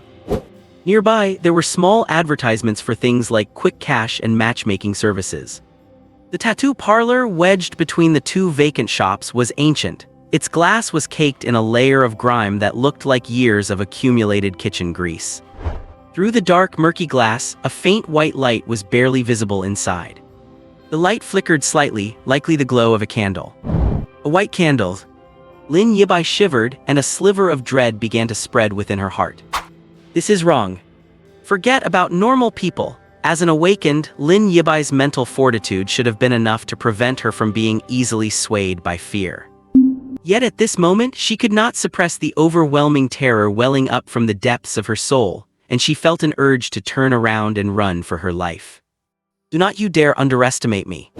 Lin Yibai whipped a short blade from her waist, flipping it from a standard grip to a reverse one and plunged it into her own thigh. She would use pain to forcibly dispel the fear. Slap! Li Xiu caught her hand. A chill coursed through her wrist and spread throughout her body, instantly shaking her free from the fear. Li Xiu held her hand tightly, his eyes fixed on the direction of the candle flame. Lin Yibai was, after all, a mid-tier level 5 awakened who specialized in melee combat, and having served in the Special Affairs Bureau for over half a year, she had faced countless life-or-death situations. Yet even before the fight started, the supernatural field being radiated was enough to nearly strip her of her ability to fight back. The creature inside is stronger than the night demon. A whole tier stronger. "You stay back, I will go check it out," Li Xiu said. "No, I'm coming with you." Seeing that Li Xiu was about to refuse, Lin Yibai spoke with a rare, serious expression. "I am not throwing a tantrum, nor am I just being stubborn. In battles between awakened, since physical defense is almost always weaker than offense, whoever seizes the initiative gains a decisive advantage. The reason the Bureau requires a minimum team size of 2 is so that if one member is attacked and falls under mental or physical control, the other can provide immediate support and buy time for their partner to recover. Even the strongest people need someone watching their back. You need me," Lin Yibai stated firmly. But Li Xiu really wanted to say that it would be too dangerous for her. But the moment he met her gaze, he swallowed the words. Standing before him was no longer that silly Lin Yibai, but a professional field agent of the Special Affairs Bureau. To reject her assistance out of a fear for her safety would be an insult to her. Li Xiu asked helplessly, "Even if I said I would not allow you to come in, you would not listen, would you?" Lin Yibai flashed a grin, revealing her white teeth, "Just like how you ignore my brother. Talk about karma coming back around." With that, he stopped wasting time, raised his right hand, and black mist suddenly surged outward. Boom! A violent gust of wind, carrying sand and stones, shattered the doors and windows of the tattoo parlor into pieces. Meanwhile, the goblin thrower, known as the Master of Explosives, Li Xiu, was back in action. He ripped a string of grenades, high-explosive, fragmentation, thermobaric, and steel ball from his belt and tossed them all inside at once. Li Xiu said he was going to take a look, but he never intended to be like those adventurers in movies who walk into the enemy's lair with a girl by their side. Solving puzzles, triggering traps, who has the time for that? What a chore. The creature inside was responsible for the tragedy of Chen Quan and Zhou Fangfeng, and whether it was really an envoy of God or some other monster in that tattoo shop. Li Xiu beckoned with his finger. The black mist reached into the back of the jeep and pulled out an RPG launcher, which Li Xiu hoisted onto his shoulder. "Eat this rocket first." Boom, boom, boom, boom. Successive explosions shook the ground, causing alarms on electric scooters several blocks away to blare. Further away, lights in many houses turned on as people tried to figure out what was happening. It would not be long before someone called the police, and nearby residents might even come to investigate. Li Xiu threw the spent rocket launcher to the ground. Handling the aftermath and managing public opinion was the logistics department's job. His task was to find the monster and then destroy it. With a wave of his hand, a gust of wind howled and the smoke cleared. Li Xiu's pupils contracted. After 2 rounds of bombardment, the inside of the tattoo parlor was reduced to ruins, yet a single old-fashioned candle lantern still burned, emitting a pale flame and a hair-raising, eerie aura. Within a half-meter radius of the flame, the tables and chairs were spotless, as if the explosions were merely a hallucination. And on a chair sat a figure, head bowed, carving wood. The carving knife in their hand moved steadily along the lines, shaping the palm-sized wood into the form of a woman. The mysterious figure set down the knife and placed the wood carving on the table. Li Xiu could now see it clearly. It was a slender woman, and even in this unfinished state, her posture and movement carried a gentle, fluid grace. The only thing was, the face remained entirely blank, without a single mark carved into it. "You came faster than I expected." The mysterious figure looked up. Their tone was completely devoid of pressure, filled with a friendliness as if they were an old friend catching up. But when Li Xiu saw the face, his heart skipped a beat. It was clearly a face drawn on white paper. He is a paper man. Pale skin, excessively gaudy blush, scarlet lips, and a pair of dull, flat eyes drawn with simple, careless strokes. This is the most common type of paper effigy found in funeral shops. But strangely enough, its hands are human. Does it look a bit out of place to you? Noticing Li Xiu's gaze, the paper figure very kindly pulled out one of its hands to show him. The bones were protruding and it was dripping with fresh blood. Judging by how fresh it was, it had been severed for less than 2 hours. Paper hands are too fragile and wooden ones are too stiff. After trying everything, I found that human hands are the best, but they have to be from boys between 15 and 20 years old. Any younger and they lack strength, any older and they become as stiff as wood. Of course, there are pros and cons. A pair of human hands only lasts for a dozen hours or so before needing to be replaced, otherwise they start to smell foul. Despite how I look, I actually have a bit of a germophobic streak. The paper figure was enlightening Li Xiu with some eerie knowledge. Who are you? Li Xiu was certain the paper figure before him was not a messenger. According to the descriptions from the Night Demon and the Flesh Troll, messengers always wore black cloaks and remained hidden in the shadows. The paper figure stuck its hand back in, its scarlet mouth curling into a slight smirk. Oh my, I have said so much and still have not introduced myself. How should I put it? If you were not with the Special Affairs Bureau, I would not mind telling you my real name since we are the same kind of people. But as it stands now, you can call me the puppeteer. Li Xiu frowned slightly. The same kind of people, what do you mean? What I mean is, oh, excuse me. The paper figure tapped the table lightly, and sound waves accompanied by an invisible force field rippled outward.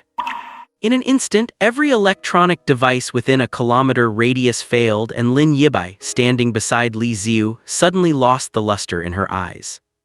In just a split second, a fifth-rank transcendent had lost consciousness without any resistance. Black fog swirled suddenly. Li Xiu grabbed Lin Yibai's hand, trying to wake her, but it was useless after several attempts.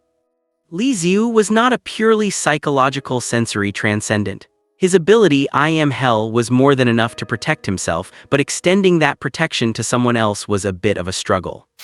The gate of hell appeared behind Li Xiu. His aura surged, ready to strike at any moment. Do not be so impatient, I have only temporarily blocked her perception. Once our conversation ends, the blockage will naturally be lifted. Back to the topic, yes, the same kind of people. The puppeteer pointed at Li Xiu and said calmly, those who, if they so wish, can shed their human identity at any time and walk the path toward becoming a god. But that is truly impressive. I cannot see it, but I can feel a grand, magnificent power using your body to descend into this world. The gate of hell, which was usually invisible to others, now caused the eyebrows drawn on the puppeteer to arch high. This was the first time since Li Xiu awakened his ability that someone had been able to actively perceive the gate of hell. The puppeteer said, finding it incredible, that is nothing. As long as you are willing, you can achieve it soon. Actually, I noticed you the very first time you acted and took care of that flesh troll. But back then you had the power but not the desire for it, so I chose not to make contact. It was not until recently that I saw your change. The puppeteer lowered its head slightly, grinning to reveal 2 rows of beast-like teeth. You are craving more power, and I happen to know how to help you.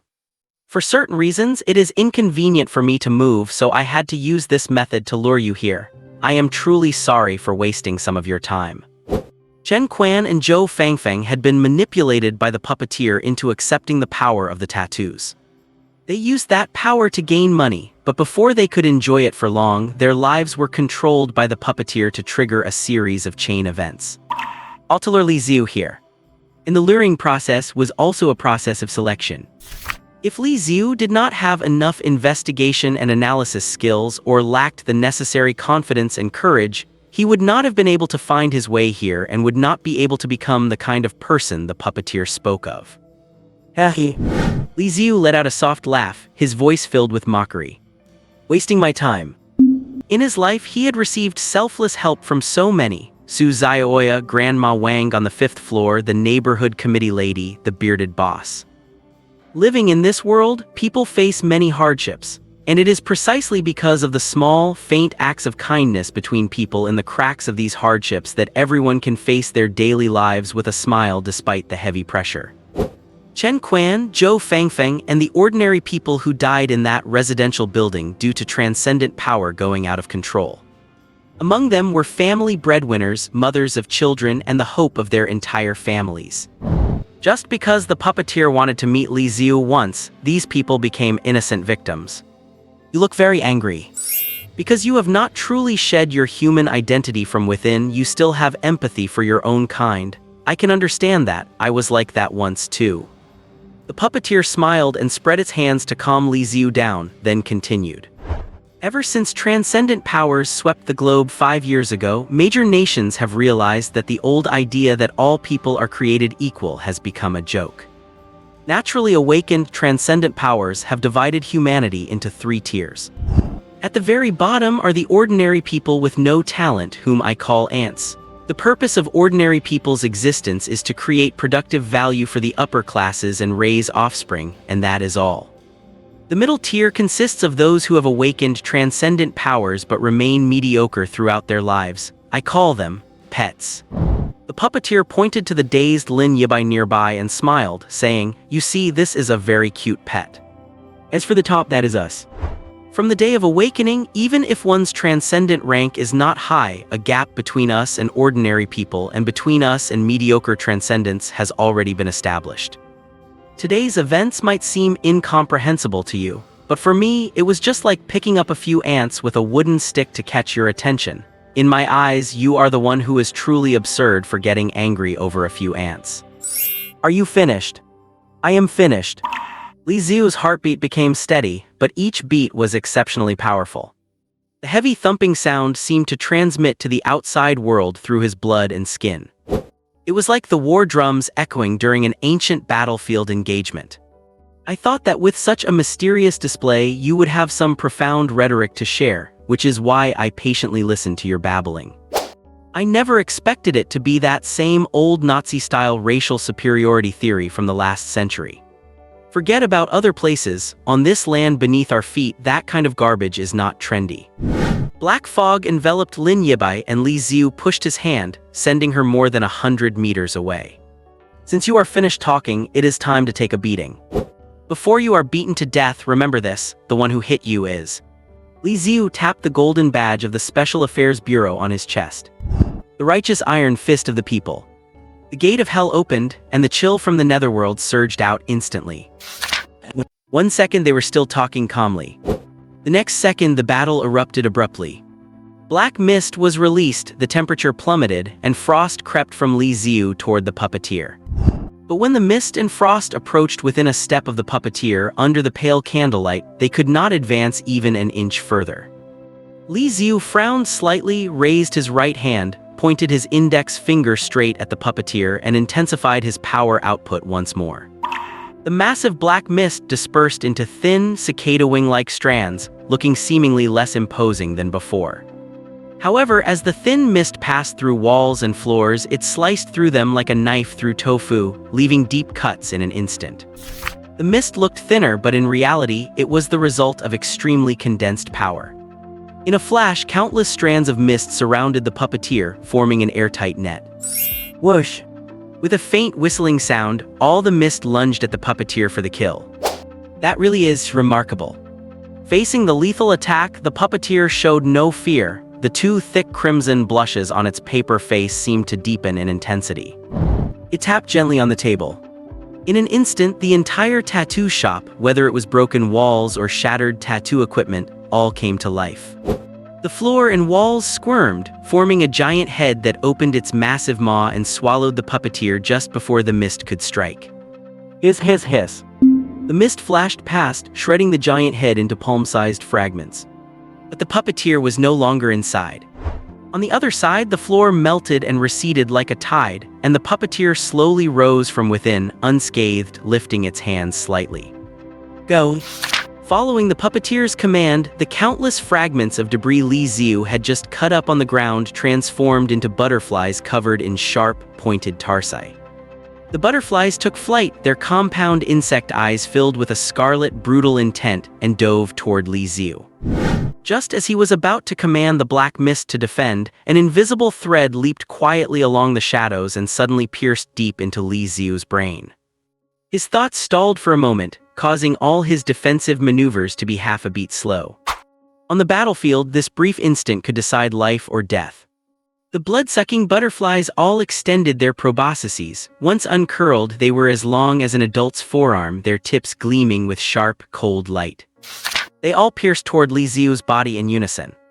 Just as he was about to be pierced by countless proboscises, Li Xiu violently broke free from the mental paralysis.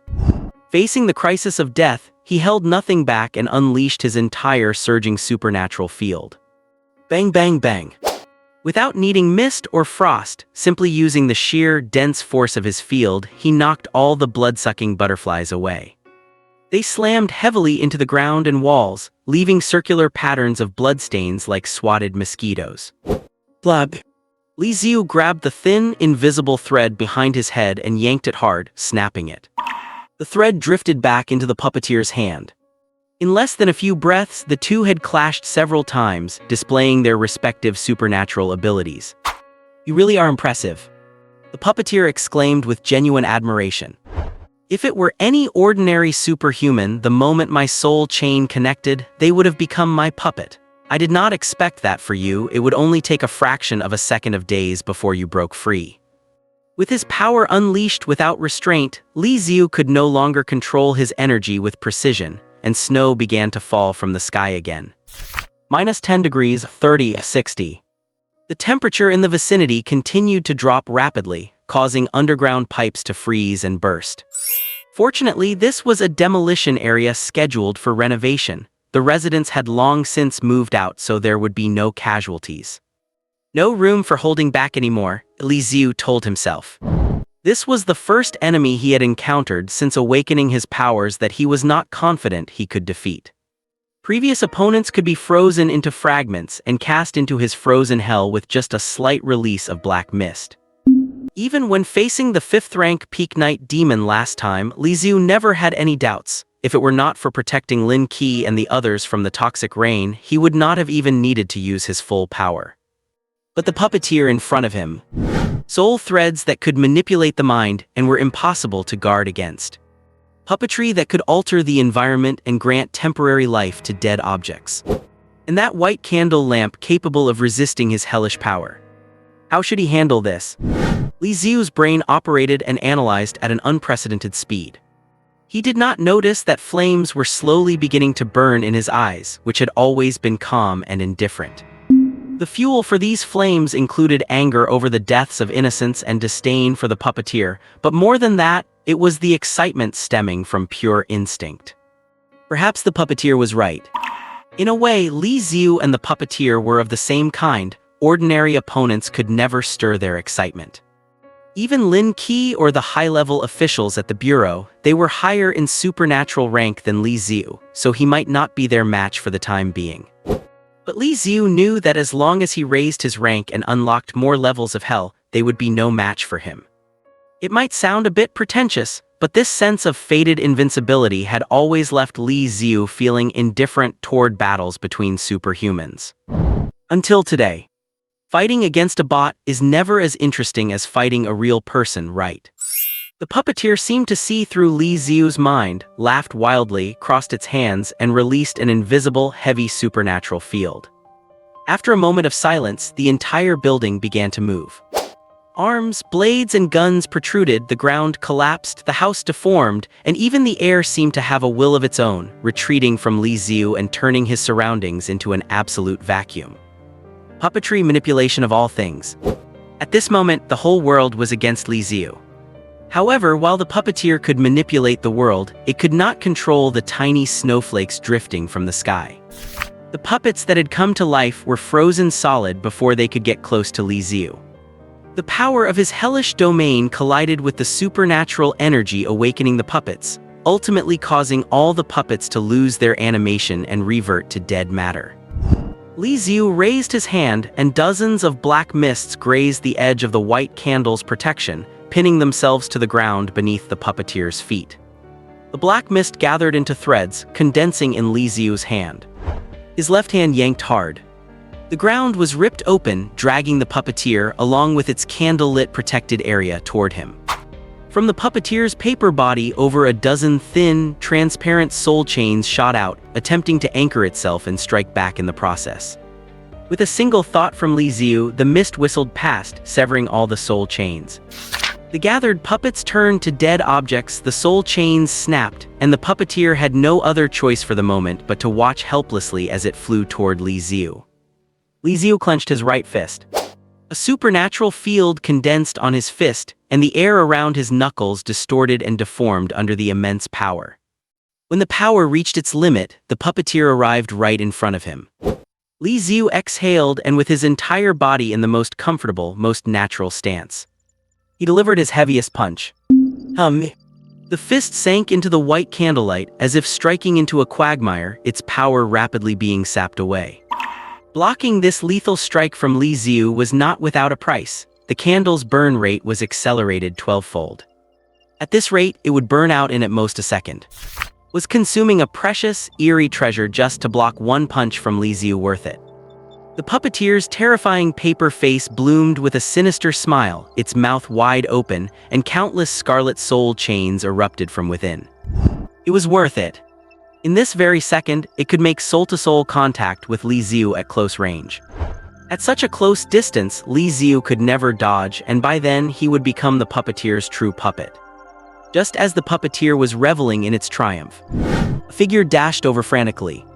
Lin Yibai, who should have been 100 meters away, appeared between the two combatants. How is that possible? This time, even the puppeteer was shocked. Lin Yibai's eyes remained blank, clearly still trapped in a mental state, but without needing conscious guidance, her body moved on its own when she saw Li Xiu in danger. Lin Yibai stepped heavily onto the ground, channeling force through the earth into her hand. Her left hand gripped the scabbard, while her right hand hovered over the sword hilt. Draw moonlight slash. A clear, brilliant moonlight emerged. With just one strike, the scarlet soul chains spewing from the puppeteer were completely severed. Thump. The puppeteer threw a backhand punch, striking Lin Yibai hard in the abdomen and sending her flying. The coldness in Li Xiu's eyes intensified. I have not lost yet, the puppeteer said with a smile. Protected by the pale candlelight, Li Xiu's enraged punch could not harm it. However, a pair of arms, even paler than the candlelight, condensed from within the black mist. The hands covered the candlelight, extinguishing all its brilliance. The puppeteer froze. If I said I would let you taste an iron fist, I cannot break my word. With only half a step between them, Li Xiu stared into the puppeteer's eyes and said, I have always kept my word. The cold, heavy fist smashed hard into the paper face. Boom! The sinister smile on the paper face was torn into pieces. With just a single punch, the puppeteer's body was blown apart. His entire body was torn like rags, exploding from within and flying over 10 meters away to smash against the wall. Li Xiu shook his hand, his eyes devoid of the excitement that comes with defeating a powerful enemy. The moment he made physical contact, he sensed that this paper figure body was not the puppeteer's true form. Its power, speech, and movements were all driven by a wooden carving located in its heart. At this moment, the puppeteer's chest had caved in, revealing the wooden carving, which was now covered in cracks. That is absolutely brilliant, Li Xiu. You truly are no ordinary person, the puppeteer laughed loudly. Li Xiu walked over and grabbed its broken head. Third uncle, can you sense where its true body is? In the darkness of the alley, a click echoed as a silver-white lighter sparked a faint flame, illuminating third uncle's mature, weathered face. It is no use, his techniques are too refined to trace back. Perhaps the person from the Special Affairs Bureau who handles karmic threads could do it, but by the time they arrived, he would have long since fled. As soon as third uncle finished speaking, flames began to erupt from the puppeteer's paper body, signaling that it would soon be reduced to ashes. It was planning to delete its account and run. It was a pleasure to meet you today. Consider that nether flame candle a greeting gift. I wrote the instructions on a sticky note and stuck it to the bottom of the candle holder. The nether flame candle was the white candle that had blocked Li Xiu's attack earlier. Li Xiu picked the candle up from the ground and flipped it over. There was indeed a note on the bottom with instructions written on it. Focus your extraordinary power on your fingertips and touch the wick to ignite the candle. Every time you finish using it, you must offer 3 kilograms of fresh blood and a fresh liver as a sacrifice to the candle. Once the candle burns out and the nether flame candle loses its effect, please shatter it immediately and bury it 5 meters underground. In just 3 short sentences, it covered usage, costs, and disposal. It seemed the puppeteer really did intend it as a greeting gift. However, Li Xiu and the puppeteer both turned their gaze to the candle, which was now less than an inch long. Li Xiu's punch earlier had burned almost the entire candle away, leaving only this little bit. The puppeteer laughed awkwardly. I cannot be blamed for that. Who asked you to be so strong? As a gift, I will give you another piece of information. You have been dealing with the god's envoy lately, right? You have information about the god's envoy. Li Xiu's expression turned serious immediately. Of course, that guy has been very active lately. It is planning a grand event and wanted to invite me to participate. I did not think it was worthy of working with me, so I refused. However, unworthy or not, its methods are still a bit troublesome, and if its plan goes ahead as intended, my intuition tells me it will not be good for me. The only warning I can give you is this. When the long boots ignite the most brilliant flames, any Yuan will fall into eternal darkness. Li Xiu frowned slightly. What is that supposed to mean? Do not look at me like that. I am not a riddler. That is exactly what the god's envoy said. I am just passing it on. As for the meaning behind the metaphor, that is for you to crack. We have talked and we have fought, so then. The puppeteer stood up shakily with great effort. The flames burning within its body grew more intense. Amidst the inferno, it bowed to Li Xiu one last time like an actor on a stage. I look forward to our next meeting. The flames surged, burning the paper figure into ashes, and the puppeteer vanished gracefully. A rush of air filled the space, and the world felt as if it had been washed clean. The feeling of being controlled and distorted was gone. Li Xiu waved his hand, closing the gate of hell. After the final snowflake drifted down from the sky, the temperature began to rise again. He recalled the brief and dangerous battle just now. That was truly a difficult opponent. And to think what he released was really just a paper puppet, not his true body.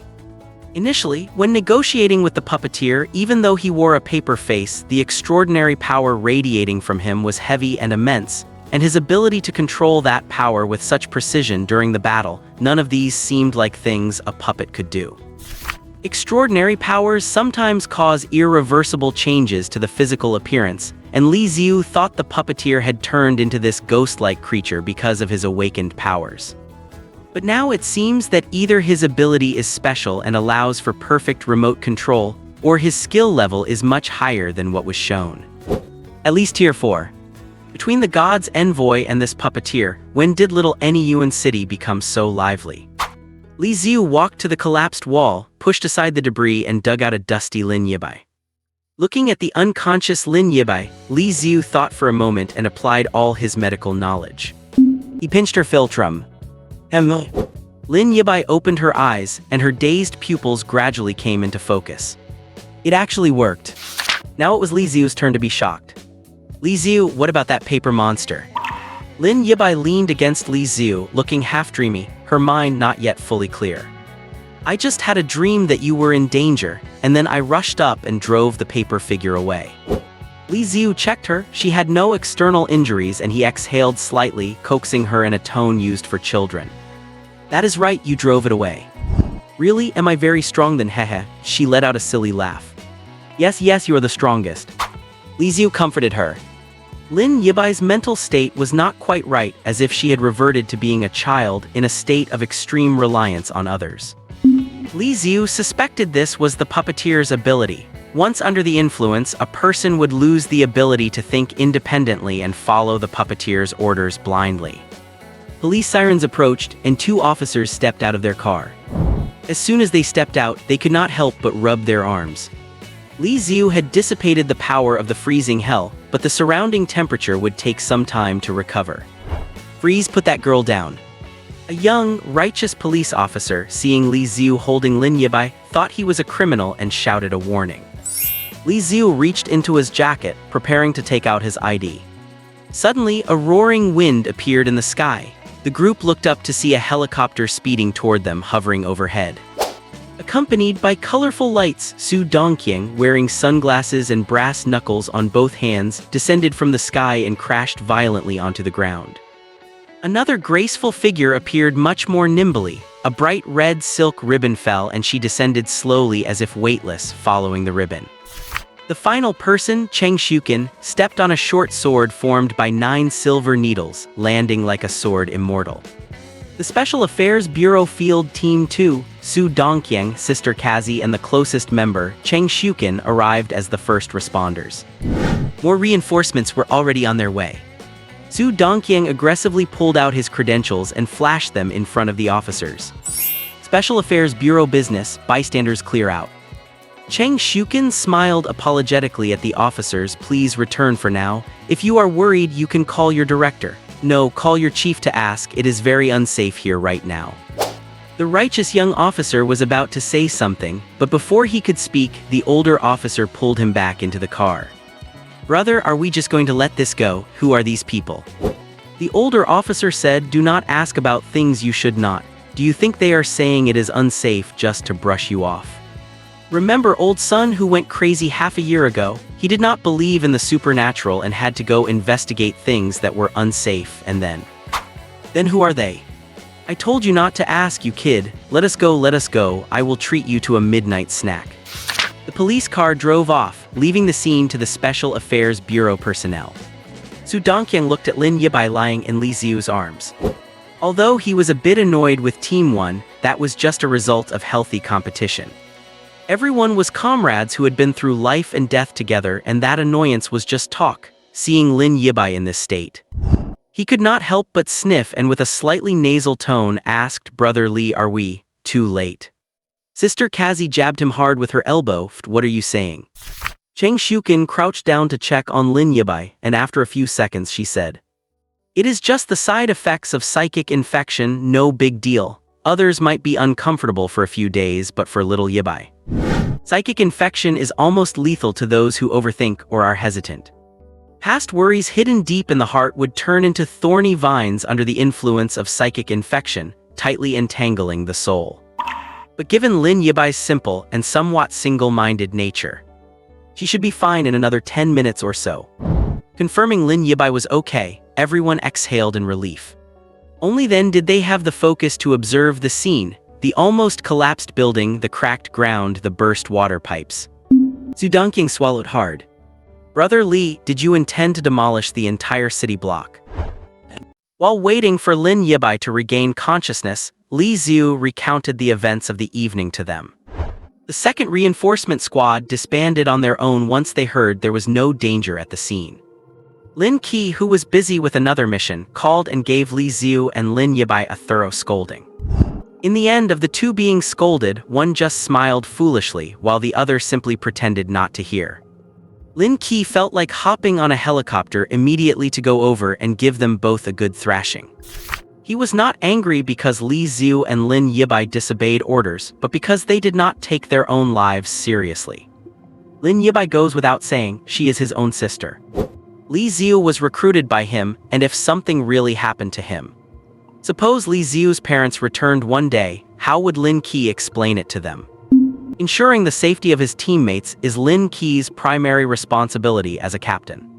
He did not want to see any more teammates die, let alone add new fallen members to his list of fallen warriors. After hanging up on Lin Qi, Li Xiu rubbed his ears and asked Cheng Shukin, is not he a soldier? I thought soldiers were always concise and to the point. He talks way too much.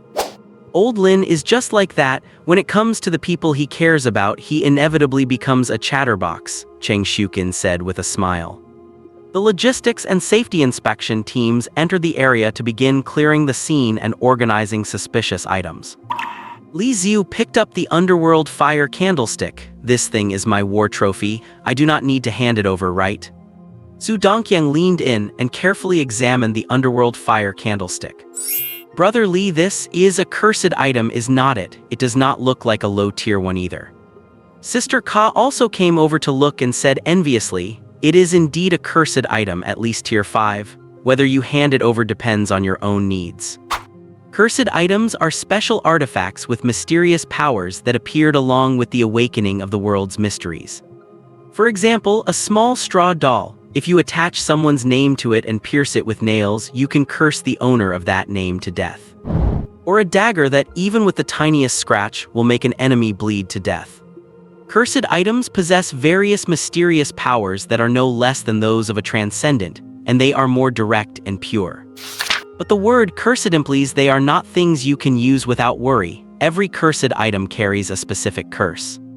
It could be negative effects like physical rotting or mental insanity. Or perhaps it requires blood sacrifices or the slaughter of the innocent. In short, the use of every cursed item is often accompanied by bloodshed. Even so, whenever a cursed item appears in the transcendent realm, people will swarm to get it. After all, it represents an unknown ability against enemies, a trump card to use when facing death. The Special Bureau's bloodline weapons are also a type of cursed item, except their negative effect is fixed as those who do not share the bloodline cannot use them, a curse without any lethal threat. Sister Ka explained, working here in the Bureau, we are awarded corresponding merit points to our personal accounts in the system based on the number and level of extraordinary incidents we clear. Merit points can be used to exchange for various items or permissions. If you save up enough, you can even exchange them for cursed items, though unless you accomplish something world-shaking, it usually takes years of effort. But besides merit points, there is another way to obtain cursed items. Sister Ka pointed at the underworld fire candlestick in Li Xiu's hand. Bartering. I see. Li Xiu nodded. He had been with the Special Bureau for less than half a month in total. He had been too busy with online courses and studying for finals to have any extra time to research the Bureau's back-end system. He planned to study it properly once he got back and see what he could trade the underworld fire candlestick for. Taking advantage of the time it took for Lin Yibai's mental state to recover, Li Xiu sat in the corner, resting while reviewing the night's battle. The paper puppet was a rare, evenly matched opponent, and he had to keep his nerves taut throughout the entire fight, not daring to relax for a second. Li Xiu believed the opponent felt the same. No matter how strong the master hidden in the back was, the paper puppet fighting him was still at the peak of tier 5. To keep the battle going back and forth, the puppeteer was also exerting all their control. And at the most crucial moment of the battle, that pair of pale, feminine arms that appeared out of thin air. Li Xiu fell into deep thought. Long ago, he had discovered those mysterious arms, which seemed to appear only when his emotions were volatile. Li Xiu used to think they were a derivative power of his frozen hell, like snowflakes that appeared out of nowhere. But today, while fighting the puppeteer, Li Xiu sensed a discovery he had never felt before. As the arms appeared, a surge of energy emanated from the icy building in the corner of his frozen hell, the only part he could not control. So the arms that have helped me many times actually come from that mysterious icy building.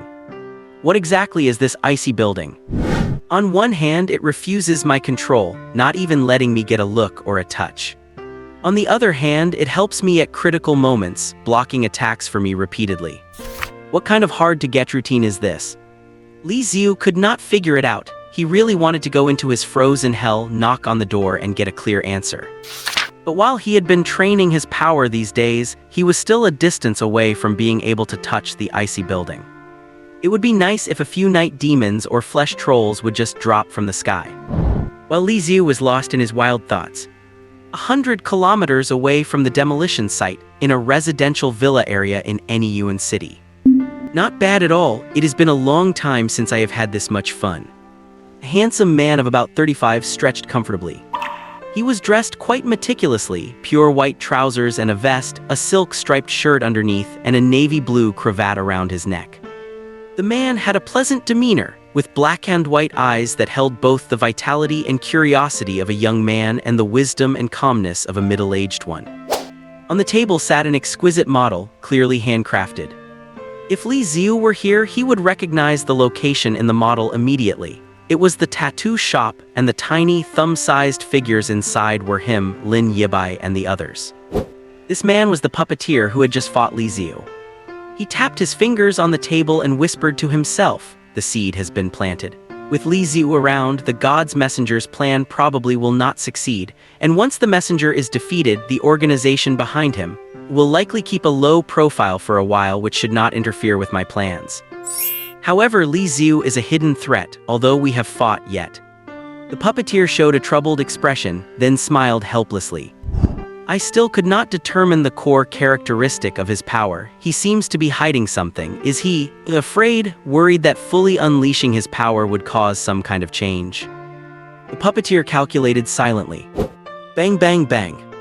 Outside the closed study, there was a heavy knocking sound, and with it, a faint, foul odor of rot drifted into the room.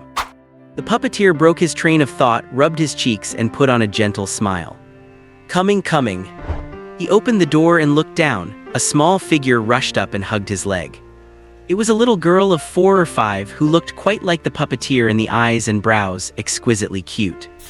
However, even such a cute little girl was, at this moment, leaking a large amount of filthy blood from her abdomen, giving off the stench of a corpse. "Daddy, my tummy is rotting." The puppeteer did not mind his pure white clothes being stained by the filth. He picked up his daughter and affectionately touched noses with her. "It is okay, Daddy will get you a new one." "Yay, then it will not be stinky anymore." "That is right, you are Daddy's sweetest and cutest baby." The puppeteer held his daughter and walked out of the study. As he told Li Xiu, human limbs are the most suitable for making puppets. It is just a pity that they all have an expiration date. Luckily, in this world, the most abundant resource is the bodies of the useless. He carried his daughter down the stairs toward the basement. The basement under the puppet master's villa. It is neat and clean without a speck of dust. A young girl lies quietly on the operating table, completely naked, her fresh, youthful body exposed under the shadowless lamp. She seems to have been injected with some kind of neuroagent. Her consciousness remains clear, yet her body is completely immobilized. Only her eyeballs can struggle to move from side to side, searching for a way to escape. Click, click, click.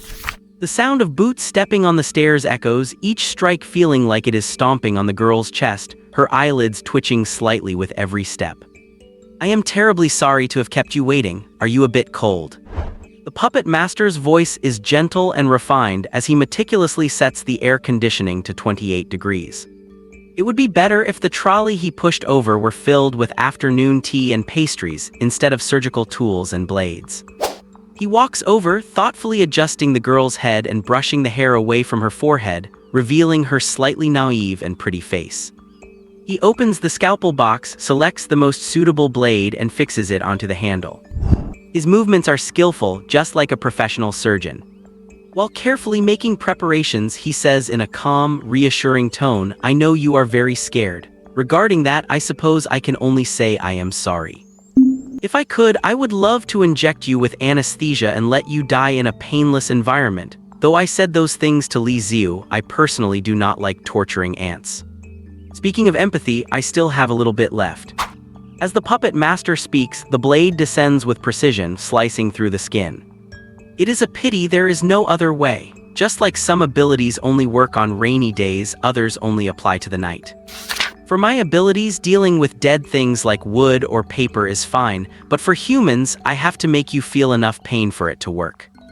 It is like a chef cooking seafood. It cannot be frozen, it cannot be killed in advance, it must be killed fresh to be delicious. My ability is very finicky, more so than those so-called gourmets, so there is no other way.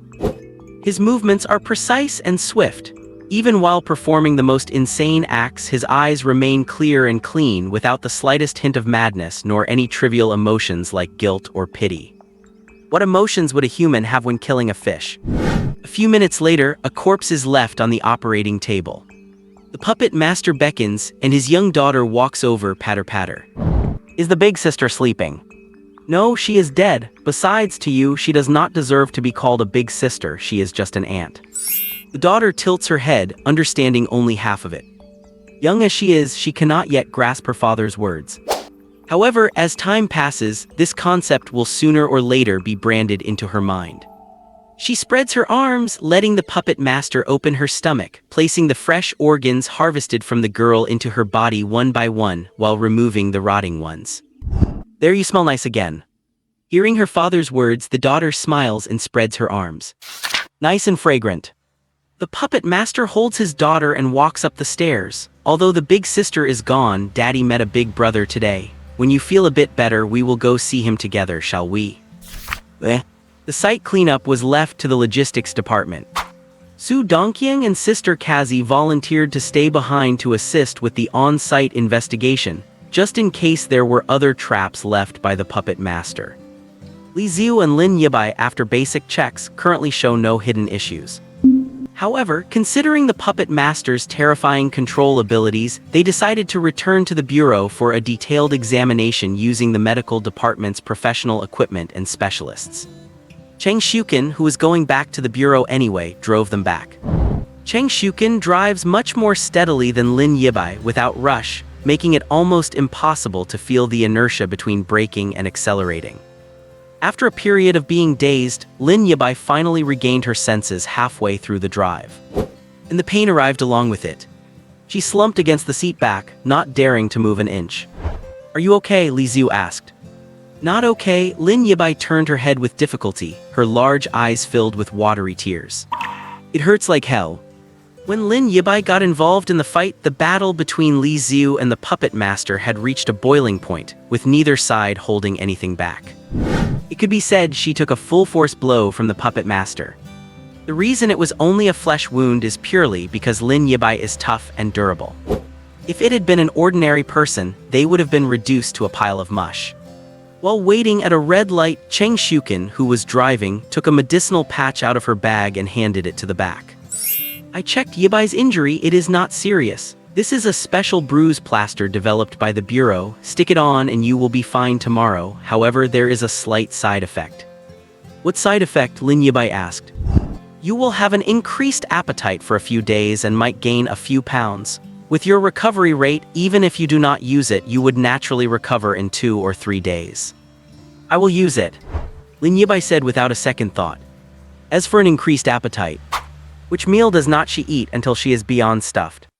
Lin Yibai took the plaster. As soon as she peeled it off, a rich fragrance drifted through the car. Li Xiu could even sense a trace of weak extraordinary power coming from it. It was not just a simple medicine, but a product combining extraordinary abilities and modern medicine.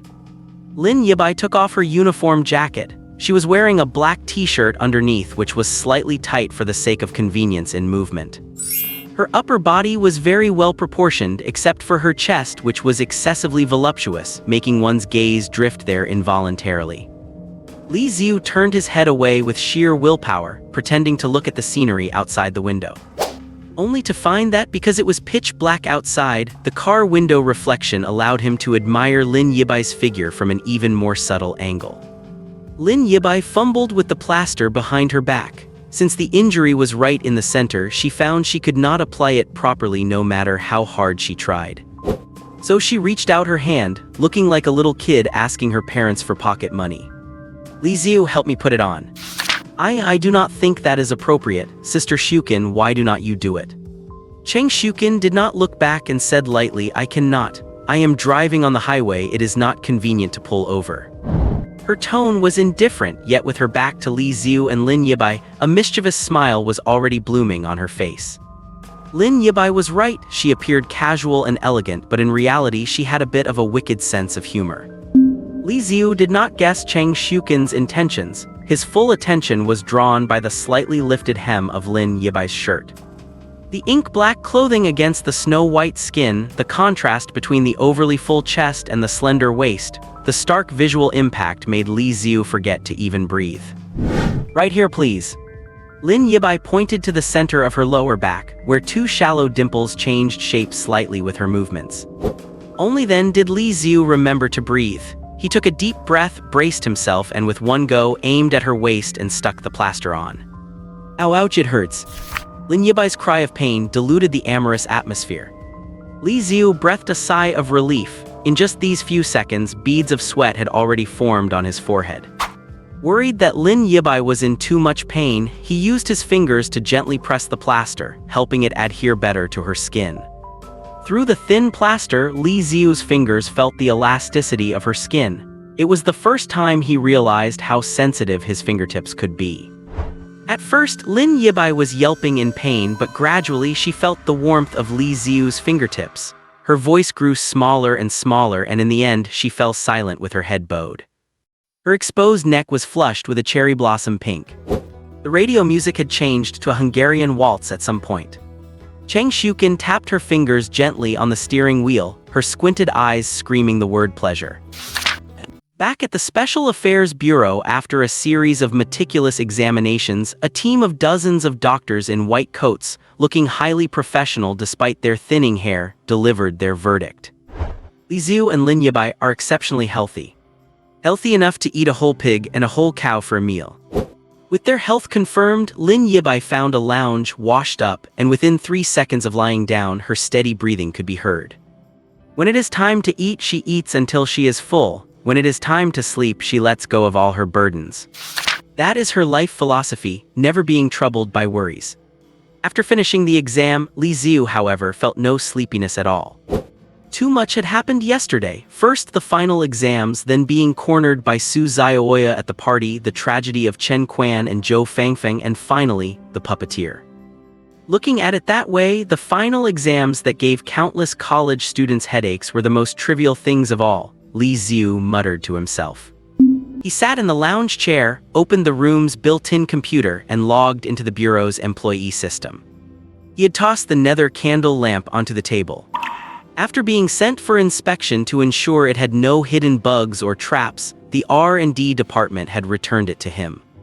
Once Li Xiu logged into the system backend and clicked on his personal profile, the data for the nether candle lamp was already there. He first looked at his current merit points, 1200. So little. After checking the logs, he realized that his 2 missions before joining the Bureau involving the Night Demon and the Flesh Troll did not count toward merit points. The 1200 points came from apprehending the runaway awakened teenager Zhao Xuan, 100 points. Resolving the mysterious leak crisis involving Chen Quan and Zhou Fangfeng, 400 points. Defeating the puppeteer's avatar, 700 points. The logistics department is responsible for calculating these points using a complex formula involving the enemy's rank, potential casualties, and the number of lives saved. 1200 points, it is not a lot, but actually, it is quite little. There are generally 3 things that can be exchanged for merit points. Operational supplies such as vehicle modification parts or specialized equipment suited to personal habits.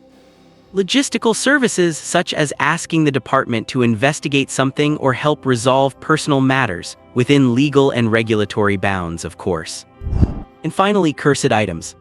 With Li Xiu's current clearance, he could not view items rank 4 or higher. There were 346 items below rank 5 in the Bureau's possession available for exchange. The capabilities of these cursed items were dizzying, and their side effects were just as varied. The worst ones would leave the user hunted for 24 hours by an unkillable vengeful spirit. It is a wonder anyone survives using those. There were also hilarious side effects, like passing an incredibly foul-smelling gas every 5 minutes after use. Li Xiu browsed through the entire list for a long time. Even the cheapest cursed items cost over 100,000 points, which meant they were completely out of his reach. Unless Li Xiu chose to put the nether candle lamp on the shelf to trade for points or conduct a direct barter. He decided to do it. When the nether candle lamp was sent for inspection, it had already been registered in Li Xiu's personnel file. He clicked Submit under the item details, and the system immediately notified him that it was being appraised. Given its defensive capabilities, even with only a few uses left, it should be worth at least 100,000 points. After doing this, Li Xiu cast a longing look at the cursed items interface, then closed it and opened the logistical services section. Li Xiu took a deep breath, his hands trembling slightly as he typed his request into the service bar.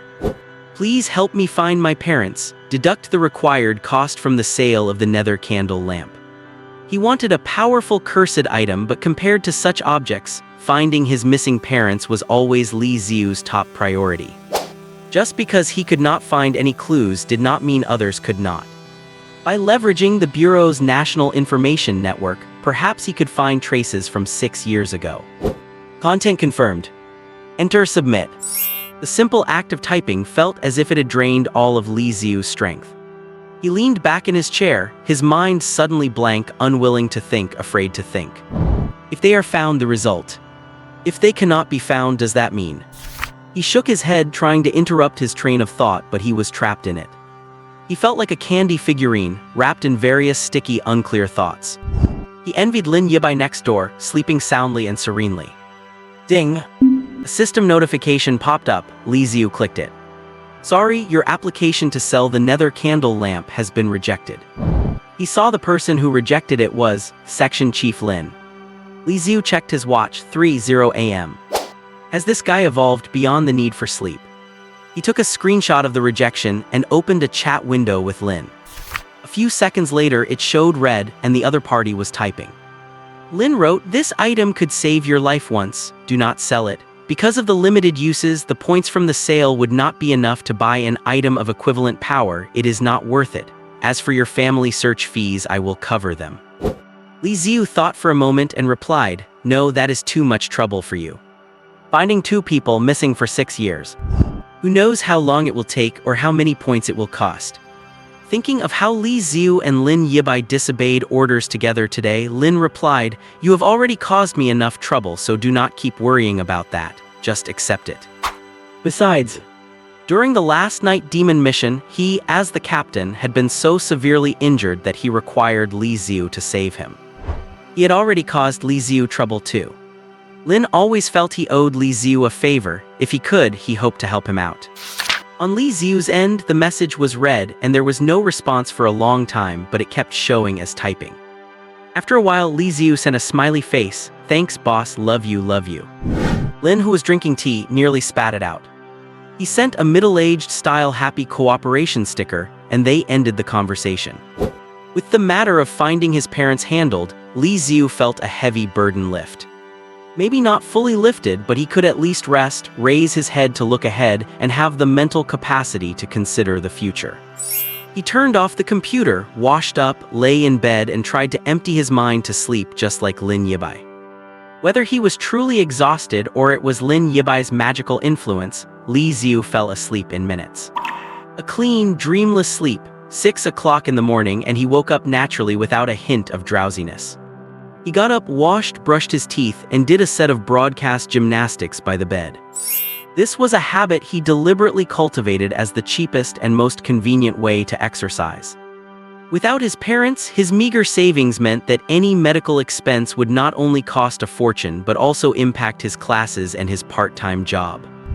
After the exercises, he had a hearty meal at the canteen and packed lunch and dinner rations. Perfect day. Li Xiu thought to himself, carrying his rations for the day as he walked out. He stepped out of the bureau's gate and encountered a familiar teenager. Zhao Xuan, wearing his school uniform, was crouching on the street corner. As their eyes met, a thought flashed through Li Xiu's mind. It seems trouble has arrived.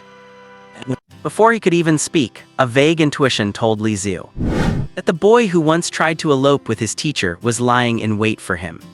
Li Xiu looked left and right, but saw neither Zhao Xuan's parents nor teacher Su. It seemed he had come alone. Zhao Xuan, who had been squatting on the ground, stood up. Li Xiu walked over, originally intending to ask what was going on, but upon seeing Zhao Xuan's cheeks frozen red, he took a steaming hot meat bun from his breakfast bag and handed it to him. "Have you eaten?" "No."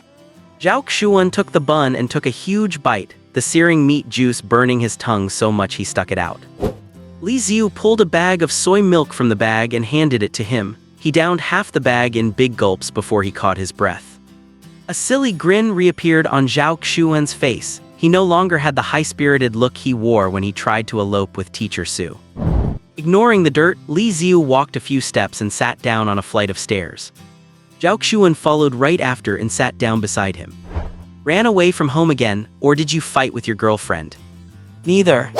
Zhao Xuan finished the last bite of the bun, fumbled in the air for a moment with his greasy hands, and finally pulled out an exam paper from his bag to wipe them clean. "I made a deal with my dad that I would only maintain a student-teacher relationship with teacher Su until I graduate high school. After I get into college, if we still have feelings, we will try dating. And if we are still together after I graduate college, they will not interfere anymore." Li Xiu nodded. A decent ending, everything is settled, so what did you come to me for? Brother Li, I have a small favor to ask. Before Zhao Xuan could finish, Li Xiu interrupted, no way, I cannot help you with that, you should ask someone else. Hey, Brother Li, at least listen to what it is.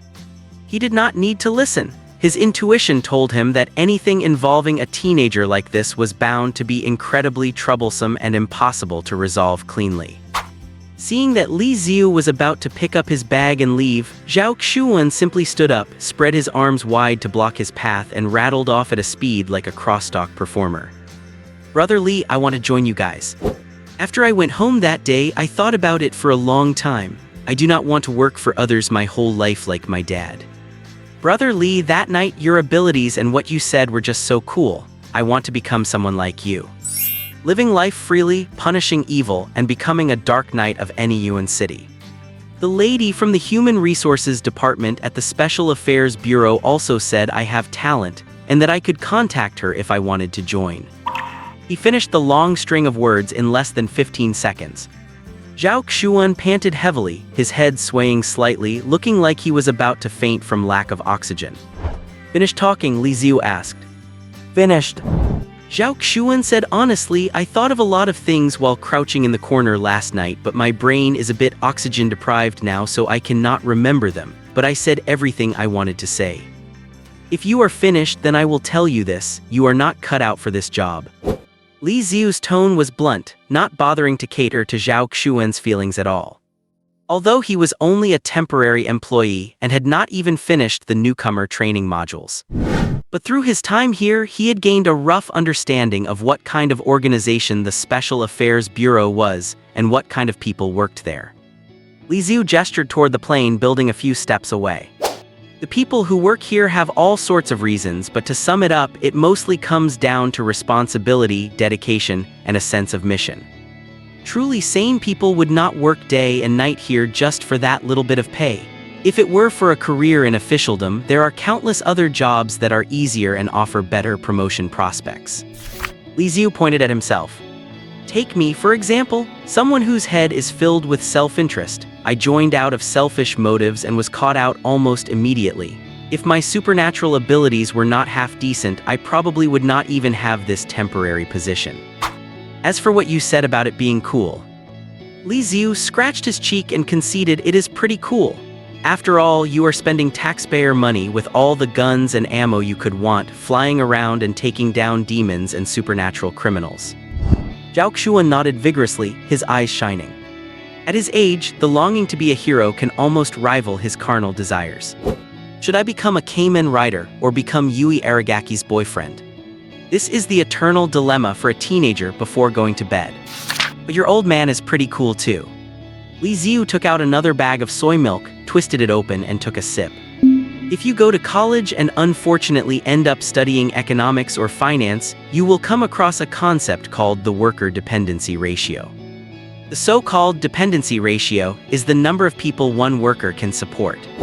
In the United States, the ratio is 1 to 4.8, meaning one worker can support 4.8 people. In the Nordic countries, it is roughly 1 to 6.5. In Japan and South Korea, even though they seem to have high suicide rates, they have a dependency ratio of 1 to 3.8, which is why women in their countries can be full-time housewives as soon as they get married. Of course, on another level, that is an exploitation of men, and it also boosts the infidelity rate among housewives. Hey, do not let your eyes light up the moment I mention housewives or cheating. Zhao Xuan blushed and bowed his head, grinning sheepishly. Li Xiu rolled his eyes at him and continued, as for our country, because of our special historical reasons, although we have been working hard for the past 10 years, the dependency ratio is still quite low. Guess what it is? 1 to 3, 1 to 2, Zhao Xuan guessed. It could not be lower than South Korea, could it? Li Xiu shook his head. It is 1 to 1.1. When he was in the library and opened a book to see that brief, unadorned sentence, the impact felt like a nuclear bomb had been dropped in his heart.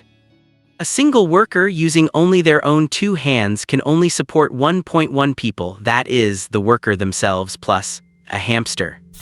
Zhao Xuan stood there dumbfounded. That was data from 10 years ago. It might have improved slightly in recent years, but it definitely would not exceed 1 to 1.5. And your father, who single-handedly supports you and a critically ill wife, you can imagine how much he has sacrificed. A man who carries all the pressure on his shoulders, keeps the pain to himself, and leaves the peace and happiness for his beloved family. Li Xiu turned to look at him quietly. Is there anything cooler than that? Zhao Xuan kept his head down. He seemed to understand something, yet could not quite grasp the thread of it. Like a dolphin searching for water in the ocean, the answer was already right beside him. Li Xiu brushed off his pants and stood up. Life planning is not my specialty. There is a lady in HR at the bureau who has a great figure. If you still have questions, you could try consulting her. After all, you are a supernatural being and you have the right to get professional advice. I have just told you what was on my mind. Treat it like the ramblings of someone still half asleep. Whether you listen or let it go in one ear and out the other, you decide. After saying that, Li Xiu paid no more attention to the lost-in-thought Zhao Xuan and walked toward the bus stop with his breakfast bag. The bus arrived just then. Li Xiu got on, swiped his card, and since there were few people out so early, he found a seat in the back. He took out his phone, just about to continue his online lessons, when suddenly, "Brother Li, I have decided." Zhao Xuan's voice came from behind. Li Xiu turned his head to look and saw that silly kid running and shouting. "I still want to join you, but not to look cool. I want to be like you, Brother Li. After I graduate high school, I am going to earn money while being a hero. I want to make life easier for my dad." Hearing his words, Li Xiu could not help but laugh. Squeezing benefits out of the Special Affairs Bureau is not an easy thing to do, but if he wants to learn, Li Xiu would not mind sharing a few tips. Having just awakened, Zhao Xuan's physical fitness had not changed much. He leaned on his knees, watching the bus pull further and further away, gasping for air. He felt empty inside. Just then, a hand reached out from the bus window, giving him a silent thumbs up. After his school classes ended for a while, Li Xiu only did 3 things every day. Fairness, and still fucking. No, it was grinding course hours, patrolling on duty, and exploring the frozen abyss. Perhaps because of his total dedication, the speed at which he cleared his course hours was faster than Li Xiu had imagined. There were over 190 hours of coursework, and at the current pace, he estimated he could finish the final exams by next week. The head of the Human Resources Department remarked with a tone of amazement. Li Xiu was about to become the first field operative in the history of the Special Affairs Bureau to complete all online courses in less than a month. Field operatives were divided into the Academy faction and the Liberal faction. Let us not even talk about the Liberals. They were known for being undisciplined and laid back. The Academy faction would be sent away for full-time centralized training, and even they, given the tight scheduling of their training, would take at least a month and a half to finish all theoretical courses. Hearing her exclamation, Li Xiu smiled slightly, keeping his achievements hidden. Just to scrape by and earn some extra credits, a little bit of grinding was nothing worth mentioning. Outside of course grinding, Li Xiu spent his time performing patrol missions with different teammates. Because there were still 2 members of the first squad in the hospital, the toxin damage they sustained during the night demon subjugation was too severe and the treatment was complicated. Li Xiu occasionally patrolled with Su Dongqiang and sister Kazi Yang Moli from the second squad. Being with Su Dongqiang was actually quite fun. Despite his fierce and menacing appearance, he was a chatterbox who never ran out of things to say. But when he was alone with Yang Moli, Li Xiu felt a bit awkward. "Oh, Li Xiu, look, is my shoulder strap slipping? It is a bit uncomfortable. Since I am driving, can you help me pull it back up? I put on some new lipstick and I feel like the scent is a bit too strong. Do you want to smell it? I have a little cat at home that can do backflips. After the mission is over, do you want to come by my place and see?" Her enthusiasm was too blunt for Li Xiu to handle, so he just pretended not to hear, see, or respond. It was not that Li Xiu was not interested in women. He was, after all, a 20-year-old man full of hormones. But Yang Moli's enthusiasm was so targeted that it felt like if he was not careful, he would become her prey. Tonight was another patrol with the second squad. Luckily, Su Dongqiang was driving. He hummed some Hong Kong pop songs, his car window rolled down, one arm hanging out, a cigarette pinched between his fingers. Yang Moli sometimes, she seems a bit too enthusiastic. Li Xiu described it using the most neutral language he could. Su Dongqiang pushed his sunglasses down a bit, his peach blossom eyes looking at Li Xiu through the rearview mirror with a hint of sympathy. She is just sexually frustrated. As a teammate from his own squad who had been through thick and thin, Su Dongqiang did not mince his words. When she was young, her standards were too high. She thought, I am noble, you guys are not worthy, but now that she is getting older, she is getting anxious. Once she finds a suitable target, her eyes just light up. Just like a wolf that has been starving in the forest for a week. Su Dongqiang took a drag of his cigarette and gave a chuckle. Brother Li, you have been targeted by her. Targeted or not, I do not care. Li Xiu did not take it to heart. Seeing his attitude, Su Dongqiang's expression suddenly tightened as he said, Brother Li, my heart is not as broad as yours and my extraordinary power is far inferior to yours. I guess my only advantage is that I have lived a few years longer. Based on my 20-some years of life experience, it is fine for an ordinary guy, but for an outstanding man like you, you must protect yourself. Otherwise. Otherwise what? Otherwise, if you are not careful, it will be drunkenness, a one-night stand, and then a shotgun wedding. By the time you snap out of it, you have been living for 10 years with a woman you have no feelings for, while a snot-nosed kid stands next to you holding out his hand for money. What was originally not very interesting became strangely hilarious when it came out of Su Dongqiang's mouth. Brother Li, do not disbelieve me, I am talking about real stuff. Oh, we are here already. Su Dongqiang stepped on the brake.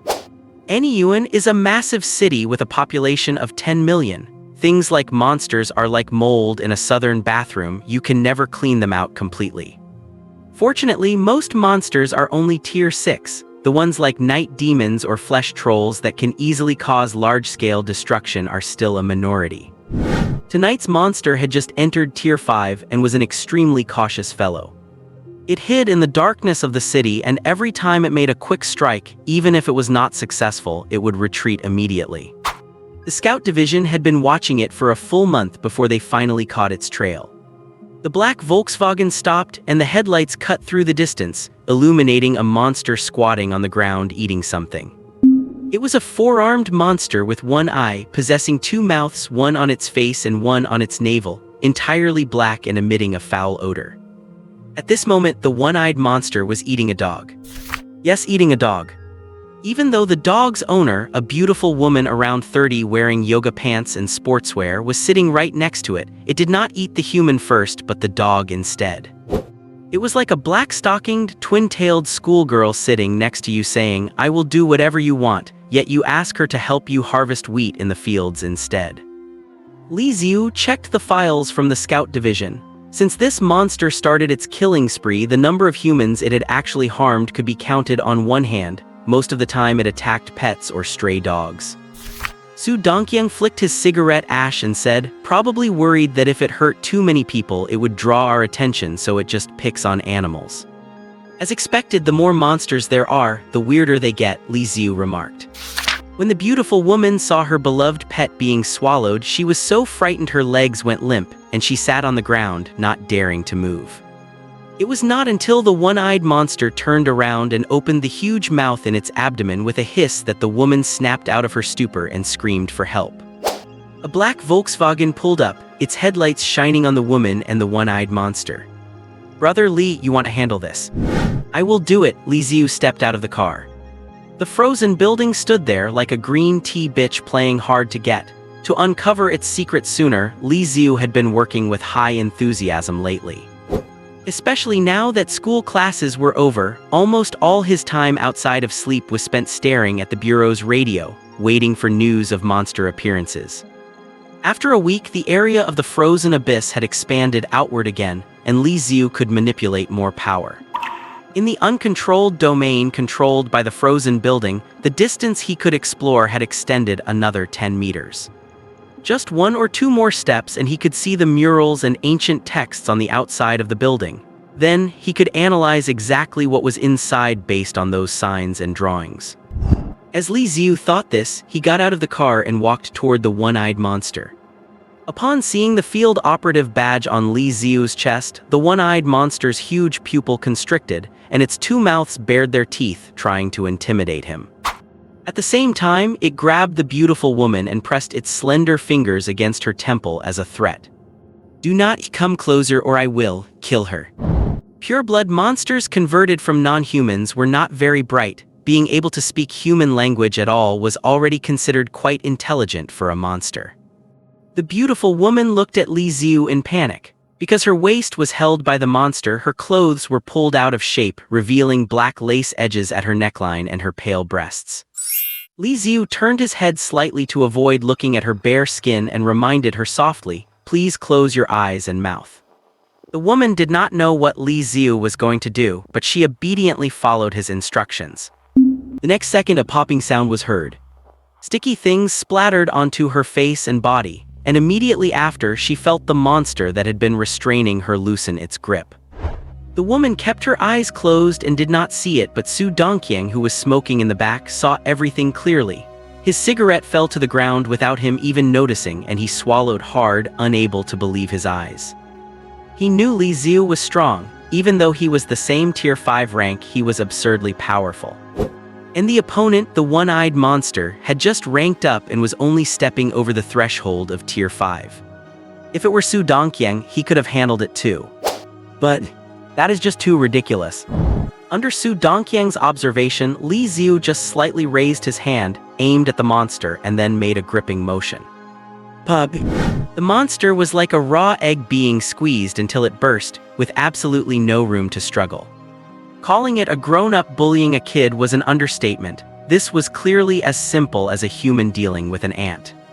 Is it over? The woman's eyelashes trembled, and just as she was about to open her eyes, Li Xiu said again, "Do not open your eyes yet." Okay. Li Xiu took a blanket from the car, wrapped it around her, and used a towel to wipe the bloodstains off her face before letting her open her eyes. Feeling Li Xiu's delicate wiping, the woman blushed slightly, her eyes like pools of water. "Thank you for saving me. If it were not for you, I might have already." "You are welcome, this is my job." Li Xiu reflected in his heart. "Next time I crush a monster, I should freeze the residue immediately so it does not land on the hostage.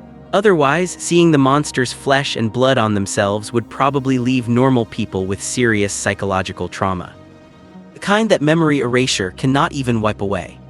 If I make this mistake again, I will probably get my pay docked, right?" Li Xiu thought alertly. Glancing at the time, Li Xiu said to the woman, "Wait a minute or two, our team will come to clean up. You can leave with them, there will be people there to give you a full medical examination." "Are you leaving already?" The woman stared at Li Xiu blankly. "May I know your name?" Li Xiu looked at her in surprise. "What do you need my name for?" A sudden fright hit his heart.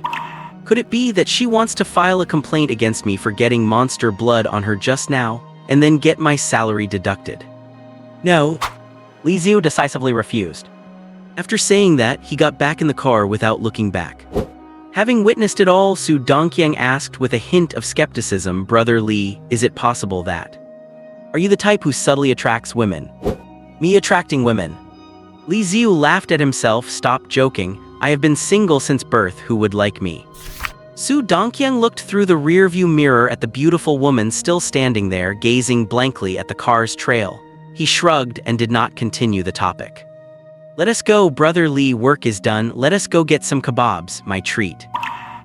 50 lamb kidneys, 30 lamb testicles, 20 bull whips, 10 plates of grilled chives, and a pot of boiled tripe. This is what Su Dongqiang calls a barbecue feast." Li Xiu coughed a few times, pushed aside the tonic platter on top, and silently picked out a skewer of lamb from underneath. "Back to the shotgun wedding topic, Brother Li, you really have to be careful. Come on, cheers." Li Xiu clinked his drink against his. "How do you know so much about it? Did you have a shotgun wedding yourself?" "Not me, but my old man did." Su Dongqiang slid his sunglasses down, revealing a pair of handsome peach blossom eyes. "I inherited these eyes from him, and his entire face was perfectly matched with them, you know what I mean? He was a heartthrob among heartthrobs, the kind who could debut as an idol any day. Then my mom tricked him into bed, tricked him into marriage, and tricked him into having kids. By the time he came to his senses, he was 37. He ran off overnight, took nothing, and left nothing behind. I have not seen him since." Li Xiu's smile froze on his face. He patted Su Dongqiang on the shoulder gently. Have not you thought about using the Special Affairs Bureau's resources to look for him? Nah, with his looks, women would probably be queuing up to wait on him even if he just lied there all day. Why bring him back, to get beaten by my mom? If I do not use my supernatural powers, I cannot even beat her in an arm wrestling match. I am a man too, so I can understand him. Su Dongqing drank glass after glass, pouring out the pressure he held inside. Li Xiu listened in silence, occasionally offering a word or two of advice. After the late-night snack, he even wanted to drag Li Xiu for a foot massage. I know this girl, her hands are so soft. Li Xiu shook his head and declined. He was not used to being served, and besides, he had something important to do when he got home tonight. After parting ways with Su Dongqiang, he returned to his quiet, empty home. Li Xiu sat in his chair and whispered, I am hell. The gates of hell appeared and the world flipped. The familiar sense of control returned. Li Xiu closed his eyes, sensing the subtle changes in his authority, territory, and power, then slowly opened them and exhaled. On the snowy ground, a small snowdrift appeared, trembling from time to time. It was the one-eyed demon from tonight. For the current Li Xiu, dealing with this kind of ordinary fifth-tier demon was truly as easy as chopping vegetables. On one hand, the continuous hunting of demons had increased the power of his ice hell. On the other hand, and most importantly, his mastery of supernatural powers was rapidly improving. It is like comparing a heavyweight boxer to a weightlifter of the same build. The latter might be stronger, but in a fight the boxer would crush him. That is the difference in training. The old Li Xiu was like a weightlifter with raw strength but no fighting skills. Because the outside world was too fragile, he had been deliberately avoiding the use of his power. But since joining the Bureau, his enemies were demons that needed no mercy, and his teammates were superhumans with equally tough bodies. With fewer constraints, Li Xiu gradually learned to let go. And once he relaxed a bit, the techniques for using his power became like instinct, naturally learned through each action. He discovered that he was unexpectedly gifted in this regard. Li Xiu snapped his fingers and a trail of cold wind followed him. He stepped into the out-of-control domain. The winds and snow attacking him were either dispelled or deflected by this wisp of cold air. Li Xiu did not slow down at all, reaching the final kilometer. He extended his right hand and swung it down like a blade. Like Moses parting the sea, a straight path without wind appeared in front of him. Li Xiu continued walking forward with one hand in his pocket, unhurried. No matter how the chaotic winds howled or the snowflakes fell, they could not even stir a strand of his hair. After walking for 10 minutes, Li Xiu arrived at the end of the windless zone. As the one-eyed demon fell into hell today, the windless zone advanced by 3 steps. If Li Xiu were willing to risk injury, he could probably go another 5 or 6 steps, but it was not significant. There were still 20 meters between him and the ice tower, and those few steps would not bridge that gap. Standing at the edge of the windless zone, Li Xiu stared into the distance at the ice building 20 meters away, memorizing the mural inscriptions again and again, occasionally crouching down to trace them in the snow. Once sure he would not forget them, Li Xiu snapped his fingers and slowly faded out of the polar hell. A few seconds later, the windless zone dissipated automatically. Back to reality. Li Xiu took out the pen and paper he had prepared and copied the mural characters he had memorized. He wrote very carefully, especially the characters.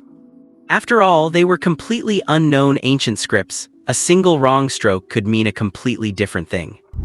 Once finished, Li Xiu took his phone, held it vertically, and took a picture. He opened the Bureau's internal system, entered the Logistics Department request interface, posted the photo, and asked for help from the logistics staff to translate it. When it came to the polar hell, it was not that he had not thought about cracking it himself. The first time he ventured deep into the out-of-control domain at the risk of severe injury, he had memorized 3 ancient characters. Aside from attending classes, he went to the library to research them. After searching for days with no results, he went to a history professor at the university. Although NEUN University is a comprehensive institution, there are still distinctions in strengths. Its top majors are finance, electronics, and computer science, where the professors are highly knowledgeable. As for the weaker majors like history and literature, they were relatively average. When Li Xiu took the 3 characters to the history professor, it was clear he was a good teacher. Even though Li Xiu was not his student, he tried hard to answer him. But some things, if you do not know them, you just do not. After waiting 3 days, Li Xiu did not get the answer he wanted. The history professor said he would consult his own mentors and colleagues, but who knew how long that would take? At least for the half-month Li Xiu waited, there was no reply. Rather than waiting endlessly, he chose to place a certain level of trust in the bureau. After posting the request, Li Xiu did not stay at the computer. He was already exhausted from his late shift and the meal afterward. He lay on the bed and fell into a deep sleep in no time. At 3 in the morning, the buzzing of his phone woke him from his sleep. He squinted as he groped the bed, finally found the source of the vibration and held it up to see. Unknown caller. Without the slightest hesitation. Decline block airplane mode. He threw the phone aside and went back to sleep. But just as his consciousness began to drift into sleep again, the phone buzzed once more. He picked it up. Still an unknown caller. Li Xiu's sleepiness vanished instantly. Middle of the night, phone in airplane mode, yet getting an unknown call. It felt just like a ghost call from a horror story. Li Xiu's hair stood on end slightly. Then he remembered that in his hell, spirits and demons were the last thing he lacked. In fact, he welcomed them, the more the better. He pressed the answer button. Is this Li Xiu? I am Lucy from the R&D department. Oh, it is just someone from the bureau. Li Xiu checked the time again and sighed. You do know what time it is, right? Oh, what time is it? Is not it only 3? Listening to Lucy's confused tone, Li Xiu shook his head helplessly. Working overtime was routine for the bureau's logistics and R&D staff. Their work-rest schedule could be described as monstrous, as if the awakening of their supernatural powers had evolved away their need for sleep. For them, sleeping at 3 might actually be considered a health regimen, thought Li Xiu. What is the matter? Lucy said, you posted a translation request on the system, right? The logistics department did not have anyone good with gold script, so they forwarded the file to me. I have already translated it. But if you are already resting, should we connect tomorrow instead? Li Xiu scratched his messy hair and sat up. No need, just tell me now. With so many questions on his mind, Li Xiu knew there was no way he could sleep. He would probably just stare at the ceiling until dawn. He sat up, opened the fridge to pour himself a glass of ice-cold water, then placed his phone on the table and turned on the speaker. Go ahead, I am listening. All right. On the other end of the line, Lucy flipped through some documents. The text you sent belongs to an ancient script known as bronze inscriptions. Script from the Jin dynasty, you mean the one Yue Fei fought against? No. Lucy hesitated for a moment, but considering the merit points he was earning, he decided to be responsible and explain it to Li Xiu from the beginning. Do you know what the most well-known and widely circulated script from the Shang and Zhou dynasties was? Oracle Bone script? Li Xiu guessed, but then added, I have already checked, and these characters do not seem to belong to any known Oracle Bone script. Because of their similar appearance, the history professor had spent time searching through recorded Oracle Bone scripts but found no leads. The Oracle Bone script was indeed the most famous during the Shang and Zhou dynasties, but in terms of influence and research value, the bronze inscriptions are far more significant. Oracle Bone script has thin strokes, many straight lines, and sharp corners, giving it a square shape. Bronze inscriptions have thicker, fatter strokes, more curves, and more solid blocks. You should be able to see the difference at a glance. Li Xiu, who can see that at a glance? History professor, are you trying to pick a fight? The development of bronze inscriptions roughly began at the end of the Shang dynasty and reached its peak in the Zhou dynasty. Because they were recorded on bronze vessels, they are also called bronze script.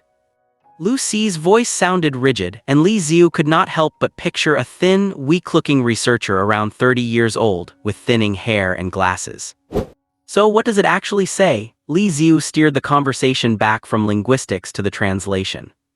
The grammar of bronze inscriptions is completely different from modern language. Some individual characters have not been fully deciphered yet, but based on the context, this passage roughly translates to.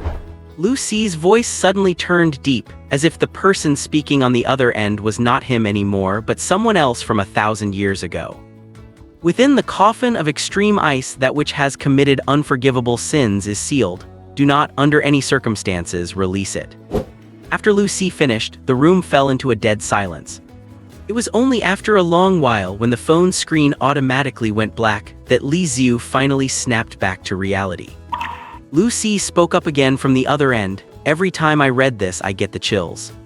Li Xiu felt exactly the same way just now.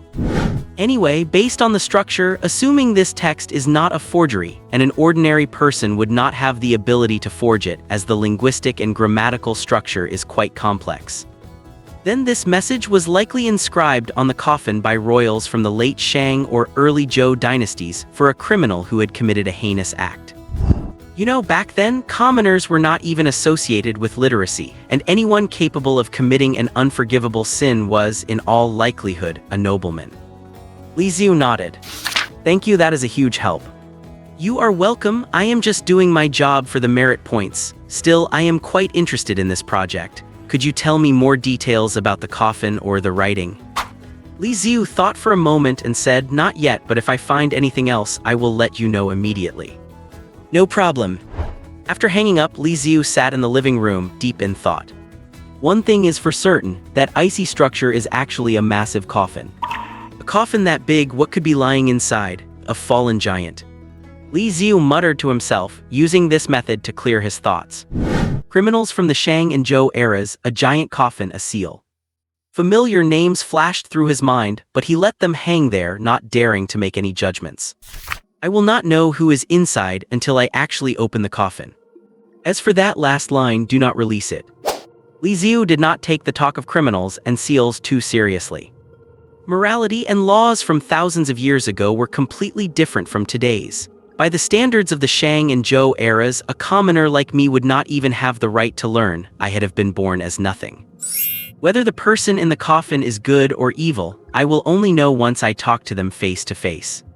Besides, within the extreme ice hell, I am not worried about them causing any trouble.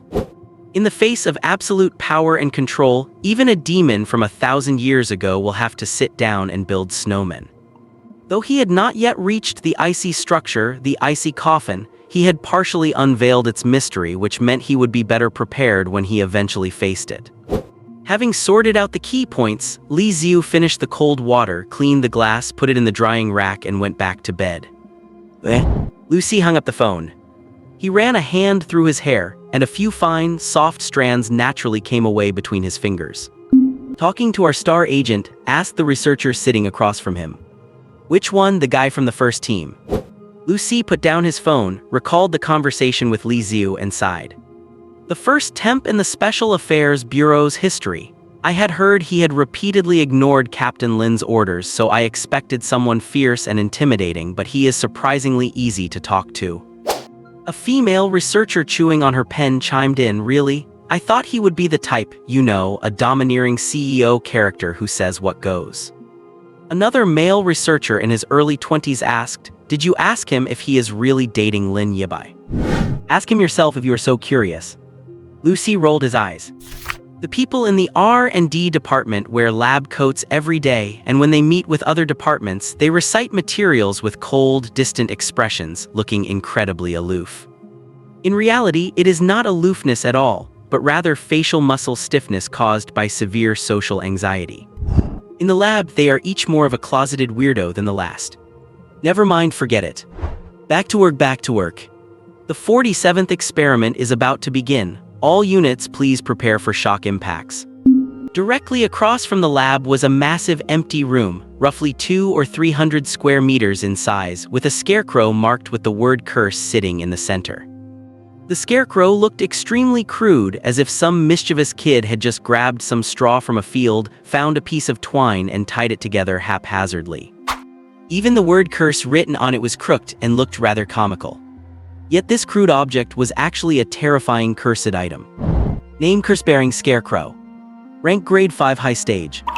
Effect: by writing the target's name and birth date below the curse character using the user's own blood, and then embedding the target's hair or flesh into the scarecrow, one can curse the target to death.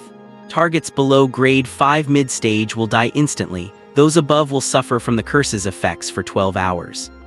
Side effect 1, the scarecrow will attack any living creature within 20 meters of it without end. To hold it, one must constantly envelop it with transcendent power to sever its perception of the outside world. Side effect 2, after using the Scarecrow's cursing effect, the user's mind will be polluted to a certain degree, and this state is irreversible. Note, it is known that one grade 5 ability user fell into permanent insanity after using the Scarecrow 4 times. Li Xiu stared at the surveillance screen and gave the order. 3, 2, 1. The 47th experiment begin. A pipe extended from the corner of the empty room, and a poor little mouse was released inside. As the mouse entered, the crude Scarecrow suddenly changed. Nothing about it seemed to change. The angle of the straw and the shape of the word were exactly as they were before.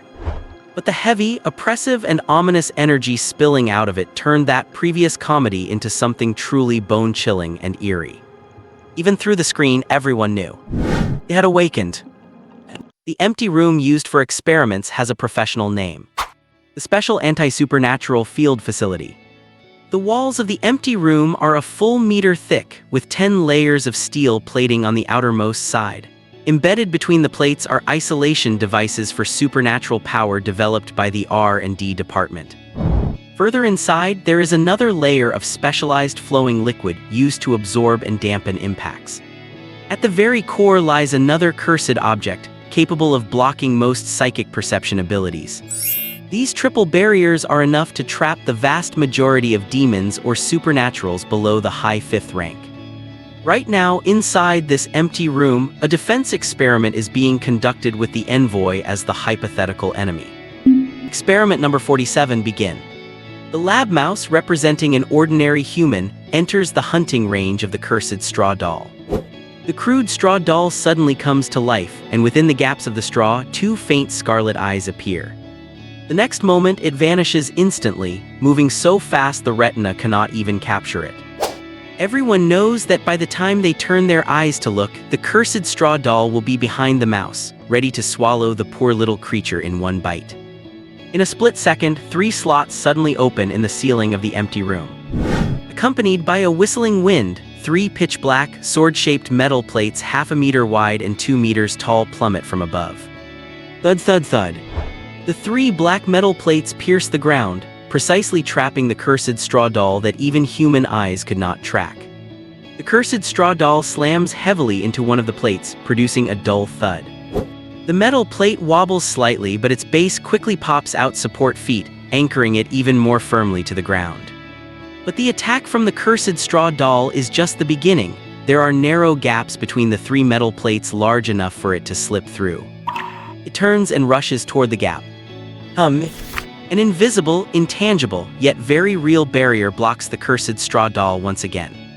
From behind, Li Xiu shouts, "Hurry, record the data." Impact force is 3.7 tons. The equipment is being interfered with by a malicious supernatural field, calculating anti-interference bands now. No time, push the anti-supernatural field to 89%, prepare for the second impact. Boom. Second wave of impact, third wave of impact. Each collision sounds heavier than the last, making everyone feel as if their own hearts are vibrating along with them. Li Xiu stares fixedly at the monitor, silently counting the frequency and number of the doll's impacts against the plates. Finally, with a loud crash, the metal plate shatters and the cursed straw doll reaches the shivering mouse, swallowing it in one gulp. As there are no living beings within 20 meters, it returns to stillness, resuming the appearance of a child's toy. Data recording complete. This is the best record yet. It held out for 2 minutes and 47 seconds. 3 metal plates without the need for field personnel to control them can block the impact of a high 5th rank entity for nearly 3 minutes. On the battlefield, this could significantly reduce the pressure on field operatives. But it is still not enough. The prophecy relayed by the puppeteer is known to everyone from the top to the bottom of the Special Affairs Bureau. Analyzing enemy psychology and making judgments based on fragments of information is the job of the logistics support team. As the R&D department, they must devise a solution to minimize the harm before the chaos caused by the envoy actually begins. The metal plates are formally known as supernatural defense field generating devices. The material itself is highly specialized, capable of withstanding the impacts of most 5th-rank demons, and a special barrier can be formed between any 2 of these devices. Ordinary people can enter and exit normally, but any supernatural individual or demon with supernatural abilities cannot pass through smoothly. It is just like a fishing net. Small fish and shrimp pass through easily, but the big fish will be caught tightly. Research into the supernatural defense field generating devices is now in its third year. Li Xiu has been working on this field along with researchers from headquarters since the beginning. Until this year, there has finally been a breakthrough. A robotic arm lowers from the ceiling, pinching the straw doll to place it back in the center of the room. Li Xiu stares at the screen, praying silently. We must be in time. At least before the envoy truly triggers the riot, we have to increase the isolation time of the generating devices to 5 minutes. It is not just the field operatives. The entire Special Affairs Bureau is running around busily because of the information Li Xiu brought back. When long boots ignite with the most dazzling flames, any Yuan will fall into eternal darkness. A simple sentence, yet it carries a weight so heavy it makes one breathless. It is not that no one has suspected whether the puppeteer has another hidden agenda and is deliberately spreading false information.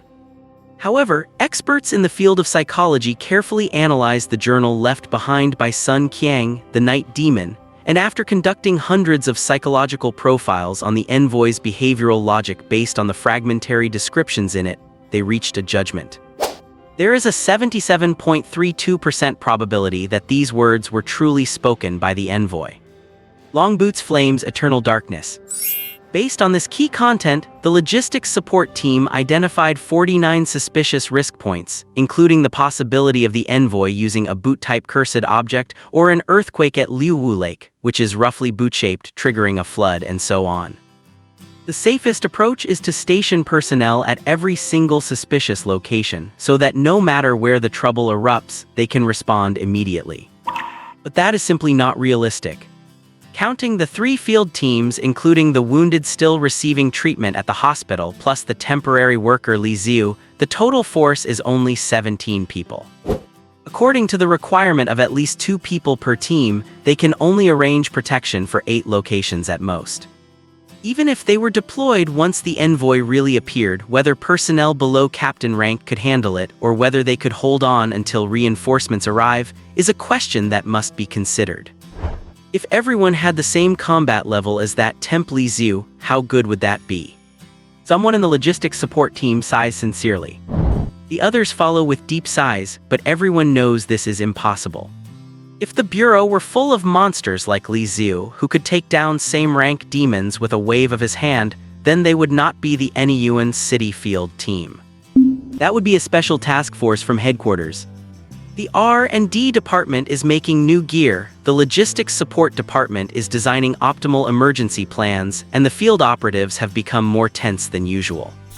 Lin Yibai gets up an hour earlier every day to practice her swordsmanship, and even eats an extra bowl of rice at mealtime.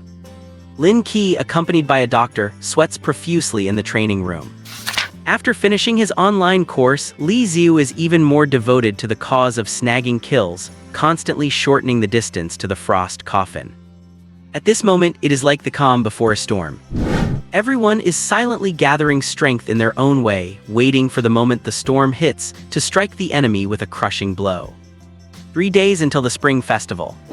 4 days until the arrival of the Special Task Force. Time passed quietly. Anyuan City was peaceful and serene, and soon it was New Year's Eve. After tonight, the headquarters task force will arrive in Anyuan City tomorrow morning. As Li Xiu was on duty, his phone suddenly popped up a message. Suzai-oya, what should I do, Li Xiu? I have to go on stage tonight and I am so nervous. Li Xiu tapped his fingers quickly on the screen. Did not you rehearse many times? You will definitely be fine. Go for it. Suzai-oya, go for it. Attached below is a cute kitten emoji. Although Anyuan is a second-tier city, its population has at least crossed the 10 million mark, and the radio station organized a city-wide Spring Festival gala for New Year's Eve. One of the segments involved selecting 1 student each from Anyuan's elementary, middle, and high schools, as well as Anyuan University, to represent all the students in the city and offer New Year's blessings to the citizens.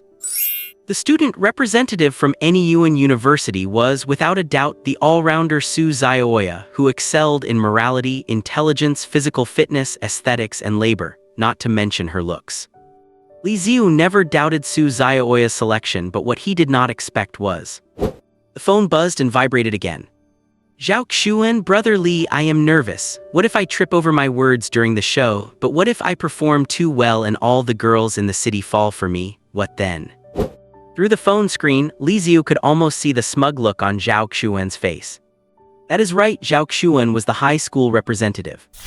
Do not let his late-stage middle school syndrome fool you. In terms of academic performance, he was truly outstanding. With his loyal personality and the hidden factor of his family's financial hardship, he perfectly fit the political requirement of a student from a poor background who was motivated to change his fate through knowledge. So Zhao Xuan was put into a clean school uniform and kicked onto the NEUN Spring Festival Gala stage by the school leaders. Li Xiu's reply to Zhao Xuan was, "Drink more water, go pee more." After saying that, he put his phone away and focused on the task at hand. At this moment, Li Xiu was sitting in a transport vehicle, opposite a man near his 50s with short graying hair, black-rimmed glasses, and a gentle face. His name was Zhang Ming, one of the relatives of the 6 members of the mountaineering club from 20 years ago. According to emergency regulations, all relatives must go to the Special Affairs Bureau for a full physical examination every 3 days to ensure they have not been implanted with cursed gold coins by the god's envoy. Today, it was Li Xiu and Lin Yibai's turn to be responsible for their protection, and after the exams, they had to drive them back to the centralized isolation point. Inside the isolation point, at least 3 field agents guarded them around the clock to ensure their safety. Although this affected their normal lives, considering that if any one of them were to undergo demonization, it would cause massive casualties, it was a necessary measure. "I am really bothering you today," Zhang Ming said apologetically. He should have gone back with the others, but during the checkup, his chronic heart condition flared up, and it took 3 hours of treatment in the medical department to stabilize him. The first group was taken back by Lin Yibai and Cheng Shuken, while Li Xiu escorted Zhang Ming alone. "It is fine, this is my job," Li Xiu said. After several minutes of silence, Zhang Ming clutched his chest, feeling his weak heartbeat, and finally asked the question weighing on his mind. May I ask how much longer we need to keep living like this?" Noticing the anxiety in his eyes, Li Xiu asked, "Is there something urgent?" Zhang Ming rubbed his hands. "It is hard to say if it is urgent. My wife, whom I lived with for 20 years, passed away from stomach cancer last autumn." Li Xiu paused for half a second. "My condolences." Zhang Ming shook his head. It was probably a blessing for her, as this illness tortured her for a long time. "Back to my business, my wife and I were college classmates at Wulin University. I do not know if you have heard of it. The one where cherry blossoms bloom every spring." In Li Xiu's mind, the cherry blossoms at Wulin University in March had become a famous local, even national, attraction. "That is right, my wife and I met during the cherry blossom season. Her last wish before she died was for me to take her ashes to see the cherry blossoms at school one more time." Zhang Ming smiled, crow's feet appearing at the corners of his eyes. She said she could be at peace and reincarnate after that. "I just want to take her there sooner so she can start her new life." It is currently mid-February, and the cherry blossoms in Wulin City bloom from late February to mid-March, so time was getting tight. If he missed this year, he would have to wait another whole year. "And I do not know if my body can hold out until next year," Zhang Ming said, patting his heart. Since his wife passed away, his heart condition had worsened. "Everything will be fine," Li Xiu said. "Tomorrow morning, the top brass of the task force will arrive in NEUN City via private jet. Once they arrive, the god's envoy will not be able to stir up any trouble. Before the end of February, Zhang Ming will be able to catch the train to Wulin City." Before getting off the car, Zhang Ming thanked him again. "I will take your word for it. I hope everything goes smoothly." Li Xiu nodded at him. "Brother Zhang, if it is convenient, find some time to take a few photos for me so I can admire them too." "Of course." After parting with Zhang Ming, Li Xiu's work for the day was done. Ding-ling. The phone popped up another message. "Lin Yibai, come back soon, we're all waiting for you." Tonight is a night for family reunions for ordinary people, But for the Special Affairs Bureau's field agents, to ensure all city residents can have a good new year, they must remain on standby 24 hours a day. But rules are rigid and people are flexible. Being on standby together does not mean just waiting around stiffly. In the first team, those who were not working started preparing the New Year's Eve dinner in the afternoon. Vegetables, meat, seafood. The canteen kitchen had everything, so they just took what they needed. As for why they did not just let the professional chefs cook it. The whole point of a New Year's Eve dinner is the lively feeling of everyone cooking it themselves. The Special Affairs Bureau has a large reception room with its own kitchen, usually for hosting important guests, but on New Year's Eve it is customary for it to be provided for the field agents to use. Other departments can keep a few staff on duty while others go home for the new year, but field agents must always be at their posts. With effort comes corresponding perks. When Li Xiu pushed the door open, Chief Lin was competing in one-armed push-ups with a man who looked frail. Standing nearby was a tall, sturdy man with long hair like an artist, handsome features, and an elegant demeanor, who was recording them with his phone. These two were also members of the first team. The one competing in one-finger push-ups with Chief Lin was Jai Yangbo. The handsome man recording the video was named Lei Long. Although it sounded like a villainous extra and did not match his temperament, it was indeed the name given by his biological parents. Jai Yangbo and Lei Long were seriously injured in the last night demon suppression battle and had only been discharged from the hospital in the last few days. This was Li Xiu's first formal meeting with them. But they were all men, so there was little awkwardness. After a few simple pleasantries and complaining about the Special Affairs Bureau's low wages and high-intensity work, they soon became familiar with each other. It turns out that complaining about the bosses is always the best way for low-level employees to build camaraderie. Hearing the noise outside, Lin Yibai, wearing an apron, poked her cute little head out of the kitchen. When she saw Li Xiu, her eyes lit up. "You are finally here. Everyone's here. Dinner in 5 minutes." Watching Lin Yibai disappear back into the kitchen, Li Xiu asked quietly and worriedly, "Is she the one cooking?" "Yes, Sister Shukin is helping her," Lei Long said. Hearing this and thinking of Lin Yibai's usual silly demeanor, Li Xiu's unease deepened. "Do not tell me it is going to be another terrifying dark cuisine. It better not be some kind of horrific mystery food again, right?" Li Xiu worried to himself. However, when dish after dish, each perfectly prepared and aromatic, was set on the table, he was completely stunned. Braised pork knuckles, steamed carp, spiced beef slices, braised pork ribs with millet, 3-cup chicken, braised prawns in oil. "Did you make all of this?" Li Xiu asked in shock. Lin Yibai placed her hands on her hips, lifted her chin slightly, and wore a look of adorable pride. Cheng Shukin walked out of the kitchen wiping her hands and added, "I only did the easy stuff like chopping and prepping. Little Yibai did everything else." From the scattered comments of everyone, Li Xiu learned that Lin Yibai had been interested in food since she was a child. As she grew older, she began studying recipes and making the delicacies she was curious about.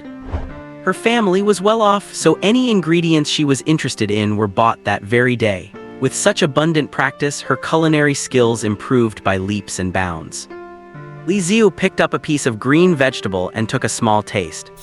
It was as if an invisible breeze blew into his heart, sweeping away all his fatigue and unnecessary emotions, leaving him focused entirely on the food before him. This level of taste is way beyond the word delicious. And this is just a plain green vegetable.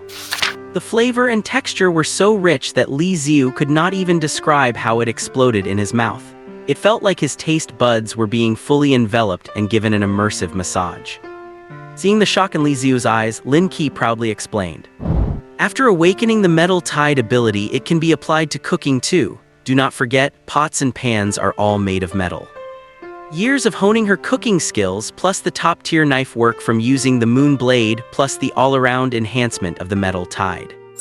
The whole table of dishes looked just like the food from an anime, faintly glowing. One bite, and it was just short of having a dramatic clothing bursting effect.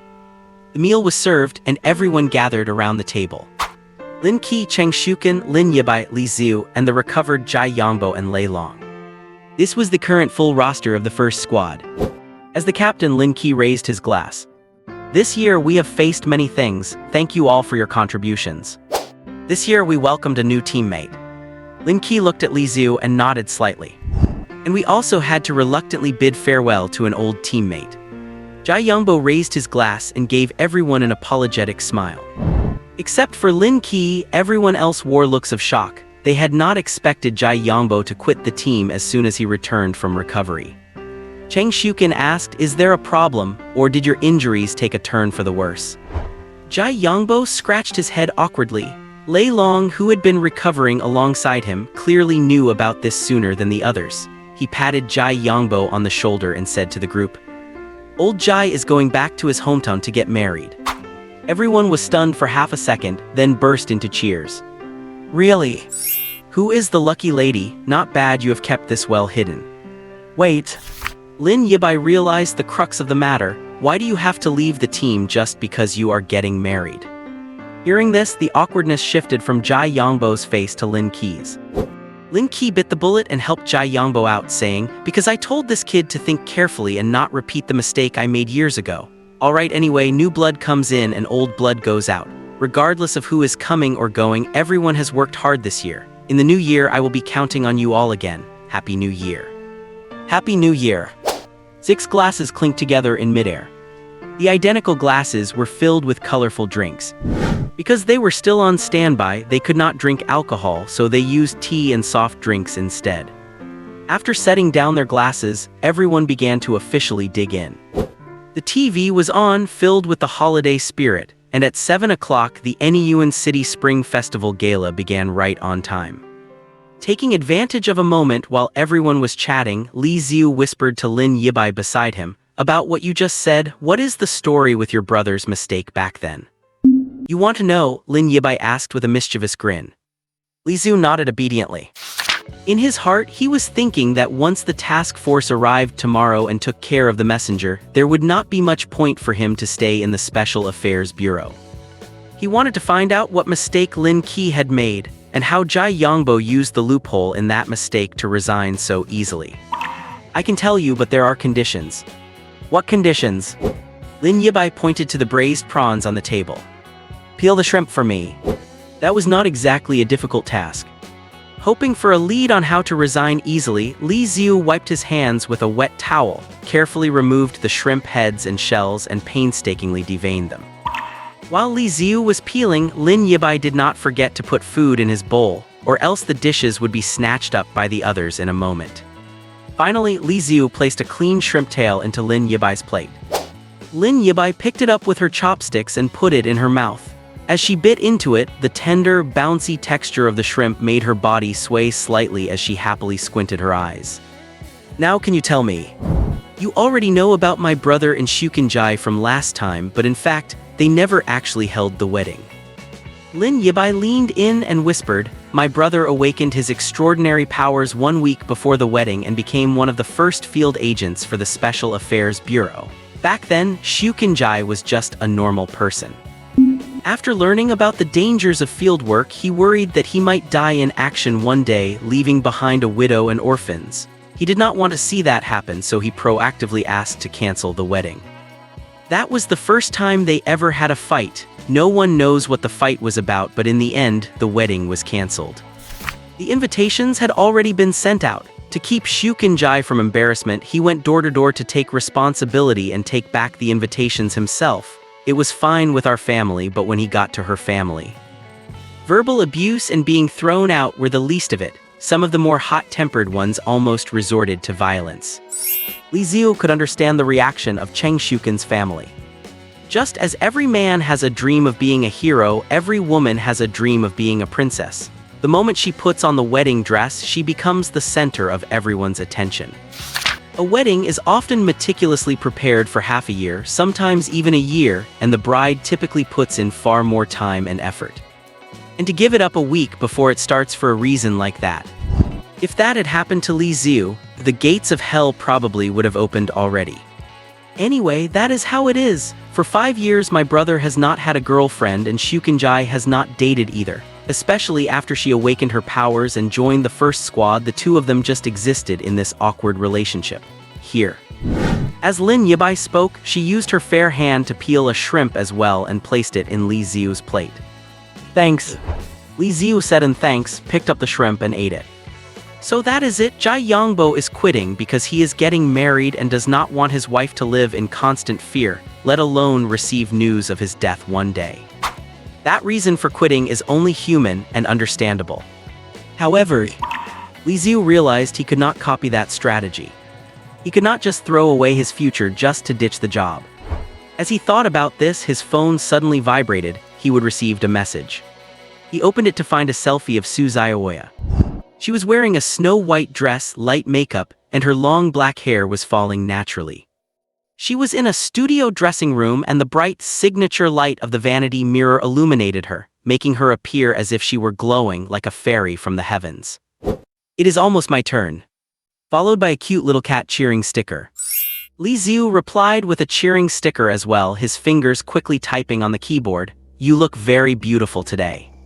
Before he could send it, Cheng Shukin, sitting on the other side, leaned in and whispered in a voice only the two of them could hear. While eating a shrimp peeled by one girl's own hands, you are about to compliment another girl on being beautiful. Student Li Xiu, I did not see that coming, you are quite something. Seeing Li Xiu's embarrassed expression, the corners of Cheng Shukin's mouth could not help but curl upward. He was about to say something to ease the awkward atmosphere. Beep beep. The lights overhead suddenly turned blood red and began to flash rapidly. Something really happened after all. Li Xiu silently put down his chopsticks and stood up. The Special Affairs Bureau building echoes with the sound of sirens. The rapidly flashing crimson lights signal that the situation has reached a critical point. Support team, report the situation immediately. Lin Qi shouts. A voice comes over the broadcast in the reception room. 3 minutes ago, the central protection point was hit by a major attack. 2 members of the second team were severely injured, and the enemy has abducted everyone under our protection. There are 6 members of the mountaineering club, and in any UN city, counting the elderly and children, they have a total of 29 blood relatives. Under normal circumstances, they are ordinary people, but once they fall into the hands of the Divine Messenger, they will become the most terrifying weapons. Is it the Divine Messenger who did this? Cheng Shukin asks the key question. Highly likely. The support team replies, this is the live footage. The TV in the reception room switches automatically, displaying blurry, static-filled video footage. A man in a black robe stands silently amidst the ruins. Behind him, innocent people are encased in blood-red spheres. Among them is Zhang Ming, who had just spoken to Li Xiu earlier today. Judging by his attire, he is exactly the same divine messenger as recorded in the Night Demon Diary, but his black robe seems to be a cursed item that blocks all detection from equipment on the scene, making it impossible to lock onto his extraordinary rank, type, or his abilities' status values. There is no need to confirm. Li Xiu stares intensely at the screen. Even though he has never met him face to face, his intuition tells him that the man on the screen is the divine messenger. Where is the enemy now? Li Xiu asks. The support team hesitates for half a second before giving an answer that leaves everyone silent. Everywhere in the city. On the screen, the map of any UN city is covered with dense red dots. Each red dot represents a chaotic supernatural monster, and the light radiating from them shows the scope of the destruction they are causing. At this moment, any UN city is almost entirely crimson, as if plunged into a sea of fire. When the boots ignite with the most dazzling flames, any UN will fall into eternal darkness. Li Xiu recites this metaphor softly, his eyes fixed on the screen. Is this the so-called flame? Lin Qi pats Li Xiu on the shoulder heavily. No time to waste, let us move. Li Xiu and Lei Long, you are a team. Handle the runaway incidents in areas A through G. Lin Yibai and Cheng Shukin, you are a team. Handle areas H through L. As for the rest, Lin Qi says, leave them to me. Huh, brother, are you going alone? That violates protocol, Lin Yibai says. Lin Qi glances at his sister as if to say, you, a repeat offender, are lecturing me about protocol. I am the captain and what I say goes. There is no time to follow regulations now. If it were not for the safety of his team members, Lin Qi would want everyone to act individually, spreading out as much as possible to cover more ground. Lin Yibai glances at Li Xiu. She really wanted to be in a group with him, but in the team, the frontal combat strength of Lei Long and Cheng Shuken is slightly inferior, so they must be paired with an assault specialist. This is the most suitable way to divide the teams right now. Just then Jai Yongbo stands by the door, blocking Lin Qi's path. "Captain, my blood weapon has been confiscated. Give it to me, I will go with you." Lin Qi scolds him with a cold face. "Since you have decided to return to your family, stop being indecisive and making your wife worry." After the scolding, Lin Qi pats Jai Yongbo on the shoulder and walks past him. "You are an ordinary person now. Protecting you is our duty. Wait here patiently, and when we get back, you can handle the job of reheating our meals." Jai Yongbo's eyes turn red. He lowers his head slightly, overwhelmed with self-reproach. The second person to walk past is Cheng Shuken, who gently pats Jai Yongbo on the back. "Whether you go home or stay, both decisions require great courage. You do not need to blame yourself." Every team member who passes by pats Jai Yongbo, a way to say goodbye to this comrade they have fought alongside. Until Li Xiu. "Ever since I joined the Special Affairs Bureau, I have been thinking about how to milk the system and quit, but..."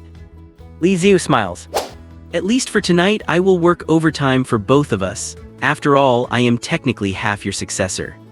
Click. The reception room door closes. The five of them head toward the battlefield. Behind the thin wooden door, Jai Yongbo sits on the ground and breaks down in tears. On the roof, 3 helicopters are ready. The sky is covered with thick clouds. There is not a glimpse of starlight or moonlight, and the air feels heavy. Lin Qi stands with one foot on the helicopter step and turns to everyone for a final word. "Come back alive, all of you. Do not forget, we have not finished our New Year's Eve dinner yet." They share a smile, board their respective helicopters, and head to their target locations. Sitting in the helicopter, Li Xiu looks down at the city where he has lived for 20 years. The festive atmosphere of the new year echoes in every corner.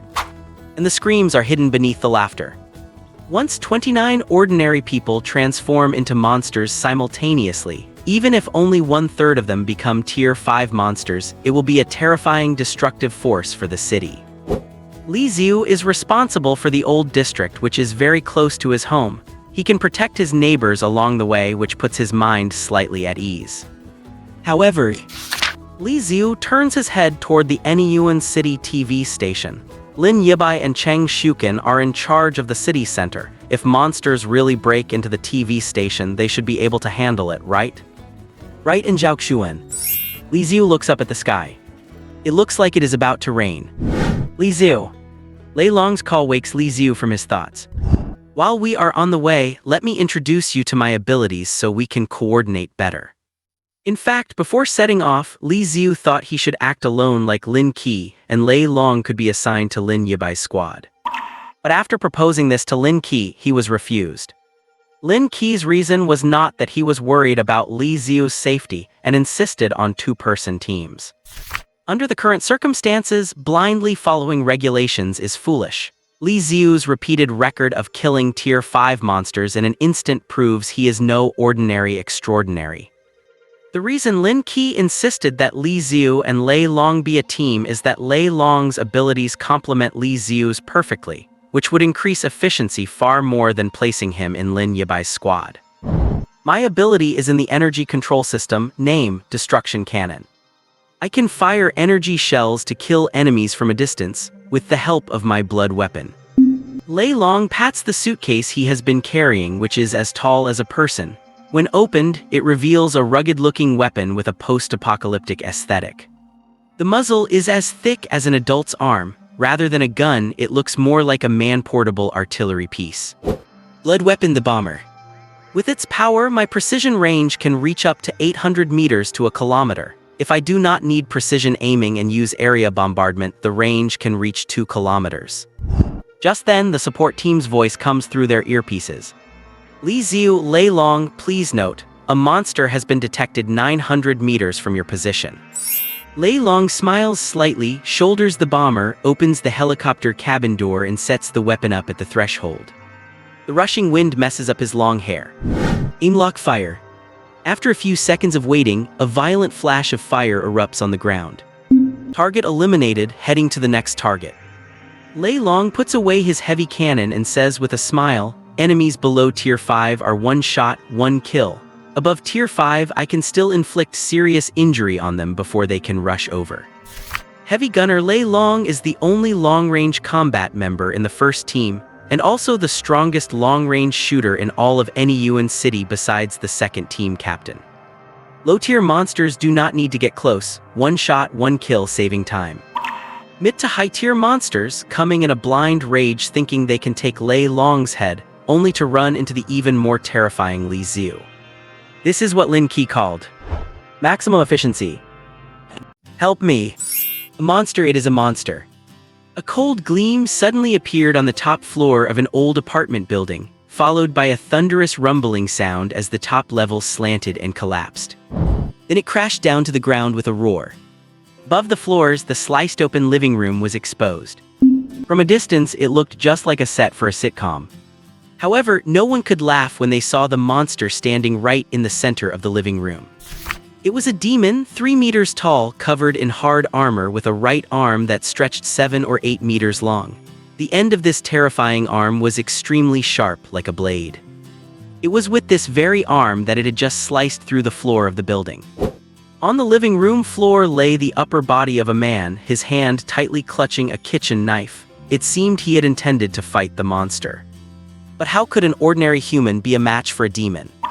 With just a single slash, it had cut the man in two. The blade demon held the man's lower half in its hand, chewing on it with a crunching sound as if it were a snack. "Well, if mommy daddy is dead." Hearing the child's cries, the blade demon turned slowly. A woman was hugging her child, trapped under the collapsed building debris. The blade demon's terrifying scarlet eyes stared at the woman and her child, and while holding the man's severed leg, it spoke. "I pursued you back then, yet in the end, you chose a loser like him. You are." Through the monster's distorted features, the woman vaguely recognized a face from the past. It was a boy who had expressed his interest in her during their student days over a decade ago, only to be rejected. Just because of something like this. The woman was on the verge of a breakdown. From the monster before her to the collapsed house, and finally the death of her husband, everything had happened for such a ridiculous reason. Indeed, to an ordinary person, this was a completely unreasonable excuse. But for a demon, desire and obsession are everything. They live for it and they die for it. Once I have eaten your son, you will realize what a foolish mistake you made back then. The blade demon said this as it walked toward the woman. At this moment, from the neighbor's home next door, also stripped of its roof, an old man jumped out, holding a large, weathered cleaver and struck at the blade demon's back. Since the roof had been shorn off, one could clearly see the old man's home from above, filled with old photos, military uniforms, and medals. He was a retired soldier who seemed to have participated in a war in his youth. Although he was elderly as he charged, his dim eyes shone with the brilliance of his youth, and the red ribbon attached to the knife handle fluttered in the wind. Clang! The blade struck the demon's back, but it did not even leave a scratch. The blade demon scratched its back, turned to glare at the old man, and immense rage filled its eyes. "You old fool, you are looking for death." It swung its right arm, and in the next second the old man would have been cut in two. Just at this moment, boom! A red projectile accurately hit the blade demon's head. But as the smoke cleared, it only stumbled slightly before standing straight again, looking up at the helicopter flying high above. "It is no use, this is a Tier 5 demon. Concentrated artillery alone cannot kill it, it requires wide area bombing, but there are civilians at the scene." Lei Long released his finger from the trigger. He spoke quickly, yet there was little distress on his handsome face. Because he knew his role in the team, cleaning up the small fry. The truly tough nut to crack. Li Xiu stood at the cabin door, pushed off with force and leaped into the air. Lei Long chuckled. The truly tough nut was the responsibility of this master. The blade demon stared intently at Li Xiu. As one of the 29 relatives, it recognized Li Xiu. When it was still human, it might have chatted with Li Xiu, perhaps even admired the diligent young man. But after becoming a demon, all the kind emotions from its human days completely vanished. It glared viciously at Li Xiu, swinging its right blade behind it to gather momentum. Die! The blade, capable of shearing through buildings and cutting steel, swung out. The blade demon grinned. It felt as if it could already see Li Xiu being sliced in two. It stared into Li Xiu's eyes, wanting to see fear there. Human fear is always the seasoning demons love most. It was disappointed. Not only was there no fear in Li Xiu's eyes, but upon closer inspection, it noticed that his gaze had never once landed on the blade demon. Not even for a second. The blade flashed, and Li Xiu and the blade demon crossed paths. Li Xiu landed gracefully on the ground and reached out toward the woman and child trapped in the ruins, his eyes filled with kindness, warmer than the sun. "Are you injured? Do not worry, I am going to save you now." The woman pointed at the blade demon behind Li Xiu. "Watch out, it is." Before the woman could finish her sentence, the wind from the helicopter blew past. The blade demon's massive head slowly slid off at an angle, followed by its arms, torso, and legs. The exchange lasted only an instant. No, for Li Xiu, it could not even be called an exchange. It was just a passing by. A lower Tier 5 blade demon, possessing super high defense and attack power, had been precisely sliced into uniform cubes of meat by the black mist surrounding Li Xiu. Week 2. Ever since he fought the puppeteer, an opponent of this caliber was not even worth a glance from Li Xiu. Would you actively look at an ant? The puppeteer's words appeared inexplicably in Li Xiu's mind. He brushed off the idle thought and waved his hand. The bricks and stones pinning the woman were pushed aside, and he carefully rescued the woman and child. "Do not worry, someone will be here soon to take you to the hospital." The old man with the cleaver walked over. "Young man, what you just did." The old man had been on the battlefield in his youth and always considered himself well experienced, but what happened tonight was simply beyond his imagination. Li Xiu took out his ID and showed it to the old man. "Rest assured, I am with the official authority, though I am just a temp worker." The old man looked at Li Xiu in shock, then at the carcass of the blade demon on the ground. My goodness, if this is what a temp worker is like, would not the permanent staff be able to fly? The old man was right, the permanent staff were indeed flying in the sky. Lei Long, sitting in the helicopter, could not help but whistle. What kind of monster did team leader Lin recruit? If this continues, useless old members like me will be asked to retire, right? Having dealt with the blade demon, Li Xiu bent his knees slightly and jumped, his figure leaping across dozens of meters to return to the helicopter. "Driver, to the next one." Li Xiu said it habitually, as if he were hailing a taxi driver. The two pilots twitched the corners of their mouths, but thinking of Li Xiu's achievements and terrifying efficiency, they had no complaints. "If he wants to call us driver, fine. As long as he can save more people, let alone fly the helicopter, he could even ride on their backs and they would not mind." The helicopter climbed slightly, tilted its body, and sped off in another direction. "Target located. But it looks a bit different." Li Xiu looked down, and in the zone marked for supernatural instability, he saw a curiously shaped cherry tree. And in the very center of the cherry tree grew a face he was familiar with. Zhang Ming. Even Zhang Ming. Li Xiu had quite a lot of respect for this middle-aged man who was so devoted to his wife. He truly hoped that Zhang Ming could fulfill his wish and carry his wife's dying wish to Wulan University. What a pity. Burying his sorrow deep down, he sympathized with the man, but there were too many people to pity tonight. Many people had suffered innocent disasters. When death becomes a norm, sadness loses its meaning. "I am sorry, the only thing I can do now is to kill you as quickly as possible before you hurt anyone else."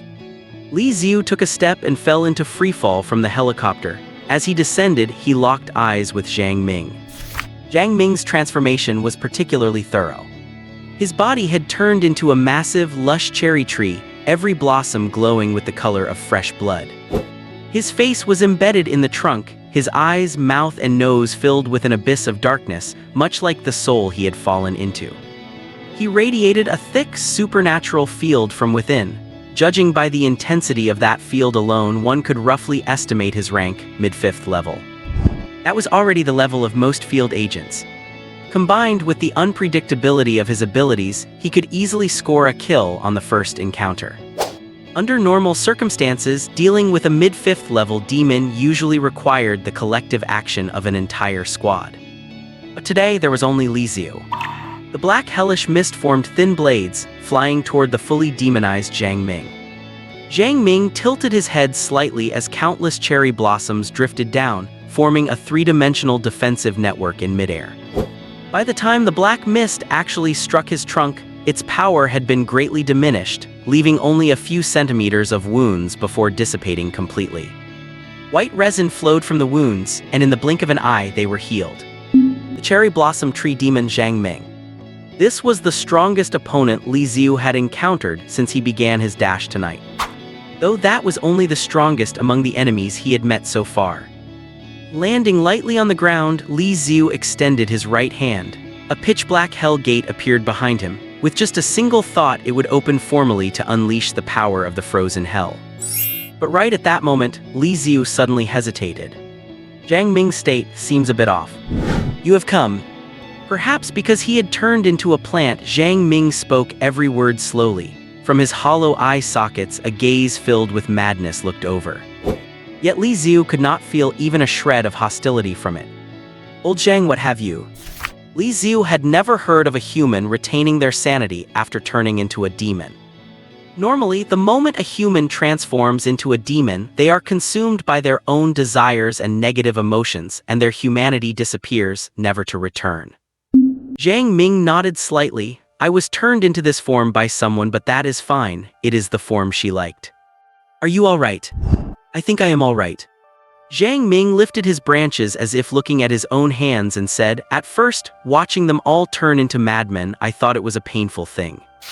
But after I actually turned into this, I realized it is nothing more than this." He tapped his trunk with a branch, seemingly referring to the location of his brain.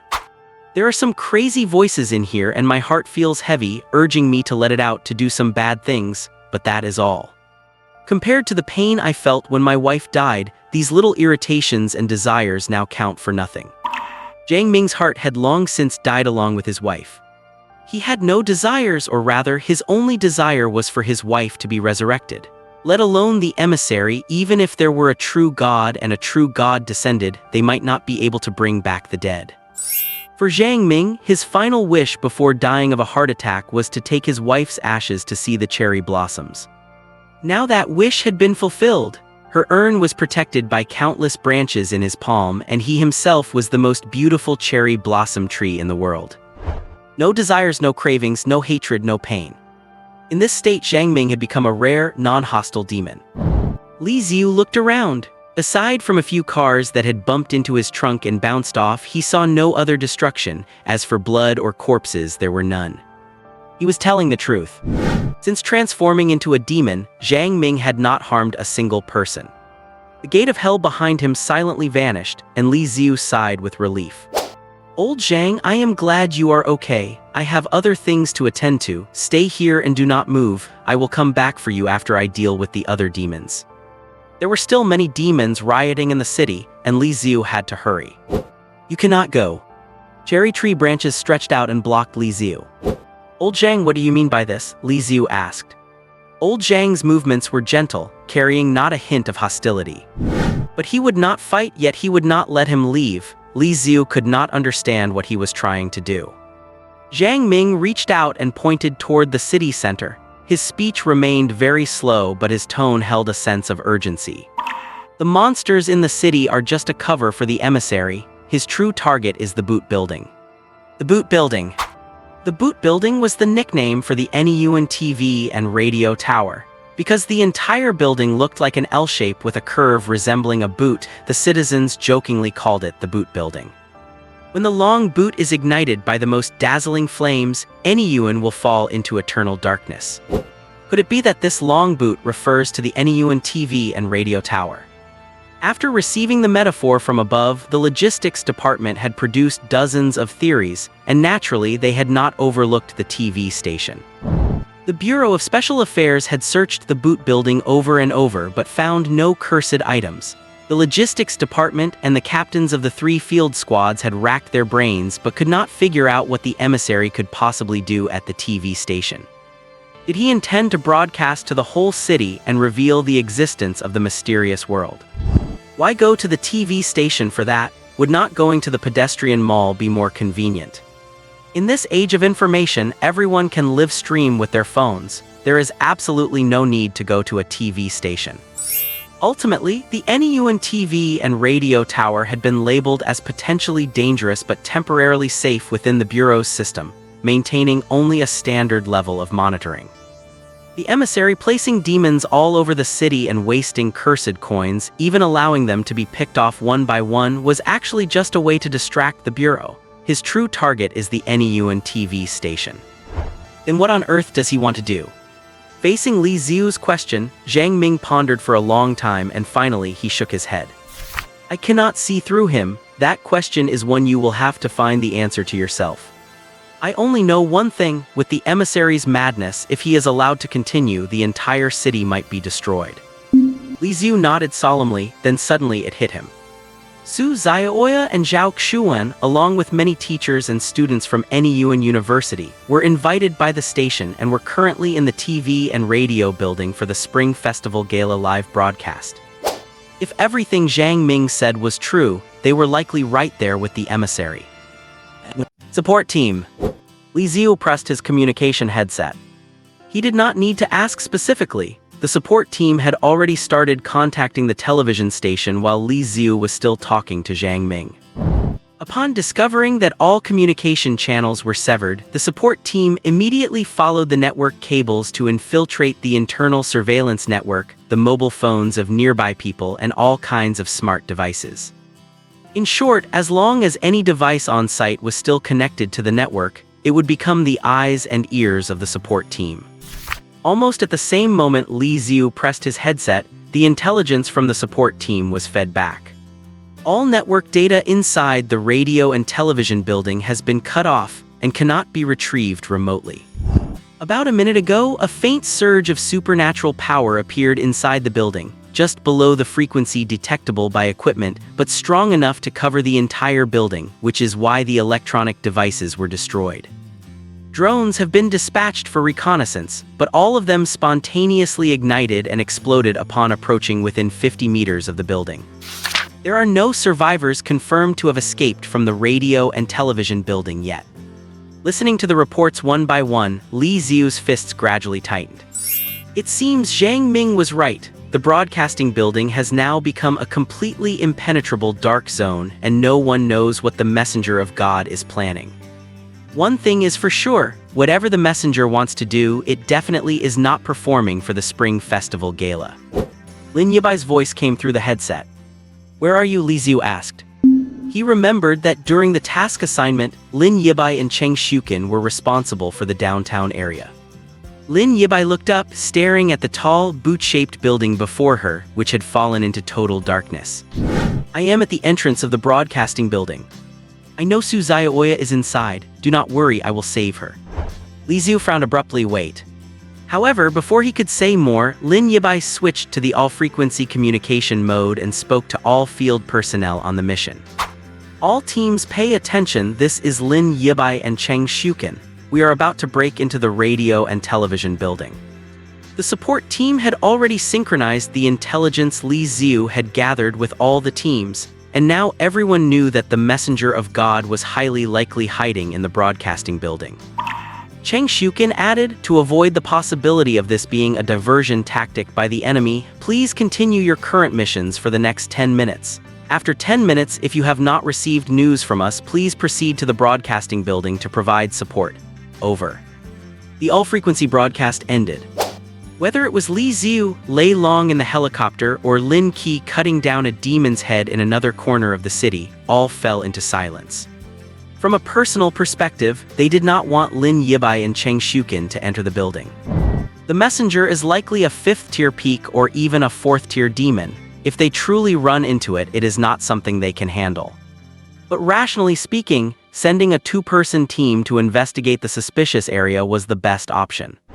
The entire city is in chaos now. The Bureau of Special Affairs cannot act like a headless fly rushing in with full force at the slightest hint of news. That would only give the enemy an opening and lead them straight into a trap. Take care. Stay safe.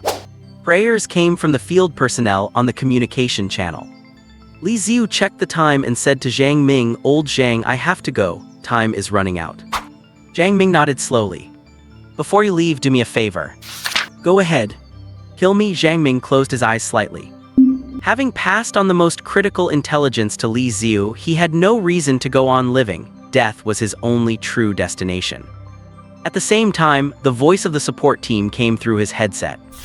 Please do not kill him. Demons that are not hostile to humans are extremely rare research subjects. Li Xiu, please capture Zhang Ming and bring him back to headquarters alive. Listening to the voice in his headset, Li Xiu sighed slightly. A research subject. Zhang Ming was ready to embrace death. Li Xiu stood quietly in place. He did not kill Zhang Ming, nor did he follow the instructions from the rear to capture him. Old Zhang, I cannot kill you. At the very least, I cannot kill you with my own hands.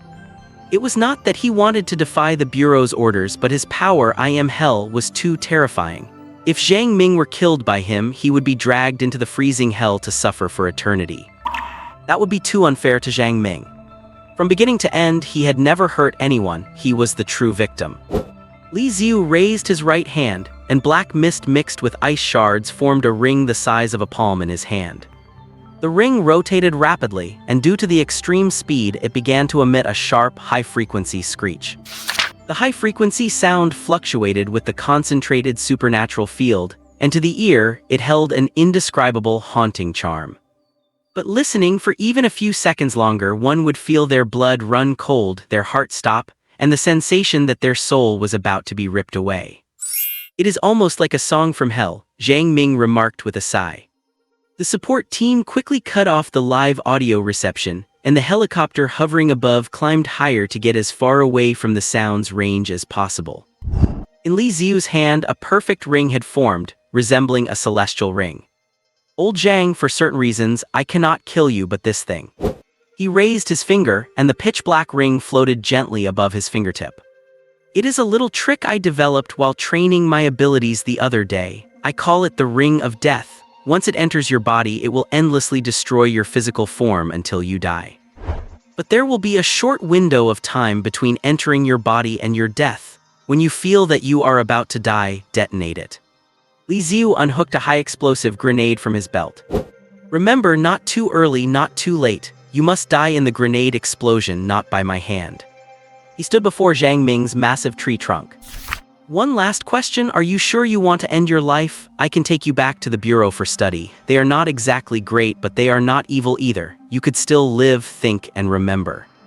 Exhaustion clouded Zhang Ming's hollow eyes. I am tired, let me end it. Fine. The ring of death flew from his fingertip and landed softly on the tree trunk. Boom.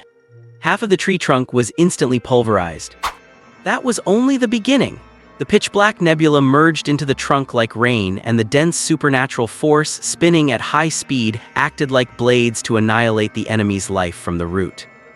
After finishing this, Li Xiu did not look at Zhang Ming again. He bent his knees slightly and leaped onto the helicopter. Watching Li Xiu's retreating back, Zhang Ming managed a difficult thank you. He looked down at the urn containing his wife's ashes in his arms. With his last ounce of strength, he spread his arms. Countless branches rose, and all the cherry blossom petals bloomed and scattered into the wind, dancing across the sky. Rumble! The glow of the explosion illuminated the night sky. Li Xiu took one last look at the burning cherry tree and pulled the hatch of the helicopter shut. Let us move to the radio and television building. Anyuan City Radio and Television Building. This building, which usually glows 24 hours a day, is now completely devoid of light. From afar, it looks like a dead giant beast, silently emitting a faint scent of decay. After broadcasting to the entire team over the communication channel, Lin Yibai and Cheng Shukin were the first to enter the broadcast building. Very strange supernatural field. Cheng Shukin glanced down at her wristwatch. The readings were extremely faint, not enough to attract any attention under normal circumstances. The reason it is strange is that a supernatural field of this level would normally only cover a range of 1 or 2 meters. Yet now, the entire radio and television building is wrapped within this faint field, blocking all external probes. If this were the effect of a cursed object, I would not be surprised since their abilities are always bizarre. But if it is the work of the messenger. Cheng Shukin narrowed her eyes slightly. Just this level of control over a supernatural field is already terrifying. Chang Shukin's own supernatural ability, virtual cells, requires meticulous control at the cellular level, but even she cannot achieve this degree of mastery over supernatural power. It is just like stretching the cheese layer of a pizza, making it larger and larger, until a super supreme pizza finally wraps around the entire building. Lin Yibai said with a grave expression. Chang Shukin had long since grown accustomed to her strange metaphors and nodded. Now is not the time to marvel at the enemy's abilities. Time is running out, so they activated their bloodline weapons and began to scout upward through the building. 2 silver bee needles flew out, hovering above their heads and casting a thin, invisible veil that completely isolated their presence from the outside world. They moved upward floor by floor. Lin Yibai looked around and whispered, "Something is weird. How come there is no one here, not even a single corpse?" Tonight is New Year's Eve. While other workplaces might be closed, the TV station is at its busiest and needs the most manpower. The Neun City radio and television station is just a local station. They do not have sets of backup personnel. Most of the staff, such as photographers, camera operators, lighting crew, and stagehands, work staggered shifts to serve multiple production teams. Every floor being completely empty right now is highly illogical. Chang Shukin tapped her watch and pointed toward the floors above. There seems to be a large number of life readings upstairs. Further up is the Neun City Spring Festival Gala Broadcast Hall. Could it be that the messenger has gathered everyone together? But why? Lin Yibai could not understand. The 10-minute time limit they had agreed upon was almost up, so they hesitated for a few seconds before making a decision. Continue scouting, they had to at least see the enemy and ensure this was not a trap to lure them out. They carefully went upstairs, exited the emergency stairwell, confirmed it was clear, and found the broadcast hall. Lin Yibai slightly opened a crack in the heavy doors. A terrifying, twisted face, at least half a person tall, was staring right at her. It is a monster. Lin Yibai's combat instincts reacted in an instant. She pushed with her thumb, ready to unsheath her moonflower blade. However, her hand was caught by Chang Shukin. 3 silver bee needles struck with even greater speed, precisely piercing the monster's forehead, jaw, and chest. The monster immediately stiffened. It was not dead, but it could not move or make a single sound, as if it had been hit by a freezing spell. Chang Shukin placed a finger to her lips in a hushed gesture and pointed inside the broadcast hall. Through the gap, Lin Yibai saw that the place was packed with people. There were station staff, performers in formal wear, and audience members invited from various units to watch the show. Everyone stood below the stage with panicked expressions, while hideous monsters stood guard at the entrances and exits, preventing anyone from leaving. And in the center of the stage stood a man wearing a long black robe.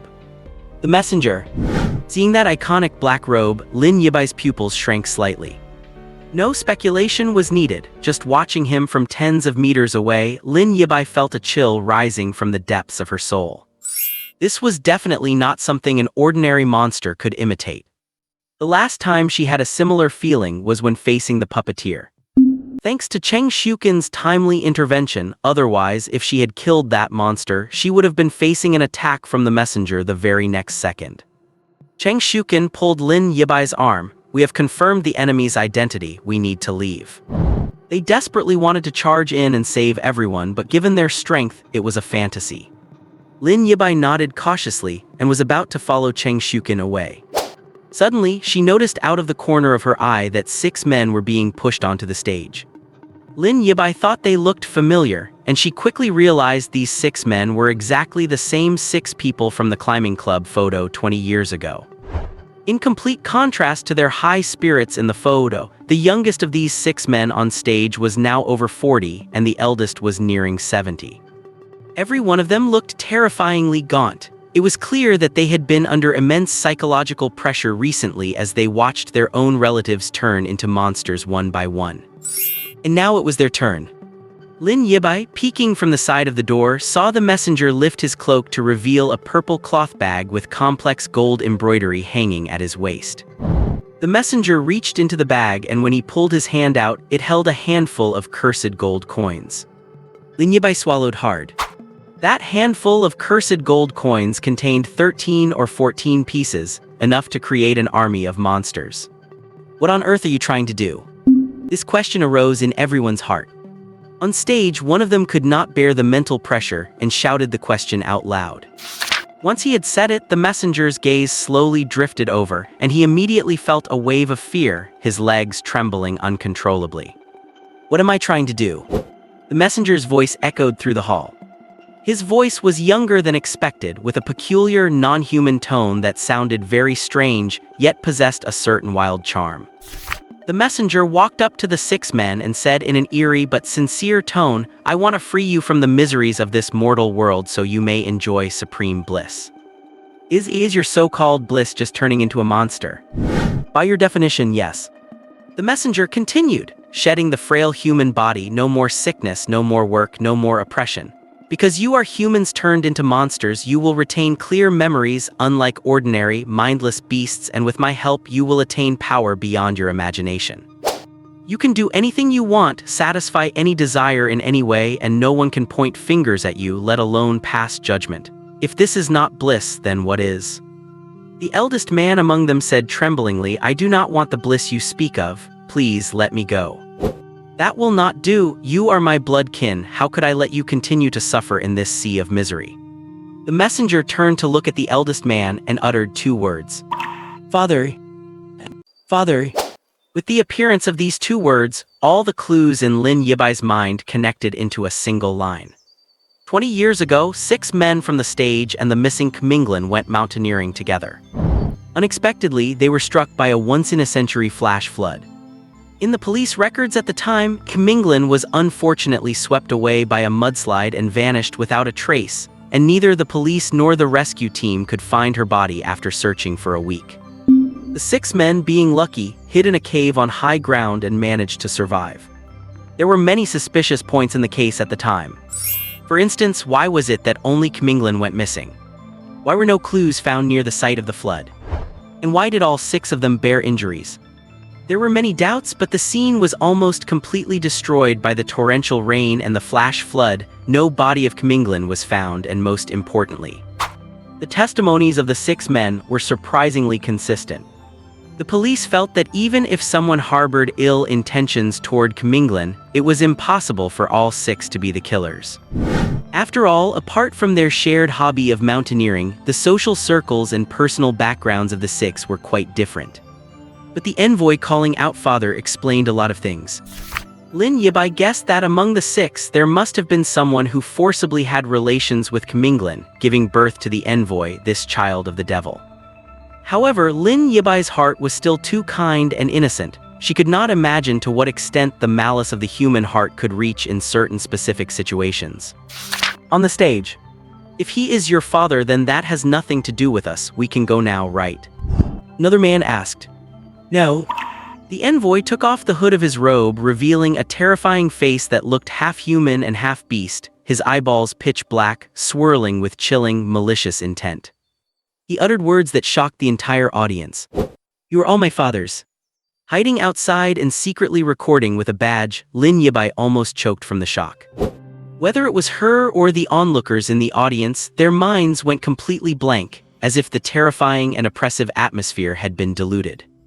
They stared at the envoy's human yet ghostly head, waiting for him to spill more gossip. The envoy did not let them down, continuing in a bizarre tone to recount what happened on that rainy night 20 years ago. The 6 men in Kminglin were trapped in a small cave by the flood, and the packs and food they brought had all been washed away on their flight. They were cold and hungry, and their body temperatures were dropping rapidly. At that moment, someone hid in a corner trying to eat their own food but was discovered, and the 6 men fought like wild beasts for a mouthful of food.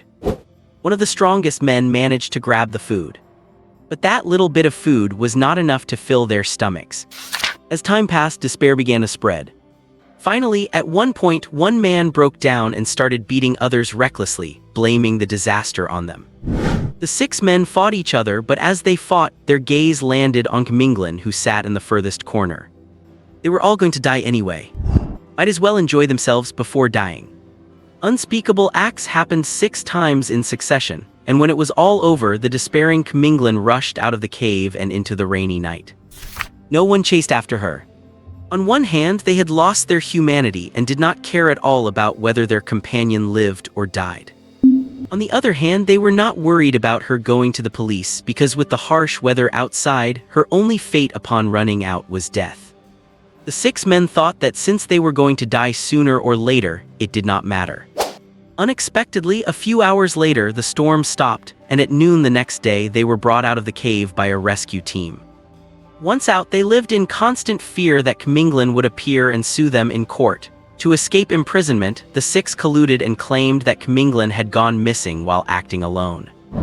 But no one expected that within minutes of K'Minglan rushing into the rainy night, her abdomen began to swell and half an hour later, she gave birth to a baby before dying. No one knew why. Perhaps K'Minglan had a special constitution, or perhaps the malice deep in the hearts of the 6 men condensed into her body through intercourse, causing some kind of mutation during the once-in-a-century flood. In short, she became pregnant that night and gave birth that night. The infant did not cry at birth, and in its round eyes there was only the purest black gem-like malice. That is my story. The envoy had waited 20 years for these words, finally saying them to his 6 fathers. With the secret they had buried in their hearts and lived in fear of for half their lives revealed in public, the 6 men lost the last shred of their luck. They knew that while some people might walk out alive tonight, it would definitely not be them. The cause of those years had finally brought the fruit of today. After listening, the onlookers in the audience wanted to rush up and beat those 6 bastards to death. It was because of them that Anyuan city had fallen into chaos. However, while the ordinary people did not notice, Lin Yibai and Cheng Shukin realized that after listening to the envoy's story, a connection of extraordinary power had actually formed between them and him. He really was not telling the story for no reason. Lin Yibai thought to herself, but what on earth is he trying to do? The envoy on stage grabbed the first man, pried his mouth open, and with his other hand holding the cursed gold coins, he poured them into the man's mouth as if pouring water, one by one, each coin drenched in evil and horrific resentment. Once the coins were poured out, the envoy tossed him aside. The man collapsed, retching uncontrollably, first blood, then viscera, and finally his mouth widened and he actually vomited himself out from the inside out. A demon that could barely be recognized as humanoid appeared, its thick, frenzied, extraordinary field skyrocketing. Tier 6 and Tier 5, Mid-Tier 5. Tier 5 and Peak. In just a few seconds, an ordinary person had transformed into a Peak Tier 5 demon. Lin Yibai could not believe her eyes. How many field agents from the Special Affairs Bureau, training without sleep, slaying demons on the front lines day and night to improve their compatibility with their abilities, had spent years of effort just to barely reach Peak Tier 5. For the envoy, all that was needed was a blood relative and a handful of cursed coins. However, Peak Tier 5 seemed to be the envoy's limit. Even if more cursed coins were added, the demon's tier could not break through to Tier 4. That was the only good news. Having obtained the information they needed, Lin Yibai and Cheng Shukin planned to leave immediately. But just then, some staff members gathered inside the venue decided that because the envoy was focused on creating new demons, this was the perfect opportunity to escape. One of them suddenly pulled the power switch nearby, plunging the venue into absolute darkness. "Run!" they shouted. If they stayed, everyone might die. Better to seize the opportunity and try their luck in the dark. If at least one person could make it out alive, it would be worth it. However, ordinary people could never imagine the true power of a demon. For humans, darkness is blinding, but for demons, it only makes their senses sharper. The envoy ignored the chaos behind him. After turning the last man into a demon, he issued his order. 5 of you go outside and stop anyone trying to break in. Leave one behind to watch over this group. I need them to help me complete the final step. The 6 inhumane demons nodded in unison. Under the infusion of countless cursed gold coins, each one possessed Peak Tier 5 power. This strength, combined with the demons emerging from every corner of the city, was enough to stall the Special Affairs Bureau. Having made his arrangements, the envoy stopped paying attention to them. Vines grew from beneath his feet, bursting through the roof and growing and spreading upward. Stepping on the vines, the envoy vanished from the broadcast hall. The 5 demons charged out of the building, leaving behind the one that had been transformed first, the one that had vomited itself out. It was almost humanoid, its skin covered in abscesses and emitting a foul odor. Its faceless head scanned left and right, finally locking onto a woman in a snow-white dress. That woman had somehow managed to get her hands on a bow and arrow. In the pitch-black environment, using only the faint green light of the emergency exit, she had aimed and precisely shot an arrow through the eye of one of the door-guarding demons. "It is you." The pus-filled demon decided to kill the few people who dared to resist, so the rest would be as docile as quails. It silently crept up behind the woman in the white dress. A peak Tier 5 demon, choosing to ambush an ordinary person with no extraordinary powers. It must be said that baseness is not something that only exists because one becomes a demon. It silently arrived behind the woman, raised its sharp claws high and swung down. Clang! A blade glinting like moonlight suddenly appeared, blocking its claws. "You are..." Having saved her life, Su Zioya fired an arrow and turned to look at her savior. "We meet again," said Lin Yabai. "Anyuan City is a bit too lively tonight." To most ordinary citizens, it seems like gas explosions are occurring in every corner of the city, and the sound of fire alarms never seems to stop. And then there are the helicopters in the sky. You only have to look up for a few minutes before you spot one racing past. A few minutes ago, the TV station abruptly cut the signal, claiming technical difficulties, and terminated the Anyuan City Spring Festival Gala early. The young people do not really care. They are not in the habit of watching the gala anyway. But the older, more traditional folks were furious and started cursing up a storm. They had waited all year just to watch the local dances and folk songs on the gala, only for it to be cut short. Ignorance is bliss. At least they do not have to face the departure of their loved ones or the threat of death. Howling winds ruffled Li Xiu's hair. He stood before the helicopter cabin door, staring at the distant radio and television tower. While others needed 10 minutes to get there, Li Xiu did not. With the coordination between him and Lei Long, the monsters in their assigned area had already been wiped out. Watching Li Xiu's back, a sense of reassurance inexplicably surged in Lei Long's heart. Lei Long had not even felt this way when working with Lin Qi, who had long since reached the Fourth Order, but for some reason, after just one night of cooperating with Li Xiu, he had developed an absurd thought. The idea that there was nothing this man could not do. Lei Long shook his head to cast off the unrealistic notion, feeling that he must have been away from missions for too long and had developed a sense of dependency. "Watch out!" A warning from the support team came through their headsets, reporting an extraordinary energy field reaction spreading from the radio and television tower with an intensity at the peak of the Fifth Order. "There are so many of them. 1, 2, 3, 5 in total." Lei Long pressed his headset and asked for confirmation, wanting to know if there were others and what their specific ranks were. The support team seemed shocked by the data, pausing for half a second before finding the courage to say there were no others, as they were all at the peak of the Fifth Order. Deathly silence fell over the comms channel. What did 5 monsters at the peak of the Fifth Order even mean? If they all went on a rampage, let alone the energy leakage, half the city would fall into chaos and thousands of lives would be at stake. In another direction, another helicopter was flying toward the TV station. This was the third team who had set off later than Li Xiu, yet they arrived at almost the same time due to the distance. But just as they came within a kilometer of the tower, a massive monster resembling a bat flew out from the building. It slammed into the helicopter, instantly turning it into a fireball. The fireball plunged to the ground, erupting into an explosion. The 2 field agents and the pilot from the second team were left in a state of unknown fate. "Watch out, one of them is heading toward you." The support team did not need to warn them. The enemy was not hiding its aura at all. As it approached, the air seemed to boil, carrying the stench of burning corpses. Roar! It was a beast-like monster with skin that looked charred, radiating a scorching, malicious aura, its clothes burned away with wild fur growing from its pores.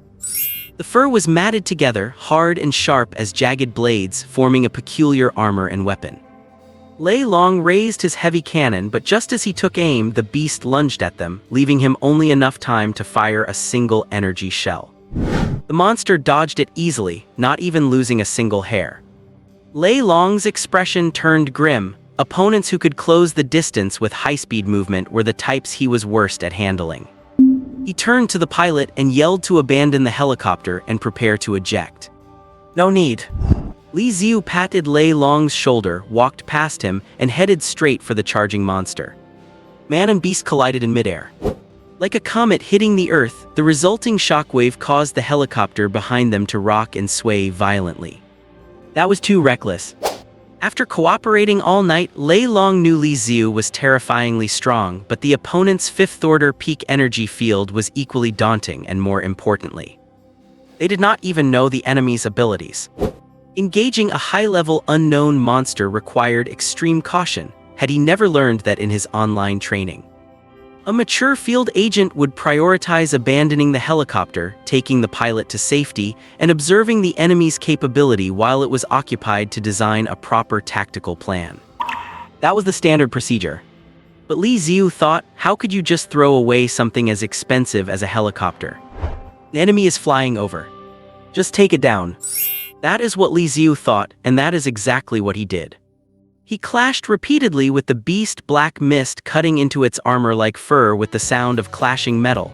Finding an opening, he pressed his right hand firmly against the beast's chest, sending a soul-freezing chill through its body.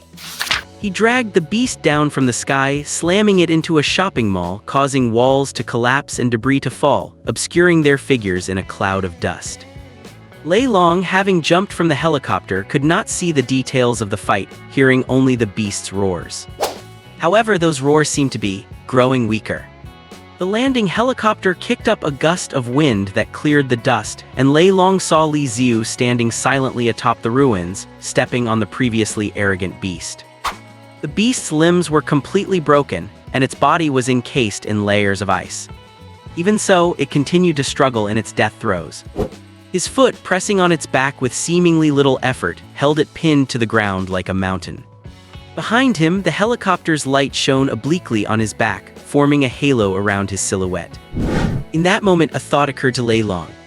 While others might worry about the enemy luring them away, Li Xiu had no such concern. Because he is that mountain. This is a bit strange, this thing does not seem to be killable. Li Xiu's words interrupted Lei Long's thoughts. He applied slight pressure, shattering the beast's entire skeletal structure, but instantly, a surge of evil power within it caused its wounds to heal rapidly. It was unclear how much time it would take to finish it off. Black mist expanded around Li Xiu, and since there were 4 more monsters, he did not want to waste time, so he used ice to freeze the creature solid and seal its mobility in the fastest way possible.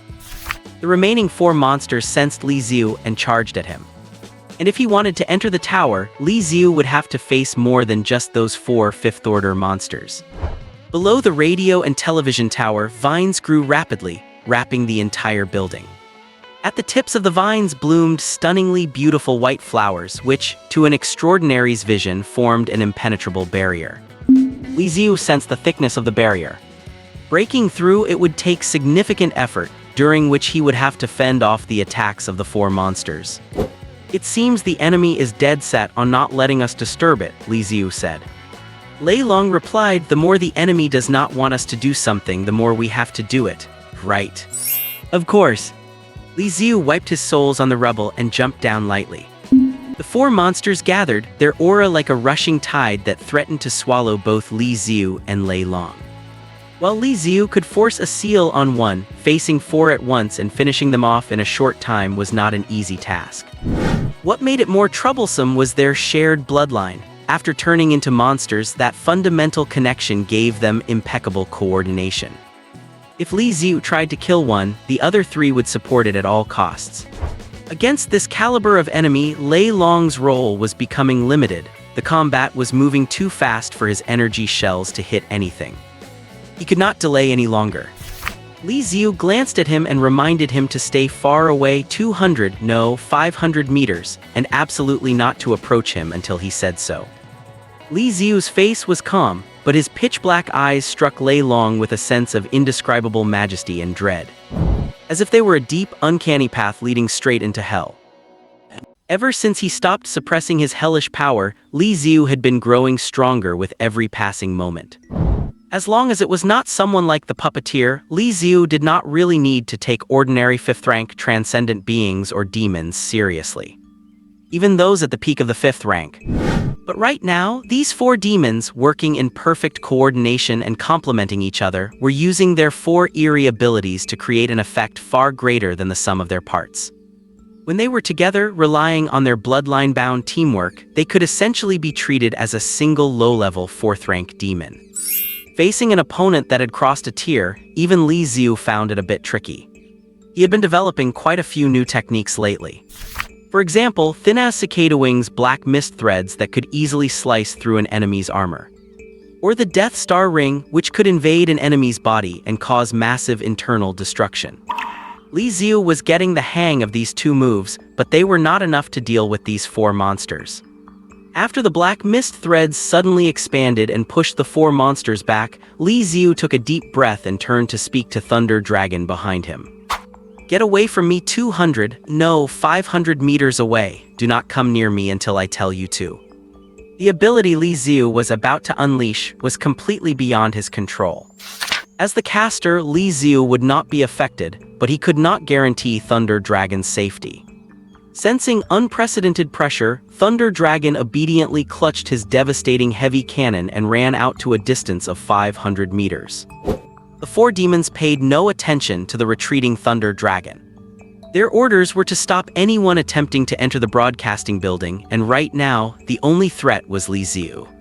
The four demons formed a killing formation and charged at Li Xiu in unison.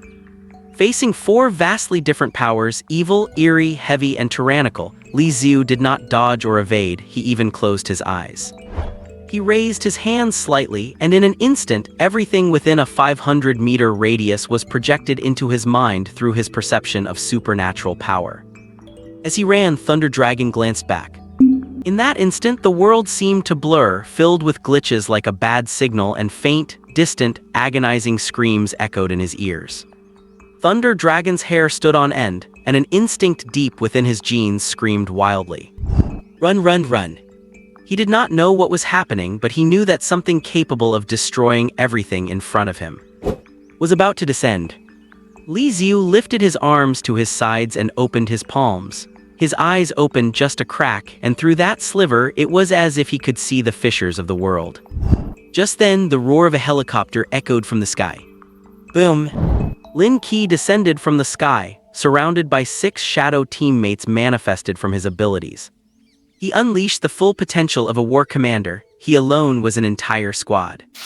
Li Xiu slowly lowered his arms and the chilling pressure vanished abruptly, allowing the now-distant Thunder Dragon to finally remember to breathe. Near suffocation, he took deep gasps, feeling a sense of relief. His intuition told him that if the thing Li Xiu had been summoning had actually descended, everything nearby would have been wiped out. Yet he also felt a pang of regret. His curiosity had been completely piqued, and he really wanted to see what kind of earth-shattering power could exert such terrifying pressure. The 6 shadow teammates were locked in a stalemate with the 4 demons for the moment. "What are you trying to do?" Lin Qi asked. From hundreds of meters away, Lin Qi had sensed the terrifying power radiating from Li Xiu. If he had not known Li Xiu was one of them, he would have thought a world-ending demon had appeared. "I wanted to unleash a big move and take all 4 of those guys out at once," Li Xiu said bluntly. Lin Qi licked his dry lips. If the kid had not said that, he would have thought he intended to blow up the whole broadcasting building. Watching his shadow teammates fight the demons, Lin Qi said, "The demons across the city are going crazy, destroying everything recklessly. The others are tied up and cannot come to support us." After watching the 4 demons fight the 6 shadow teammates for a few seconds, Li Xiu asked Lin Qi, "Can you hold them off?" Lin Qi understood what he meant. "You want me to keep them busy so you can go in alone." Li Xiu nodded. He did not want to wait any longer. Inside that pitch-black building were too many people he cared about. Lin Qi stared at Li Xiu with a complex expression. As the captain of the first squad, Lin Qi had read every one of Li Xiu's mission reports, and he knew exactly how much potential this temporary teammate possessed. Lin Qi believed that if given time, not much, half a year at most, Li Xiu would develop the overwhelming strength to become the strongest transcendent in a Yuan city. Without exception, Lin Qi looked forward to that day, but potential takes time to realize, and Li Xiu was not truly invincible yet. Lin Qi wanted to say that it was too dangerous, but he could not bring himself to say it. Field missions were like this: perfection was impossible. Perfection was only achievable when you had spare capacity. The city and the Special Affairs Bureau had been pushed to the brink. Waiting for a better opportunity would only give the enemy more time. Lin Qi was built for large-scale melee combat, but for one-on-one skirmishes, Li Xiu's supernatural abilities were much more suitable. Letting Li Xiu be the first to enter the broadcasting building was the optimal solution. Lin Qi took a deep breath and reached out a hand to Li Xiu. "Hold on, 10 minutes at most and I will come for you. Is there anything else you need? Weapons, gear?" "None of that." Li Xiu shook his hand and said with a smile, "Just make sure to get me that triple pay for working overtime during the Spring Festival, plus the night shift allowance." The expression Lin Qi had worked so hard to maintain froze, then he laughed. That was the Li Xiu he knew. Li Xiu let go and walked toward the building. Lin Qi shouted at his back, "Triple pay, plus the mission bonus and 15 days of paid leave. If the HR department does not approve it, I will go straight to the old director." Li Xiu gave a thumbs up without turning back. As long as the pay was right, he could take down divine messengers and demon messengers alike. Besides Lin Yibai Su Zaiwe Zhaoxuan, they were all inside. Professional duty and personal grievances had merged into one. Li Xiu walked up to the barrier made of countless vines. A thin wisp of black mist flashed by. Clang! The impact of the black mist against the vines sounded like metal striking metal. The black mist, strong enough to kill a low-level 5th-rank demon in one strike, failed to sever the vines, leaving only a small scratch that leaked purple sap. A faint aroma drifted from the sap. One whiff of it made malicious thoughts surge, fueling the urge to rush into a crowd and start a massacre. However, a scent that could drive ordinary people to madness was no match for Li Xiu's resilient spirit.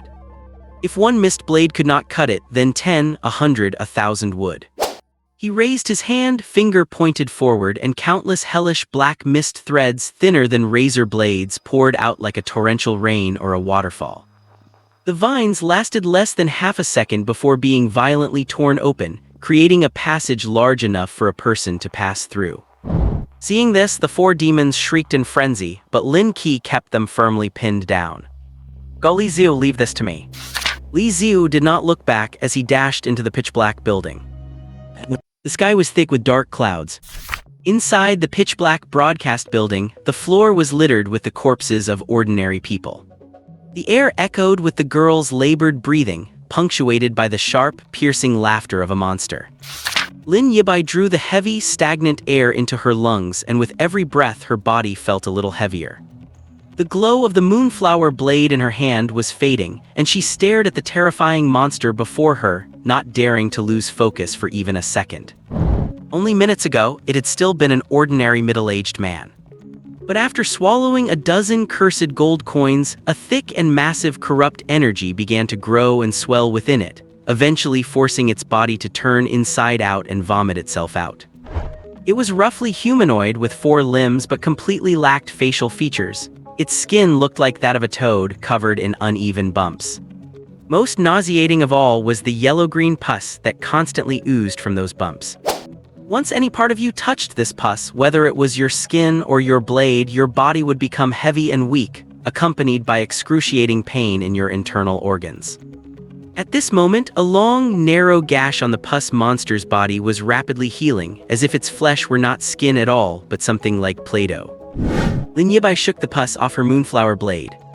In less than half a second, because it had touched the monster's pus, this blade that was connected to her own bloodline became heavy once again. Lin Yibai caught a glimpse of Cheng Shuken lying on the ground.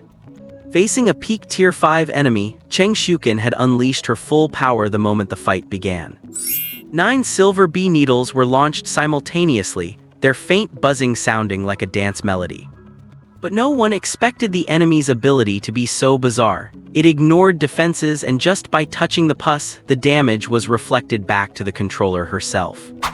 Cheng Shuken's ability, Virtual Cells, relied on precise control, and her connection to the silver bee needles was tighter than that of an ordinary bloodline weapon. The enemy's power was transmitted into Cheng Shuken's body with almost no resistance. By the time she realized what was happening and tried to use her ability to heal, she could not even move a single finger. Ugh. Lin Yibai wrapped her hand in an extraordinary force field, forcibly cutting off the connection between herself and the Moonflower Blade to prevent the pus monster's energy from invading her body through the bloodline weapon. In a way, the pus monster before her was the natural nemesis of all field agents of the Special Affairs Bureau. By sealing the use of a bloodline weapon, it could weaken a field agent's combat effectiveness by at least 30%.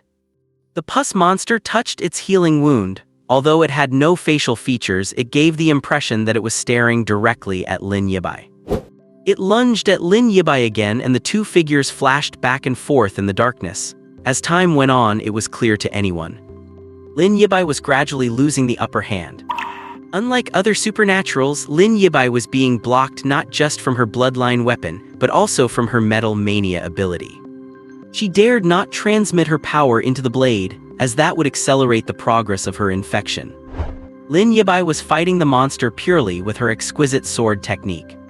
How could human stamina compare to that of a monster? During another exchange, Lin Yibai was a split second too slow, and the pus monster suddenly accelerated, claws reaching for her forehead.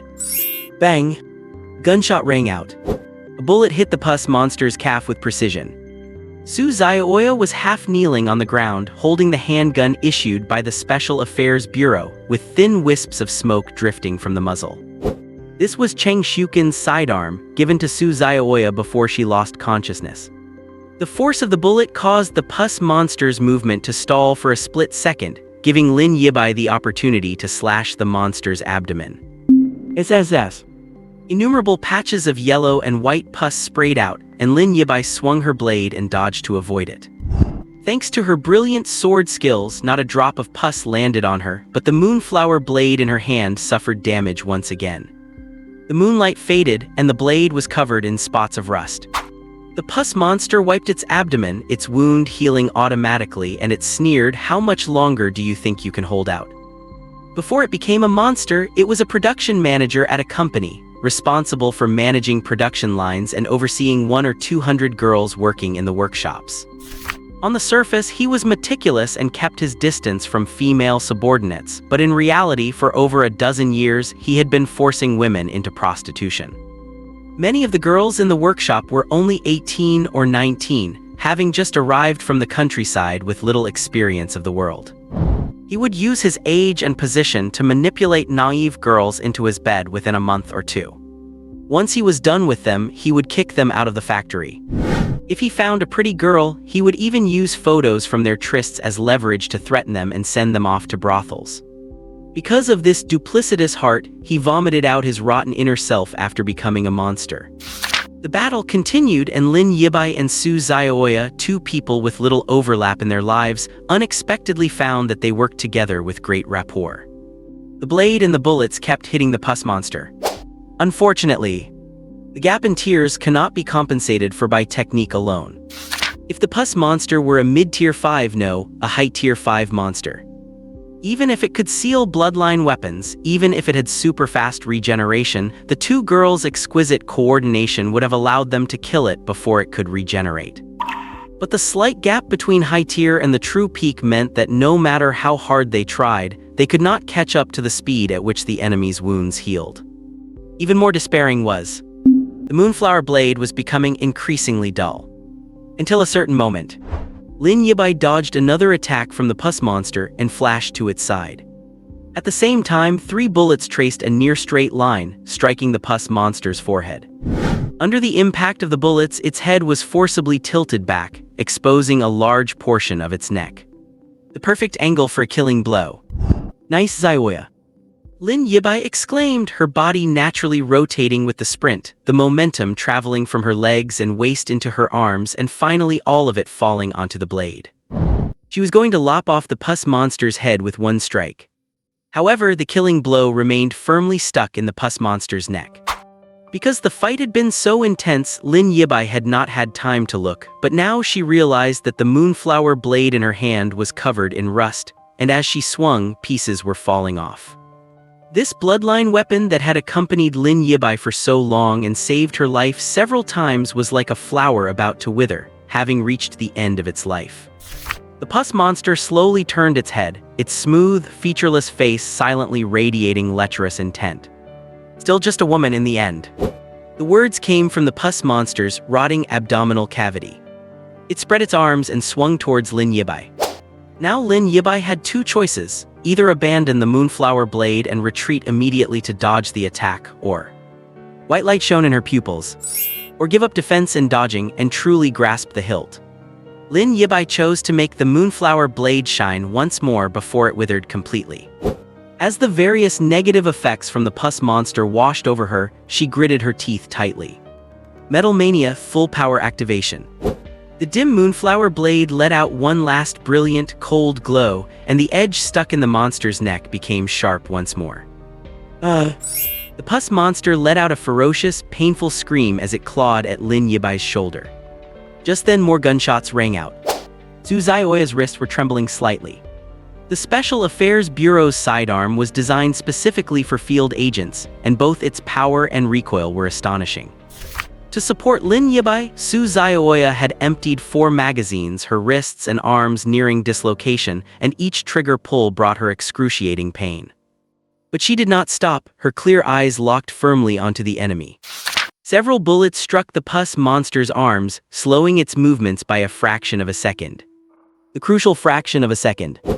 Lin Yibai let out an angry shout, gripping the hilt with both hands, and the moonflower blade released infinite light, almost illuminating the pitch-black broadcast hall. The blade sliced through flesh, pushing forward rapidly. She was about to lop off the pus monster's head. Click! A faint sound of shattering appeared. Lin Yibai swung both hands and flashed a few meters away. The pus monster's head, which should have fallen, was left with only 1 centimeter of skin connecting it, still hanging from its neck. And in Lin Yibai's hand, only the hilt remained. Zhao Xuan, supporting Cheng Shukin, clenched his fists. He stood up, wanting to do something. But it was not raining, and his ability could not be used. Despair gradually filled the eyes of Lin Yibai and Su Zioya. The pus monster burst into wild laughter. Just a moment ago, it had truly felt death, but by that narrowest of margins, the goddess of victory had stood behind it. I am the one who survived, and you will all die, but before you do. It stared at Lin Yibai and Su Zioya, the beauty of the two women making it tremble with excitement. Suddenly, the doors of the broadcast hall opened. In the darkness, a figure walked in unhurriedly, bringing with them a hint of coldness as if from hell. Before you die, what do you want to do? Li Xiu asked. Brother Li. Zhao Xuan was on the verge of tears. Li Xiu. Su Zioya called his name softly. The moment she saw him, the memories that had been altered by the Special Affairs Bureau broke through layers of mental shackles and flooded back to her. Li Xiu nodded at Zhao Xuan, then walked over to Su Zioya and crouched down halfway. He looked at her slightly trembling shoulders and arms, noticing the complex emotions in her eyes. Did you remember everything? Su Zioya nodded. Li Xiu looked away, feeling slightly awkward. After the night demon subjugation battle ended, he had promised Su Zioya to tell her everything, but in the end, he had broken his word. Su Zioya sensed his embarrassment, flashed a beautiful smile, and shook her head slightly. If there is anything to say, we can talk about it slowly when this is all over. Yeah. Li Xiu stood up and walked over to Lin Yibai. Holding a broken blade, Lin Yibai kept a wary eye on the pustule demon while warning him, be careful, its ability is very sinister. Once it makes physical contact, it triggers a series of negative effects, and it also possesses super speed regeneration. Her stamina was at its limit, and she swayed slightly as she spoke, so Li Xiu reached out to steady her. Do not rush, speak slowly. Li Xiu turned his gaze toward the pustule demon not far away and said in a calm yet incredibly firm tone, as long as I am here, no one will be able to hurt you again. Feeling the warmth from his palm, Lin Yibai felt herself relax. Whether it was a rank 5 high-tier or peak-tier enemy, she firmly believed that as long as Li Xiu was around, everything would be fine. Lin Yibai had a blind trust in Li Xiu, and he had never once betrayed that trust. The previous despair was wiped away. It was as if Li Xiu simply standing there was enough to bring hope to everyone. For Lin Yibai and the others, he was hope. For the pustule demon, he was the heaviest, most oppressive, and terrifying despair. Under Li Xiu's gaze, the pustule demon felt as if it were being stared down by a superior demon. How is this possible? He is clearly just a human. I remember him being just a temp from the Special Affairs Bureau, a small fry in charge of escort missions. Even the deputy captain, Cheng Shukin, was no match for me. Why does he carry such terrifying pressure? Could it be a fake, or is his ability just to pretend to be powerful? Should I strike to test him? The pustule demon clenched its fists tight and then released them as if sweat were oozing from its palms. Just as it felt nervous, Li Xiu suddenly asked, "Where is the god's messenger?" The pustule demon froze for half a second. It did not want to answer Li Xiu's question, but its gaze subconsciously drifted toward the vines that had burst through the roof and were spreading upwards. Once it realized what had happened, an endless sense of humiliation and fury welled up inside. Whether back when it was a human or after becoming a demon, it had always had absolute confidence in itself. No one had ever looked down on it like this. "I admit you put a lot of pressure on me, but whether you can win, that is something we will only know after a fight." The pustule demon blurted out lines that sounded like a hot-blooded manga protagonist and charged at Li Xiu. Its eyes were filled with rage. Driven by anger, its ability flared to 120%, its aura rising again, as if it could truly kill Li Xiu despite the gap in strength. "Glag." The pustule demon stumbled. Unbeknownst to it, a thick layer of frost had appeared on the floor. The cold spread up from its feet, attempting to freeze it in place. "Get off." The pustule demon burst with power, shattering the frost spreading across its body into pieces. As a rank 5 peak tier demon, ordinary ice could not possibly bind it. It instantly appeared in front of Li Xiu and threw a punch, the wind whistling with the force of the strike. Even without using its special abilities, this single punch alone could defeat the vast majority of rank 5 high-tier superhumans. Facing the enemy's ferocious attack, Li Xiu's response seemed remarkably plain. He raised his hand and countless black mist threads extended from beneath his feet, tightly binding the pustule demon's limbs and torso. All of the pustule demon's attacks dissolved into nothingness. Li Xiu flipped his palm. Under the pull of the threads, the pustule demon was slammed hard into the ground. It tried to struggle, but in terms of brute force, it was no match for the endless black mist threads. As for using its pustule ability, it would freeze into tiny ice shards before it could even make contact with the mist. "You seem to be angry because I looked down on you." Li Xiu crouched halfway, and a ring of death appeared at his fingertips. The moment it saw the death ring, the pustule demon's body trembled involuntarily. It truly felt the threat of death. An unprecedented fear of death. It had not even experienced such a feeling when facing the god's messenger. Li Xiu said, "I did not look down on you. I know that if you were thrown outside, you could easily kill thousands, and I know you are harder to kill than most demons." Li Xiu tapped his finger lightly against the pustule demon's forehead, producing a faint clinking sound where a cursed coin was embedded. "A coin is worth a life. Killing you once is not hard, but killing you over and over again is, even for me, a bit of a nuisance. But it is quite a coincidence. I happened to come up with a new application technique for my ability recently, and you are the first test subject." When he used the death ring on Zhang Ming before, Li Xiu was worried about actually killing him, so he had to be extremely careful and hold back his power. Dealing with the pustule demon, he had no such concerns.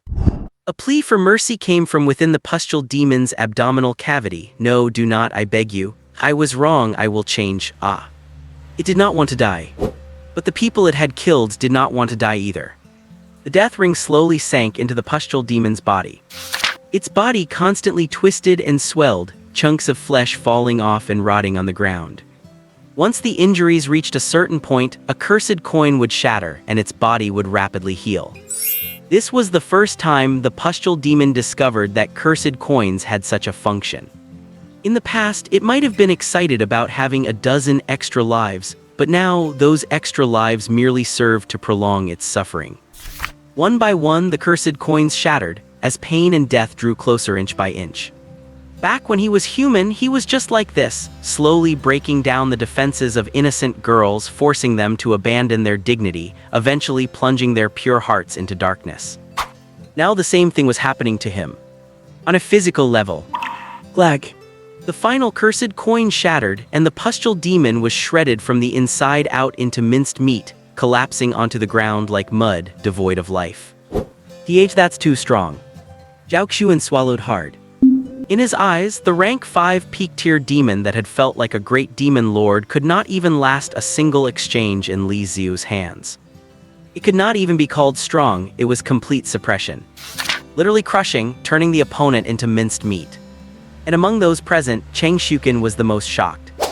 Su Zhaoya was a normal person. Zhao Xuan had just awakened and did not understand the ranks of superhumans, and as for Lin Yibai, if Li Xiu went to the sky to pluck the stars, she would not even be surprised. As the deputy captain of the first squad, Cheng Shuken had been a field officer for 4 years and had experienced countless operations. This was her first time seeing someone like Li Xiu handle an opponent with such nonchalant disregard for rank gaps. One had to remember, according to the Special Affairs Bureau records, Li Xiu's superhuman rank was only rank 5 mid-tier. Rank 5 mid-tier, crossing 2 sub-ranks to face a rank 5 peak-tier demon, should not the normal narrative be. A combination of friendship, courage, and hot-blooded spirit, where Li Xiu recalls past events, unleashes power in a moment of crisis, and kills the opponent while suffering heavy injuries. Cheng Shuken found Li Xiu increasingly unfathomable. As she pondered, Li Xiu turned his head and asked, "Can you still walk?" Lin Yibai said, "We are fine, but Sister Shuken cannot stand anymore. She needs medical attention right away." Li Xiu's gaze swept over the faces of Lin Yibai, Su Zhaoya, Cheng Shuken, and Zhao Xuan. He had plenty he wanted to say to each of them. But now was not the time for talk. Li Xiu pointed toward the emergency stairs. "You all go to the first floor first. Lin Qi is out there engaging the monsters, and reinforcements should arrive in a few minutes. As soon as the barrier on the first floor is lifted, you leave immediately." Of the 4, Cheng Shuken was completely out of commission. Without the rain, Zhao Xuan was no better than an average high school student. To land her final strike, Lin Yibai had forced the use of her metal frenzy power and was now compromised by the ability of the pus monster. Fortunately, her physical condition was far superior to Cheng Shuken's, so she still maintained some combat capability. Finally, there was Su Zhaoya. Her right hand, clutching the pistol, was trembling uncontrollably, and she was pushed to her limit. Keeping them here any longer would only put them in danger. Sensing the meaning behind Li Xiu's words, Su Zhaoya grabbed his arm in concern and asked, "Are you going to stay behind alone?" "I have to go up and see." Underneath his calm tone lay a resolve already set, one that would not back down. "No, there is no need. That monster is too dangerous." Su Zhaoya gripped Li Xiu's arm tightly. She still remembered how she felt standing below, looking up at the emissary. His horror did not come from his appearance, nor his ability to create monsters, but from something deeper, more terrifying. Something Su Zhaoya could not even put into words. She only knew that it was definitely not something that belonged in the human world. Su Zhaoya's intuition had always been sharp. She did not want Li Xiu to go. Perhaps it was selfish, but she only wanted him to get away safely. With so many people in Annan City, so many leaders in the Special Affairs Bureau, why did it have to be Li Xiu, a temp, risking his life? Why should he be the one to take the risk? "I have to go up and see." Li Xiu repeated himself, adding, "There is not much time left." He was not the type like Lin Qi, brimming with a sense of responsibility and concern for the nation. Li Xiu had never dreamed of saving the world. He was content if the people he cared about could live happily. But the emissary had caused massive chaos across the city to distract the Special Affairs Bureau, and after being discovered, he had birthed 6 peak Tier 5 monsters. Everything was to buy time. The emissary was plotting something extremely important. Thinking of the metaphor the puppeteer had mentioned, his intuition told Li Xiu that if the emissary's plan succeeded, everyone he knew and cared about in the city would come to harm. He did not care about strangers, but for those who had helped him and cared for him, Li Xiu could not let them fall into danger. Seeing the persistence in Li Xiu's eyes, Su Zhaoya silently let go. She suddenly felt that the Li Xiu before her was a bit like a stranger. In the past, Li Xiu always stood behind her, closed off, and whenever danger arose, Su Zhaoya would grab his hand and protect him. But the Li Xiu of now no longer needed protection. He had the strength and the resolve to protect himself and others. Lin Yibai wanted to go up with Li Xiu, but she looked down at her broken moon blade and ultimately abandoned the idea. She told Li Xiu everything she knew about the emissary, especially the story of his birth. As Lin Yibai finished speaking, a chain of supernatural energy suddenly appeared and wrapped around Li Xiu's ankle. "What is this?" Li Xiu grabbed the chain, feeling a faint yet extremely pure sense of malice. Lin Yibai shook her head. "I do not know, it seems like once you know the emissary's past, you get ensnared by this chain." Li Xiu tugged at it, but it was not tough, it snapped with a light pull. After relaying the situation, Lin Yibai helped Cheng Shukin toward the stairs. Before leaving, she said earnestly to Li Xiu, "I will wait for you to come back outside." "All right." Watching them disappear into the stairwell, Li Xiu took a deep breath. Looking up at the vines stretching out from the roof into the darkness, it would be impossible to say he was not afraid. Li Xiu was human too, and humans are naturally afraid of the unknown. The enemies he faced in the past could be easily crushed by his "I am helpless," so there was nothing to fear. The emissary was different. He carried a scent similar to the puppeteers. Li Xiu was not confident he could defeat his opponent. Failure meant death. The fear of death was written into the biological instincts of living beings. Li Xiu closed his eyes slightly, sensing the instincts from within. Fear, worry, and retreat. He did not open his eyes, continuing to search into the depths of his consciousness. Thump, thump, thump. This was the sound of his heart beating, each one like a clap of thunder resounding above the clouds. Beneath the various negative emotions deep in Li Xiu's consciousness, desires he usually suppressed and hid began to sprout. Destruction, ruin, battle, and slaughter. Li Xiu snapped his eyes open. A flash of longing and madness flickered in his pitch-black pupils. He squeezed his fist tightly and whispered, "Relax, Li Xiu, relax. Do not let your emotions control you, do not accidentally. Tear this building down." Behind him, third uncle and his little sister stood in the shadows.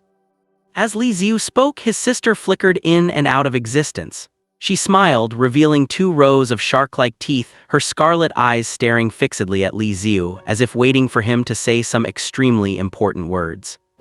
Third uncle exhaled a cloud of smoke and rested a large hand gently on his sister's head. "It is not time yet, let us wait a little longer." His sister puffed out her cheeks in dissatisfaction, shook her head vigorously, brushed off third uncle's hand and leaped into the darkness, vanishing. Third uncle also vanished into the dark. After they disappeared, the killing intent in Li Xiu's eyes gradually faded, returning to his usual clarity, leaving only a vigorous desire to fight. Black mist swirled into threads, carrying Li Xiu upward along the hole broken in the roof.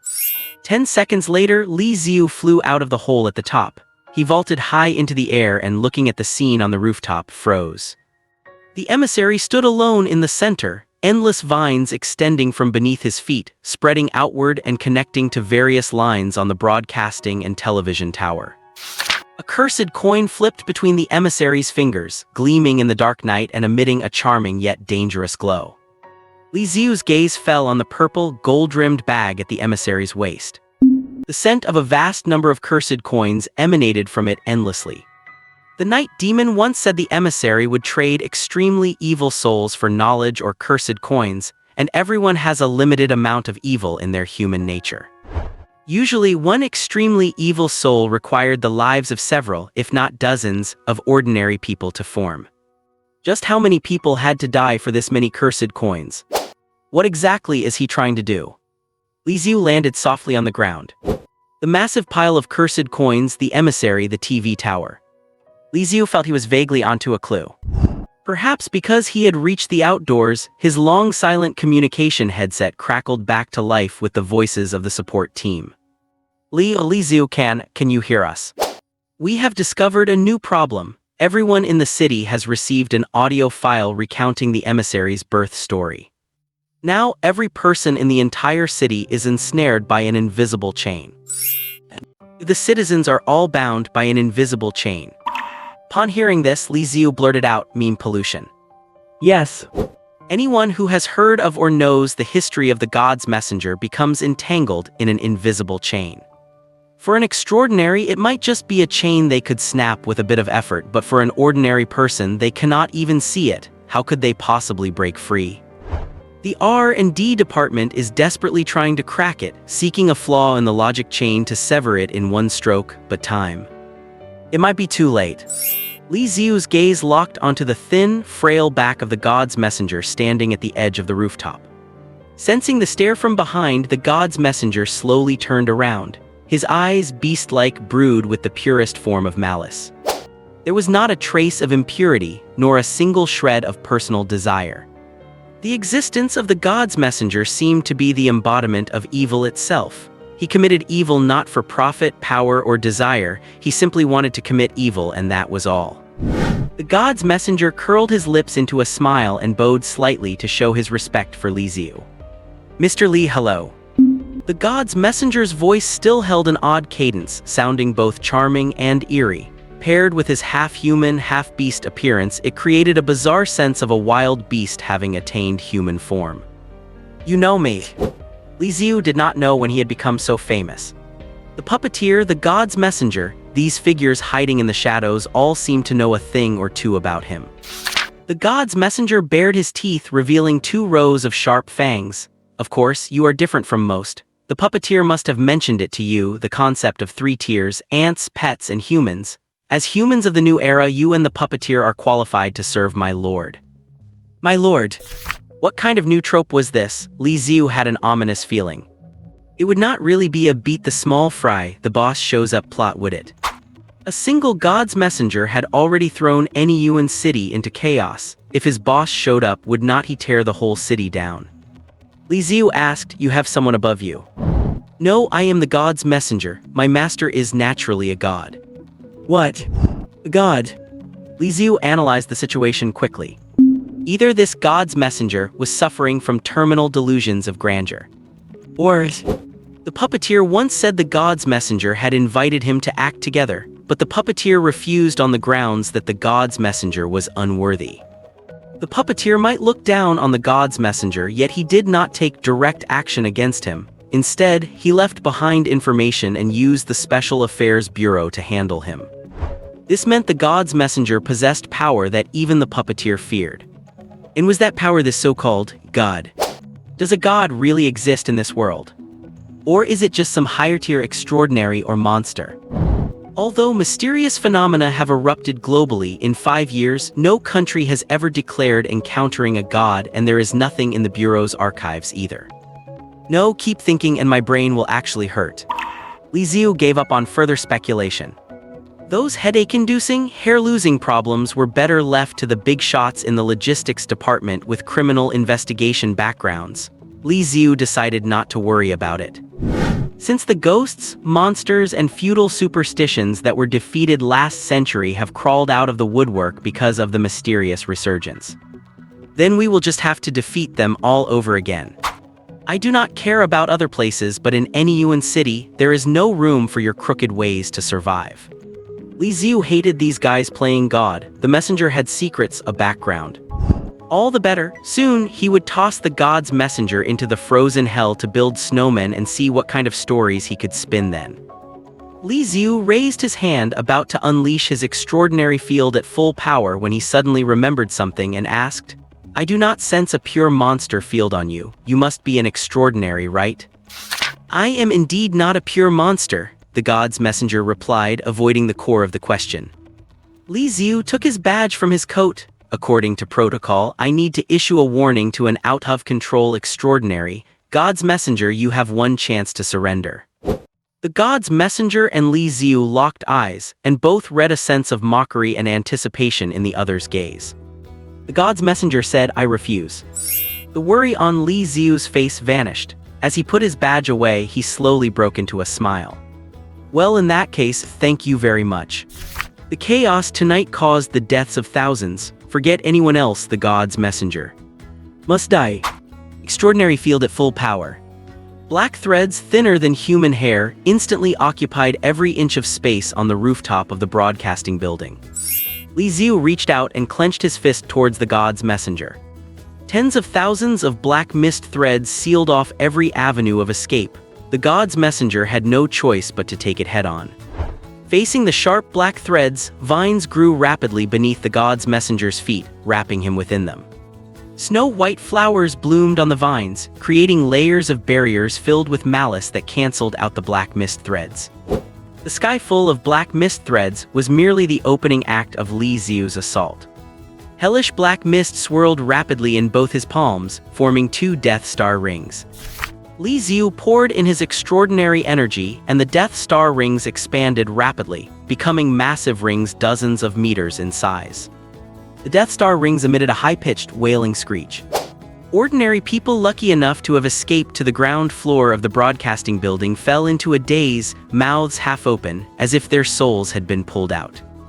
Outside the building, Lin Qi, who was locked in battle with 4 monsters, experienced a momentary trance. He seemed to hear the gentle call of his late grandmother. Had his mental fortitude not been immense, he would have nearly responded. Thanks to the layer of vine barriers on the broadcasting building, the sound of the Death Star rings was muffled, or else every civilian within a 2 or 3 kilometer radius would have been affected. The Death Star rings hung in the air, with black mist and silvery white ice shards spinning rapidly. They truly held a kind of celestial beauty. The 2 rings were like eyes opening in the firmament, staring down at the god's messenger trapped in the center by the black mist threads. Li Xiu pointed at the god's messenger and gave the order. Shred him. The 2 quietly floating Death Star rings whistled across dozens of meters, appearing on the left and right of the god's messenger. The god's messenger's vine defense lasted less than 2 seconds against the destruction of the rings before they intersected, tearing his body apart. Seeing the enemy severely wounded, Li Xiu did not let his guard down. He could feel that the enemy's extraordinary field remained perfectly stable. It did not look like the state of someone who was wounded. Besides, the monsters created by the god's messenger all had the ability to regenerate from severe injuries. Why would the god's messenger himself lack such means? Sure enough, from within the shattered remains of the god's messenger, countless vines grew out, tangling with the severed limbs, restoring him almost instantly. Bang!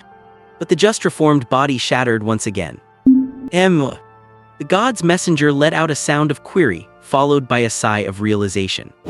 That really is an interesting design, the god's messenger remarked in admiration. In mere seconds, the god's messenger had seen through the essence of the Death Star ring's endless destruction. The flesh contaminated by the rings was all being cast off as vines and flowers onto the ground.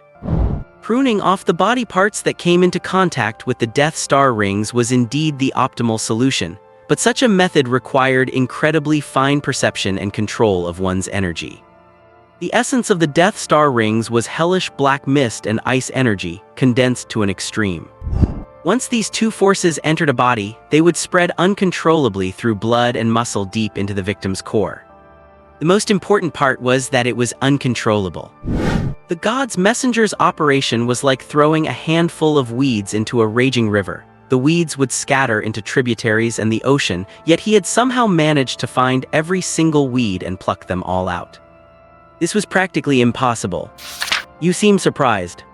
The god's messenger twirled a golden curse coin between his fingers. As he drained the power from it, his extraordinary energy climbed steadily. Do not forget, I am different from you all. While I do not possess the talent you or the puppeteer have, I have had the longest time to awaken. You have at most 5 years of awakening. As for me, I was born with extraordinary power. My level of control over it is beyond anything you can imagine. 5 years ago, the mystery resurgence occurred, and extraordinary people and demons began to appear on a massive scale worldwide. But what about before that? Could it be that the world had never known beings with mysterious powers? That is impossible, otherwise where would the myths, legends, and folklore of every nation come from? Since ancient times, while the vast majority of passed-down stories have been distorted through hearsay, some events truly did happen. The origin of the god's emissary might be extreme evil or perhaps the power of a mountain god. Regardless, it is impossible to trace now. The only thing that can be confirmed is this. The god's emissary possessed extraordinary powers from the moment of his birth. He was a natural-born extraordinary. From the moment he descended into this world, he has been using extraordinary powers for over 20 years now. Li Xiu has been awakened for 2.5 years, spending most of that time suppressing his power.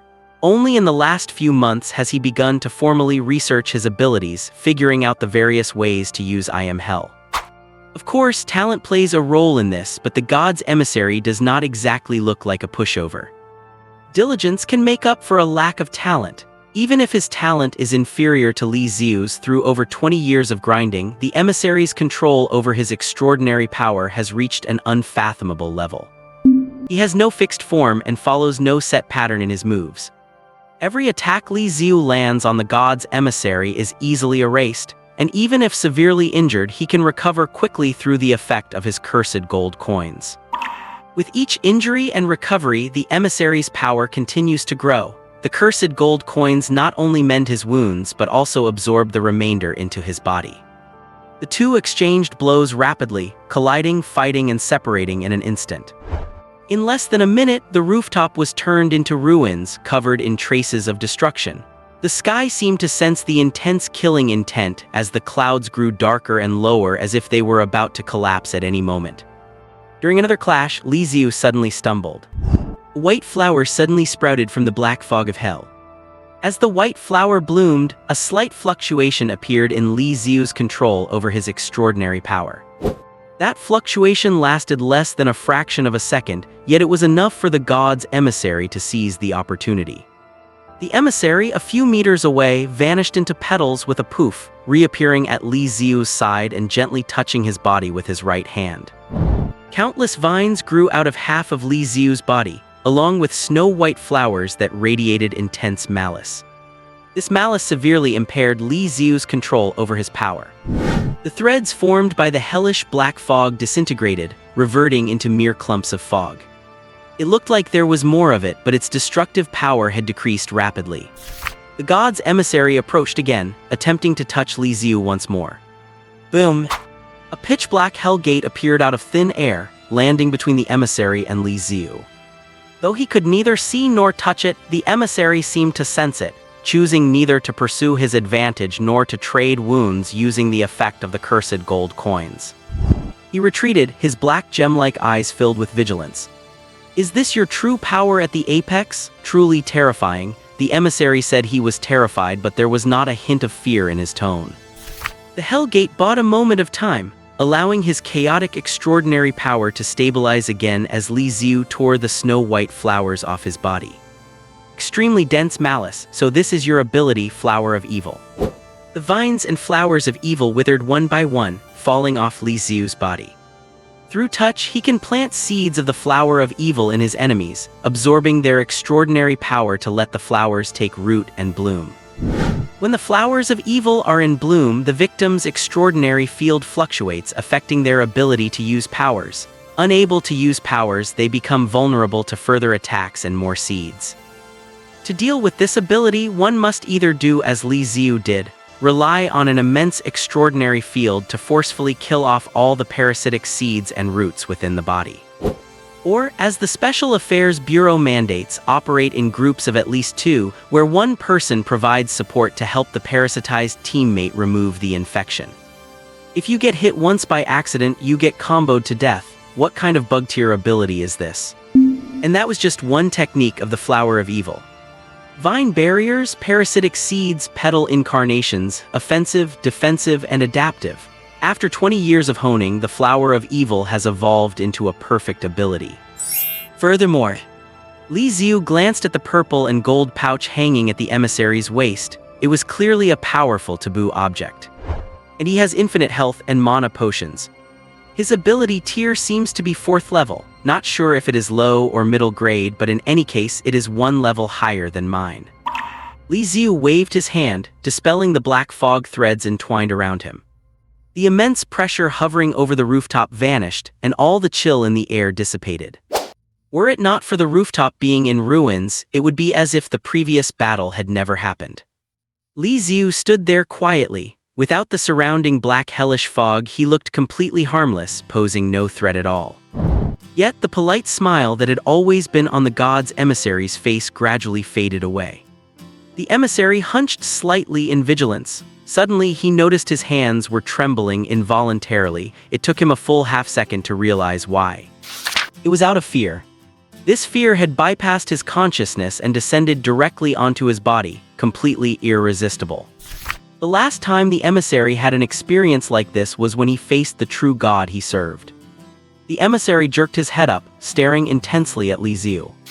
The emissary had once thought Li Xiu and the puppeteer were at the same level, below the gods but at the very peak of human extraordinary power. But now, it seems the power Li Xiu controls has truly surpassed the limits of humanity. This limit is unrelated to the tier of the ability. Even if a first-level ability user could kill the emissary instantly, they could never give him this kind of feeling. Who exactly are you? The emissary's voice trembled uncontrollably as he spoke. Li Xiu did not answer the emissary's question. At that moment, he slowly raised his hands and the hell gate appeared behind him, more solid than ever before. During this time, Li Xiu had continuously expanded the scope of the hell of absolute cold, reaching the pinnacle of his control over hell. In one particular attempt, he had managed to summon the hell of absolute cold into reality. Not the indirect kind as before, where only cold and snowflakes appeared, but a true manifestation of a portion of the hell of absolute cold brought into reality. Absolute control, absolute low temperature, absolute. No escape. This was Li Xiu's ultimate trump card. He raised his hands, pushing his extraordinary field to the limit. The muscles and veins in his arms bulged. Under the pressure of his vast extraordinary field, without any deliberate manipulation, Li Xiu naturally began to levitate. He chanted softly. Descend, hell of absolute cold. Boom. The hell gate, bound tightly by chains, burst open, and the freezing hellish ice that could freeze the soul flooded into the human world in an instant. A power that does not belong to this world has descended. 100 kilometers away, the puppeteer, sitting in his villa holding his daughter, looked down at the goosebumps rising on his arm and raised an eyebrow. What a terrifying guy. Even from 100 kilometers away, he could still trigger his sense of danger if he were to face him head-on. I might die, right? No, not might, I would definitely die. The puppeteer came to a definitive conclusion. He whispered with a smile, fortunately, I am a puppeteer, there is no need to clash head-on with a monster like Li Xiu. Daddy. The daughter in the puppeteer's arms blinked her crystal-clear eyes in curiosity, not understanding what her father was talking about. The puppeteer did not explain the complicated matters of adults to his daughter. He affectionately pinched her little nose. Little cutie, do you want to go to the scene with Daddy and take a look? Downstairs at the radio and television building, Lin Qi was still fighting 4 demons. Even for him, it is no easy task to quickly slaughter 4 peak 5th-tier demons single-handedly. He needed a little time. The 6 shadow comrades and Lin Qi's main body darted and weaved around the radio and television building, clashing with the 4 enemies one after another. The shockwaves from the collision of their transcendent force fields turned the nearby streets and shops within hundreds of meters into ruins. The logistics team responsible for the cleanup tomorrow morning will probably go crazy. The commotion tonight is just too big, I really do not know how they are going to cover this up. His wandering thoughts were suddenly interrupted. Lin Qi dodged an attack from an enemy, the foul, fishy stench unique to demons snapping him back to reality. When one lets their mind wander during a battle, it usually happens for one of 2 reasons. The first is that the enemy is too weak, allowing one to think about other things with ease.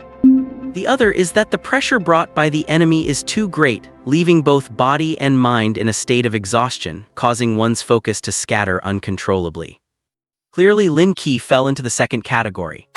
His injuries had not fully healed, and combined with the high-intensity combat throughout the night, his condition was extremely poor. Just then, an invisible yet undeniably present ripple of force spread outward from the top of the radio and television building. That familiar, cold, and heavy transcendent force field. Lin Qi's heart skipped a beat, and he looked toward the top floor.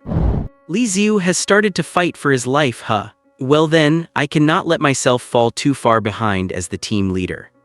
Lin Qi checked his watch, took a deep breath, and said to the 4 demons surrounding him, 10 minutes. I will play with you for 10 more minutes. The moment the gates of hell truly opened and ice and snow from the frozen hell fell into the human world, several hidden entities in this city felt the response simultaneously. Among them, the one most severely affected was, of course, the emissary standing before Li Xiu. His calm, polite smile vanished. The emissary crouched down slightly, his muscles tensed throughout his body and his pupils constricted into extremely thin slits like a beast in the jungle feeling threatened. The emissary was born in the mountains and forests, growing up carrying the most intense and pure malice in the world. He spread death and savored death, but truly facing death. This was the first time until now. Snowflakes appeared in the sky and wisps of clear wind swirled with the falling snow. If one were to just look at the scene, it could be called quite artistic. But every snowflake that touched the ground would instantly freeze a range of several dozen meters. In just a few seconds, thick layers of ice covered the top floor and the temperature plummeted. When it hit a certain critical point, the vines the emissary had spread out began to wither rapidly. Mind you, these were not ordinary plants. They were all shaped by the emissary's transcendent abilities and were unaffected by extreme heat or cold. However, the vines now reacted as if they had met their natural predator, withering and cracking. The emissary could clearly feel that his transcendent power contained within the vines was being, by this bizarre coldness, killed. Having been awakened for over 20 years, the emissary had seen collisions and neutralizations between transcendent force fields, but this was the first time he had seen someone capable of killing another's transcendent force field. The emissary could clearly perceive that his power was being frozen and crushed by the extreme cold, eventually losing connection with him, only to be swallowed by the chill and turned into nutrients for this domain of extreme cold. No, it is not just the vines I spread out, even I am being affected. The emissary discovered with horror that the ability he had honed for over 20 years and was so familiar with was being suppressed at an alarming rate. It was as if he were deep underwater. A terrifyingly massive transcendent force field was squeezing his body, tightly locking his power within, preventing him from releasing it. What was even more terrifying was that this pressure was not content with just suppression. It was permeating inward into his skin, muscles, bones. The power the emissary prided himself on was retreating in the face of the suppression of the frozen hell. A minute 20 seconds. Before long, he would become an ordinary human and freeze to death in this frozen wasteland. The emissary stared blankly at Li Xiu, who was floating quietly in midair, his intuition telling him this was only the beginning. There was no possibility of resistance. The only remaining option was escape. The emissary truly lived up to his status as a natural awakened. Even with his transcendent force field completely suppressed, he still accurately judged the range of the frozen hell's descent. He grabbed a handful of cursed coins from the purple pouch at his waist. Clatter, clatter, clatter. In the emissary's palm, the cursed coins, piled up from human lives, shattered one after another like popping popcorn, releasing the evil thoughts and transcendent power contained within to buy the emissary a brief moment of respite. A single coin could only buy him a fraction of a second, but that is enough. The emissary unleashed all his power, not sparing the consumption of his cursed coins at all. To survive, he had to get far away from this frozen domain controlled by Li Xiu. If he stayed any longer, he would definitely die. As for the plan he had plotted for so long, that would have to wait until he survived. With his full power unleashed, the emissary's speed soared. The edge of the rooftop was within reach, and he calculated in his heart. The isolation barrier of the radio and television building has not shattered yet. As long as I jump off the rooftop, I can temporarily escape this bizarre range of cold. Li Xiu's short hair danced lightly with the breeze from hell behind him. With him at the center, 500 meters had turned into a frozen hell. Li Xiu took a deep breath. He was very familiar with the clean scent unique to the frozen world. Whenever he smelled it, he felt a sense of peace arising from the depths of his soul. Accompanying it was a familiar sense of control. Whether his opponent was a peak 4th tier or 3rd tier, Li Xiu was not sure, but in the current Nyuan city within this 500-meter range. He was the sole master. Not until the emissary had run far away and was about to leap beyond the roof's perimeter did Li Xiu turn his head and look at the emissary's back. I still like the way you were acting so unruly just now. Li Xiu raised his hand and crooked his finger. The next instant, the emissary lost control of his body. The coldness that had invaded his flesh and bone marrow turned into invisible chains. Following Li Xiu's will, it dragged him back by force like a dead dog. The emissary was dragged across the ground, his hands clawing desperately at the surface, leaving 10 deep bloodstains. The emissary was dragged to Li Xiu's feet. The terrifying transcendent force field, as if the whole world were pressing down on him, made it impossible for him to stand. Just lying on the ground made the emissary feel suffocated, his spine and ribs moaning under the pressure. Li Xiu stood in the frozen wasteland, ice and frost still pouring out endlessly from the gates of hell behind him. He raised his hands and 2 long swords of ice naturally materialized in them. He half-crouched, looking down at the emissary who was struggling like a bug on the ground. Many people have died today, so many people. By rights, I should say something for them, but I do not want to ramble on and give you time to make a comeback, so... The ice sword thrust down, piercing the emissary's forehead, destroying his brain and shattering his transcendent force field. For the second sword, Li Xiu aimed at the emissary's heart. Once he pierced it, he could completely extinguish the last of his life force. The long sword pierced his skin and landed on his beating heart, cutting a small opening. Grains that looked like golden sand flowed out from within. The ice longsword pierced his skin and landed on the emissary's beating heart, carving out a small opening. From that tiny wound, no larger than a fingernail, what flowed out was not bright red blood, but rather fine golden sand that looked just like gold. The ice longsword was certainly no ordinary blade of ice. It was the manifestation of Li Xiu's transcendental force field. With the current descent of the absolute frozen hell, this sword could be said to represent the rules within a 500-meter radius. Within that 500-meter range, this ice sword could freeze everything. However, the moment it touched the golden sand, Li Xiu encountered immense resistance. Ice and golden sand acted like 2 vastly different force fields, erupting in a violent explosion the moment they collided. The shockwave of the explosion sent Li Xiu flying, but countless gusts of snow loyally shielded him, blocking the force of the blast. Floating several dozen meters away, Li Xiu looked toward the center of the explosion. The emissary seemed to have broken free from the pull of gravity, standing upright, with golden sand slowly trickling from the wound on his chest. This is... Li Xiu stared at the sand that had fallen to the ground. The golden sand landed in the frozen, snow-covered land like flames from the core of a sun. The ice and snow from the frozen hell were actually melted and pushed back by it. It radiated not only scorching heat, but also something indescribable. Authority. Just as the frozen hell suppressed other transcendental beings of the same rank, the golden sand seemed to come from a higher dimension. As it continued to flow quietly, the field created by the arrival of the frozen hell was collapsing at a rapid pace. Even while watching the golden sand, countless indescribable hallucinations appeared before Li Xiu's eyes. He could not describe the appearance of these hallucinations. They were a mixture of colors, emotions, and history, but he could taste the feeling within them. Grand, majestic, and intimate. Like a stern father and a kind mother, it made one want to crave their touch, to gain their approval, to fall into their embrace and sob with happiness. Li Xiu could not imagine why a mass of twisted hallucinations could bring him such complex emotions. Countless snowflakes swirled around Li Xiu, shattering and vanishing, finally pulling him with great effort out of the golden sand's illusion. Previously, although the emissary was called a messenger of the gods, all he had displayed were his own transcendental powers, and the cursed coins were merely the effects of taboo items. Li Xiu stared at the golden sand flowing from the emissary's chest, feeling the other's rapidly climbing transcendental force field. Is this the power the gods have truly bestowed upon you? Li Xiu's voice pierced through the wind and snow, but received no response. The emissary's condition was very wrong. The ice longsword Li Xiu had driven through his brow had been melted by the power of the golden sand, yet the wound remained the same, and through it, one could clearly see his brain slightly pulsating and emitting a dazzling light. His consciousness had already been controlled by the golden sand, or rather, the power of the gods.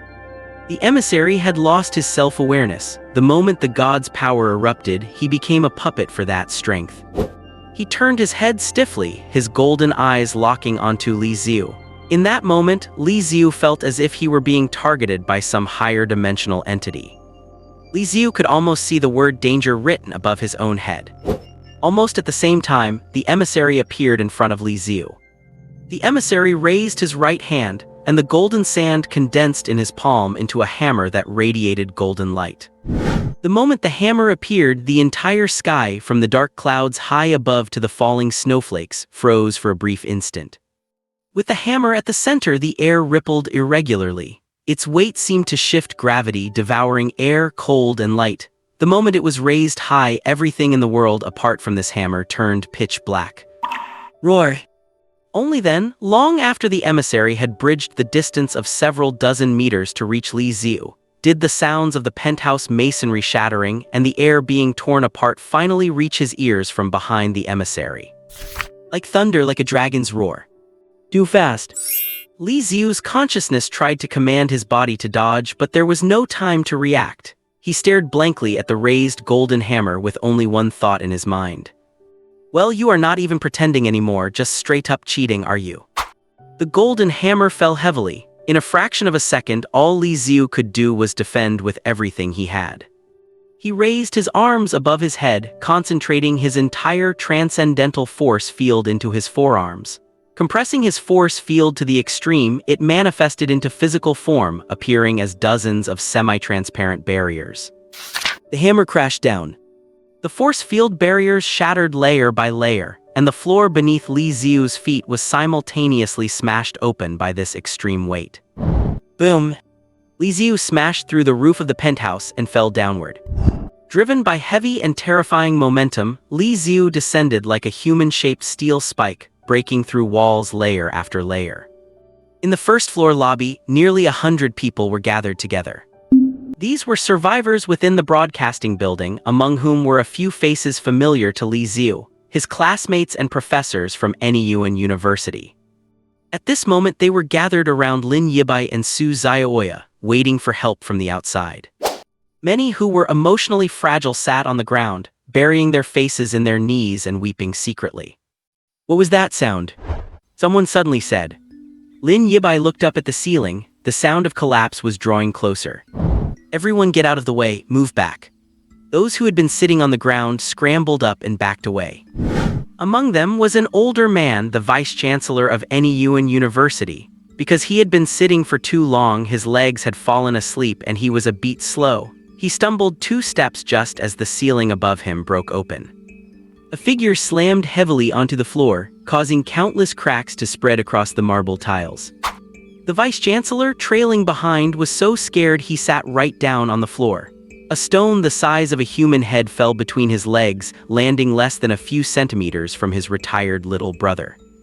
The vice-chancellor was frozen stiff in place, staring at the thing that had fallen. He thought it was another monster, but once the dust settled, he realized it was Li Xiu. He knew who Li Xiu was. Do not let his age fool you. The vice-chancellor would often use a burner account to sneak into the school's forums to check the latest news posted by students. Li Xiu had become a popular figure around New Year's, and the vice-chancellor still had a vague impression of him. However, the vice-chancellor looked up, seeing the hole in the ceiling and the layers of damage spreading all the way up, seemingly endless. Would not a normal person be dead after falling from that height? He was not the only one thinking that. Everyone crowded around, with Lin Yibai and Su Xiaoya in the lead, desperate to check on Li Xiu's condition. But before they could get close, Li Xiu, who had fallen vertically from the top floor, stood up as if nothing had happened, much to the astonishment of everyone present. There was not even the slightest scratch on his exposed arms or cheeks. The crowd was too shocked to speak, and a few students who knew Li Xiu secretly took out their phones to snap pictures. Li Xiu saw this but ignored it. The logistics department would come later to have everyone delete the photos, so he did not need to worry about it. Li Xiu looked up, his gaze seeming to penetrate the floors, making eye contact with the emissary on the top floor. I intentionally left a few openings while falling, and he did not follow. Thinking of the power the emissary had erupted with during their clash a moment ago, Li Xiu frowned slightly.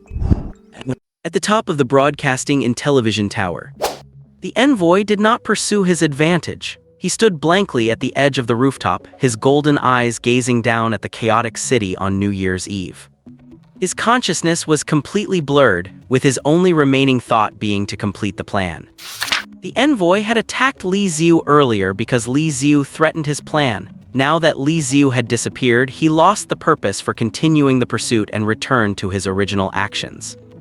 The envoy removed a purple cloth bag from his waist and opened the mouth of it. The movement seemed to possess a certain magic. From inside the broadcasting and television tower, countless ordinary people who had just been slaughtered turned into thick pools of blood, crawling up the walls and flowing into the purple cloth bag. Cling! The first blood-stained cursed gold coin fell out, followed immediately by the second, the third. Countless cursed gold coins poured out from within. The cursed gold coins fell from the edge of the top floor, shattering midair with a bang, turning into powder that drifted into the air. The powder scattered with the wind, faintly revealing chains. One end of each chain linked to the envoy standing at the edge of the rooftop, while the other end fell into the city. They landed on the wrists of all the ordinary people who had heard the stories about the envoy. A few hundred meters away from the broadcasting and television tower, a married couple hid in their home. They had turned off all the lights and were clutching each other tightly. The roars of monsters and the screams of the innocent outside their community made the young wife tremble in fear. The meal on the table had long since gone cold, just like her mood at this moment. Do not be afraid, I am here. The husband gently patted his wife's back to comfort her. The wife asked with a trembling voice, "Honey, do you think those monsters will not get into our house, right?" "They will not." The husband comforted her, "Do not worry, I am here for everything. Even if they really do come, I will protect you. But even if I become like this, will you still protect me?" The husband suddenly snapped back to his senses. He then realized that his wife in his arms was as cold as a corpse. There were 8 spider-like compound eyes growing on her face, and inside her mouth were sickening, jagged, malformed teeth. On the wife's left wrist was a faintly visible chain. The chain had crossed thousands of meters, ignoring the barriers of walls and doors, to transform her into a half-human, half-demon monster. Before the husband could even let out a scream, his throat was bitten through by his wife. The wife crouched over his corpse, gnawing on the body of her most beloved. What was even more terrifying was that her eyes were still full of love, as if as long as she ate him, they would never be separated. Similar tragedies occurred all over the city.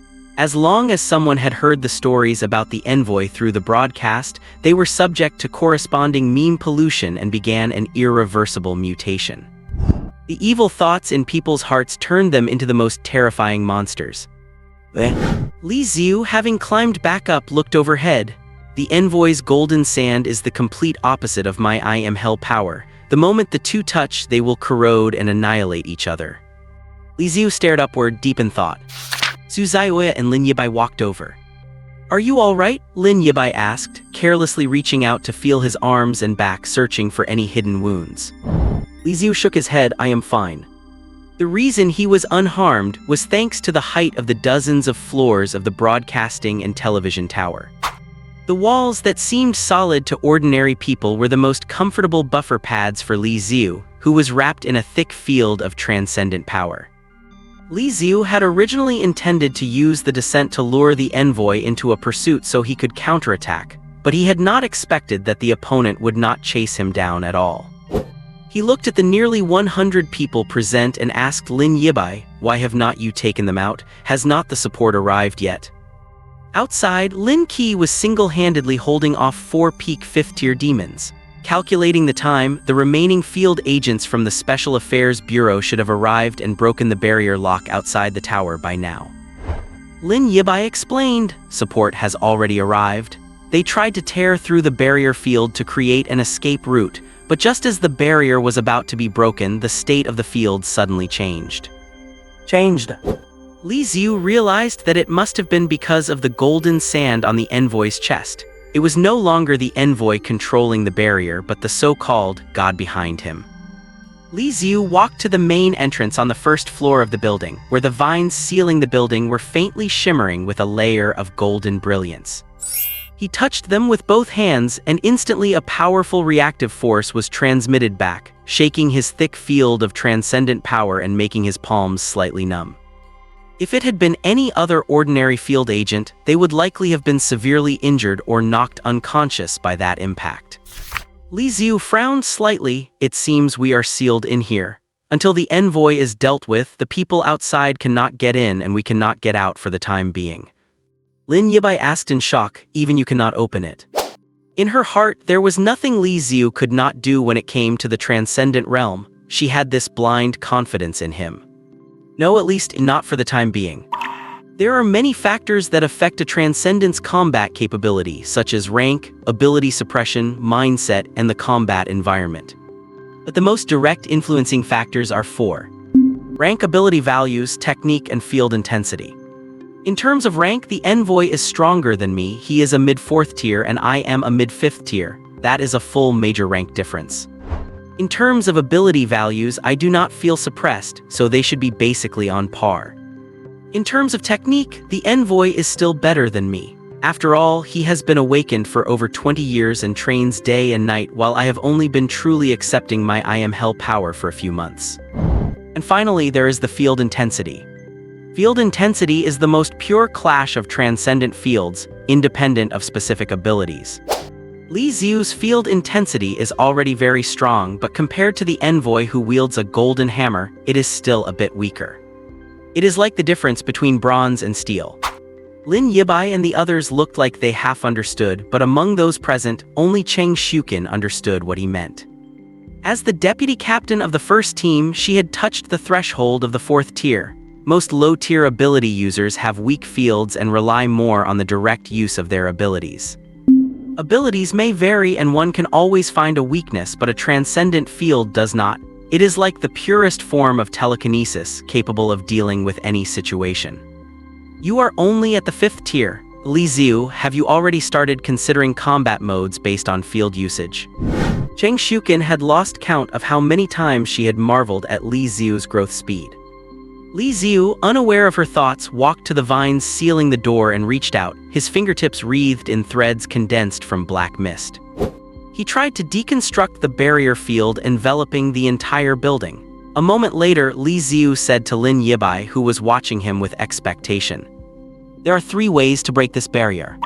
The first is for me to break through my current rank and simply push through with power greater than the opponent's. The second is to find the weak point of the barrier field by using more precise control over my transcendent field than the envoy." Hearing these 2 solutions, Lin Yibai, who had blind faith in Li Xiu, was excited, as if waiting for him to perform a miracle. But Cheng Shukin, lying on the ground, knew that these 2 methods simply would not work. Li Xiu's advancement speed was already extremely fast, but to break the envoy's barrier would require at least reaching the 4th tier. The threshold from the 5th tier to the 4th tier is extremely difficult. No matter how talented Li Xiu is, it is impossible for him to advance in the middle of a battle tonight. As for the second method, Cheng Shukin had absolute authority in the field of precise control.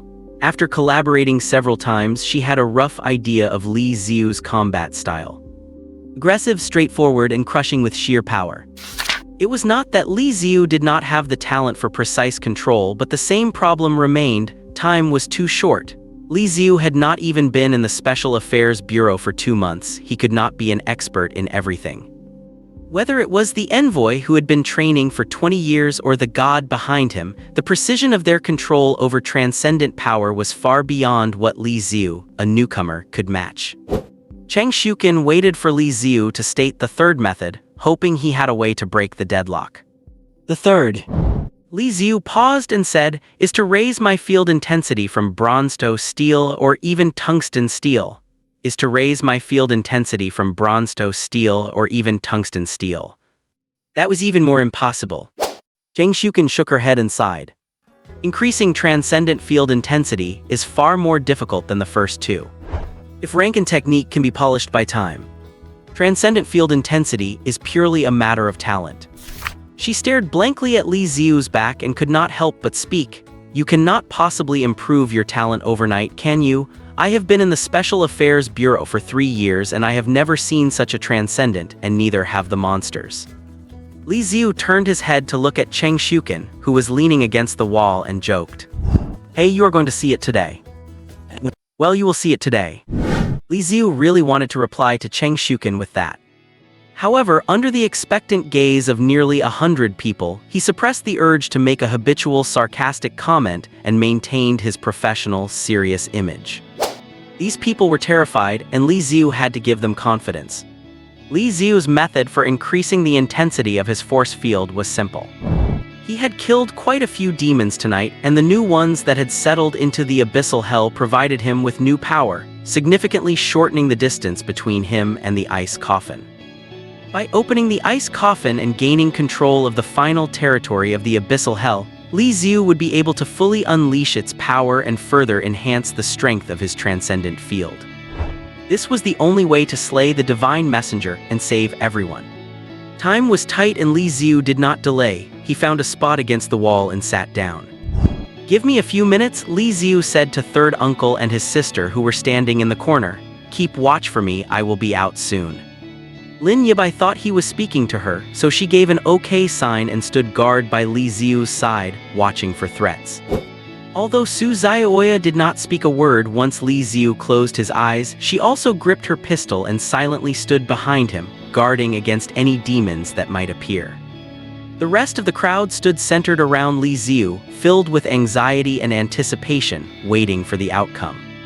The world inverted and Li Xiu entered the abyssal hell, treading through thick snow as he walked toward the ice coffin. In the lobby on the first floor, the marble floor was hard and cold, making it very uncomfortable to sit on for long. But after the horrors they experienced tonight, even the most delicate people understood what it meant to be content. Compared to those who had died at the hands of the demons, the fact that they could still feel the pain in their backsides was a precious kind of happiness. Zhao Xuan sat among the crowd, disguised as a regular student, his eyes scanning the surroundings as if nothing were wrong. He had volunteered for this while coming downstairs. As a teenager obsessed with anime and light novels, he had read plenty of post-apocalyptic stories where human malice often surfaced in the face of danger. With Cheng Shuken severely injured and incapacitated, Lin Yibai also wounded, her moonblade shattered, and Su Xiaoya running low on ammunition, the situation was grim. Under these circumstances, Zhao Xuan worried that someone might harbor malicious intent and try to capture Lin Yibai and the others to surrender them to the divine messenger. After all, compared to death, becoming a demon free to act on one's whims seemed like a viable option to some. As time passed, Zhao Xuan could hear whispers in the crowd. Anxiety and despair sprouted in small groups, spreading rapidly. Death was like a giant pair of pliers, clamping down on everyone's mind. Under this pressure, rational, patient, and hopeful attitudes were gradually eroded by various negative emotions. In the end, all that would remain was madness. Zhao Xuan looked at Li Xiu, who was surrounded by the crowd, and prayed silently, "Brother Li, please wake up quickly." Suddenly, a faint, centipede-like figure in the air caught Zhao Xuan's attention. He looked back at Lin Yibai and Su Xiaoya, but their attention was entirely on Li Xiu. They had not yet noticed the anomaly in the air. Zhao Xuan narrowed his eyes slightly and activated his weak transcendent force field. His vision instantly cleared and the dim lobby, darkened by the power outage, seemed to brighten. He stared at the wriggling centipede in midair, and after half a second, he finally identified what it was. A chain. The moment Zhao Xuan clearly saw the chain, it seemed to sense it had been discovered and suddenly pulled taut. One end of the chain pierced through the wall, leading to the upper floors of the broadcasting building, while the other end. Zhao Xuan followed the chain with his eyes. He saw a man with a large belly wearing a vest and jacket with a full beard. Zhao Xuan remembered him. He was the cameraman for the Nyuan City Spring Festival Gala tonight, a kindly man who always smiled at everyone. When Zhao Xuan was nervous during rehearsal, the cameraman had even come over specially to give him some chocolate. Before the chain appeared, the cameraman was still smiling and comforting the little girl next to him. The girl was clearly frightened by what had happened tonight and was sobbing quietly. The cameraman took a piece of chocolate from his pocket and handed it to her. With tears still in her eyes, the little girl looked at the bearded uncle, then at the chocolate, and was just about to reach for it. "Do not touch him." Zhao Xuan stood up abruptly and roared. Everyone was startled by Zhao Xuan's shout. They turned to look at him, then followed his gaze toward the little girl. The girl's small, delicate hand had already grabbed the chocolate, but hearing the shout, she looked toward Zhao Xuan like everyone else. "A monster!" A scream rang out from beside the girl. Everyone nearby scrambled to get away from her. The little girl did not understand what was happening, but she soon felt a sudden chill on her right hand and looked down. The cameraman's warm, broad palm was now covered in scales like those of a venomous snake, and his fingernails had turned into sharp, blade-like claws. The girl's hand was being tightly gripped by those cold, viscous, snake-like claws. The girl froze completely. Lin Yibai reacted the fastest, drawing the tactical knife from her leg and rushing over. Next was Su Zhaoya, who raised her gun and through a gap in the fleeing crowd, locked her sight on the brow of the transformed cameraman. However, the first to save the girl was neither Lin Yibai's knife nor Su Zhaoya's bullet, but another claw swung down heavily, severing the hand that was gripping the girl. The cameraman endured the pain, a gentle smile barely visible on his distorted, transformed face, as he used the back of his hand to gently stroke the girl's cheek. "Uncle will not hurt you, do not worry." Having said that, he used the last of his reason to sprint toward the exit. As he ran, his mutation progressed. The human parts of him grew fewer, yet his speed began to slow down. What is he doing? This question appeared in everyone's mind. Zhao Xuan, standing in the crowd, was closest to the cameraman and understood the look in his eyes. The cameraman was trying to die. He knew he was losing control and wanted to kill himself by crashing into the blockade field before he could hurt anyone. The reason his speed was slowing down was that his human reason was being eroded, and his demonic instinct did not want to die. His movements grew slower and slower until, like a dying old man, he staggered toward the blockade field. Finally, he reached out with a hand covered in dark green scales and touched the field. A terrifying shockwave instantly shattered his body. Before he died, the cameraman glanced back at the crowd one last time. "Good riddance. The monster is finally dead. I cannot believe a monster was hiding among us. Good thing he went crazy and died." Many people cheered. Zhao Xuan felt a sense of sorrow. Compared to the pristine-looking crowd, the cameraman, who no longer looked human at all, seemed more human than any of them. Among the cheering crowd, the person cheering the loudest suddenly felt a discomfort in his wrist. He looked down and saw, to his horror, that a chain had appeared on his wrist at some unknown moment. "What is this thing?" The man, entangled by the chain, tugged at it, only to find he could not get it off at all. At the same time, he caught sight of the terrified gazes of those around him out of the corner of his eye. The crowd began to scramble away from him. "Hey, what are you all doing?" The man found their stares so strange, so repulsive, that he could not help but want to kill them. "A monster, another monster. Ah, there's one over here too." More and more people were being entwined by chains and transformed into half-human, half-demon monsters. Lin Yibai could see clearly that this was caused by the chains descending from the sky. Is this the meme infection triggered by the emissary of God? She had no time to think further. She spun her tactical dagger and charged into the crowd, slicing through the emerging chains one by one. Fortunately, those whose chains were severed did not turn into monsters, but unfortunately, there were still too many people, and after her previous string of battles, her speed was no longer what it was in her prime. Lin Yibai could only save about 1/3 of the people. Many more were ensnared by the chains and transformed into mindless, bloodthirsty half-demons. There were even those who thought themselves clever. Fearing death at the hands of the monsters, they simply surrendered and joined the monsters' side. Even if Lin Yibai cut the chains on their wrists, they would actually rush back into the horde of monsters, taking the chains emerging from others and winding them around their own wrists. For such fools, the end result was having their throats bitten through by a newly transformed half-demon. As the arteries were punctured, blood sprayed everywhere with every heartbeat. Everywhere she looked, there was nothing but blood. Su Zhaoya stood behind Li Xiu, firing her gun to fend off monsters trying to attack him while distracted by thoughts about everything happening tonight. During their brief rest earlier, Lin Yibai had given Su Zhaoya the general situation, and she quickly analyzed the various possibilities.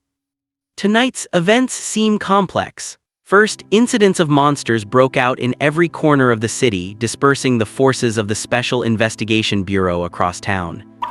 Immediately after, the emissary of God raided the broadcast building, turning it into an inescapable cage. He turned the remaining blood relatives into demons and began a massacre, but compared to killing, he cares more about the spread of meme contamination.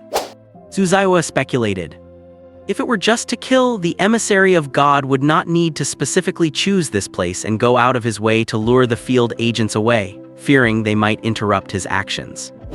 So, his real goal is to use meme contamination to wrap invisible chains around more people's wrists. Tonight is the Spring Festival Gala and more people than usual are gathered in front of their televisions.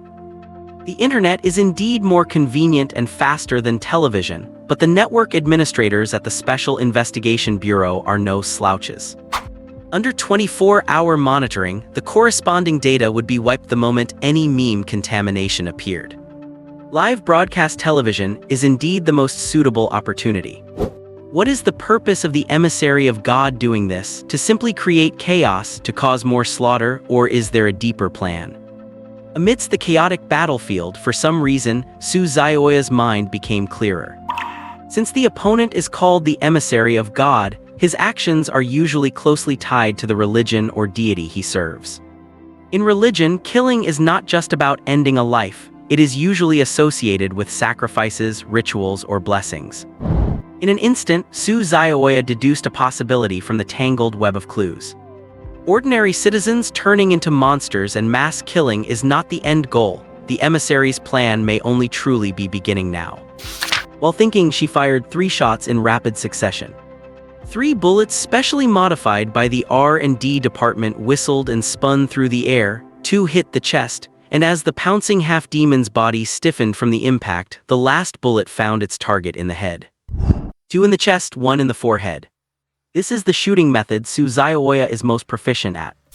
Suzaoya did not hesitate. Almost as soon as the bullets were fired, she ejected the empty magazine and reloaded with a new one.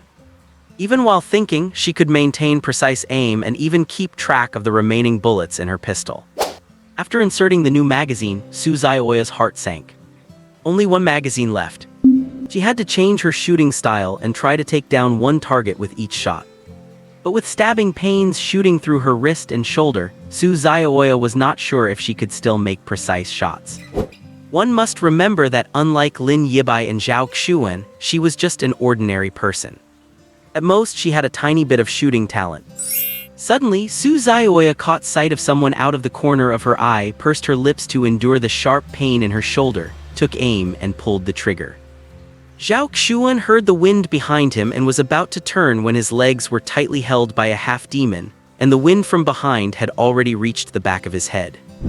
A nauseating stench, like rotten fish and shrimp mixed with the body odor of a sweaty man in summer, wafted over. Oh my god!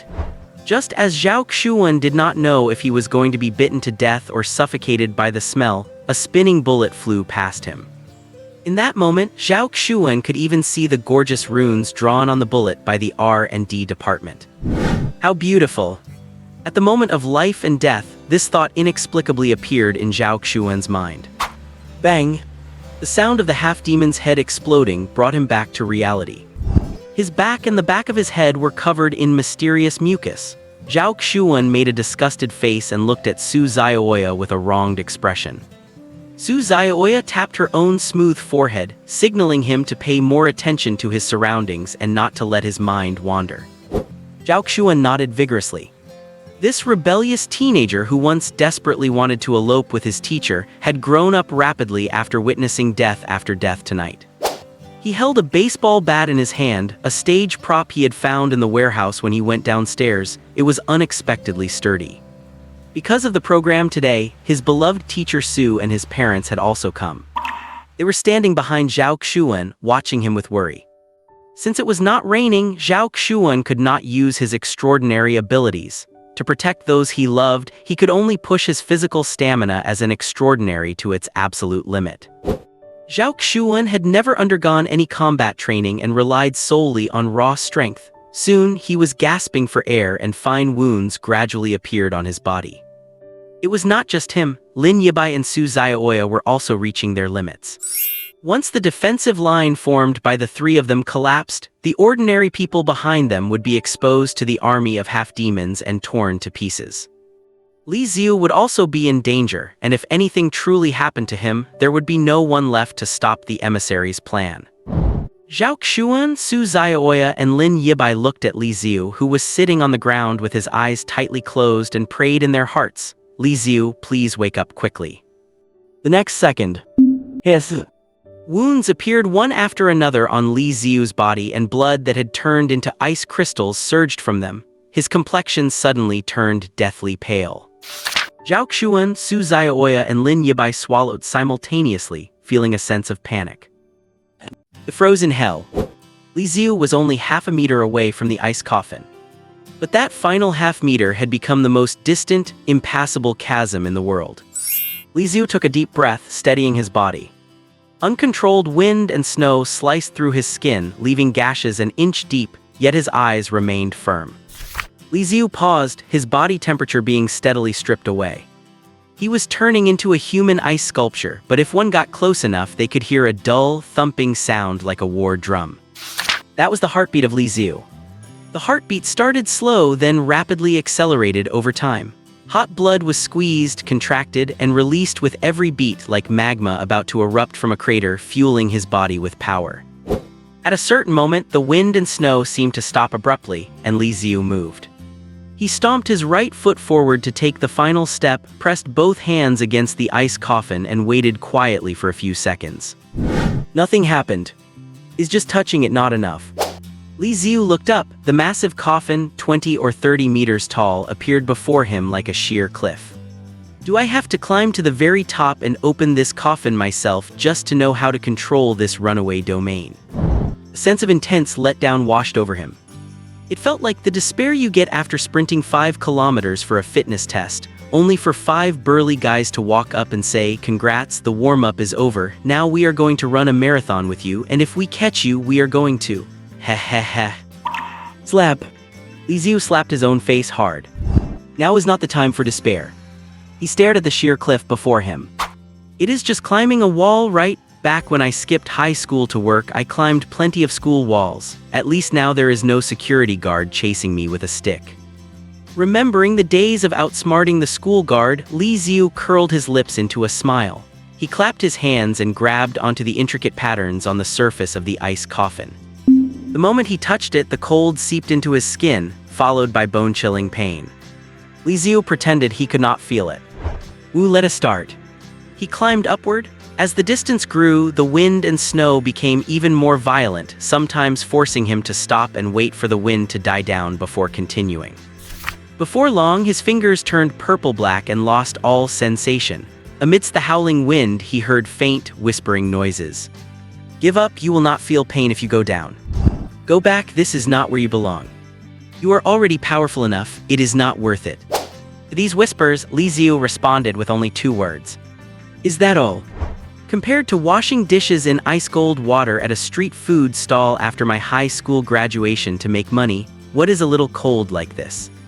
Compared to the exhaustion of delivering food for 14 hours a day during the summer, what is this? Fixing himself to the edge of the ice coffin in a way that was not pretty but highly energy efficient, Li Xiu grinned and said, "Other than poverty, nothing can defeat me." Li Xiu, in the frozen hell, did not know how dangerous the situation outside was. No, even if he did, he would not give up climbing to return to reality. His stamina would not allow him to return to reality, deal with all the half-demons, and then come back to the frozen hell to challenge the ice coffin again. This was his only chance tonight. Once lost, Li Xiu would have to watch helplessly as the god's envoy destroyed any Yuan city. Countless innocent people, countless people who had cared for and helped Li Xiu, would sacrifice their lives in the disaster. If such a thing actually happens, then what is the point of me awakening this damn power? Having scaled dozens of meters vertically, Li Xiu's stamina was completely drained. Only the final meter remained to the very top. However, there were no more patterns on the outer wall for him to climb. Li Xiu rested for a full minute, eyes locked on the edge. He took a deep breath and then Li Xiu exerted force with his legs and lunged upward. At that moment, it was as if he had become a bird, truly soaring in the sky. Slap! His palm slammed against the ice coffin, but he missed the edge by 5 centimeters. His body hung in the air for a fraction of a second before beginning to fall. Li Xiu looked down. It was too late to reach the patterns below to stabilize himself. At this rate, he would plummet to the ground. And his stamina would not allow for another attempt. In that instant, Li Xiu made a decision. He pressed his left fingers together. His frost-bitten, blackened fingers now felt as hard as steel. With his final bit of strength, he slammed his fingers into the outer wall of the ice coffin. Greg. Piercing pain. His fingers broke. He was not sure how many, but he smiled. His fall was stopped. Stepping his feet against the cliff and using his left hand embedded in the wall as leverage, he jumped upward once more. Exhausting every ounce of strength with all 4 fingers on his left hand nearly shattered and covered in gashes and frostbite, Li Xiu successfully reached the top. Li Xiu braced his knees to catch his breath, slowly straightened his back and looked around from the highest point. The view is really... Li Xiu habitually wanted to comment, but after staring for a while he could not bring himself to offer a dishonest compliment. From every angle it remained the same snow-covered wasteland he was used to. Height did not change a thing. Luckily, Li Xiu had not climbed up to sightsee. He turned and walked toward the center of the coffin's top. Is that a talisman? Setting aside the demons he had actively invited in, this was the first time he had seen something unrelated to ice and snow in the frozen hell. He knelt down to carefully examine the paper embedded in the ice coffin. It was covered in ancient, cryptic characters that Li Xiu certainly could not read. However, as he touched it, the ancient symbols lit up. He did not need to understand them, their meaning simply poured into his mind. I thought there might be new information, but it is just a warning that a sinner is sealed inside and I should not open it. If Li Xiu cared about sinners or seals, he would not have gone through so much trouble to climb up here. Smashing away a thin layer of ice, Li Xiu picked at a corner of the paper with his fingers. The texture felt silky. Does not feel like paper, feels more like black stockings. Seemingly hearing the words black stockings, the ancient runes felt insulted. Their glow flared intensely, creating a repelling force to resist his touch. The power contained in the ancient runes was on a very high level. If he were outside, Li Xiu might not have been able to remove it, but here in the frozen hell, his authority was absolute. He gripped a corner of the rune and tore it open. This motion stirred the infinite wind and snow. The previously erratic frost instantly found its enemy and swarmed down toward Li Xiu. However, the blades formed by the wind and snow stopped dead in their tracks before reaching him. A terrifying ripple flickered in Li Xiu's pitch-black pupils. He was the master of this hell. The frost in the sky froze in place. Click and click. The ancient rune was peeled away bit by bit, and cracks began to form across the massive ice coffin, with a faint azure light leaking from its core along the fissures. The ancient rune wailed in his mind, but he ignored it completely, grinning as he said, "Why does this feel like releasing Sun Wukong from the mountain of 5 elements?" Yes. The ancient rune was torn off entirely, and the ice coffin collapsed with a roar. Li Xiu stood up amidst the swirling snow, sensed a gaze on his back, turned around and met the eyes of the one watching him. "It really is you. It really is you," Li Xiu exclaimed. A few steps away, amidst the ruins of the collapsed icy coffin, a woman dressed in a classic white gauze dress lay quietly on her side. Her black hair was pinned back without much adornment. As she leaned against the hard ice and snow, she possessed a gentle, water-like quality. At first glance, she looked only 16 or 17 with the youthful, touching innocence of a girl. But upon closer inspection, she seemed like a woman of 25 or 26, carrying the charm and poise of a mature lady, especially when the breeze blew, stirring her skirt and silently tracing the graceful curve of her waist. Setting aside any subjective feelings about Su Zhaoya or Lin Yibai in terms of pure beauty and physique, the woman before him was the most beautiful Li Xiu had ever seen. Without exception, this kind of beauty transcended mere appearance. It felt more like a high-level supernatural ability that acted directly upon the soul. "Zudaji." The woman nodded slightly, acknowledging Li Xiu's guess. This sinner, who had spanned 1,000 years and awakened from hell, was none other than the most famous woman of the Shang dynasty, Su Daji.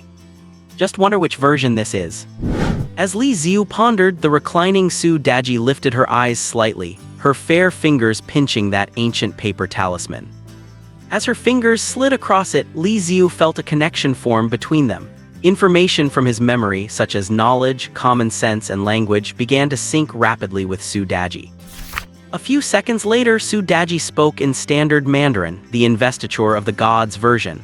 The piece you removed is a fragment of the investiture of the gods specifically used to seal me. Li Xiu was stunned. Can you read minds?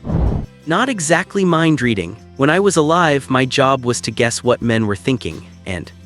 Su Daji's pink lips curled slightly. Your thoughts do not really require guessing. Did not your friends ever tell you that whenever you think, it is very easy to see it written all over your face? Li Xiu felt a bit awkward. It was the same when facing Su Zhaoya. His thoughts were always easily guessed. Even Cheng Shuken, who did not know him very well, could occasionally anticipate what he was thinking.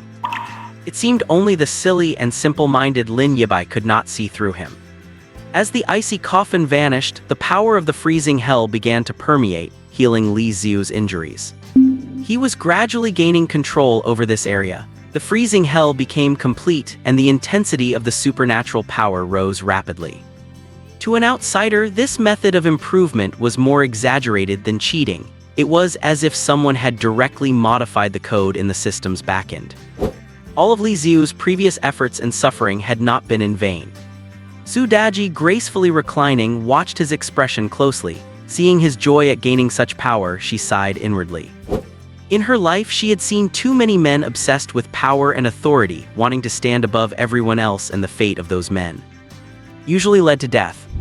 Su Daji was tired of such endings, and even more tired of dealing with ambitious men.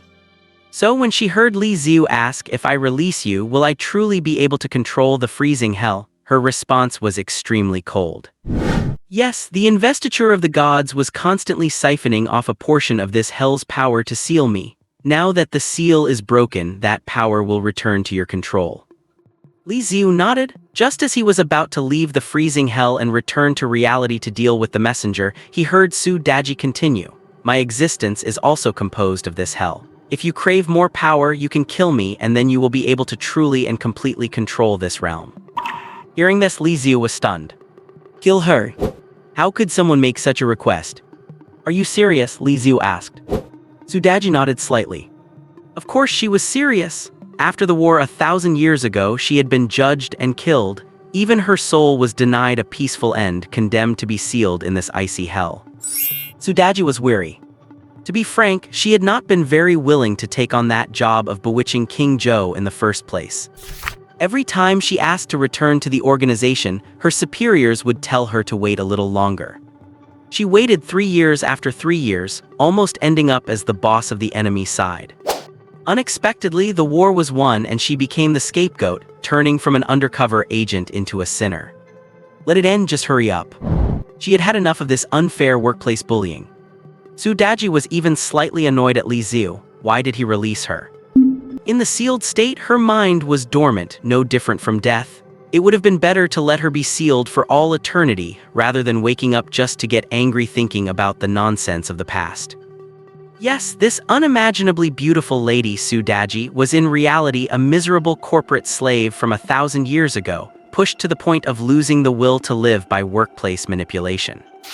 Li Xiu could not hear Su Daji's inner monologue, and he was still wondering why she wanted to die. Li Xiu had killed plenty of monsters, but he had never hurt a living human being. He pondered for half a second and asked, "Are you real, or am I imagining you?" Su Daji was a real historical figure, but for such a legendary, mythical character to appear within his supernatural abilities was truly beyond his imagination. However, Su Daji did not answer his question directly. She said, "Does it make any difference to you whether I am real or fake?" She was a figure from a millennium ago, her physical body long dead. The truth of her identity was impossible to verify. Li Xiu understood her point. Whether she was real or merely a false imagination within his field of consciousness, it did not matter. What mattered was Li Xiu's choice. Is there really no other way than to kill you? None, Su Daji said flatly. Li Xiu lowered his head in thought, comparing his current control over the supernatural power with the power the messenger had previously unleashed. There still seems to be a subtle gap. Li Xiu looked at the defenseless Su Daji, who was just inches away. He had already regained control of the wind and snow nearby and could kill her with a single thought. After hesitating, Li Xiu sighed and said, "Forget it, killing you just to gain power makes me sound like one of those doomed villains in a story." Li Xiu said helplessly, "If I carry that kind of mental baggage, how am I supposed to fight the messenger?" Su Daji was stunned. When Li Xiu's gaze landed on her, she had been prepared to meet death, but she had not expected this answer. Killing a stranger to gain power was a golden opportunity. In the era Su Daji lived in, almost no one would refuse it. Not to mention strangers, Su Daji had personally witnessed countless tragic slaughters, men killing their wives and abandoning their children, all for the sake of obtaining more power and authority. Li Xiu waved his hand. "If there is nothing else, I am heading out. After I finish off the enemy above, we can talk slowly, if I am still alive by then." Watching Li Xiu's receding figure, Su Daji said in a voice only she could hear, "Turning down power that is already within reach, what a soft-hearted man. Too much kindness will never lead to great things." But the corners of Su Daji's mouth curled up slightly. Not entirely unlikable. 5 minutes ago in the real world. In the midst of the endless slaughter, the ground floor hall was covered in a thin layer of blood. The defensive line formed by Lin Yibai, Su Zhaoya, and Zhao Xuan was on the verge of collapse. The enemy was proving to be even more formidable than expected. If it were only a portion of the team that had mutated, the three of them might have been able to handle it with their combat prowess. But with the killing, the extraordinary power of these half-demons was soaring rapidly. Evil thoughts. Cheng Shuken, lying on the ground, keenly sensed the extraordinary field drifting through the air and analyzed it with a weak voice. The divine envoy is using curse coins as a medium to spread his extraordinary field to every corner of the city. As long as evil thoughts arise, they will resonate with his extraordinary field and gain the power he bestows. Lin Yibai dodged an attack from a half-demon. Then what should we do? Cheng Shuken remained silent. She could not think of a solution. Cheng Shuken was trying her best to drive her extraordinary field, compressing the poison that had invaded her body into her liver. Doing this, of course, came with huge risks. Even if she survived and returned, she would likely need extensive organ surgery after this operation, or even have to retire from the field team due to her physical condition. But now was not the time to think about the future. As the deputy captain, she had to stand up. As long as her swarm could still fly, she could protect her team members. While the battle in the front was at its most critical moment, 4 survivors in the back gathered together, whispering something while looking at Li Xiu, who sat on the ground with his eyes tightly closed. One bald man said, "That guy named Li Xiu must be very powerful, right? Let us wake him up quickly." A high school girl wearing the same school uniform as Zhao Xuan said, "But I heard he is looking for a way to solve the monster problem. Would not it be bad to wake him up?" "What do you mean bad?" A short-haired woman with high cheekbones nearby glanced at Lin Yibai and the others who were steadily retreating and spoke faster. "People are going to die. What could possibly be worse than that? I do not care, they are superhumans, but I am not, and I do not want to die." The last of the 4, an old man, said, Right, we will just go and wake him up. We are not hurting him. Besides, I am at this age, surely they would not make things difficult for me." The 4 looked at each other, nodded, and quietly crept toward Li Xiu's position. Everyone's attention was drawn to the battle at the front. No one noticed them, and even if someone did notice, after seeing what they were doing, they all remained silent and acted as if they had seen nothing. At this moment, Li Xiu was climbing the icy coffins in the freezing hell, clearly at the most difficult stage. The slightest mistake would mean wasting all previous efforts and losing his last hope. Getting closer and closer, the old man swallowed his saliva and slowly stretched his age-spotted hand toward Li Xiu. Click. The scorching hot pistol was pressed against the old man's forehead.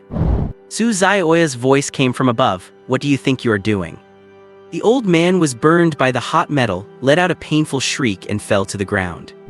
According to his usual habits, he should have used the moment to wail and garner sympathy.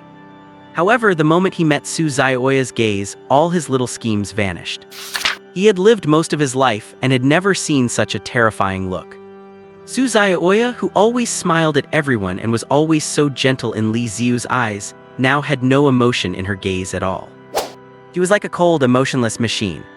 Suzayaoya let her right hand hang limply. Because she had fired too many shots, the webbing of her right hand had split open and was bleeding.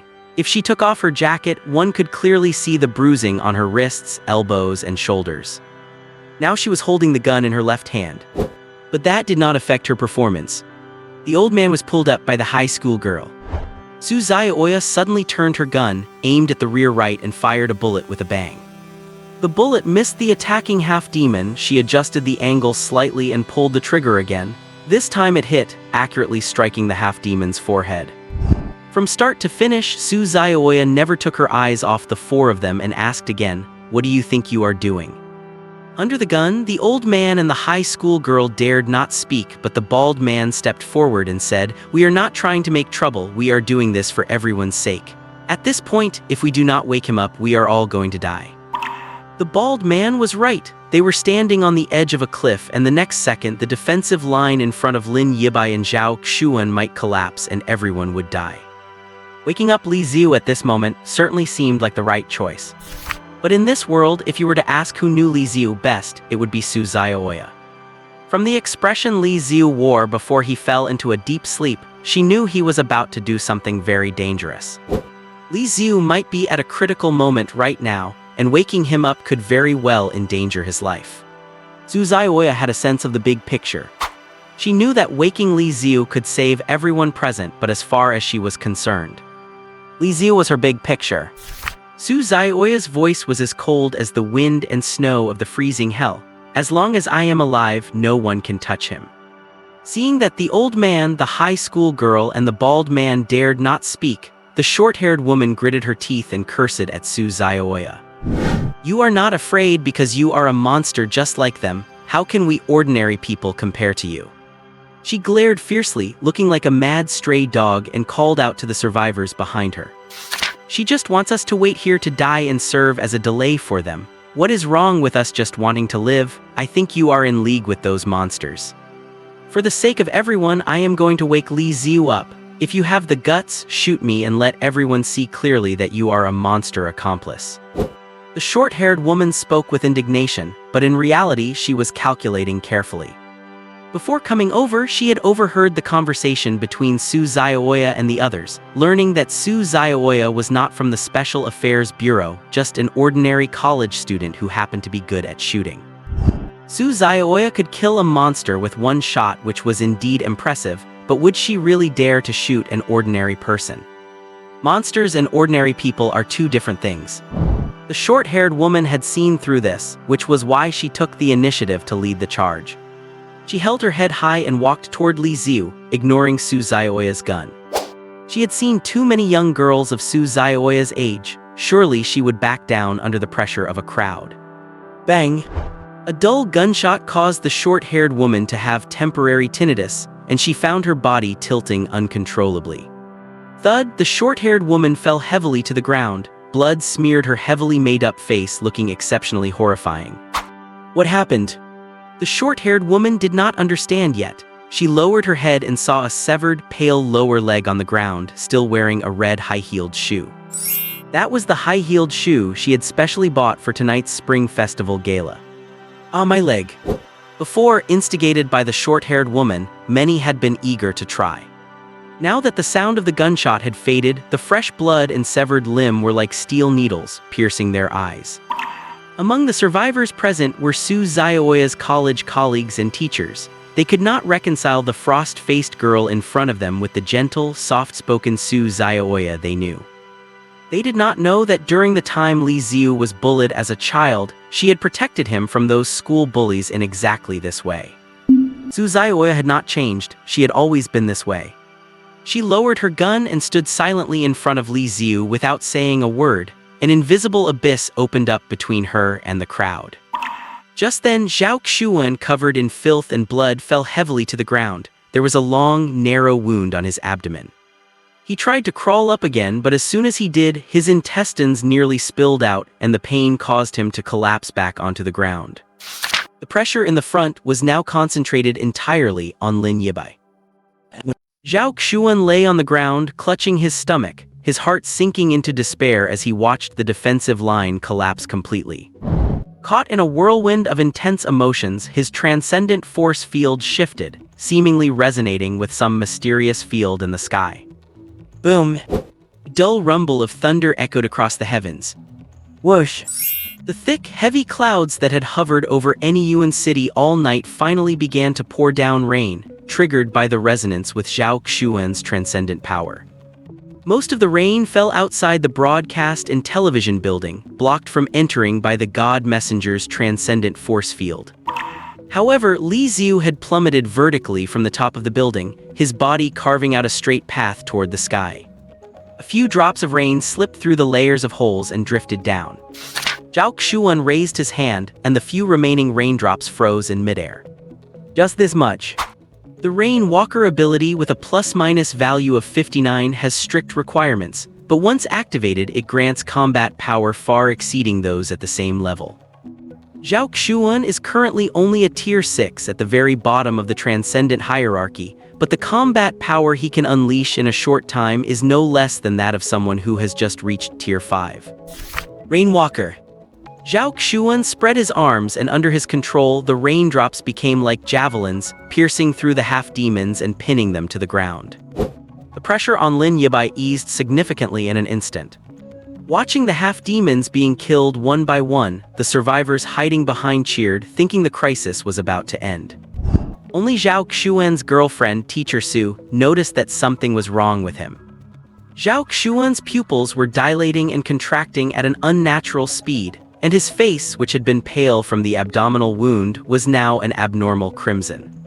Cheng Shukin's weak voice floated from behind, "Stop it, Zhao Xuan, you will die." Not everyone is Li Xiu. Most transcendent powers with high plus-minus values are difficult to control, let alone for Zhao Xuan, who is a tier 6 with the most volatile energy fluctuations. He is forcibly overdrawing his power. If this continues, his brain will melt into mashed potatoes from the high temperature soon. This is not an exaggerated metaphor, but a statement of fact. Of course, Zhao Xuan knew this, but he would not stop. As a Chunabiu teenager, his dream was to be a hero who saves the world, and ever since he gained transcendent powers, this thought had constantly appeared in his fantasies. In his imagination, he should be the one to turn the tide in the spotlight, destroy the enemy, save the whole city, and finally share a passionate kiss with Teacher Su amidst the cheers of the crowd. Alright, parts of his fantasy were indeed copied from Spider-Man and Thor. But now, Zhao Xuan looked at Teacher Su, who was running toward him in a panic. It does not seem so bad. He does not need to be everyone's hero, as long as he is her hero. That is enough. Zhao Xuan raised his hands, and the air around him began to distort irregularly. This was an abnormal phenomenon caused by the violent fluctuations of his transcendent force field. A dozen raindrops hung in midair. If you looked closely, you could see them trembling in sync with Zhao Xuan's drum-like heartbeat. With every vibration, the kinetic energy contained within the raindrops increased, and a hint of dark red light appeared inside the translucent drops. That was the light released by the transcendent power compressed to the extreme. Zhao Xuan could not hold on much longer. His brain was about to melt, and he wanted to take as many enemies with him as possible before he died. He looked at Teacher Su running over for the last time, revealing the carefree smile typical of a teenager. Goodbye. Zhao Xuan activated his ability. The next second, the raindrops, imbued with countless kinetic energy, fell one after another, hitting the ground and blending silently into the blood. Zhao Xuan froze, only then noticing that a hand had landed on his head. A cold, transcendent force field enveloped Zhao Xuan, physically cooling his scorching brain and severing his connection to the rain. Just as Zhao Xuan was about to turn around, a familiar voice came, "You should not die in a place like this. There will be a time for you to be a hero, but for now, leave it to me." Zhao Xuan looked at the familiar back, and the burden on his heart instantly lifted, his eyes turning slightly red. He knew he had survived, and everyone else had survived too. Li Xiu looked at the chaotic hall, and third uncle, who had been waiting outside, briefly told him what had happened. I did not expect so much to happen outside in just the few minutes I was in the frozen hell. Li Xiu was relieved he had returned in time, otherwise this kid Zhao Xuan would have really sacrificed himself. He turned to look at the group of half-demons. Under Li Xiu's gaze, the bloodthirsty monsters froze in place, unable to move a finger or even let out a roar. Lin Yibai, standing at the front, saw it most clearly. Countless black threads finer than human hair were wrapped around the half-demons. The black threads tightened further. Bang! Under the eyes of the survivors, the half-demons that had pushed them to the brink were reduced to a pile of ice shards the moment they faced Li Xiu. Li Xiu knelt down and lightly swiped over the wound on Zhao Xuan's abdomen, freezing it with ice to stop the bleeding temporarily. He turned to look at Su Zhaoya, his gaze falling on her drooping right arm and the wound still dripping blood on the web of her hand, his mouth half open, not knowing what to say. Su Zhaoya noticed Li Xiu's gaze, turned slightly to hide her right arm and gave a gentle smile, comforting him in return. "Do not look at me like that, do not worry, it does not hurt." Li Xiu nodded. "I will get you all out of here." Lin Yibai, who had just walked over, heard this and wiped the blood from her face. "Did you find a way to break the field blockade?" "Not a method." Li Xiu walked up to the force field blocking the first floor entrance, reached out with both hands and pulled it to the sides as if he were peeling off a sheet of skin. There was no sound, yet a chilling ripping noise inexplicably echoed in everyone's minds, as if something that had been imprisoning their souls had been torn open. Outside the broadcast and television building. Did it break? Lin Qi stared blankly at the building before him. Under his gaze, the pale gold blockade field shattered like snowflakes and bundles of evil flowers fell off, disappearing in midair. Of the 4 demons besieging him, only 2 remained. Reinforcements from the second field team had arrived, helping Lin Qi share the pressure. Because of the meme contamination from the God Messenger, there was no safe place in any Yuan city, and the whole city was on the verge of destruction. The old director knew that there was no point in letting team members keep fighting fires. Only by concentrating all power to eliminate the real enemy could there be a chance to save this city. A dozen people ran out of the broadcast and television building, and Lin Qi, a sister complex, spotted Lin Yibai in the crowd at once, along with Cheng Shukin, whom she was helping. "Medical team!" Lin Qi shouted, rushing forward. "You finally made it out. Wait." Lin Qi looked around. "Where's Li Xiu?" Lin Yibai pointed to the top of the building. "He went up there. He is going to end all of this."